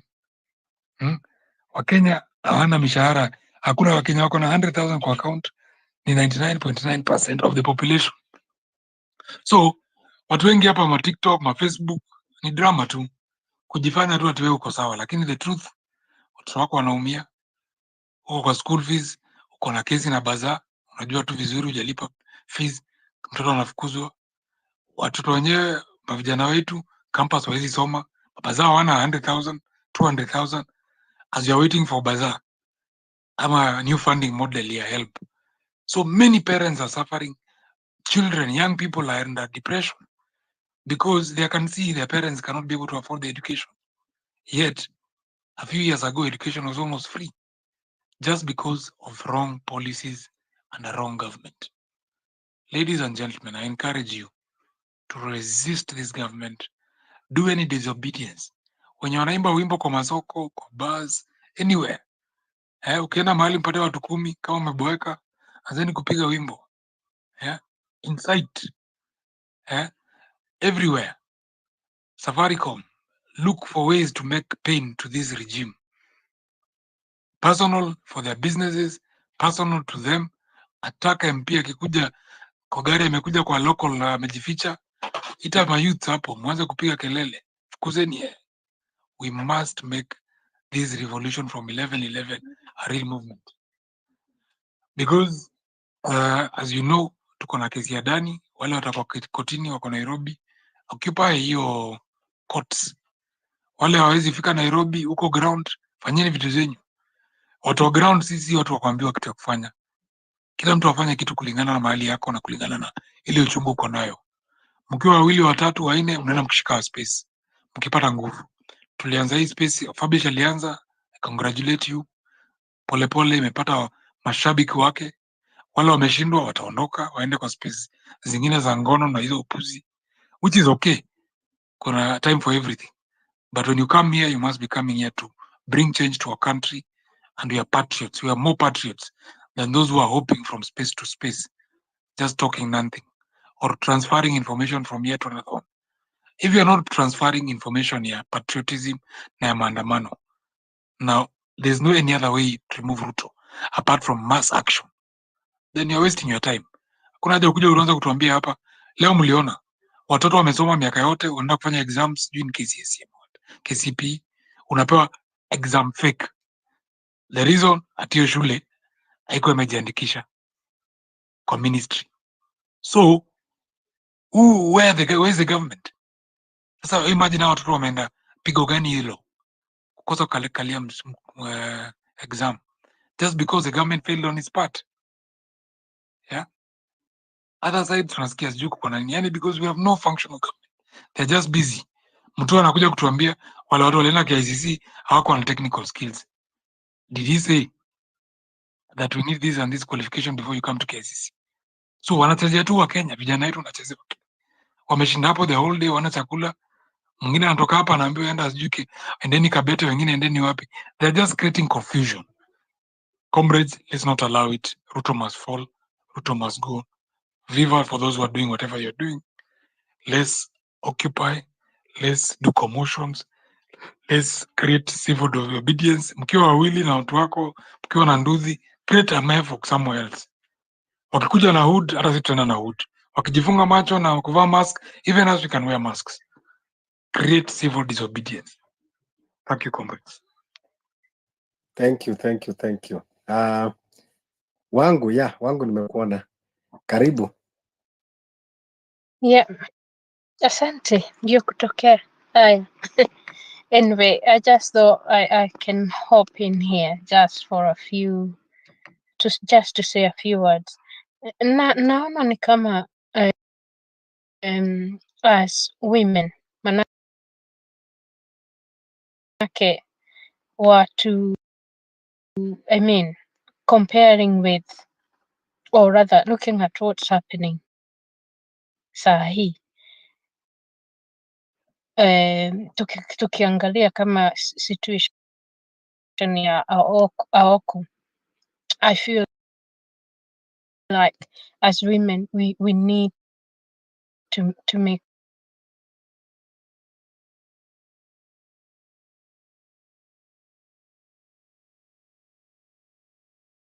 Wangu, you are breaking. I think you have problem with your mic or network. And you are making a very important point. No, I might not like Aoko's way of sort of highlighting the issues that we are all facing. I might not like it, but at the same time, we need to support this woman. It's not just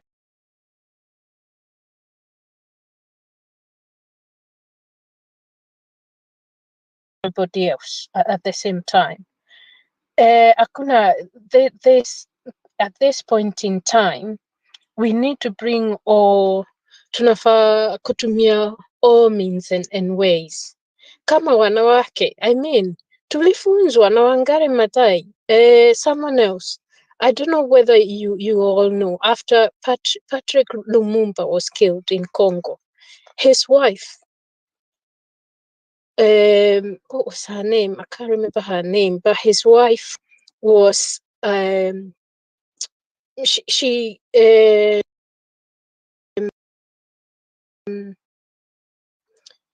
Pauline, I think she was called.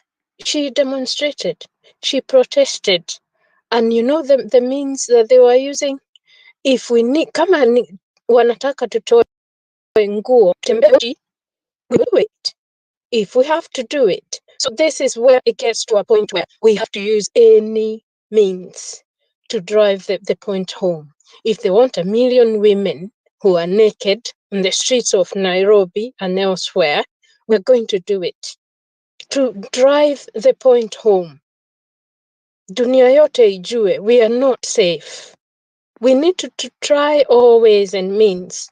Wangari Maathai did a lot of it to Moi, and they had to give in. So all I'm saying is, yes, some of you might not support that. Lakini that tells you that we have tried ways and means, and they are not listening to us.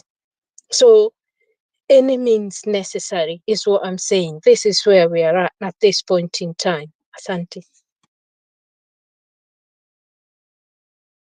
Thank you, Wangu. That's what I agree with you 100%.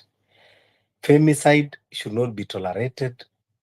The first time in our history that we are having a very high number of femicide cases. And yet, government is not doing anything. They are downplaying it. They are not giving it any seriousness it deserves. Parliamentarians, women representatives, they are quiet about it. So for how long? For how long should we treat women as, and this language that we say they are vulnerable, you know, then we use that window to oppress them, to kill them. Young girls, you saw what happened in Isili. The bodies that, you know, were dumped and mutilated of more than 40. And the government just took it like a joke. Even if there is a gang of criminals that is perpetuating this crime, then that means they are getting support from the government, because when the government are not addressing with the seriousness it deserves, that means you are entertaining them. And when you keep on entertaining, what are you expecting? The number will rise. And now we will reach a point where even women will be scared even to fight for any position. And many other things. Kina Nyiva Mwendwa, akina Wangari Maathai, walienda Beijing, those during Moi era, to go and advocate for the right of women. But William Ruto, slowly, is taking those rights away. We are going to have another very serious problem in our country, where our girls will be oppressed. Who knows? After femicide, wataanza hata kubaguliwa even for in employment. We have had a lot of cases, women complaining, and people are downplaying it. Kwamba umeenda ofisi, umenyanyaswa in one way or the other. Some cases are reported, some are not. Before you realize, even when it comes now to the funding model, you might find out maybe they are favoring. These are the things that we should call out. We should not allow until it manifests na ianze kukita mizizi. We should all stand out and call these atrocities as it is. I know maybe some people will not understand me, lakini ile kitu watu tunasema ni kuwa, if you want to uplift society, you start by women. And if you want to kill a society, you start with women. This is what is happening in this regime. The last scene. Yeah, niaje. Like hope mko fiti na mnanisikia. Fabish. Tuko fiti, tuko sawa. Yeah. Okay. Kila mtu ana complain, but today what I'll tell you guys is actually we are trying to play victim on a villain. Unaona, Ruto ni villain na kila mtu anajua villain wanga tu anataka hivyo. Unaona?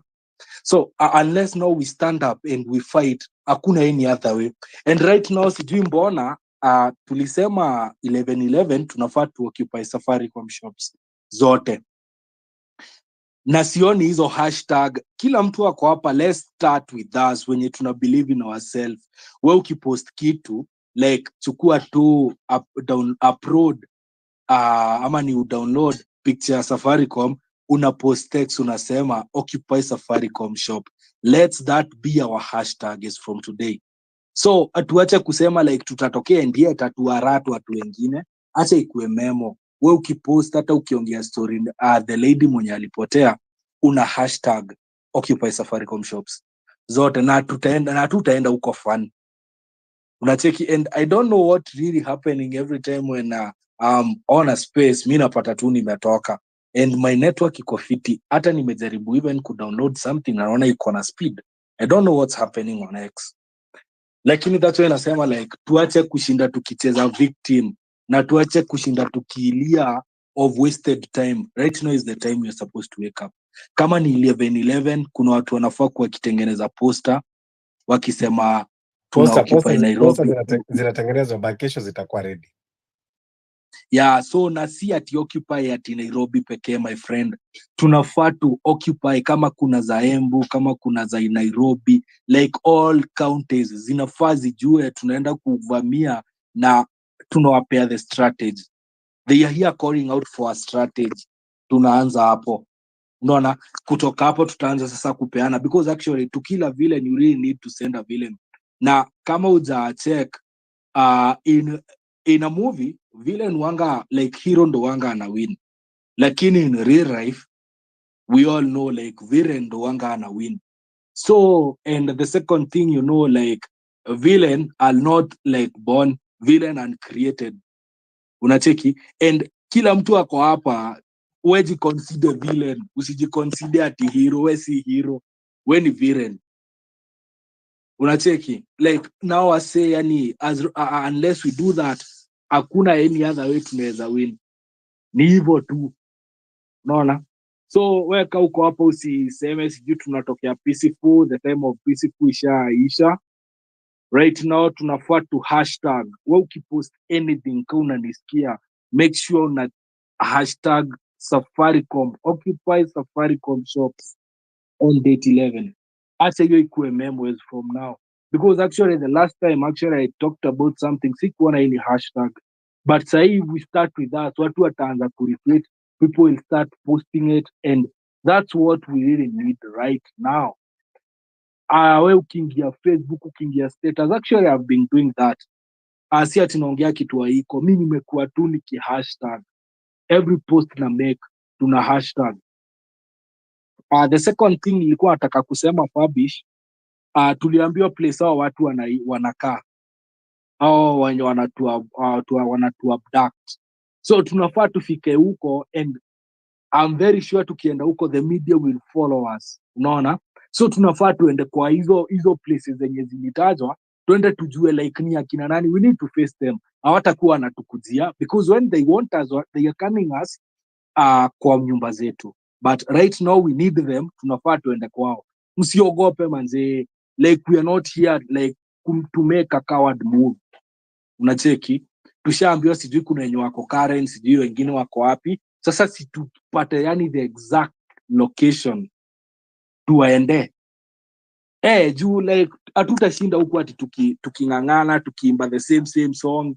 Nimekuambia like villain tu wanga wanaenjoy ile time victim tunashinda hapa tukilia, unaona. Unless we come out now tuonyeshe yani tunaweza waendea hadi kwao, hapo ndo sasa tutaanza kuheshimiana. And let's make us a video wenye wako huku like start throwing stones.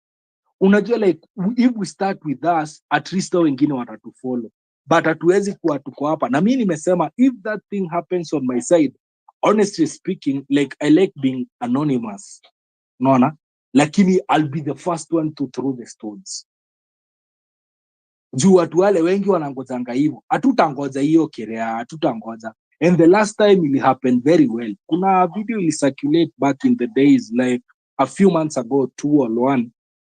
Jamaa alikuwa na abductiwa and tena wasi wa kwanza kurusha mawe wakapiga hiyo gari and it worked.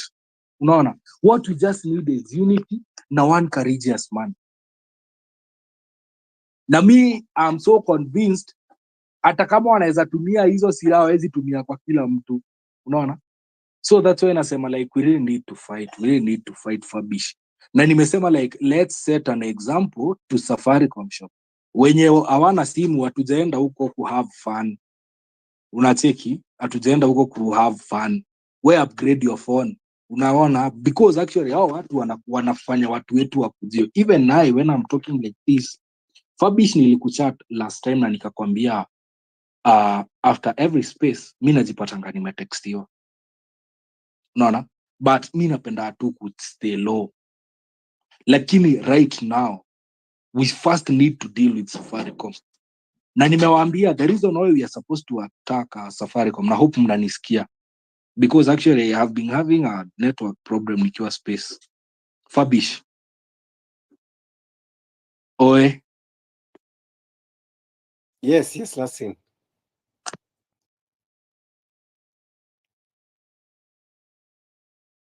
Yeah, hatutauziwa uoga. Kama wewe unatextiwa kwa kuongea, je, mimi ambao nina own space, I know threats imekuwa nyingi but I'll never even talk about it. Hata wengine wamenithreaten mpaka kwa timeline, lakini wanaweza kujipanga.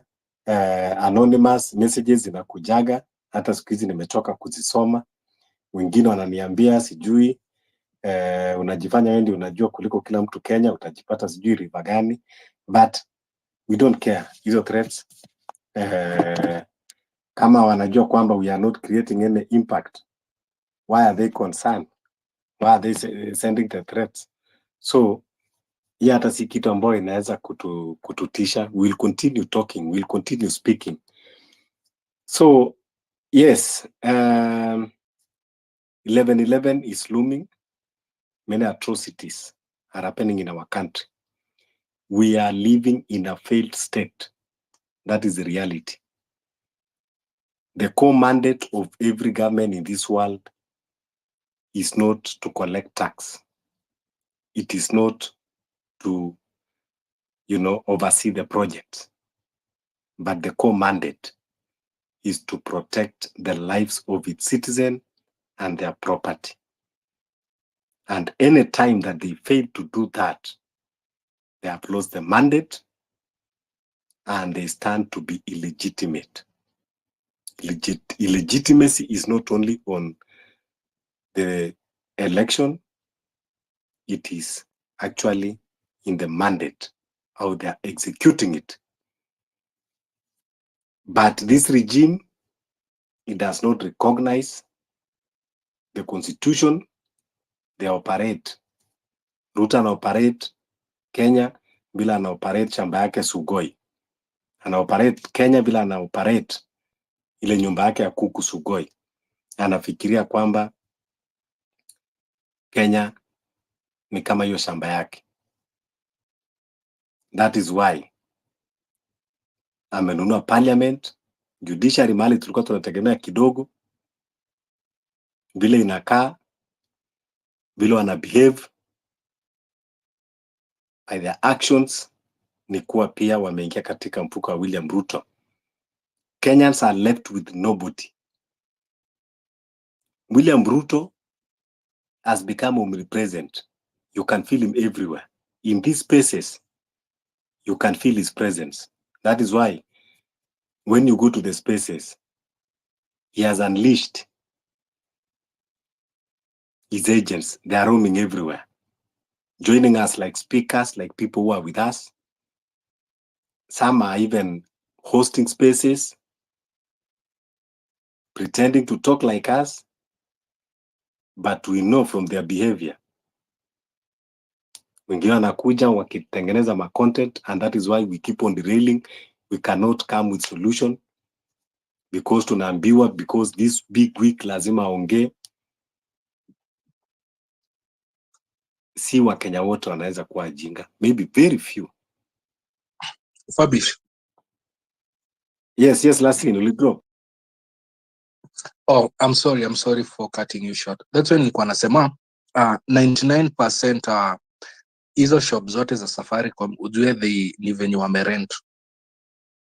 So if we push them in this extent, hakuna mtu ataitikia wa rent shop, unacheki like sahi ni kucheza mind game kitu watu wengi waoni. So tukiweza kugonga hizo Safaricom shop, honestly speaking, hakuna mtu atawaitikia kuwarentisha because actually itakuwa target, si ati itakuwa hii and then we are done. Naona? So 99% of Safaricom shop wamerent. So tukiweza kuwagonga, tusiende just to kwa ati headquarters, kuna wenye wataenda headquarters, lakini make sure aziran. We make sure aziran hadi mashinani aziran. So unless we do that, hakuna any other way Safaricom itatuti. And then after that, that's when I say, like, si tulipewa location yao wase. We can't be cowards bana.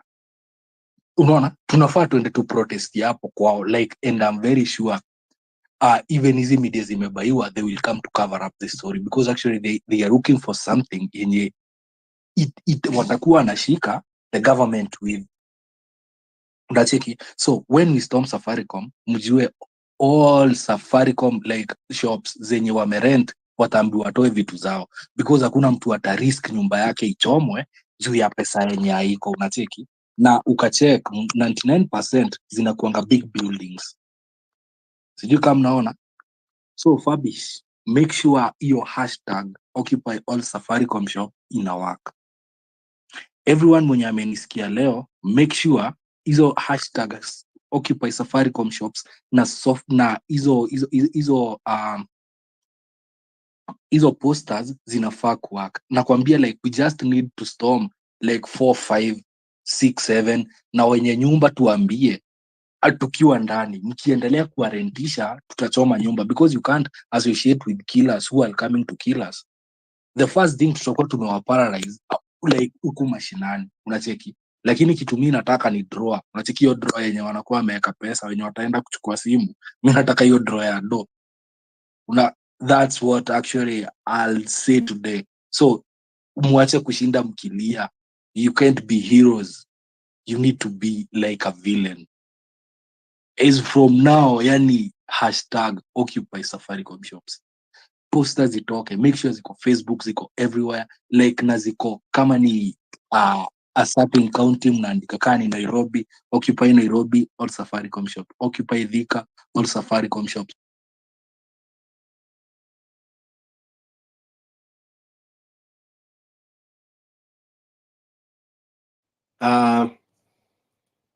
Free Japuondi, then we go to Freema. Hey, Fabish, can you hear me? Yes, loud and clear. Thank you for this opportunity. I've been following you on and off for quite some time, and I've heard the last speaker actually, and I was the last. And what I would like to know, the clarification I'm seeking is like we want to boycott Safaricom on 11th in the revolution as one of our next action plans. Is there a way we can plan this, without having it like is there a way you can plan it behind closed doors or something like that? Unajua kwa inbox too. My fear is always one like hizi vitu za zingine huwa zinapangwa, tunapanga alafu unajipata alone kwa street or something like that, frustrations, so what I'm trying to say is what are the gains, what are the plans like hata tunaweza push hashtag, we can do all that, alafu tuende kwa like 2, 3, 4 shops, but what if hatutapata hiyo access? Unajua like I'm just trying to look for plan B, like we always must have plan A, B, and C, a strategy, unajua. So I'm just being realistic also, I'm a realist, so And I'm sure most people maybe in this space will side with me on that, because there is no way utaniambia ati kesho niamke niende kwa Safaricom shop next to me and then I start burning it down and and all that. I'm just being realist, man. I mean, yes, it's a revolution, but there's a way we need to plan this, so we don't even have to do it like during the day. This torching now, that's like a real I mean, it's a real revolution. We don't have to do it like during the day, like if that's really that's the plan. I'm just saying, what's the difference between doing it during the day and doing it like at night, because do we have the quorum? Do we have the number of people who are willing to show up for that? Because I mean, trying to check that hashtag of the Safaricom, boycott Safaricom, and I realized something in these spaces and a lot of spaces is that a lot of people do not walk the talk, and forgive me for saying this, but I've just done my due diligence. I've checked a few people like in this space, and if they're actually retweeting what you're saying, or even if the previous person who was talking has done that, like on the timeline, so we can share all what they're trying to say. So again, not to be negative, because when the fear is gone, the people in power have lost it. That one we know. We don't have to be fearful, but we have to be strategic. If we are not strategic, guys, we will just lose the battle immediately we finish the space here. So that was my observation. Okay, moving forward, I wanted to talk a little bit about governance. About this civic education, and allow me to just 1 minute before I land. My other worry has always been I've seen a lot of good people, very nice people in the society, people we look forward to, people who are smart, so to speak, and at the end of the day, these same people who are doctors, teachers, professors, legal brains, people who are smart, they always get hoodwinked by the politicians at the end of the day, and they always succumb to their lies. And we saw it in 2022, and we can always now, the regrets are clear. The echoes of regrets are all over the streets, everywhere in the country. If you go to Nyanza, you will hear people saying, "Oh, we wish we knew this was the real Raila." You go to the mountain, you're like, "Oh, we wish we knew this was the real Ruto." The whole country has someone. So my main thing, when we go the civic education way, do you think these people who fell for these gimmicks and lies were not smart, or they didn't know, they didn't have civic education, they didn't know what was happening, they didn't know about Anglo-leasing, they didn't know about all this corruption, they didn't know about everything that is going on? I don't want to make civic education or these movements look baseless, or no, a lot has been achieved. That's why we are speaking here today, but can we have a strategy that gives hope to the hopeless? I want to come to this space and hear someone talking about solutions that are tangible, that touches on everyone. I want someone to talk about something that brings on board everyone, the old folks, the young, the middle, all age groups, ethnicity, religious, despite that, something that brings us all on stage, Apart from that, the other thing is that I would like people, when they come to this space, Fabish, with your permission, let them talk about their own solution. What are you doing as a person? What are you bringing? Because at the end of the day, we'll be talking for hours and hours and hours, and we know these spaces are like just infiltrated as any other space. They are all there. This guy has resources. He has bought everyone, so he's listening, and he's just comfortable listening to whatever he can switch like a channel, and listen, and he's like, these guys will just rant and move on, So what I'm trying to say is, look, when a speaker comes here, Fabish, apart from correcting them to side with your side, or to correct them based on your knowledge and skills and evidence, can you also please try to make everyone who speaks here to come up with their own personal solution, tailored to their own view, because sometimes we lack this wisdom to look at other people's, perception. How do they perceive this problem? How are they thinking that it should be solved? That is the only way that we will be able to get as many views and as many solutions as possible to pick from. So, for example, we were talking about boycotting Safaricom. The other thing that we can do is let's provide people with solution, with alternative solution. Yes, we can boycott Safaricom tomorrow, but I not being pessimistic again, but how many people are willing to take that walk, Yes, how many people are willing to? For instance, you can say, let us get Starlink to get rid of if you are using their data. Let's get rid of that. Let's go for Starlink. Give people, this is how human beings are. People like options, People want to move to something else because if you want someone to be without internet, without a line, give them an option. Like, are you sure that the government has not infiltrated the other service providers? That's my question. How sure are we? We just heard about Safaricom. Does it mean that other cellular networks are safer? This is what we need to be talking about. Did most of us, Jaboji, I'm sure. Jaboji. Yes, sorry, go on. Yeah, you are part of us, eh? So Yes, kindly exactly. now, land and give us your own solutions now. Okay, I was coming to solution. So my solution would be based on facts or reality. The first thing we need to do is start with the hashtag and be loyal to the hashtag. Check how many people, especially in space, are loyal to that hashtag and they are sharing. Number one. The second thing is, can we all agree that we need to find an alternative option from Safaricom as we move away from them, and we make the other cellular network know that we are moving away from Safaricom because their network has been infiltrated by the government, operatives. That's one of the ways to do it, The other part that you are advocating for is the revolution going, and other people can go that way. They can go that way, but me, I'm just being honest to you. I'm not going to touch Safaricom, shop. I'm not going to do that. I'm just being honest. I don't want to lie to you like some people will lie here and then they're not sure. That's my submission for now. If I think of other solutions, I'll be coming back. Thank you so much for your time, Fabish, and I'll be listening to you. God bless.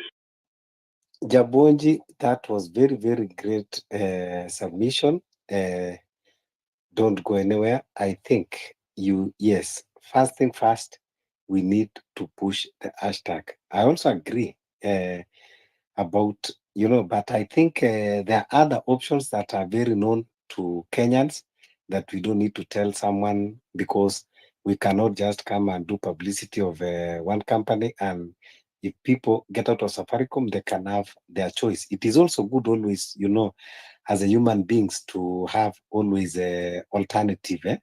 Safaricom, we have been with this company for almost 30 years, and when we see even what we are achieving, it has drained our pockets, and now it is draining our lives. That's why we have every reason to boycott. And yes, I think our stand here is to boycott Safaricom products. We go for other options. This is not the first time Safaricom is doing this.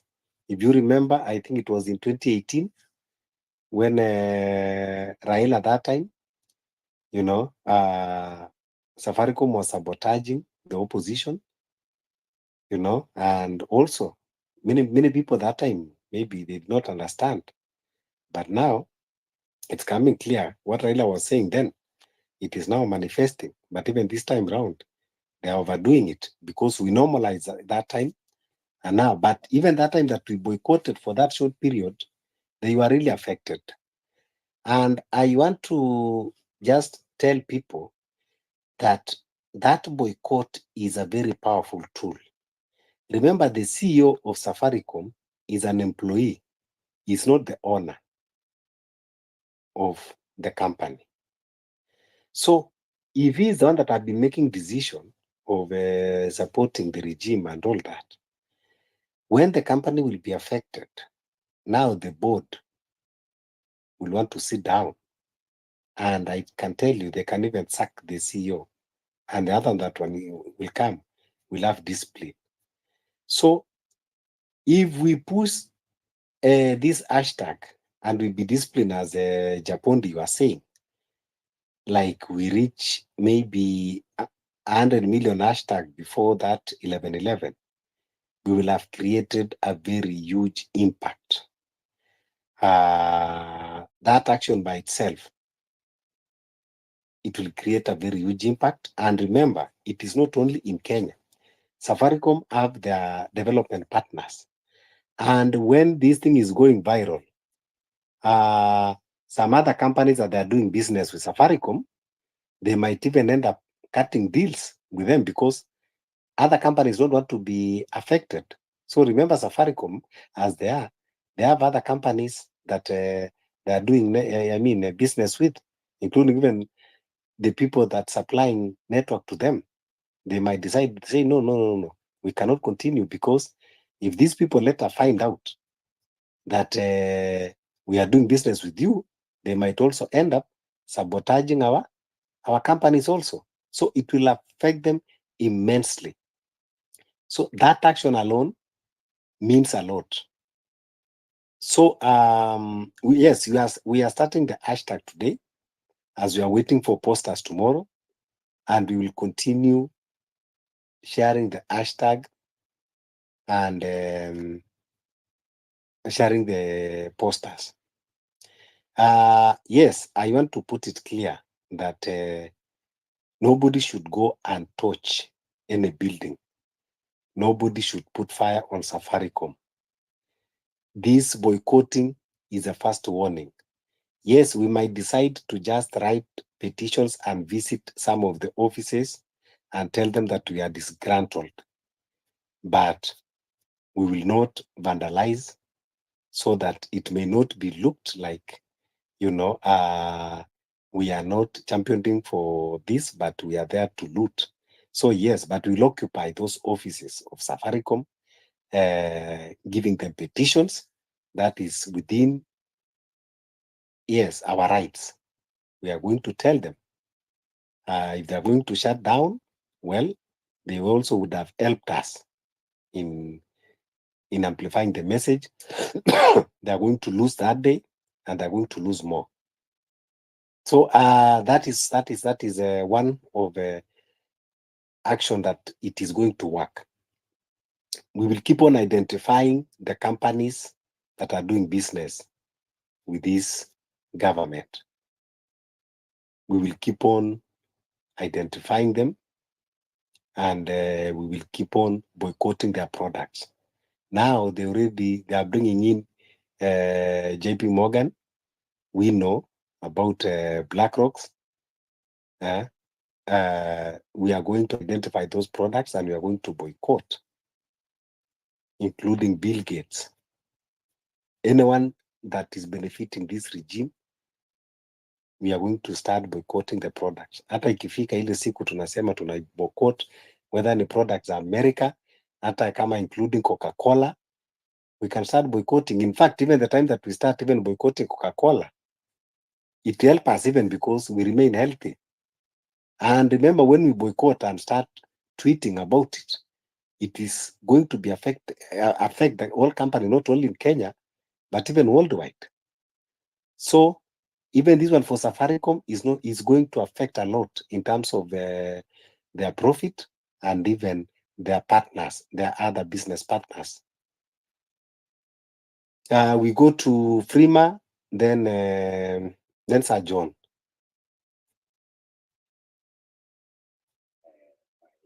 Thank you, Fabish. Hope you can hear me. Yes, we can hear you loud and clear.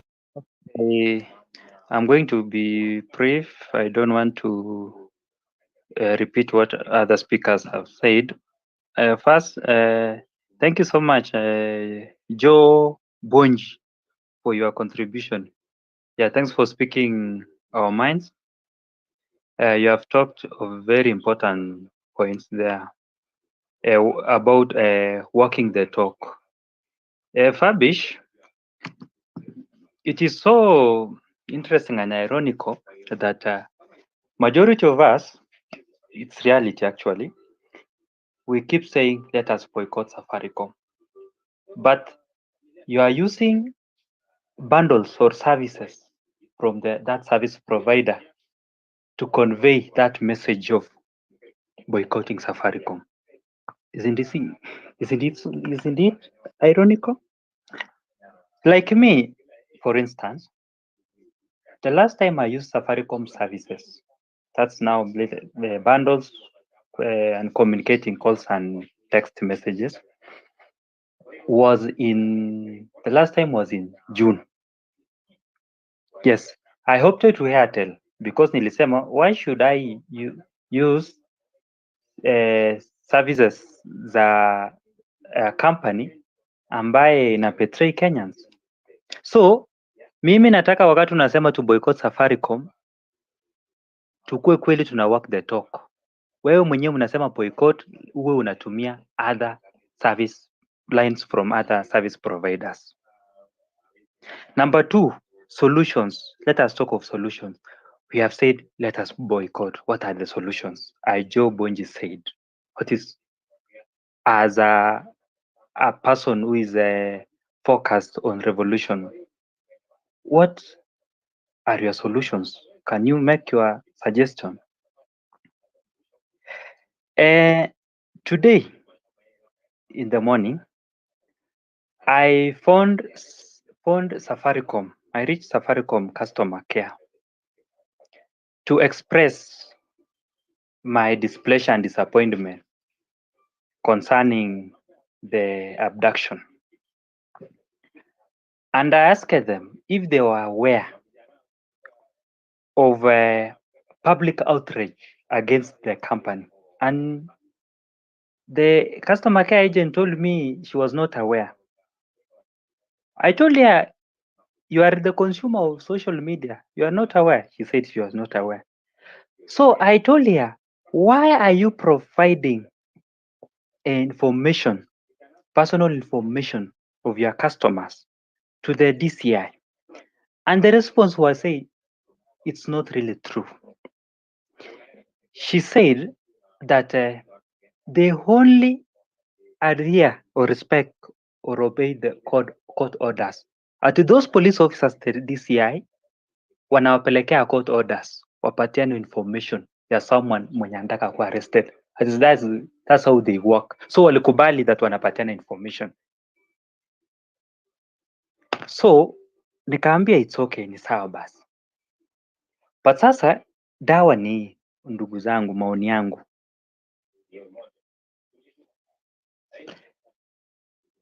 tukisema to boycott ya ukweli. Mambo ya kusema let us go and set a place to touch the centers, Safaricom centers, shops, I don't agree with that because hiyo itakuwa solution. Mimi nilikuwa naona kwanza tunaweza tujitokeze tuende kwa hizo shops na posters tukiportray kama imeandikwa shame on you Safaricom, stop providing personal information to the abductors, something like that. Na tunasimama kwa outside the shop kwa mlango, at least watakuwa embarrassed na tutakuwa tumeonyesha, itakuwa imeportray that image kwa world that Safaricom is doing something which is humane, is colluding with the government to interfere with the rights of the Kenyans. Number 2, when it comes to, I want to say something about abduction. Abductions, I think we have created a certain kind of, friendly environment to those abductors. So wametuona kama sisi tuko soft juu, wakikuja ground ku abduct mtu, tunaanza kushika masimu na kuchukua video. Badala ya kuobstruct na kuinterfere from that process ya kuabduct. Kwani mbona tuogope? Ukiona hao jamaa wa Subaru hawajaji-identify, hawako in police uniforms, so tuko na right kublock hao na kuambia why are you doing this, na tukataza hawa, kwani watatushoot sisi wote. Lakini sasa ujinga ya kushika simu na unachukua video badala ya kukataa. So I think it is high time we take actions in a sober way. Yeah. Yeah. I think I'm done, Fabish. Yeah, thank you so much. I am happy now that all of us, we are coming and giving solution. But number one solution is to boycott Safari.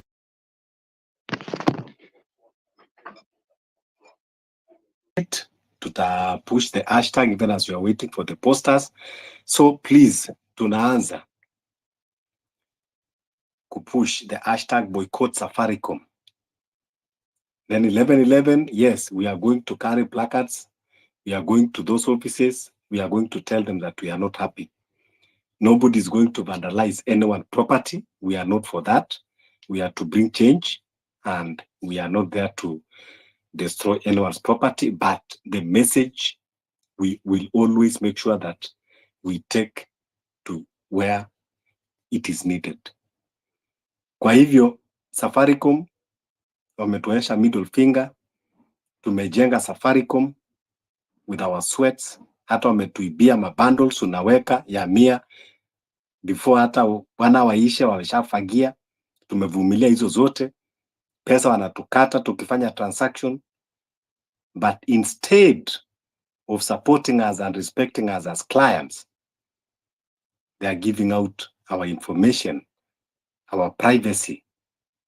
Do you know Safaricom, kuna madisi haya ambao yani they take advantage of them. Unaweza, if you have a friend this year, even try here, mtumie tu namba, mwambie huyu ni demu wangu, simuona nataka unitrakie. Hata malizi 5 minutes atakuwa amekuletea everything, location, kila kitu. We cannot live a country where our data don't have a privacy. Walikuja wakatulazimisha, wakatuambia we have to register. Unakumbuka mpaka wakatu threaten, if you don't register, this is the deadline, utafungiwa laini. We complied. Sasa ulikuwa unatulazimisha twende to register for you to use against us, to kill us.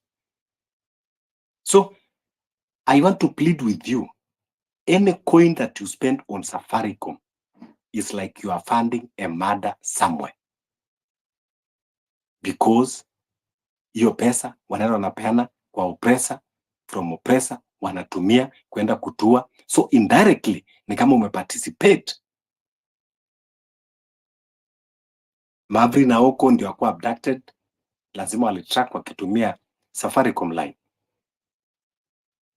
We are having a cases of even femicide in our country. Instead of these companies kukuja na kusaidiana na society to bring good governance, to enhance democracy, that is how other corporates are doing. We have seen corporates in the Western world even supporting human rights in Africa. That is how a corporate should behave. Nenda mashinani, uplift life ya vijana, but si kukuja kuhusika na mambo ya siasa na mambo ya kuoppress. So yes, kindly request the mic. I see our brother Nonini. Thank you so much for joining. Kudos, bro. You are always supporting this movement. Feel free to come and just say hi. And everyone who just join in, najua labda watu wengine wa US ndio mnaamka. So welcome, and we can continue sharing the space. And we have said we are now pushing the hashtag boycott Safaricom as we continue going forward. Yes, Jabonji. Fabish, just to follow up on what you've said, I think with this information age, I expect a lot of people, especially Gen Z, to know exactly what we mean by the breach of the data. You know, if you look at the personal data protection in Kenya is governed by the Data Protection Act. This is of 2019. This act gives the Article 31C and D of the Constitution yenye huwa ina contain the right to privacy, which is a fundamental human right provided for the protection of personal data by acquiring organizations to obtain consent from individuals before collecting, using, or disclosing their personal information. So I think we need at least, Fabish, to bring in a few legal minds, if you can, with your status, you know, like in the group and in the spaces for long. Would you mind if we try to bring in a few speakers with the legal mind who can try to, you know, to interpret some of these laws? Because I would expect someone who's been breached, you know, to try and sue Safaricom, and then we follow up on that case and see exactly what's happening. Because you have said it's true, I have confirmed this before. I once had someone call me every time, but when I tried to call back, they couldn't pick the phone, you know. So when I give this number to a person in the forces, you know, who knew a person, you know, and then when they, in 5 minutes, as you said, I was able to get the details of this person and their whereabouts. So we all have to agree that DCI is misusing, okay, this Data Protection Act virtue, you know, that we have in our constitution to protect us, you know. They are misusing it, you know, and God knows only what else they have done with it, you know.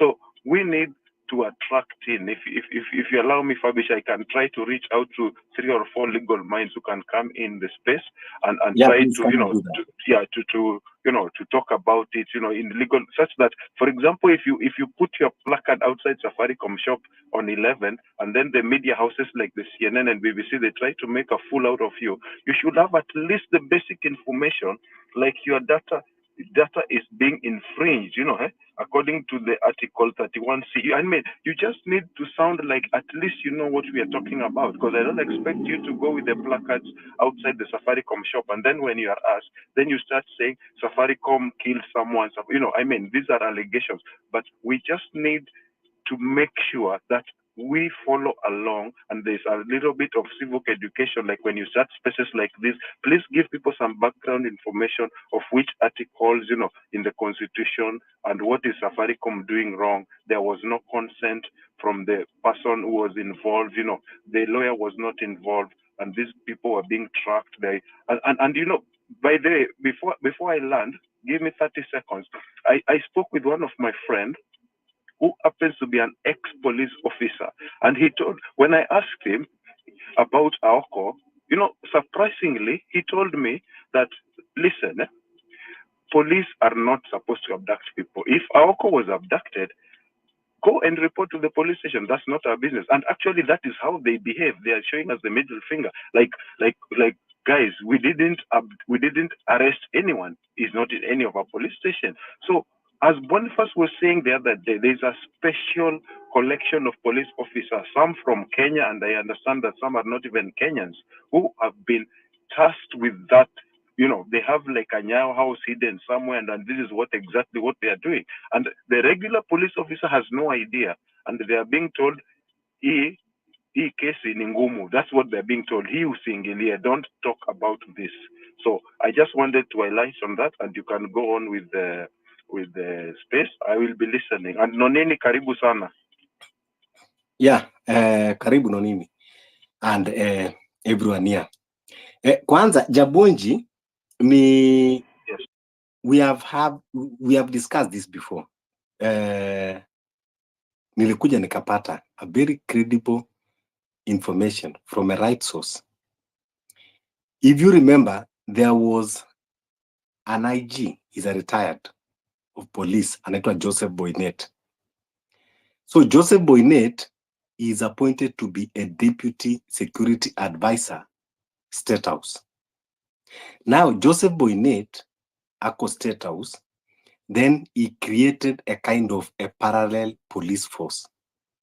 Akachukua wale ambao they were dismissed, others from military, others, from the rogue DCI, and some few from police. And sometimes they bring, yes, Congolese, Burundians, and even Ugandans. So they are under the command of Joseph Boynet, and of course, their general being Farouk Taigut Kibet. This information, I can tell you for sure, where we got it is a reliable source. And that is how they are operating. And that is why you see, even yesterday, Martha Karua raised, and now I saw today a letter that she summoned to go to the DCI to that, and now DCI want to turn it around and said that Martha Karua said that they are operating under the ousted deputy president. Now they want to use it against the impeached deputy president, so that they can have a weight to impeach him. So that is why the way they operate, they don't want their faces known. They don't want their identities revealed. Now, the reason why we have been a bit radical in this, our space, from any other spaces, is because tunaambia watu kuwa there are things that we will do constitutional way, and there are things that we will treat as they are. Now, like these abductors, NPS, you have pronounced yourself, mukasema sio sisi. Well done. DCI, you have pronounced yourself, mukasema sio sisi. Good job. So who are we left with? So in the face and in the mind of the NPS and DCI, and based on their pronouncement, they are telling us that those are criminals loitering around. We said it is okay. So they are criminals, that they are untouchable. You cannot investigate them, you cannot catch them. So how are we going to deal with them now? So the way we are dealing with them, tunaambia watu kwamba we now need a resistance movement. And it starts with you. If you are a victim, they want to abduct you, start by causing commotion. Don't just easily give up, cause commotion. And then we're also educating every Kenyan. If you are passing where someone is being abducted, don't just go on about your business. Take your 5 minutes. Help in causing commotion. Scream. Throw some objects. Do anything. Cause that distraction. If it is possible, block that vehicle from passing. Demand. Don't buy narrative if they tell you, oh, this is a criminal. Yes, he's a criminal. Tell us and you, who are you? Yes, we know that you're okay. He's a criminal. Who are you? Can you now identify yourself? And then we know which police station are you taking this criminal, even as we want to come and identify and know him more. So if we take that responsibility itself, at least we are going to neutralize the abductions, because it is coming in an unconstitutional way that we cannot challenge them in an unconstitutional manner. Now, you talked very well about the breach of our data. We know that, yes, protection of personal data are enshrined in our constitution. But now, the problem is SAFARICOM and the DCI, the NIS, and the police, those agencies, they are doing it outside the law.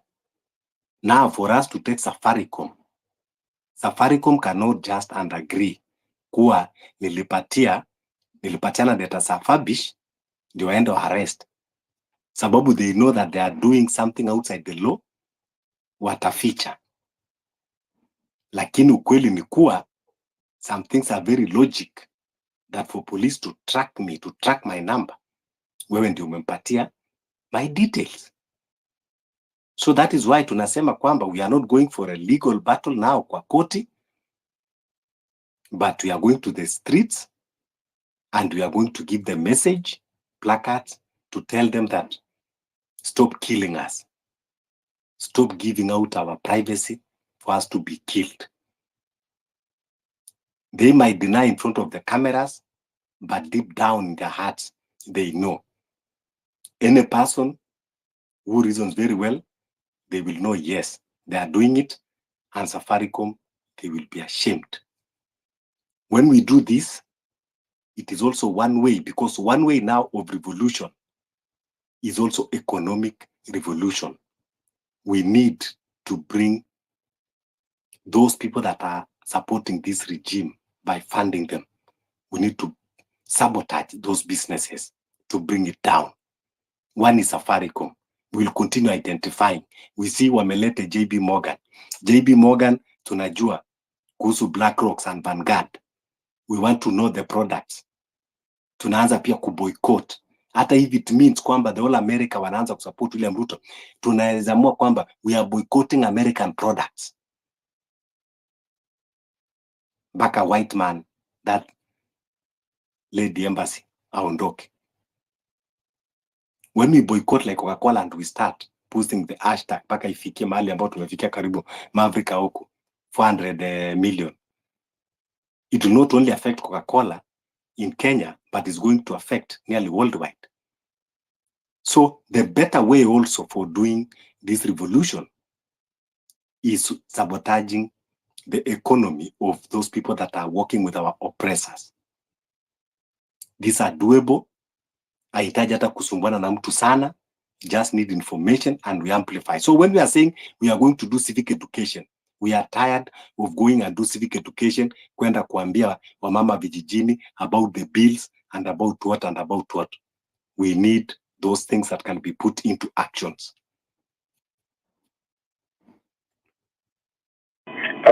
Fabrice, can I say something? Yes, yes. I think what you're trying to say is called civil disobedience, right? Yes, yes, civil disobedience. Yes. So if we engage in civil disobedience, I think that is also one of the solutions that we can use. You know, that's a very good strategy. Because I remember one time when Raila used that, they were all paralyzed and they begged, you know, they were like suffering. I remember that. They came out with a statement like the next day, talking about everything. But look at Safaricom, they're not even bothered. They don't even care about everything that is happening on social media. You know, like, I don't know what's going on. I mean, we need to put more pressure, like 11, like you're saying. Let's push this hashtag. And let's talk more also about the solutions in details. Like most of you are aware, you know, civil disobedience.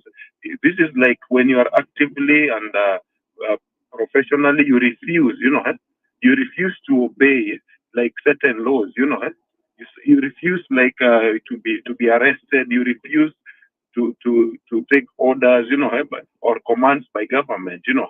You refuse to pay tax, you know, things like those ones. Those are the civil disobedience that we can use because we are the people, you know, we feed the government. The government, the tax is from us. Without tax, the government will collapse. So what I'm trying to say is that is one of the superior ways that we can use, you know. But first we need to mobilize people and let people know, you know. So one of the ways of doing civil disobedience, according to my old school teaching, was the blockade, you know, tree sitting, you know, boycotts. This one like sitting, not paying taxes, yeah, those are some of the few, you know, like boycotting Safaricom is it defaults under civil disobedience, you know. So when we do this, the government will try to seek, you know, like redress, you know, and hopefully Safaricom will address this, you know. Thank you so much. I was just chipping in. Thanks. Keep going. Okay, yeah. Let's go to other speakers. Samuel, yeah, go ahead. Asante kwa nafasi hii, japo leo nimekuja kuchelewa kwa mambo shughuli za hapa na pale, lakini nashukuru Mungu kwa sababu ya kuwa nimepata hii nafasi. Kwanza Fabian na host na huyu ja ambaye alikuwa anaongea, nimesikiliza vizuri hizo points. Nilikuwa naona ni points zingine za muhimu na ni points zingine nzuri sana. Labda mimi nitaongea tu kwa kama dakika moja, na jambo ambalo nataka kuliongea, naona kuna mhuni mwingine ambaye ameingia, huyu Safaricom. Huyu Safaricom ameingia ni mhuni, tumekuwa naye kwa muda mrefu, lakini sasa amegeuka nyoka ambaye ako na sumu kali na anatuuma, na anapotuuma tunaangamia. Sasa nafikiri ni high time ya kuwa sasa tumwangazie na tumjukumishe na tuongee yale mambo ambayo anayafanya parawanja kabisa, ili ajue ya kuwa wananchi hatutaki yale mambo anayoyafanya. Basi itakuwaje information yangu, prevent information ambayo mimi mwenyewe ndio naijua, lakini Safaricom watoe hiyo information, waipeane. Wakipeana nashtukizia mambo mengine yanatokezea, my personal information imefika mahali kwingine ambao sikuwa anataka. Sasa inaonekana wazi ya kuwa Safaricom kuna ushirikiano mkubwa sana ambao hao ndo wanashirikiana na magaidi. Wanashirikiana na magaidi, na ndipo sasa inakuwa rahisi sisi tunapata shida, tunapata tabu. Lakini nataka nishukuru kwa sababu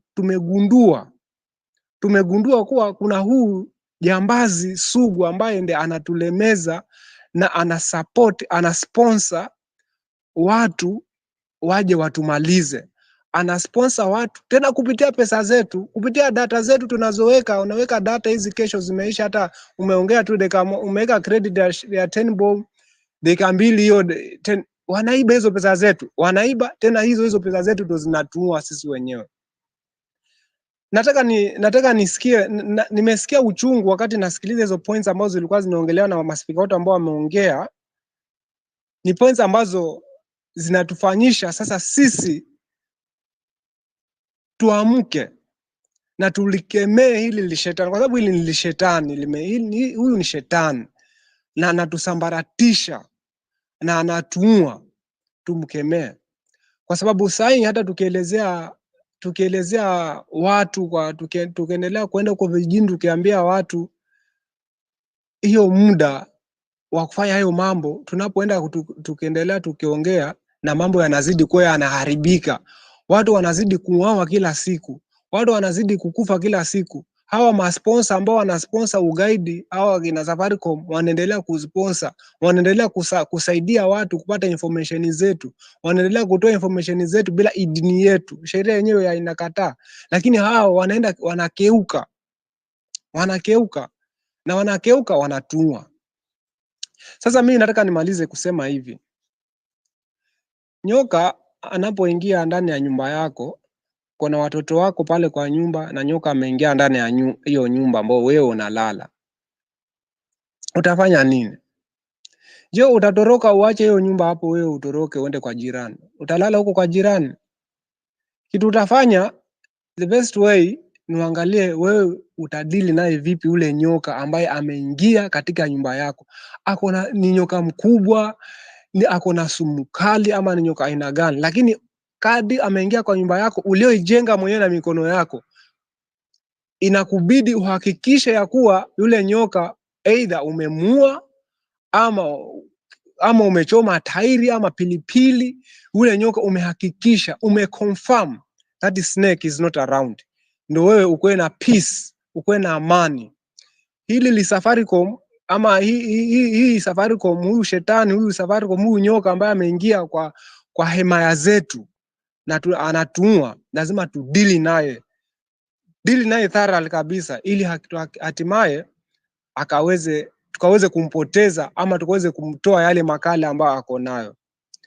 Mimi nitaachia hapo na nashukuru kwa nafasi hii ambayo mmenipatia. Mungu azidi kuwabariki sana. Shukran sana Samueli.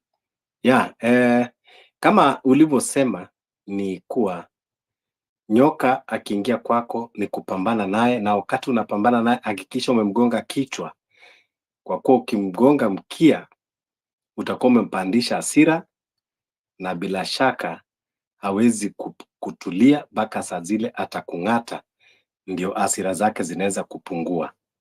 Kwa hivyo pia sisi lazima tujue nyoka wetu ni namna gani na mahali tunatafuta kugonga kichwa iko upande gani, tusije tukaendea mkia alafu ndio baadaye anatuhangaisha kututafuta kutung'ata. Yes, lakini saa hizi sasa tunasema kwamba wakati wa kuzungumza, nafikiri tumezungumza ya kutosha. Hakuna kitu hatujambiana. Tumefanya kama ni elimu raia, tunaendelea kufanya na tumefanya pia kwa muda. Lakini hata kama tunafanya elimu raia, pia tunahitaji kuwa tunawapatia watu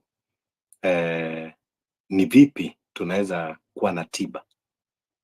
Na tumejaribu kila mbinu. We have discussed a lot of things. Means and ways of bringing a change. Then we are faced with hard reality that we only have one option, which it is by revolution. We can, sometimes we hold spaces, we go to those other spaces, big spaces. We see PhD holders coming in, LLBs, professors. They will talk in a very furnished languages, telling us about the constitutionalism and about the articles and the sabbaticals, but they cannot be put into practice, especially when you are dealing with a regime that itself, it does not honor or recognize the constitution. So I just get the news now. Hey, nakwambia ile mambo tutajionea hii Kenya. So leo, the High Court, is it High Court or Court of Appeal? Imetoa order kustopisha the IBC commissioners, those who are supposed to be appointed. That is what is developing currently.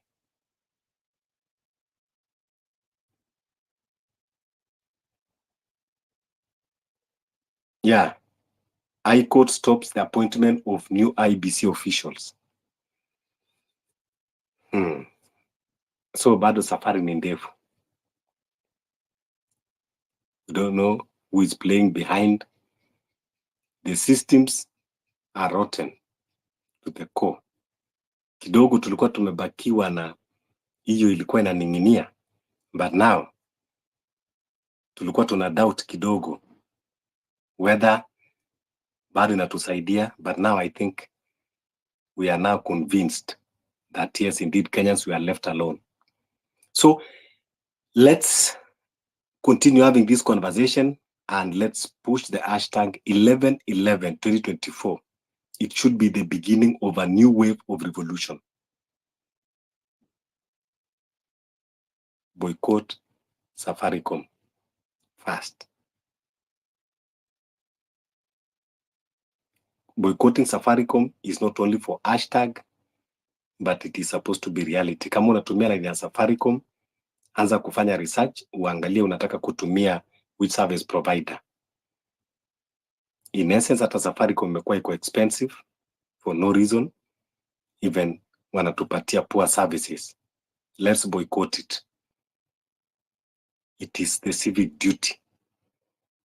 When you boycott Safaricom, you stand against the oppressor. You continue transacting with Safaricom, you are helping the oppressor. So please, let's take sides. Let's stand in one unity. We are not conflicted.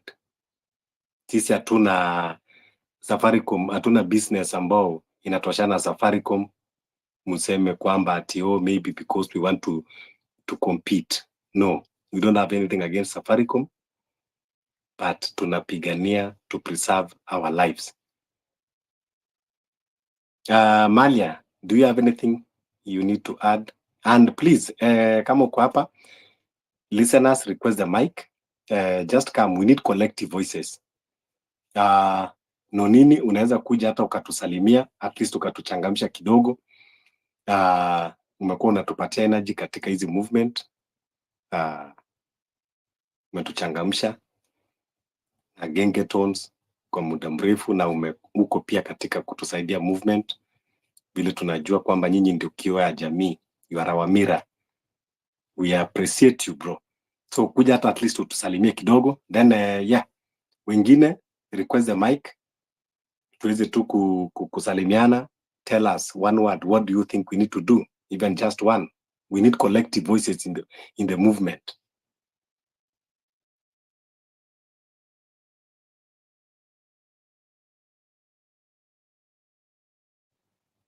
Japonji, you can add anything?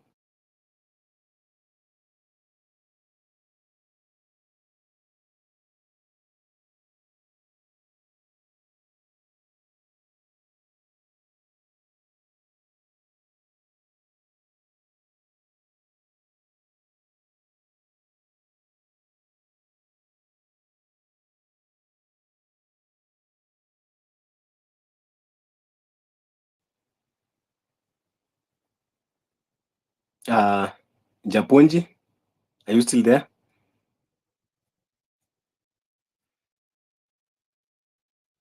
Yes, Anthony, go ahead.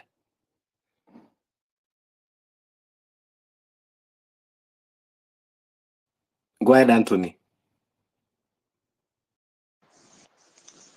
Asante sana host Fabish, na salamu kwa wote ambao wanashiriki katika space hii ya leo popote mlipo, na ninakubaliana sana na mjadala wa leo ya kwamba cha muhimu kabisa ni kuboycott services za Safaricom, vile imejulikana ya kwamba wanashirikiana na vitengo vya serikali ili kuhujumu wale ambao wanapigania haki zetu kama Wakenya. Sasa yangu ilikuwa ni jambo moja tu ama mawili ningependa kuwajulisheni. Ya kwanza kuhusu Safaricom. Safaricom ni shirika ambayo iko na hisa zimeshikiliwa na makampuni tofauti tofauti, raia, na serikali ya Kenya iko na kiasi ya, nafikiria kama sijakosea, 35% ya shareholding ya Safaricom imeshikiliwa na serikali ya Kenya. Kwa hivyo Chief Executive Officer wa Safaricom lazima aidhinishwe na serikali.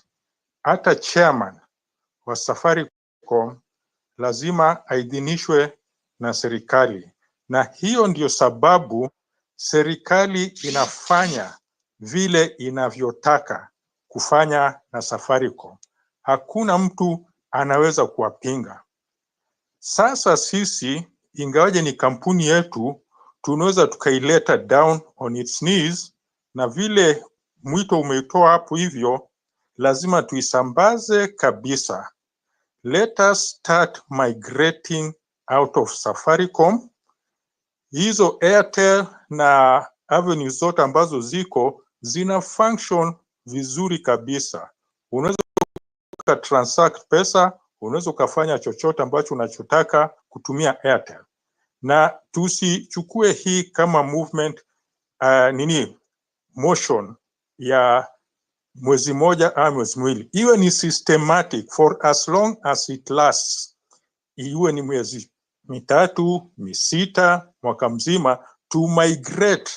Wakati ile profits za Safaricom itaanza kuteremka chini, watajua ya kwamba sisi raia ndio wenye wako na sauti na sisi ndio wa kusema. So let us mobilize on this. Let us talk to one another. Let us highlight the fact that Safaricom is being used to bring down patriots, kufanyiwa mauaji, kushikwa, kuwa abducted, na kwa hivyo ni adui yetu kabisa. Ya pili ambayo ningependa kuchangia umetusomea taarifa hapo fupi kuhusu IEBC ya kwamba High Court imesimamisha uteuaji wa macommissioners. Kwa ukweli kabisa, kuna kesi ilikuwa kotini ambayo ilikuwa inahusu the selection panel ambayo ndio itafanya interviews za watu wale wataqualify kuwa kama commissioners. Na hiyo kesi ilipelekwa na Azimio la Umoja Kenya. Walipinga ile kiti moja kwa zile 9 ambazo ziko pale kwa selection panel. Walipinga ile nafasi ya 9 ya mwisho. Nafikiria hiyo ndio uamuzi wake. Koti pengine imetoa leo ya kwamba hiyo selection panel bado iko na tatizo. Na hii sasa ni ngumu sana, sababu ni vyama vyetu vya kisiasa ndio zilipeleka kesi kotini na kesi imetoa uamuzi wake. Ijapokuwa kama tungekuwa na njia ya mbadala ya kuweza kuwekea pressure chama cha Azimio, ingefaa zaidi hiyo objection ambayo wako nao kwa hiyo kiti ya the 9th position katika selection panel, waachane nayo. IEBC ianze kufanya kazi yake, tupate commissioners, tuweze kufanya recall, tuweze kufanya registration of voters, sababu ni sisi wenyewe tunaumia kwa sababu ya vyama vyetu, mojawapo ya vyama vyetu vya kisiasa. Hiyo tu ndio nitaka nifafanue kidogo. Otherwise nashukuru sana kunipatia muda huo Fabish, na tusisahau 11/11, hiyo call to action. Let us mobilize, let us visit all Safaricom outlets, let's get our banners out. Sababu gani ambao tuna boycott na dunia nzima ijue. Nimeshukuru sana na naangusha mic hapo. John mwema. Asante sana Anthony. Yes, that is the spirit. 11/11, na asante sana kwa hiyo information na clarification ambao umetupatia. Hiyo ndio hiyo news ambao tumepata from the High Court. So at that small window period, with that small window ambao tulikuwa tunafikiria we can use to recall, even if it is one member of parliament, it is now closed. What we are left with is only to go to the streets and continue with revolution. That is the only way that we are going to claim the power back. The fear should be gone, because we have a country and no one will fight for us if we don't stand for ourselves. To do this, we need collective voices. We need to join our voices, bring ideas, and then we continue to mobilize. 11/11 is the beginning of new dawn, new era. So kindly request the mic, kuja utuambie, uchangie, give us your experience, give us your thoughts, your minds, because we need the collective voices. If you are a Kenya in Kenya, if you are a Kenya in diaspora, this country belongs to us, all of us. So we should continue agitating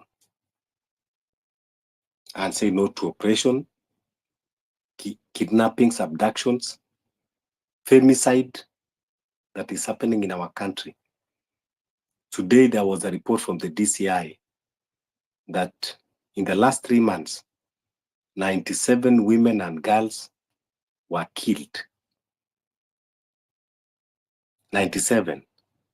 So that translates to every day, every day, there is one woman that is being killed somewhere. It is not normal in a country like ours, that in a normal circumstances, it's not supposed to be in a war. So something is wrong somewhere. Yeah, so let's continue agitating and push the hashtag 1111 boycott Safaricom. 1111 boycott Safaricom. Don't forget that one. Kesho tutakuwa na posters, tutakuwa na we'll have posters ndio tuendelee kuspread, and we will be holding space every day until the 11th so that we can continue coming in with different ideas and solution on how we are going to do it, and also continue mobilizing. How we are going to mobilize? We are going to mobilize in every opportunity given, in our spaces, in our WhatsApp groups, in our area where we reside, in our places of work. You know, we are going to mobilize it. We just need to have that one unity. Daniel, karibu. Nice Fabish.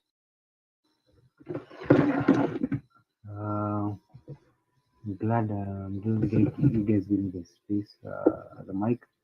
To the issue of girls getting killed, like I think it's a pretty sick and twisted thing, but I think there might also be an attempt to kind of like the thing that made me like a bit sickened by it is that the politicians might start using that as a distraction. And I think because I saw it happening and I was like, these guys are going to jump on this as a narrative builder. And I think we should avoid that. I think whenever those guys get online and they start using it as some distraction, we should blast them, because I think using people's lives should not become like a narrative builder. Those are like some of the, I don't know, maybe I'm different. I just find some things sickening, like, because I find politicians can use anything. So I think if we find those guys using it, it's because I'm sure some of the Akina Osoro, because there's some politicians that I've seen, they tend to have no shame and they have literally they have no gall for it. Like they don't feel anything, no matter how sensitive something is. So I think the guys like politicians like Inagono Soro should blast them if they dare try and use this as a narrative deflector. The other thing is that we were on TG's Toniga Sugar space, and something came to light that was we hadn't realized before, published, which is that the Constitution does not provide for us any avenue of actualizing public participation. Because I was listening to, just so that we know the danger we're in, our public participation means nothing. It is only a suggestion, which means no matter how much you participate, according to the law, the person you're giving that public participation to only has to note and show that you received it. They don't have to quantify it, they don't have to validate it, they don't even have to use it to make a decision. They just need to show that you said something, which means our public participation, which is what people are relying on, means nothing. It is only suggestions and noise. Like if you watched that lawyer Kanjama explaining the ruling the other day, you'd realize we were given it's like just to see how this government treats us like children. Walitupatia a shiny thing that we can't use, and then they keep blasting it on our faces. They don't need to use public participation. So this idea of public participation, unless we create a body that can be able to take public participation, which is what was suggested on the space, we have a movement body that can be able to receive public participation on behalf of the public that is legally accepted, like going on into the future, not just now, not that just for Ruto. Like we've realized we don't have a vehicle for public participation that means anything. If you wanted to hold public participation about, let's say, I don't know, IEBC, Adani, Ketraco, you have to go to your MP. Otherwise, there's nowhere else. And if your MP receives that, they don't even need to show that what the public participation was. You just need to show that people showed up, they said something, and I noted them. Then they make the decision they went ahead to do anyway. I think those are the things that I realized. And so, Akina TG, they've decided we're going to form a body that does that, both technologically and legally. I'm done.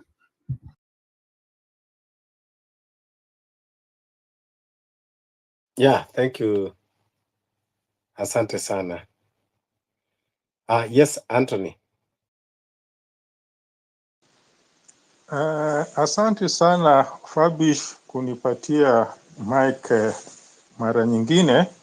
Ningependa tu kuchangia hiyo neno ambayo Daniel nafikiria ametujulisha hapo mbele kidogo.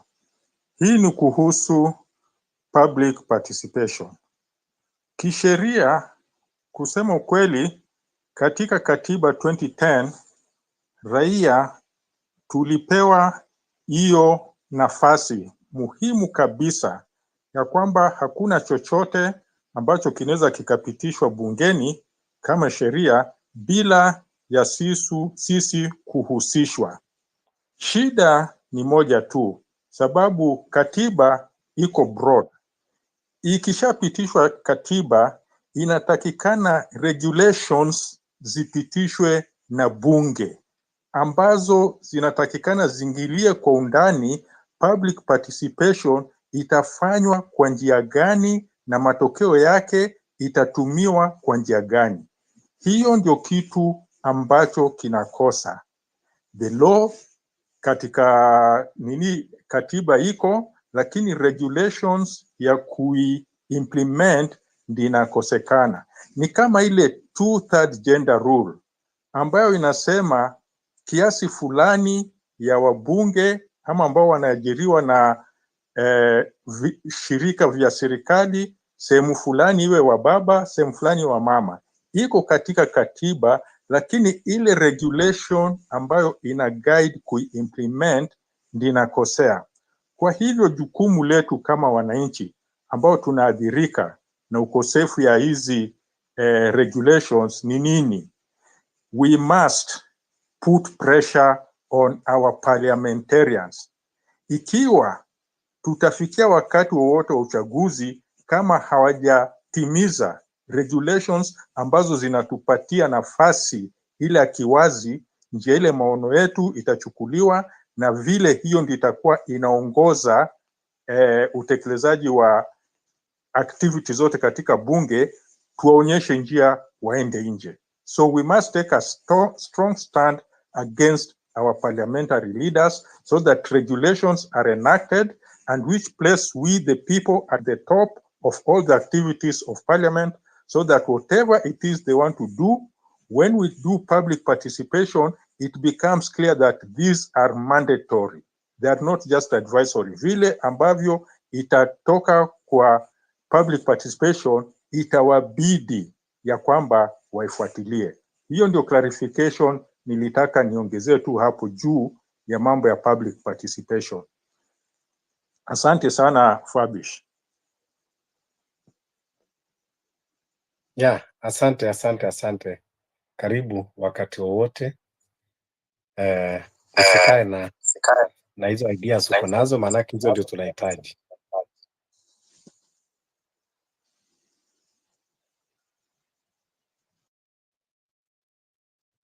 Daniel, una kitu ya kuongezea? No. I didn't want to derail I didn't want to derail the digress from what guys are saying. I just wanted to note that because it's a pretty big thing. It's a very big thing. If we look at it, the substance of it, it just means we have no power. So when we are told we are on our own, when we hear guys saying we are on our own, by then you call it like you're literally we are on our own. Because if anything needs to be done, government-wise, state-wise, we are literally at the mercy of Parliament and the President if we don't do anything. So that whole clause for so the only option you have is to use your power directly. But the good thing is that the fact that they did not define the same reason, you see, they were not telling us how to like use that power directly as a means of leaving us confused. But actually, it is an advantage because what that means is that constitutionally speaking, we have unfettered powers, unrestricted. The very thing they use walikuwa wanataka kuitumia kutufanya wajinga, it means you're free to do whatever you want. You can remove a government, you can remove a president, you can remove parliament. The fact that it is left blank like that means that there is no restriction. There's restriction on parliament, there's restriction on the president, there's restriction on the judiciary. There is no restriction on us, which means you have unfettered power. Only God is above you. Because the constitution inasema Mungu, you are above it. Then we are above the constitution, and only God is above us. So the very trap they had set up is the very is the very thing that gives us power. So we are on our own, but we have an absolutely unfettered power. There is no limit to what it can do.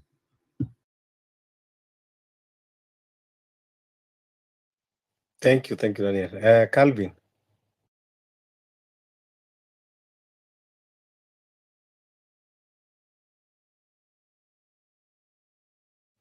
Calvin Otula. Kwanza wacha nichukue shukurani kwa kazi ambayo mnafanya hapo, maana hii ni kazi muhimu sana. Mimi chenye naweza kusema ya kwamba Article 1 of the Constitution stating very clear that the sovereignty of power belongs to the people. And that power we can exercise directly or indirectly. And we know very well that we have members of parliament. These people, we have already given them mandate to serve us, and yet they are now disappointing us. So what we can do, we can just enact that our power. We can hold that our power in our hands and ensure that these people are chased away. Because these people have already disappointed us. We don't have anything which we can talk about them, but we are really disappointed. So on 11/11/024, all of us kindly make sure that you gather on that place, because we cannot work with this government like that. We can't allow anything to beg. We can't beg government anything. Begging government anything is like government, you owe government something, now you are begging. No, it is not like that. It is mandatory that government should serve wananchi.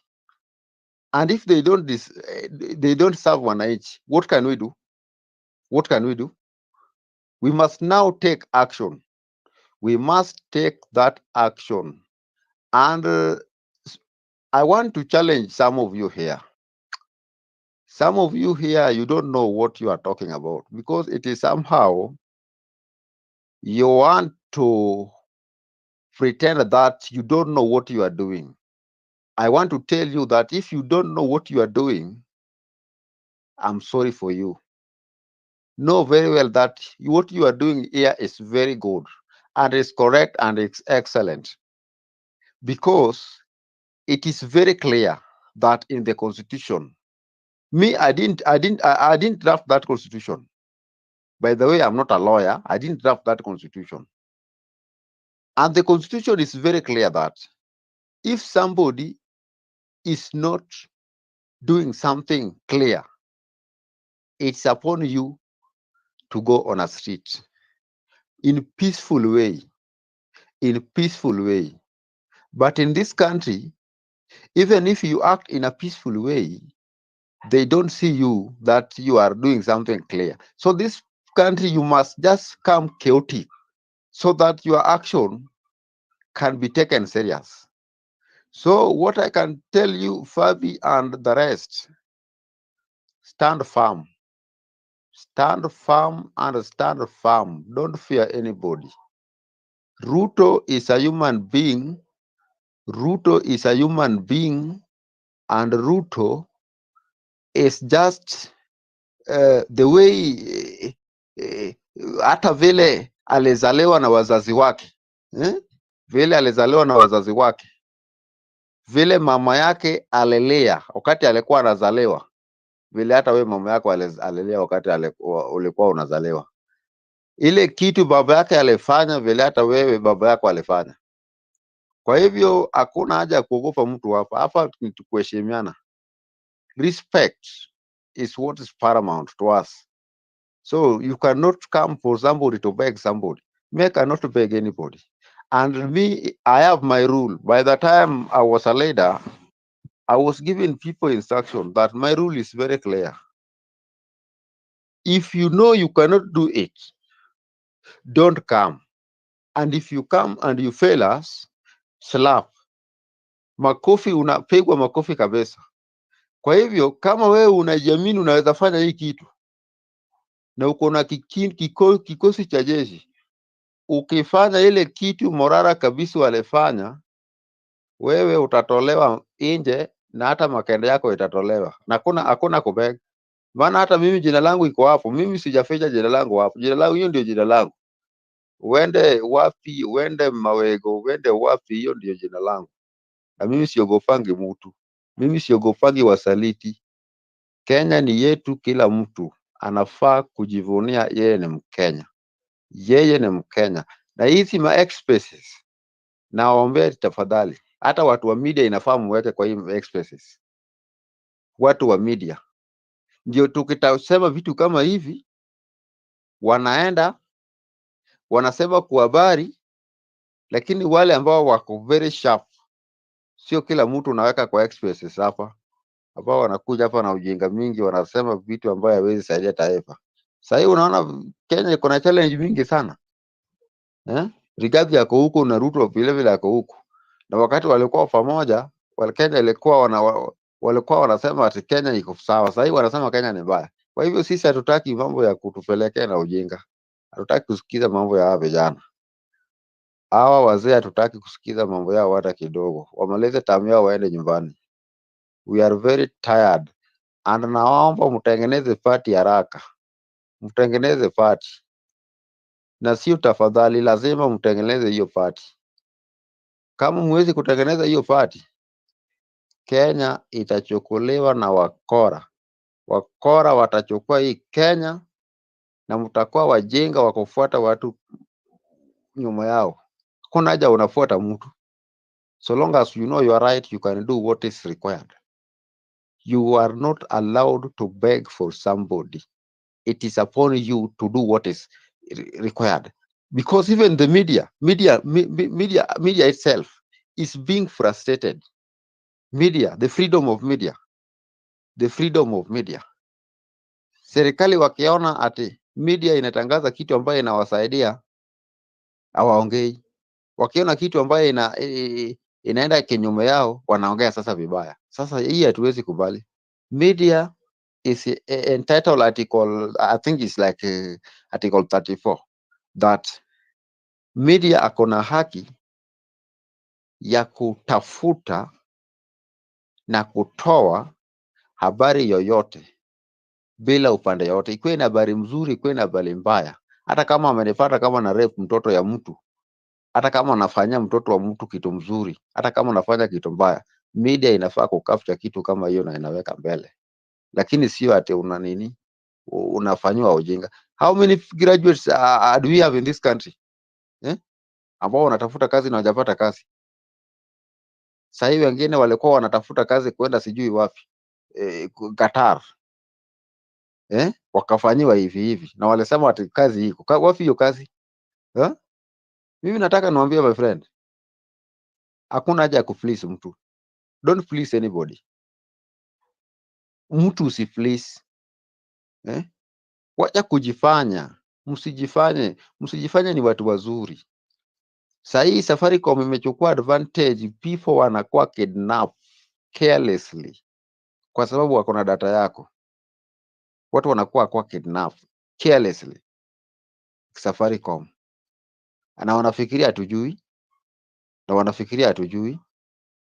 Wanafikiria Raila ndio akiongea hata Kenya itaendelea mbele. Sisi tunaweza fanya vitu vyetu bila Raila. Maana tumeshachoka na hawa hata wakina Raila hawa. We can do our own thing without Raila Omolo Odinga. And we are telling you the fact that do what is necessary.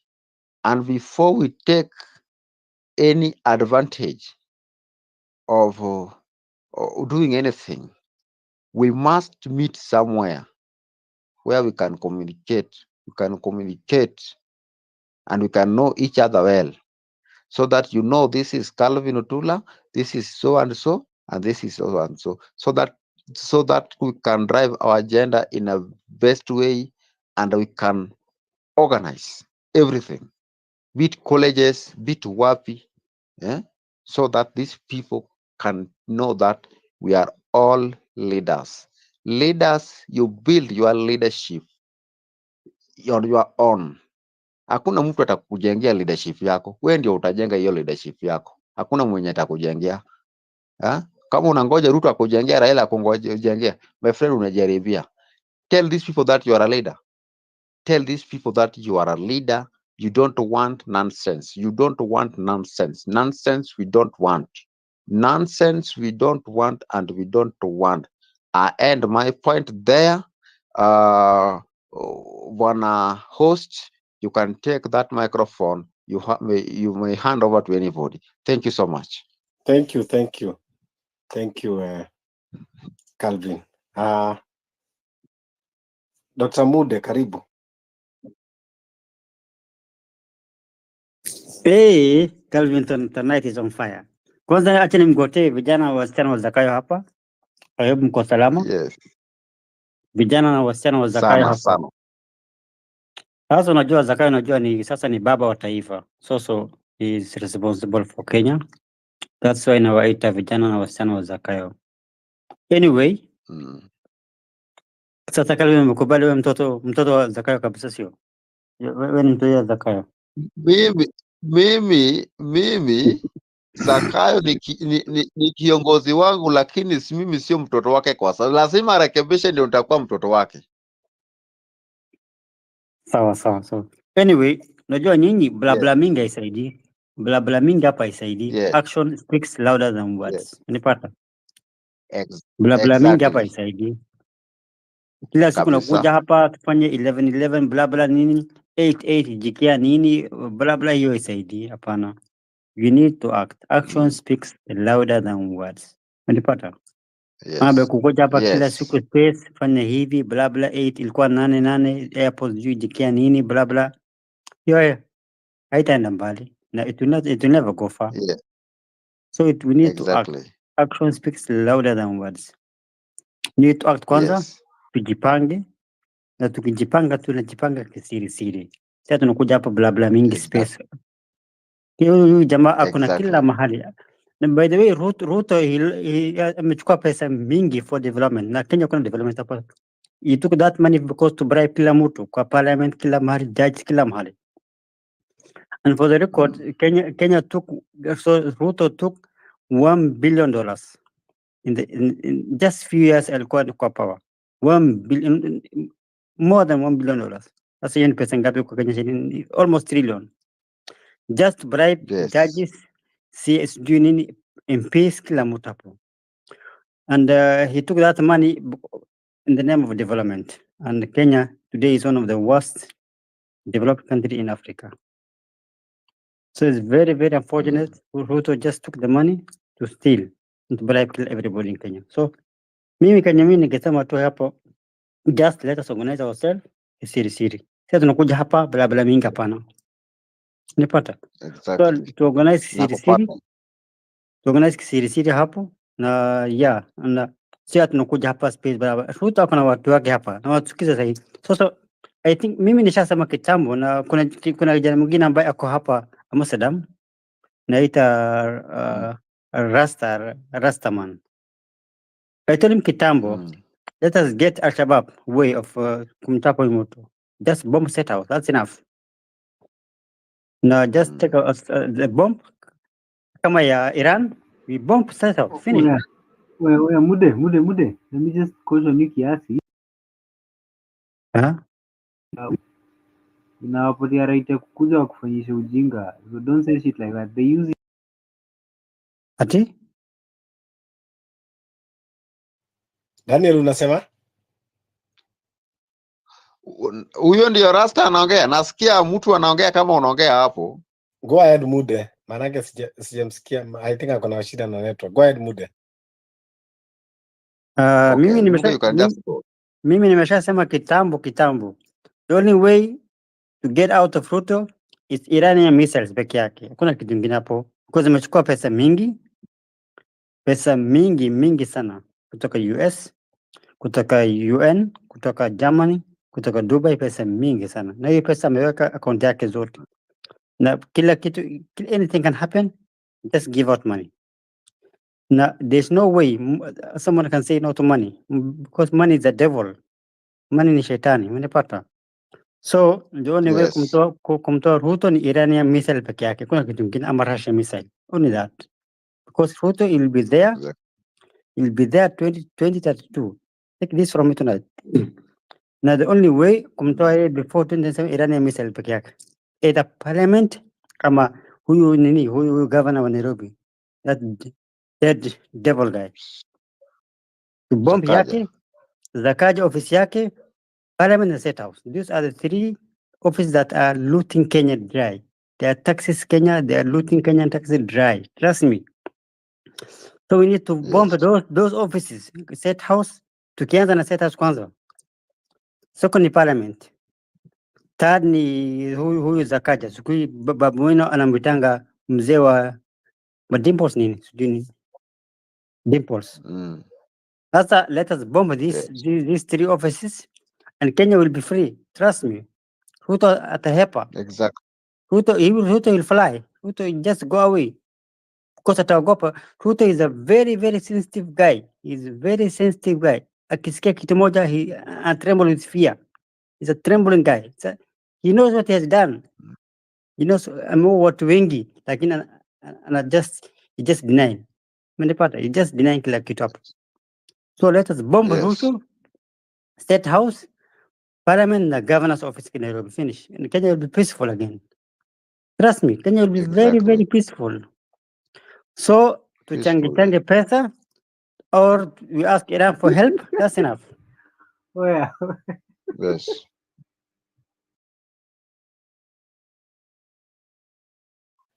Someone can go ahead. Please, Sawa, for that. Dr. Mude.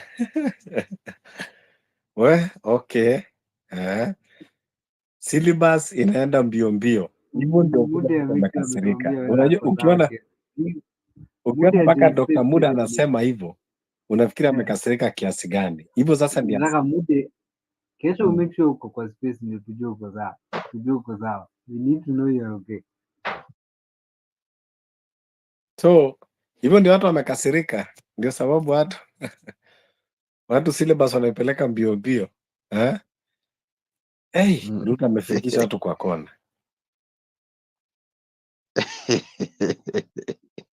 And by the way, that's the truth. Hiyo ni kweli. Ni kweli umma sana. Trust me, the truth has big time, man. The truth has big time. That's the truth. There's no way Ruto will be out of power till 2032. Take this from me tonight. Ruto will be in power mpaka amalize Kenya. He loot Kenya dry. He's gonna loot everything. And by the time akitoka hapo, it's gonna be worse than Uhuru. Trust me. So the only way kumtoa Ruto hapo ni Iranian missiles peke yake kama Russian missiles. Nothing else. Trust me. There's nothing else. Bla mingi isaidi hapo. You'll never go far, guys. Trust me. Hamtaenda mbali. You'll never go far. Hapana. Mambo 11-11, SAFARICOM nini bala, hapana. Ruto akona jeshi hapo, akona Air Force nini hapo. It's one tiagas peke yake. Everybody atahepa, kila mtu will just run for his life. So, what I suggest is just Iranian missiles peke yake, only one, si mbili, only one, moja tu peke yake. And Ruto will flee. Atahepa Kenya. Mude sasa. No, Daniel, ngoja. Sisi tafadhali, I know kwamba Dr. Mude anaongea, pressure inapanda watu wakisikia kuhusu vile Ruto anafanya, but the reality is 11-11 boycott Safaricom. Dr. Mude, we tutakutuma kama envoy, nenda uongee na Iran. Hiyo Ukishakuwa sawa hiyo utatuambia, lakini kwa sasa hiyo 11-11 hiyo sisi hiyo for the street. 11 no Fabish, that will not happen. That will never ever help Kenya. Trust me. 11-11 haitaenda mbali because only one tear gas moja tu is enough to disperse every citizen there. Only tear gas moja. And everybody will run for his life. Now tutaona tu, just it will happen. Take this from me tonight. It's gonna happen. Only tear gas moja. Kila mtu will run for his dear life. Finish. We Dr. Mude bana. We hey, sijui unakula jaba gani leo? Mwambie kuja na zake. Mwambie Nakwambia ile kuja na jaba zake. Kuja na hizo zake buda. Kuja kama umejivaa na vest. Tutakwambia tutakudirect. Tukwambie kimbia pale kama umeruka. Sawa? ile jaba leo anakula ni ile ya savana. Okay.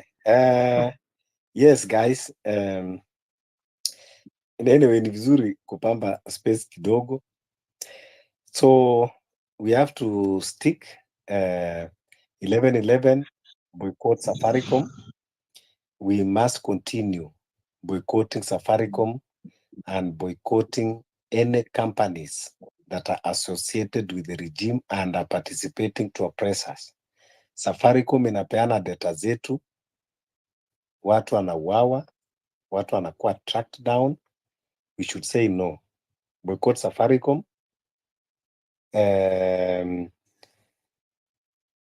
Wacha tuamie kwa line zingine.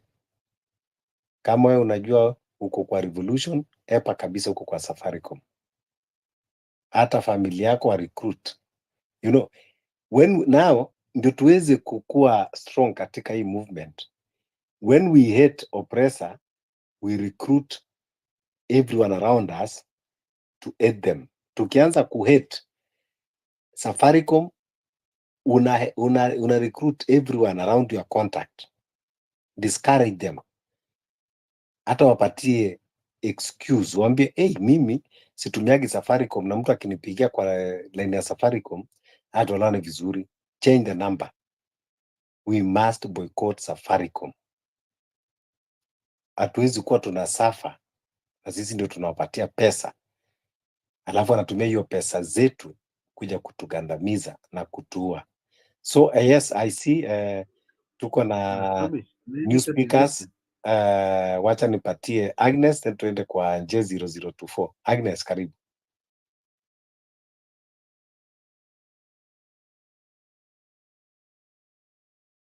Agnes.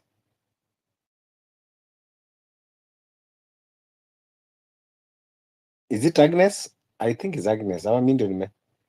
Agnes Munderu. Kindly if you can hear us, take the mic.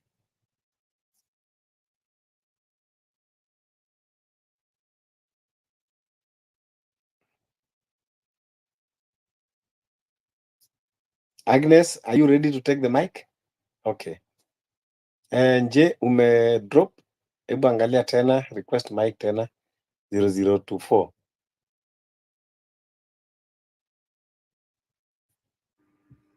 Fabish, I was suggesting, Yeah.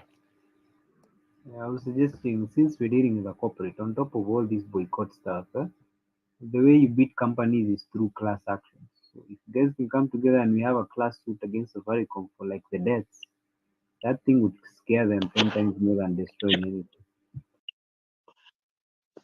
We do what? So the way how you deal with corporates is usually through class actions, especially because guys have died. If it can be proven they're the ones who gave the data or we have information, that class would, like, it would encompass everybody that died, including the guys that died on after 25th June. Kama huyo Omondi, what's his name? The guy that yeah, you know, that guy. Yeah. Those types of things, they can be brought as a class suit against the company. I even think it's going to. I don't know whether it's going to happen anyway, but I think that's one of the biggest ways because you is Toroka. Yeah, but you know the difficult part, taking a corporate to you know, for a lawsuit is dangerous at the same time, because if eventually you lose that case, you know what they do, eh? Utatoa wapi hizo za damages bro, eh? You lose the case alafu ikuambie kwamba they suffered $1 billion of loss. The class is against, it's a group of people, not one. Yeah, but anyway, yeah, we will have It's been done world over. yeah, It's been done world over. we will consult. In fact, Safaricom has had a class suit. There's a time it had a class suit. Unajua, there's a time that Safaricom fired a lot of guys from their call center. And all the staff that got fired, they went on a class suit for staff and they won. So like, it's not the first time. Like when the company does twisted, fucked up things, you can go a class suit and there's no actual damages or anything. If there was actually something that happened, yeah, because the class suit has to be accepted, so there has to be a reason why. Yeah, but now we cannot depend on that one. First, we go for action. Then later, now we can employ those other tactics. But Yeah, using suggestions yeah, later, but we are going first to bring them down. After we inject, then after now. Yeah, so tuna inject, tunaweka business yake down, alafu tena tunaenda huko anze kucompensate wale ambao waliwawa, so watakuwa wamepata triple damages.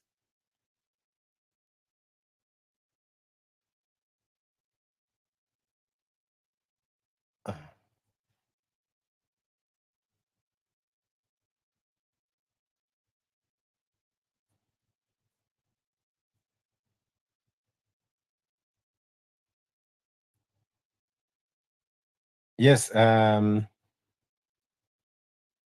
was there? Lyson, do you have a problem with your mic? I see you are requesting mic, okay.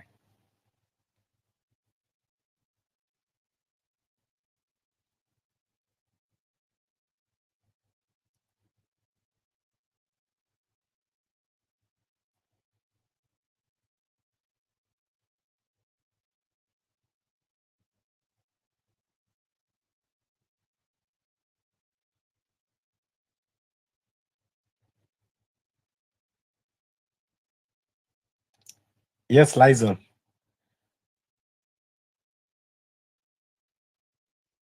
You keep on dropping. I see speakers keep on dropping. Okay, let me refresh the space.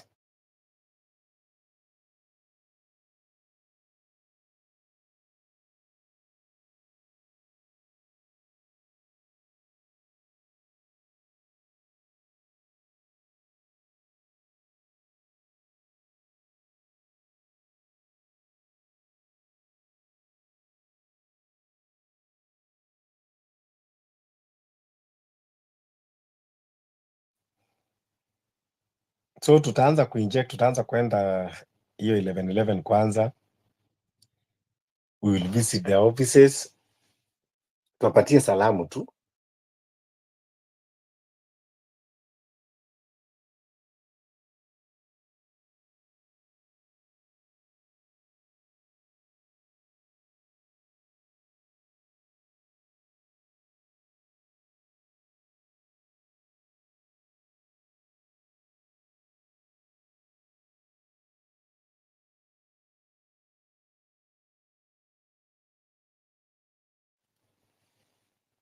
Dr. Mude.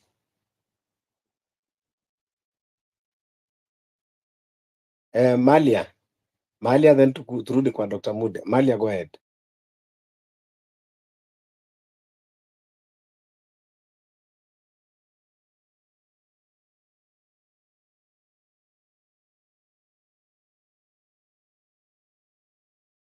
I think wako na shida ya network, I think so, vile mimi naona. Malia Davis, unaweza tusikia? Malia Davis. What about Daniel? Daniel King. Ako sawa. What's wrong with these other guys? Malia Davis?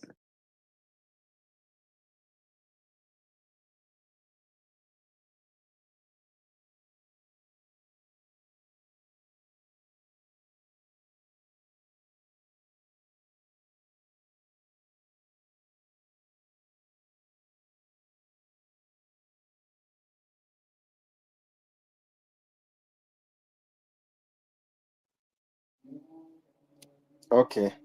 Yeah, I don't know. Malia.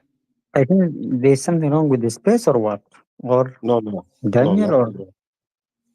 Nothing wrong. It's possible. I'm a request Mike na kalala. But lights on there, I think akona shida na network.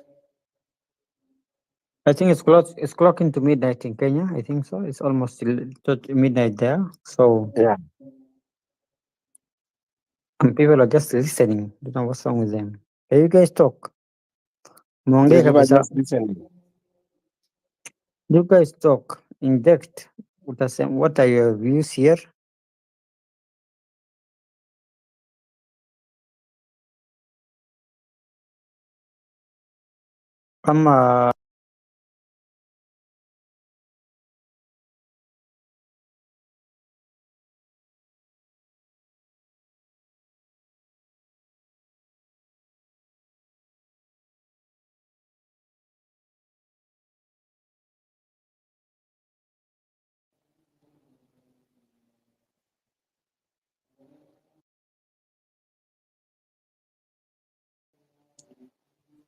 Yes, now I can hear you. Is it clear? I'm using my It earphones. is. Yeah, go ahead. It is clear. Yeah, I was having a problem. I don't know why. It was taking a bit long. I mean, on the idea of Daniel,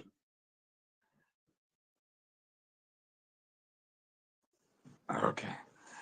I think Mude has said something, but it has a lot of echo. Let me see.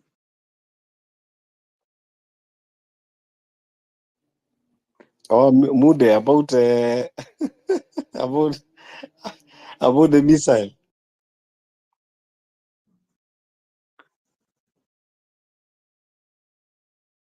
Yeah, it is ultimately the way to go. But Mude, we want now, you come up with a practical plan on how we can do it. We are willing to support you behind the tent. Na mimi nikiamua, unajua mimi si kama Morara, hapana. Morara, that guy is so foolish. Is another just attention seeker. Nataka tu pesa hapo, hapana. If you want support wa Kenya, support them with all of your heart. You get me? So mambo ya kuchukua pesa yao ambayo watu ambayo they need their money for their daily lives, then unadisipea tu hivi pala, hapana. Then you ask for help, hapana. If you buy missiles, plus wale ambayo they operate. You get me? Listen.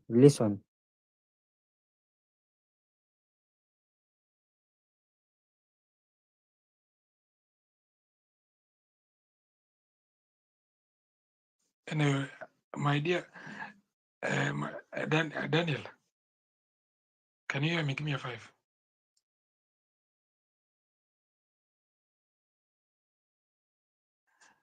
Yeah.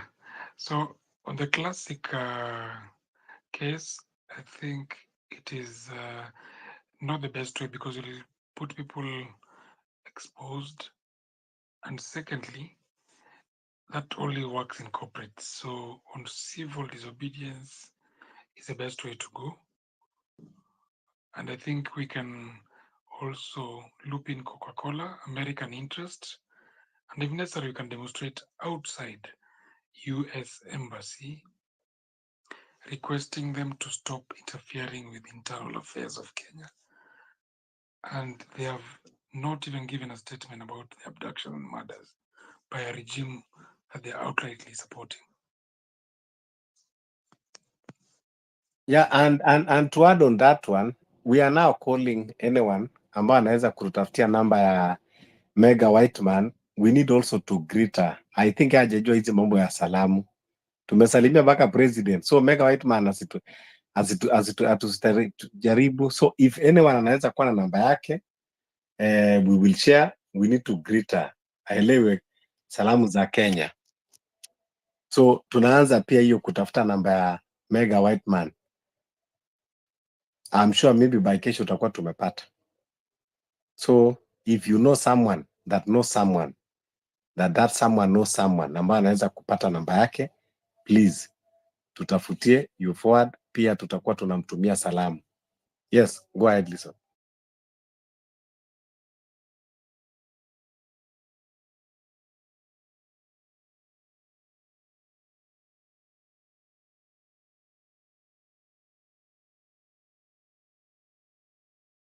So, because America is always having a very interesting challenge, and we are known to be warriors in the spaces and in X and in social media. So, yeah, as we tweet this, we say we don't want this ambassador here.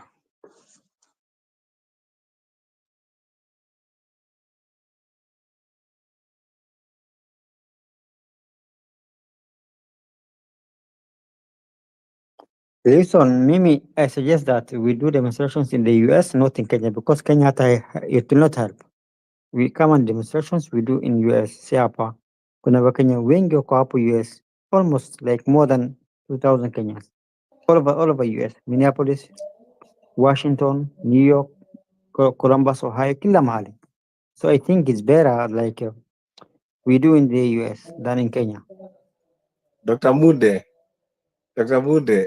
ni Kenya ndio tuko na problem, lakini US yes, tunaweza kufanya worldwide, everywhere wa Kenya wako, Kenyans in diaspora, of course, mnaweza kuendelea na demonstration. Huko US, yes, you can demonstrate, go to those offices, is it in charge of African affairs, ama sijui foreign, nendeni huko, mpelekeni bendera, mwende mwapatie salamu.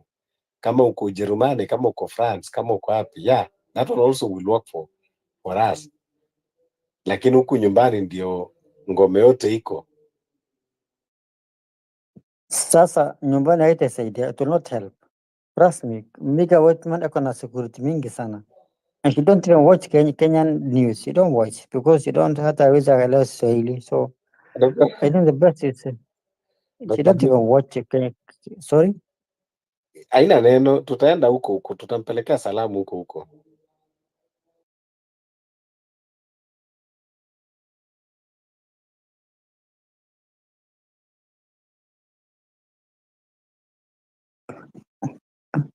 These guys sleeping or what? Tunatafuta namba yake. Wewe Dr. Mude, kama uko huko, can you look for a number? We will need to greet her. But these guys, are they sleeping or what? Wanjiro, Baba J, these guys, are you sleeping or what? Can you just take a mic and talk? Tafadhali, vijana wa Zakayo.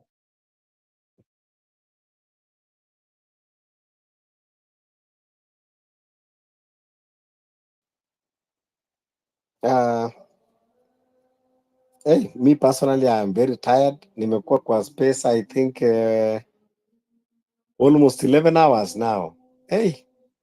Hii serikali yetu inataka kutumaliza. Yaani tunakaa tunakesha tuking'ang'ana tu vile tutamtoa. Hata mtu kama uko na bibi yake hata uwezi kupata watoto. We cannot continue living like this. We have sacrificed a lot, but we will not relent. So tutaendelea. Nimekaa almost 11 hours. I think tutafunga. Then kesho 5 o'clock Kenya time, we will need to discuss about the rising cases of femicide in our country that we need to address. It should not be downplayed. We have seen a lot of women, young girls being killed and nobody's talking about it. Even the women representative that they are in parliament, even in a country where our chief justice is a lady that is supposed, to be the eyes and calling out these atrocities, no one is talking about. Women should be protected in our society. They should not live under fear, under threat.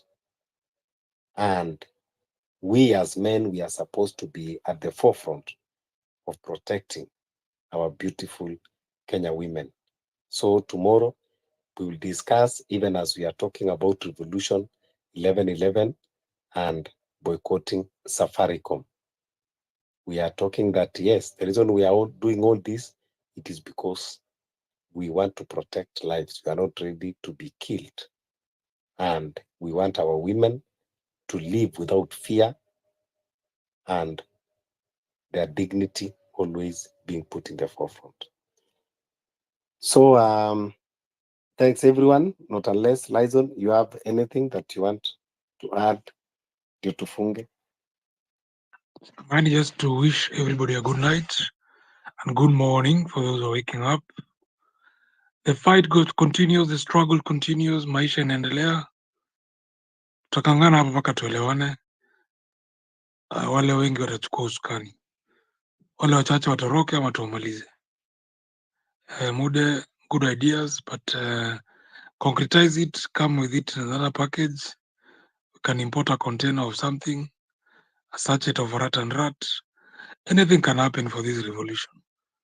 So guys, but for those of us who believe, let's start boycotting American product, oppressors products, Western hotel, all these things that anybody who's there's a ingine Spectre International ya Raila, it can also be Salamia Ward ama tuende to demonstrate hapo nje.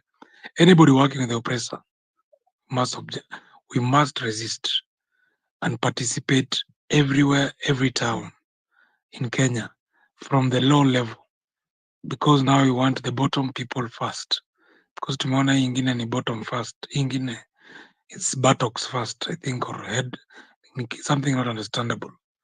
We want the bottom of the pyramid first. Thank you very much. Thank you. And Dr. Mude, do you want to package it in a different way? And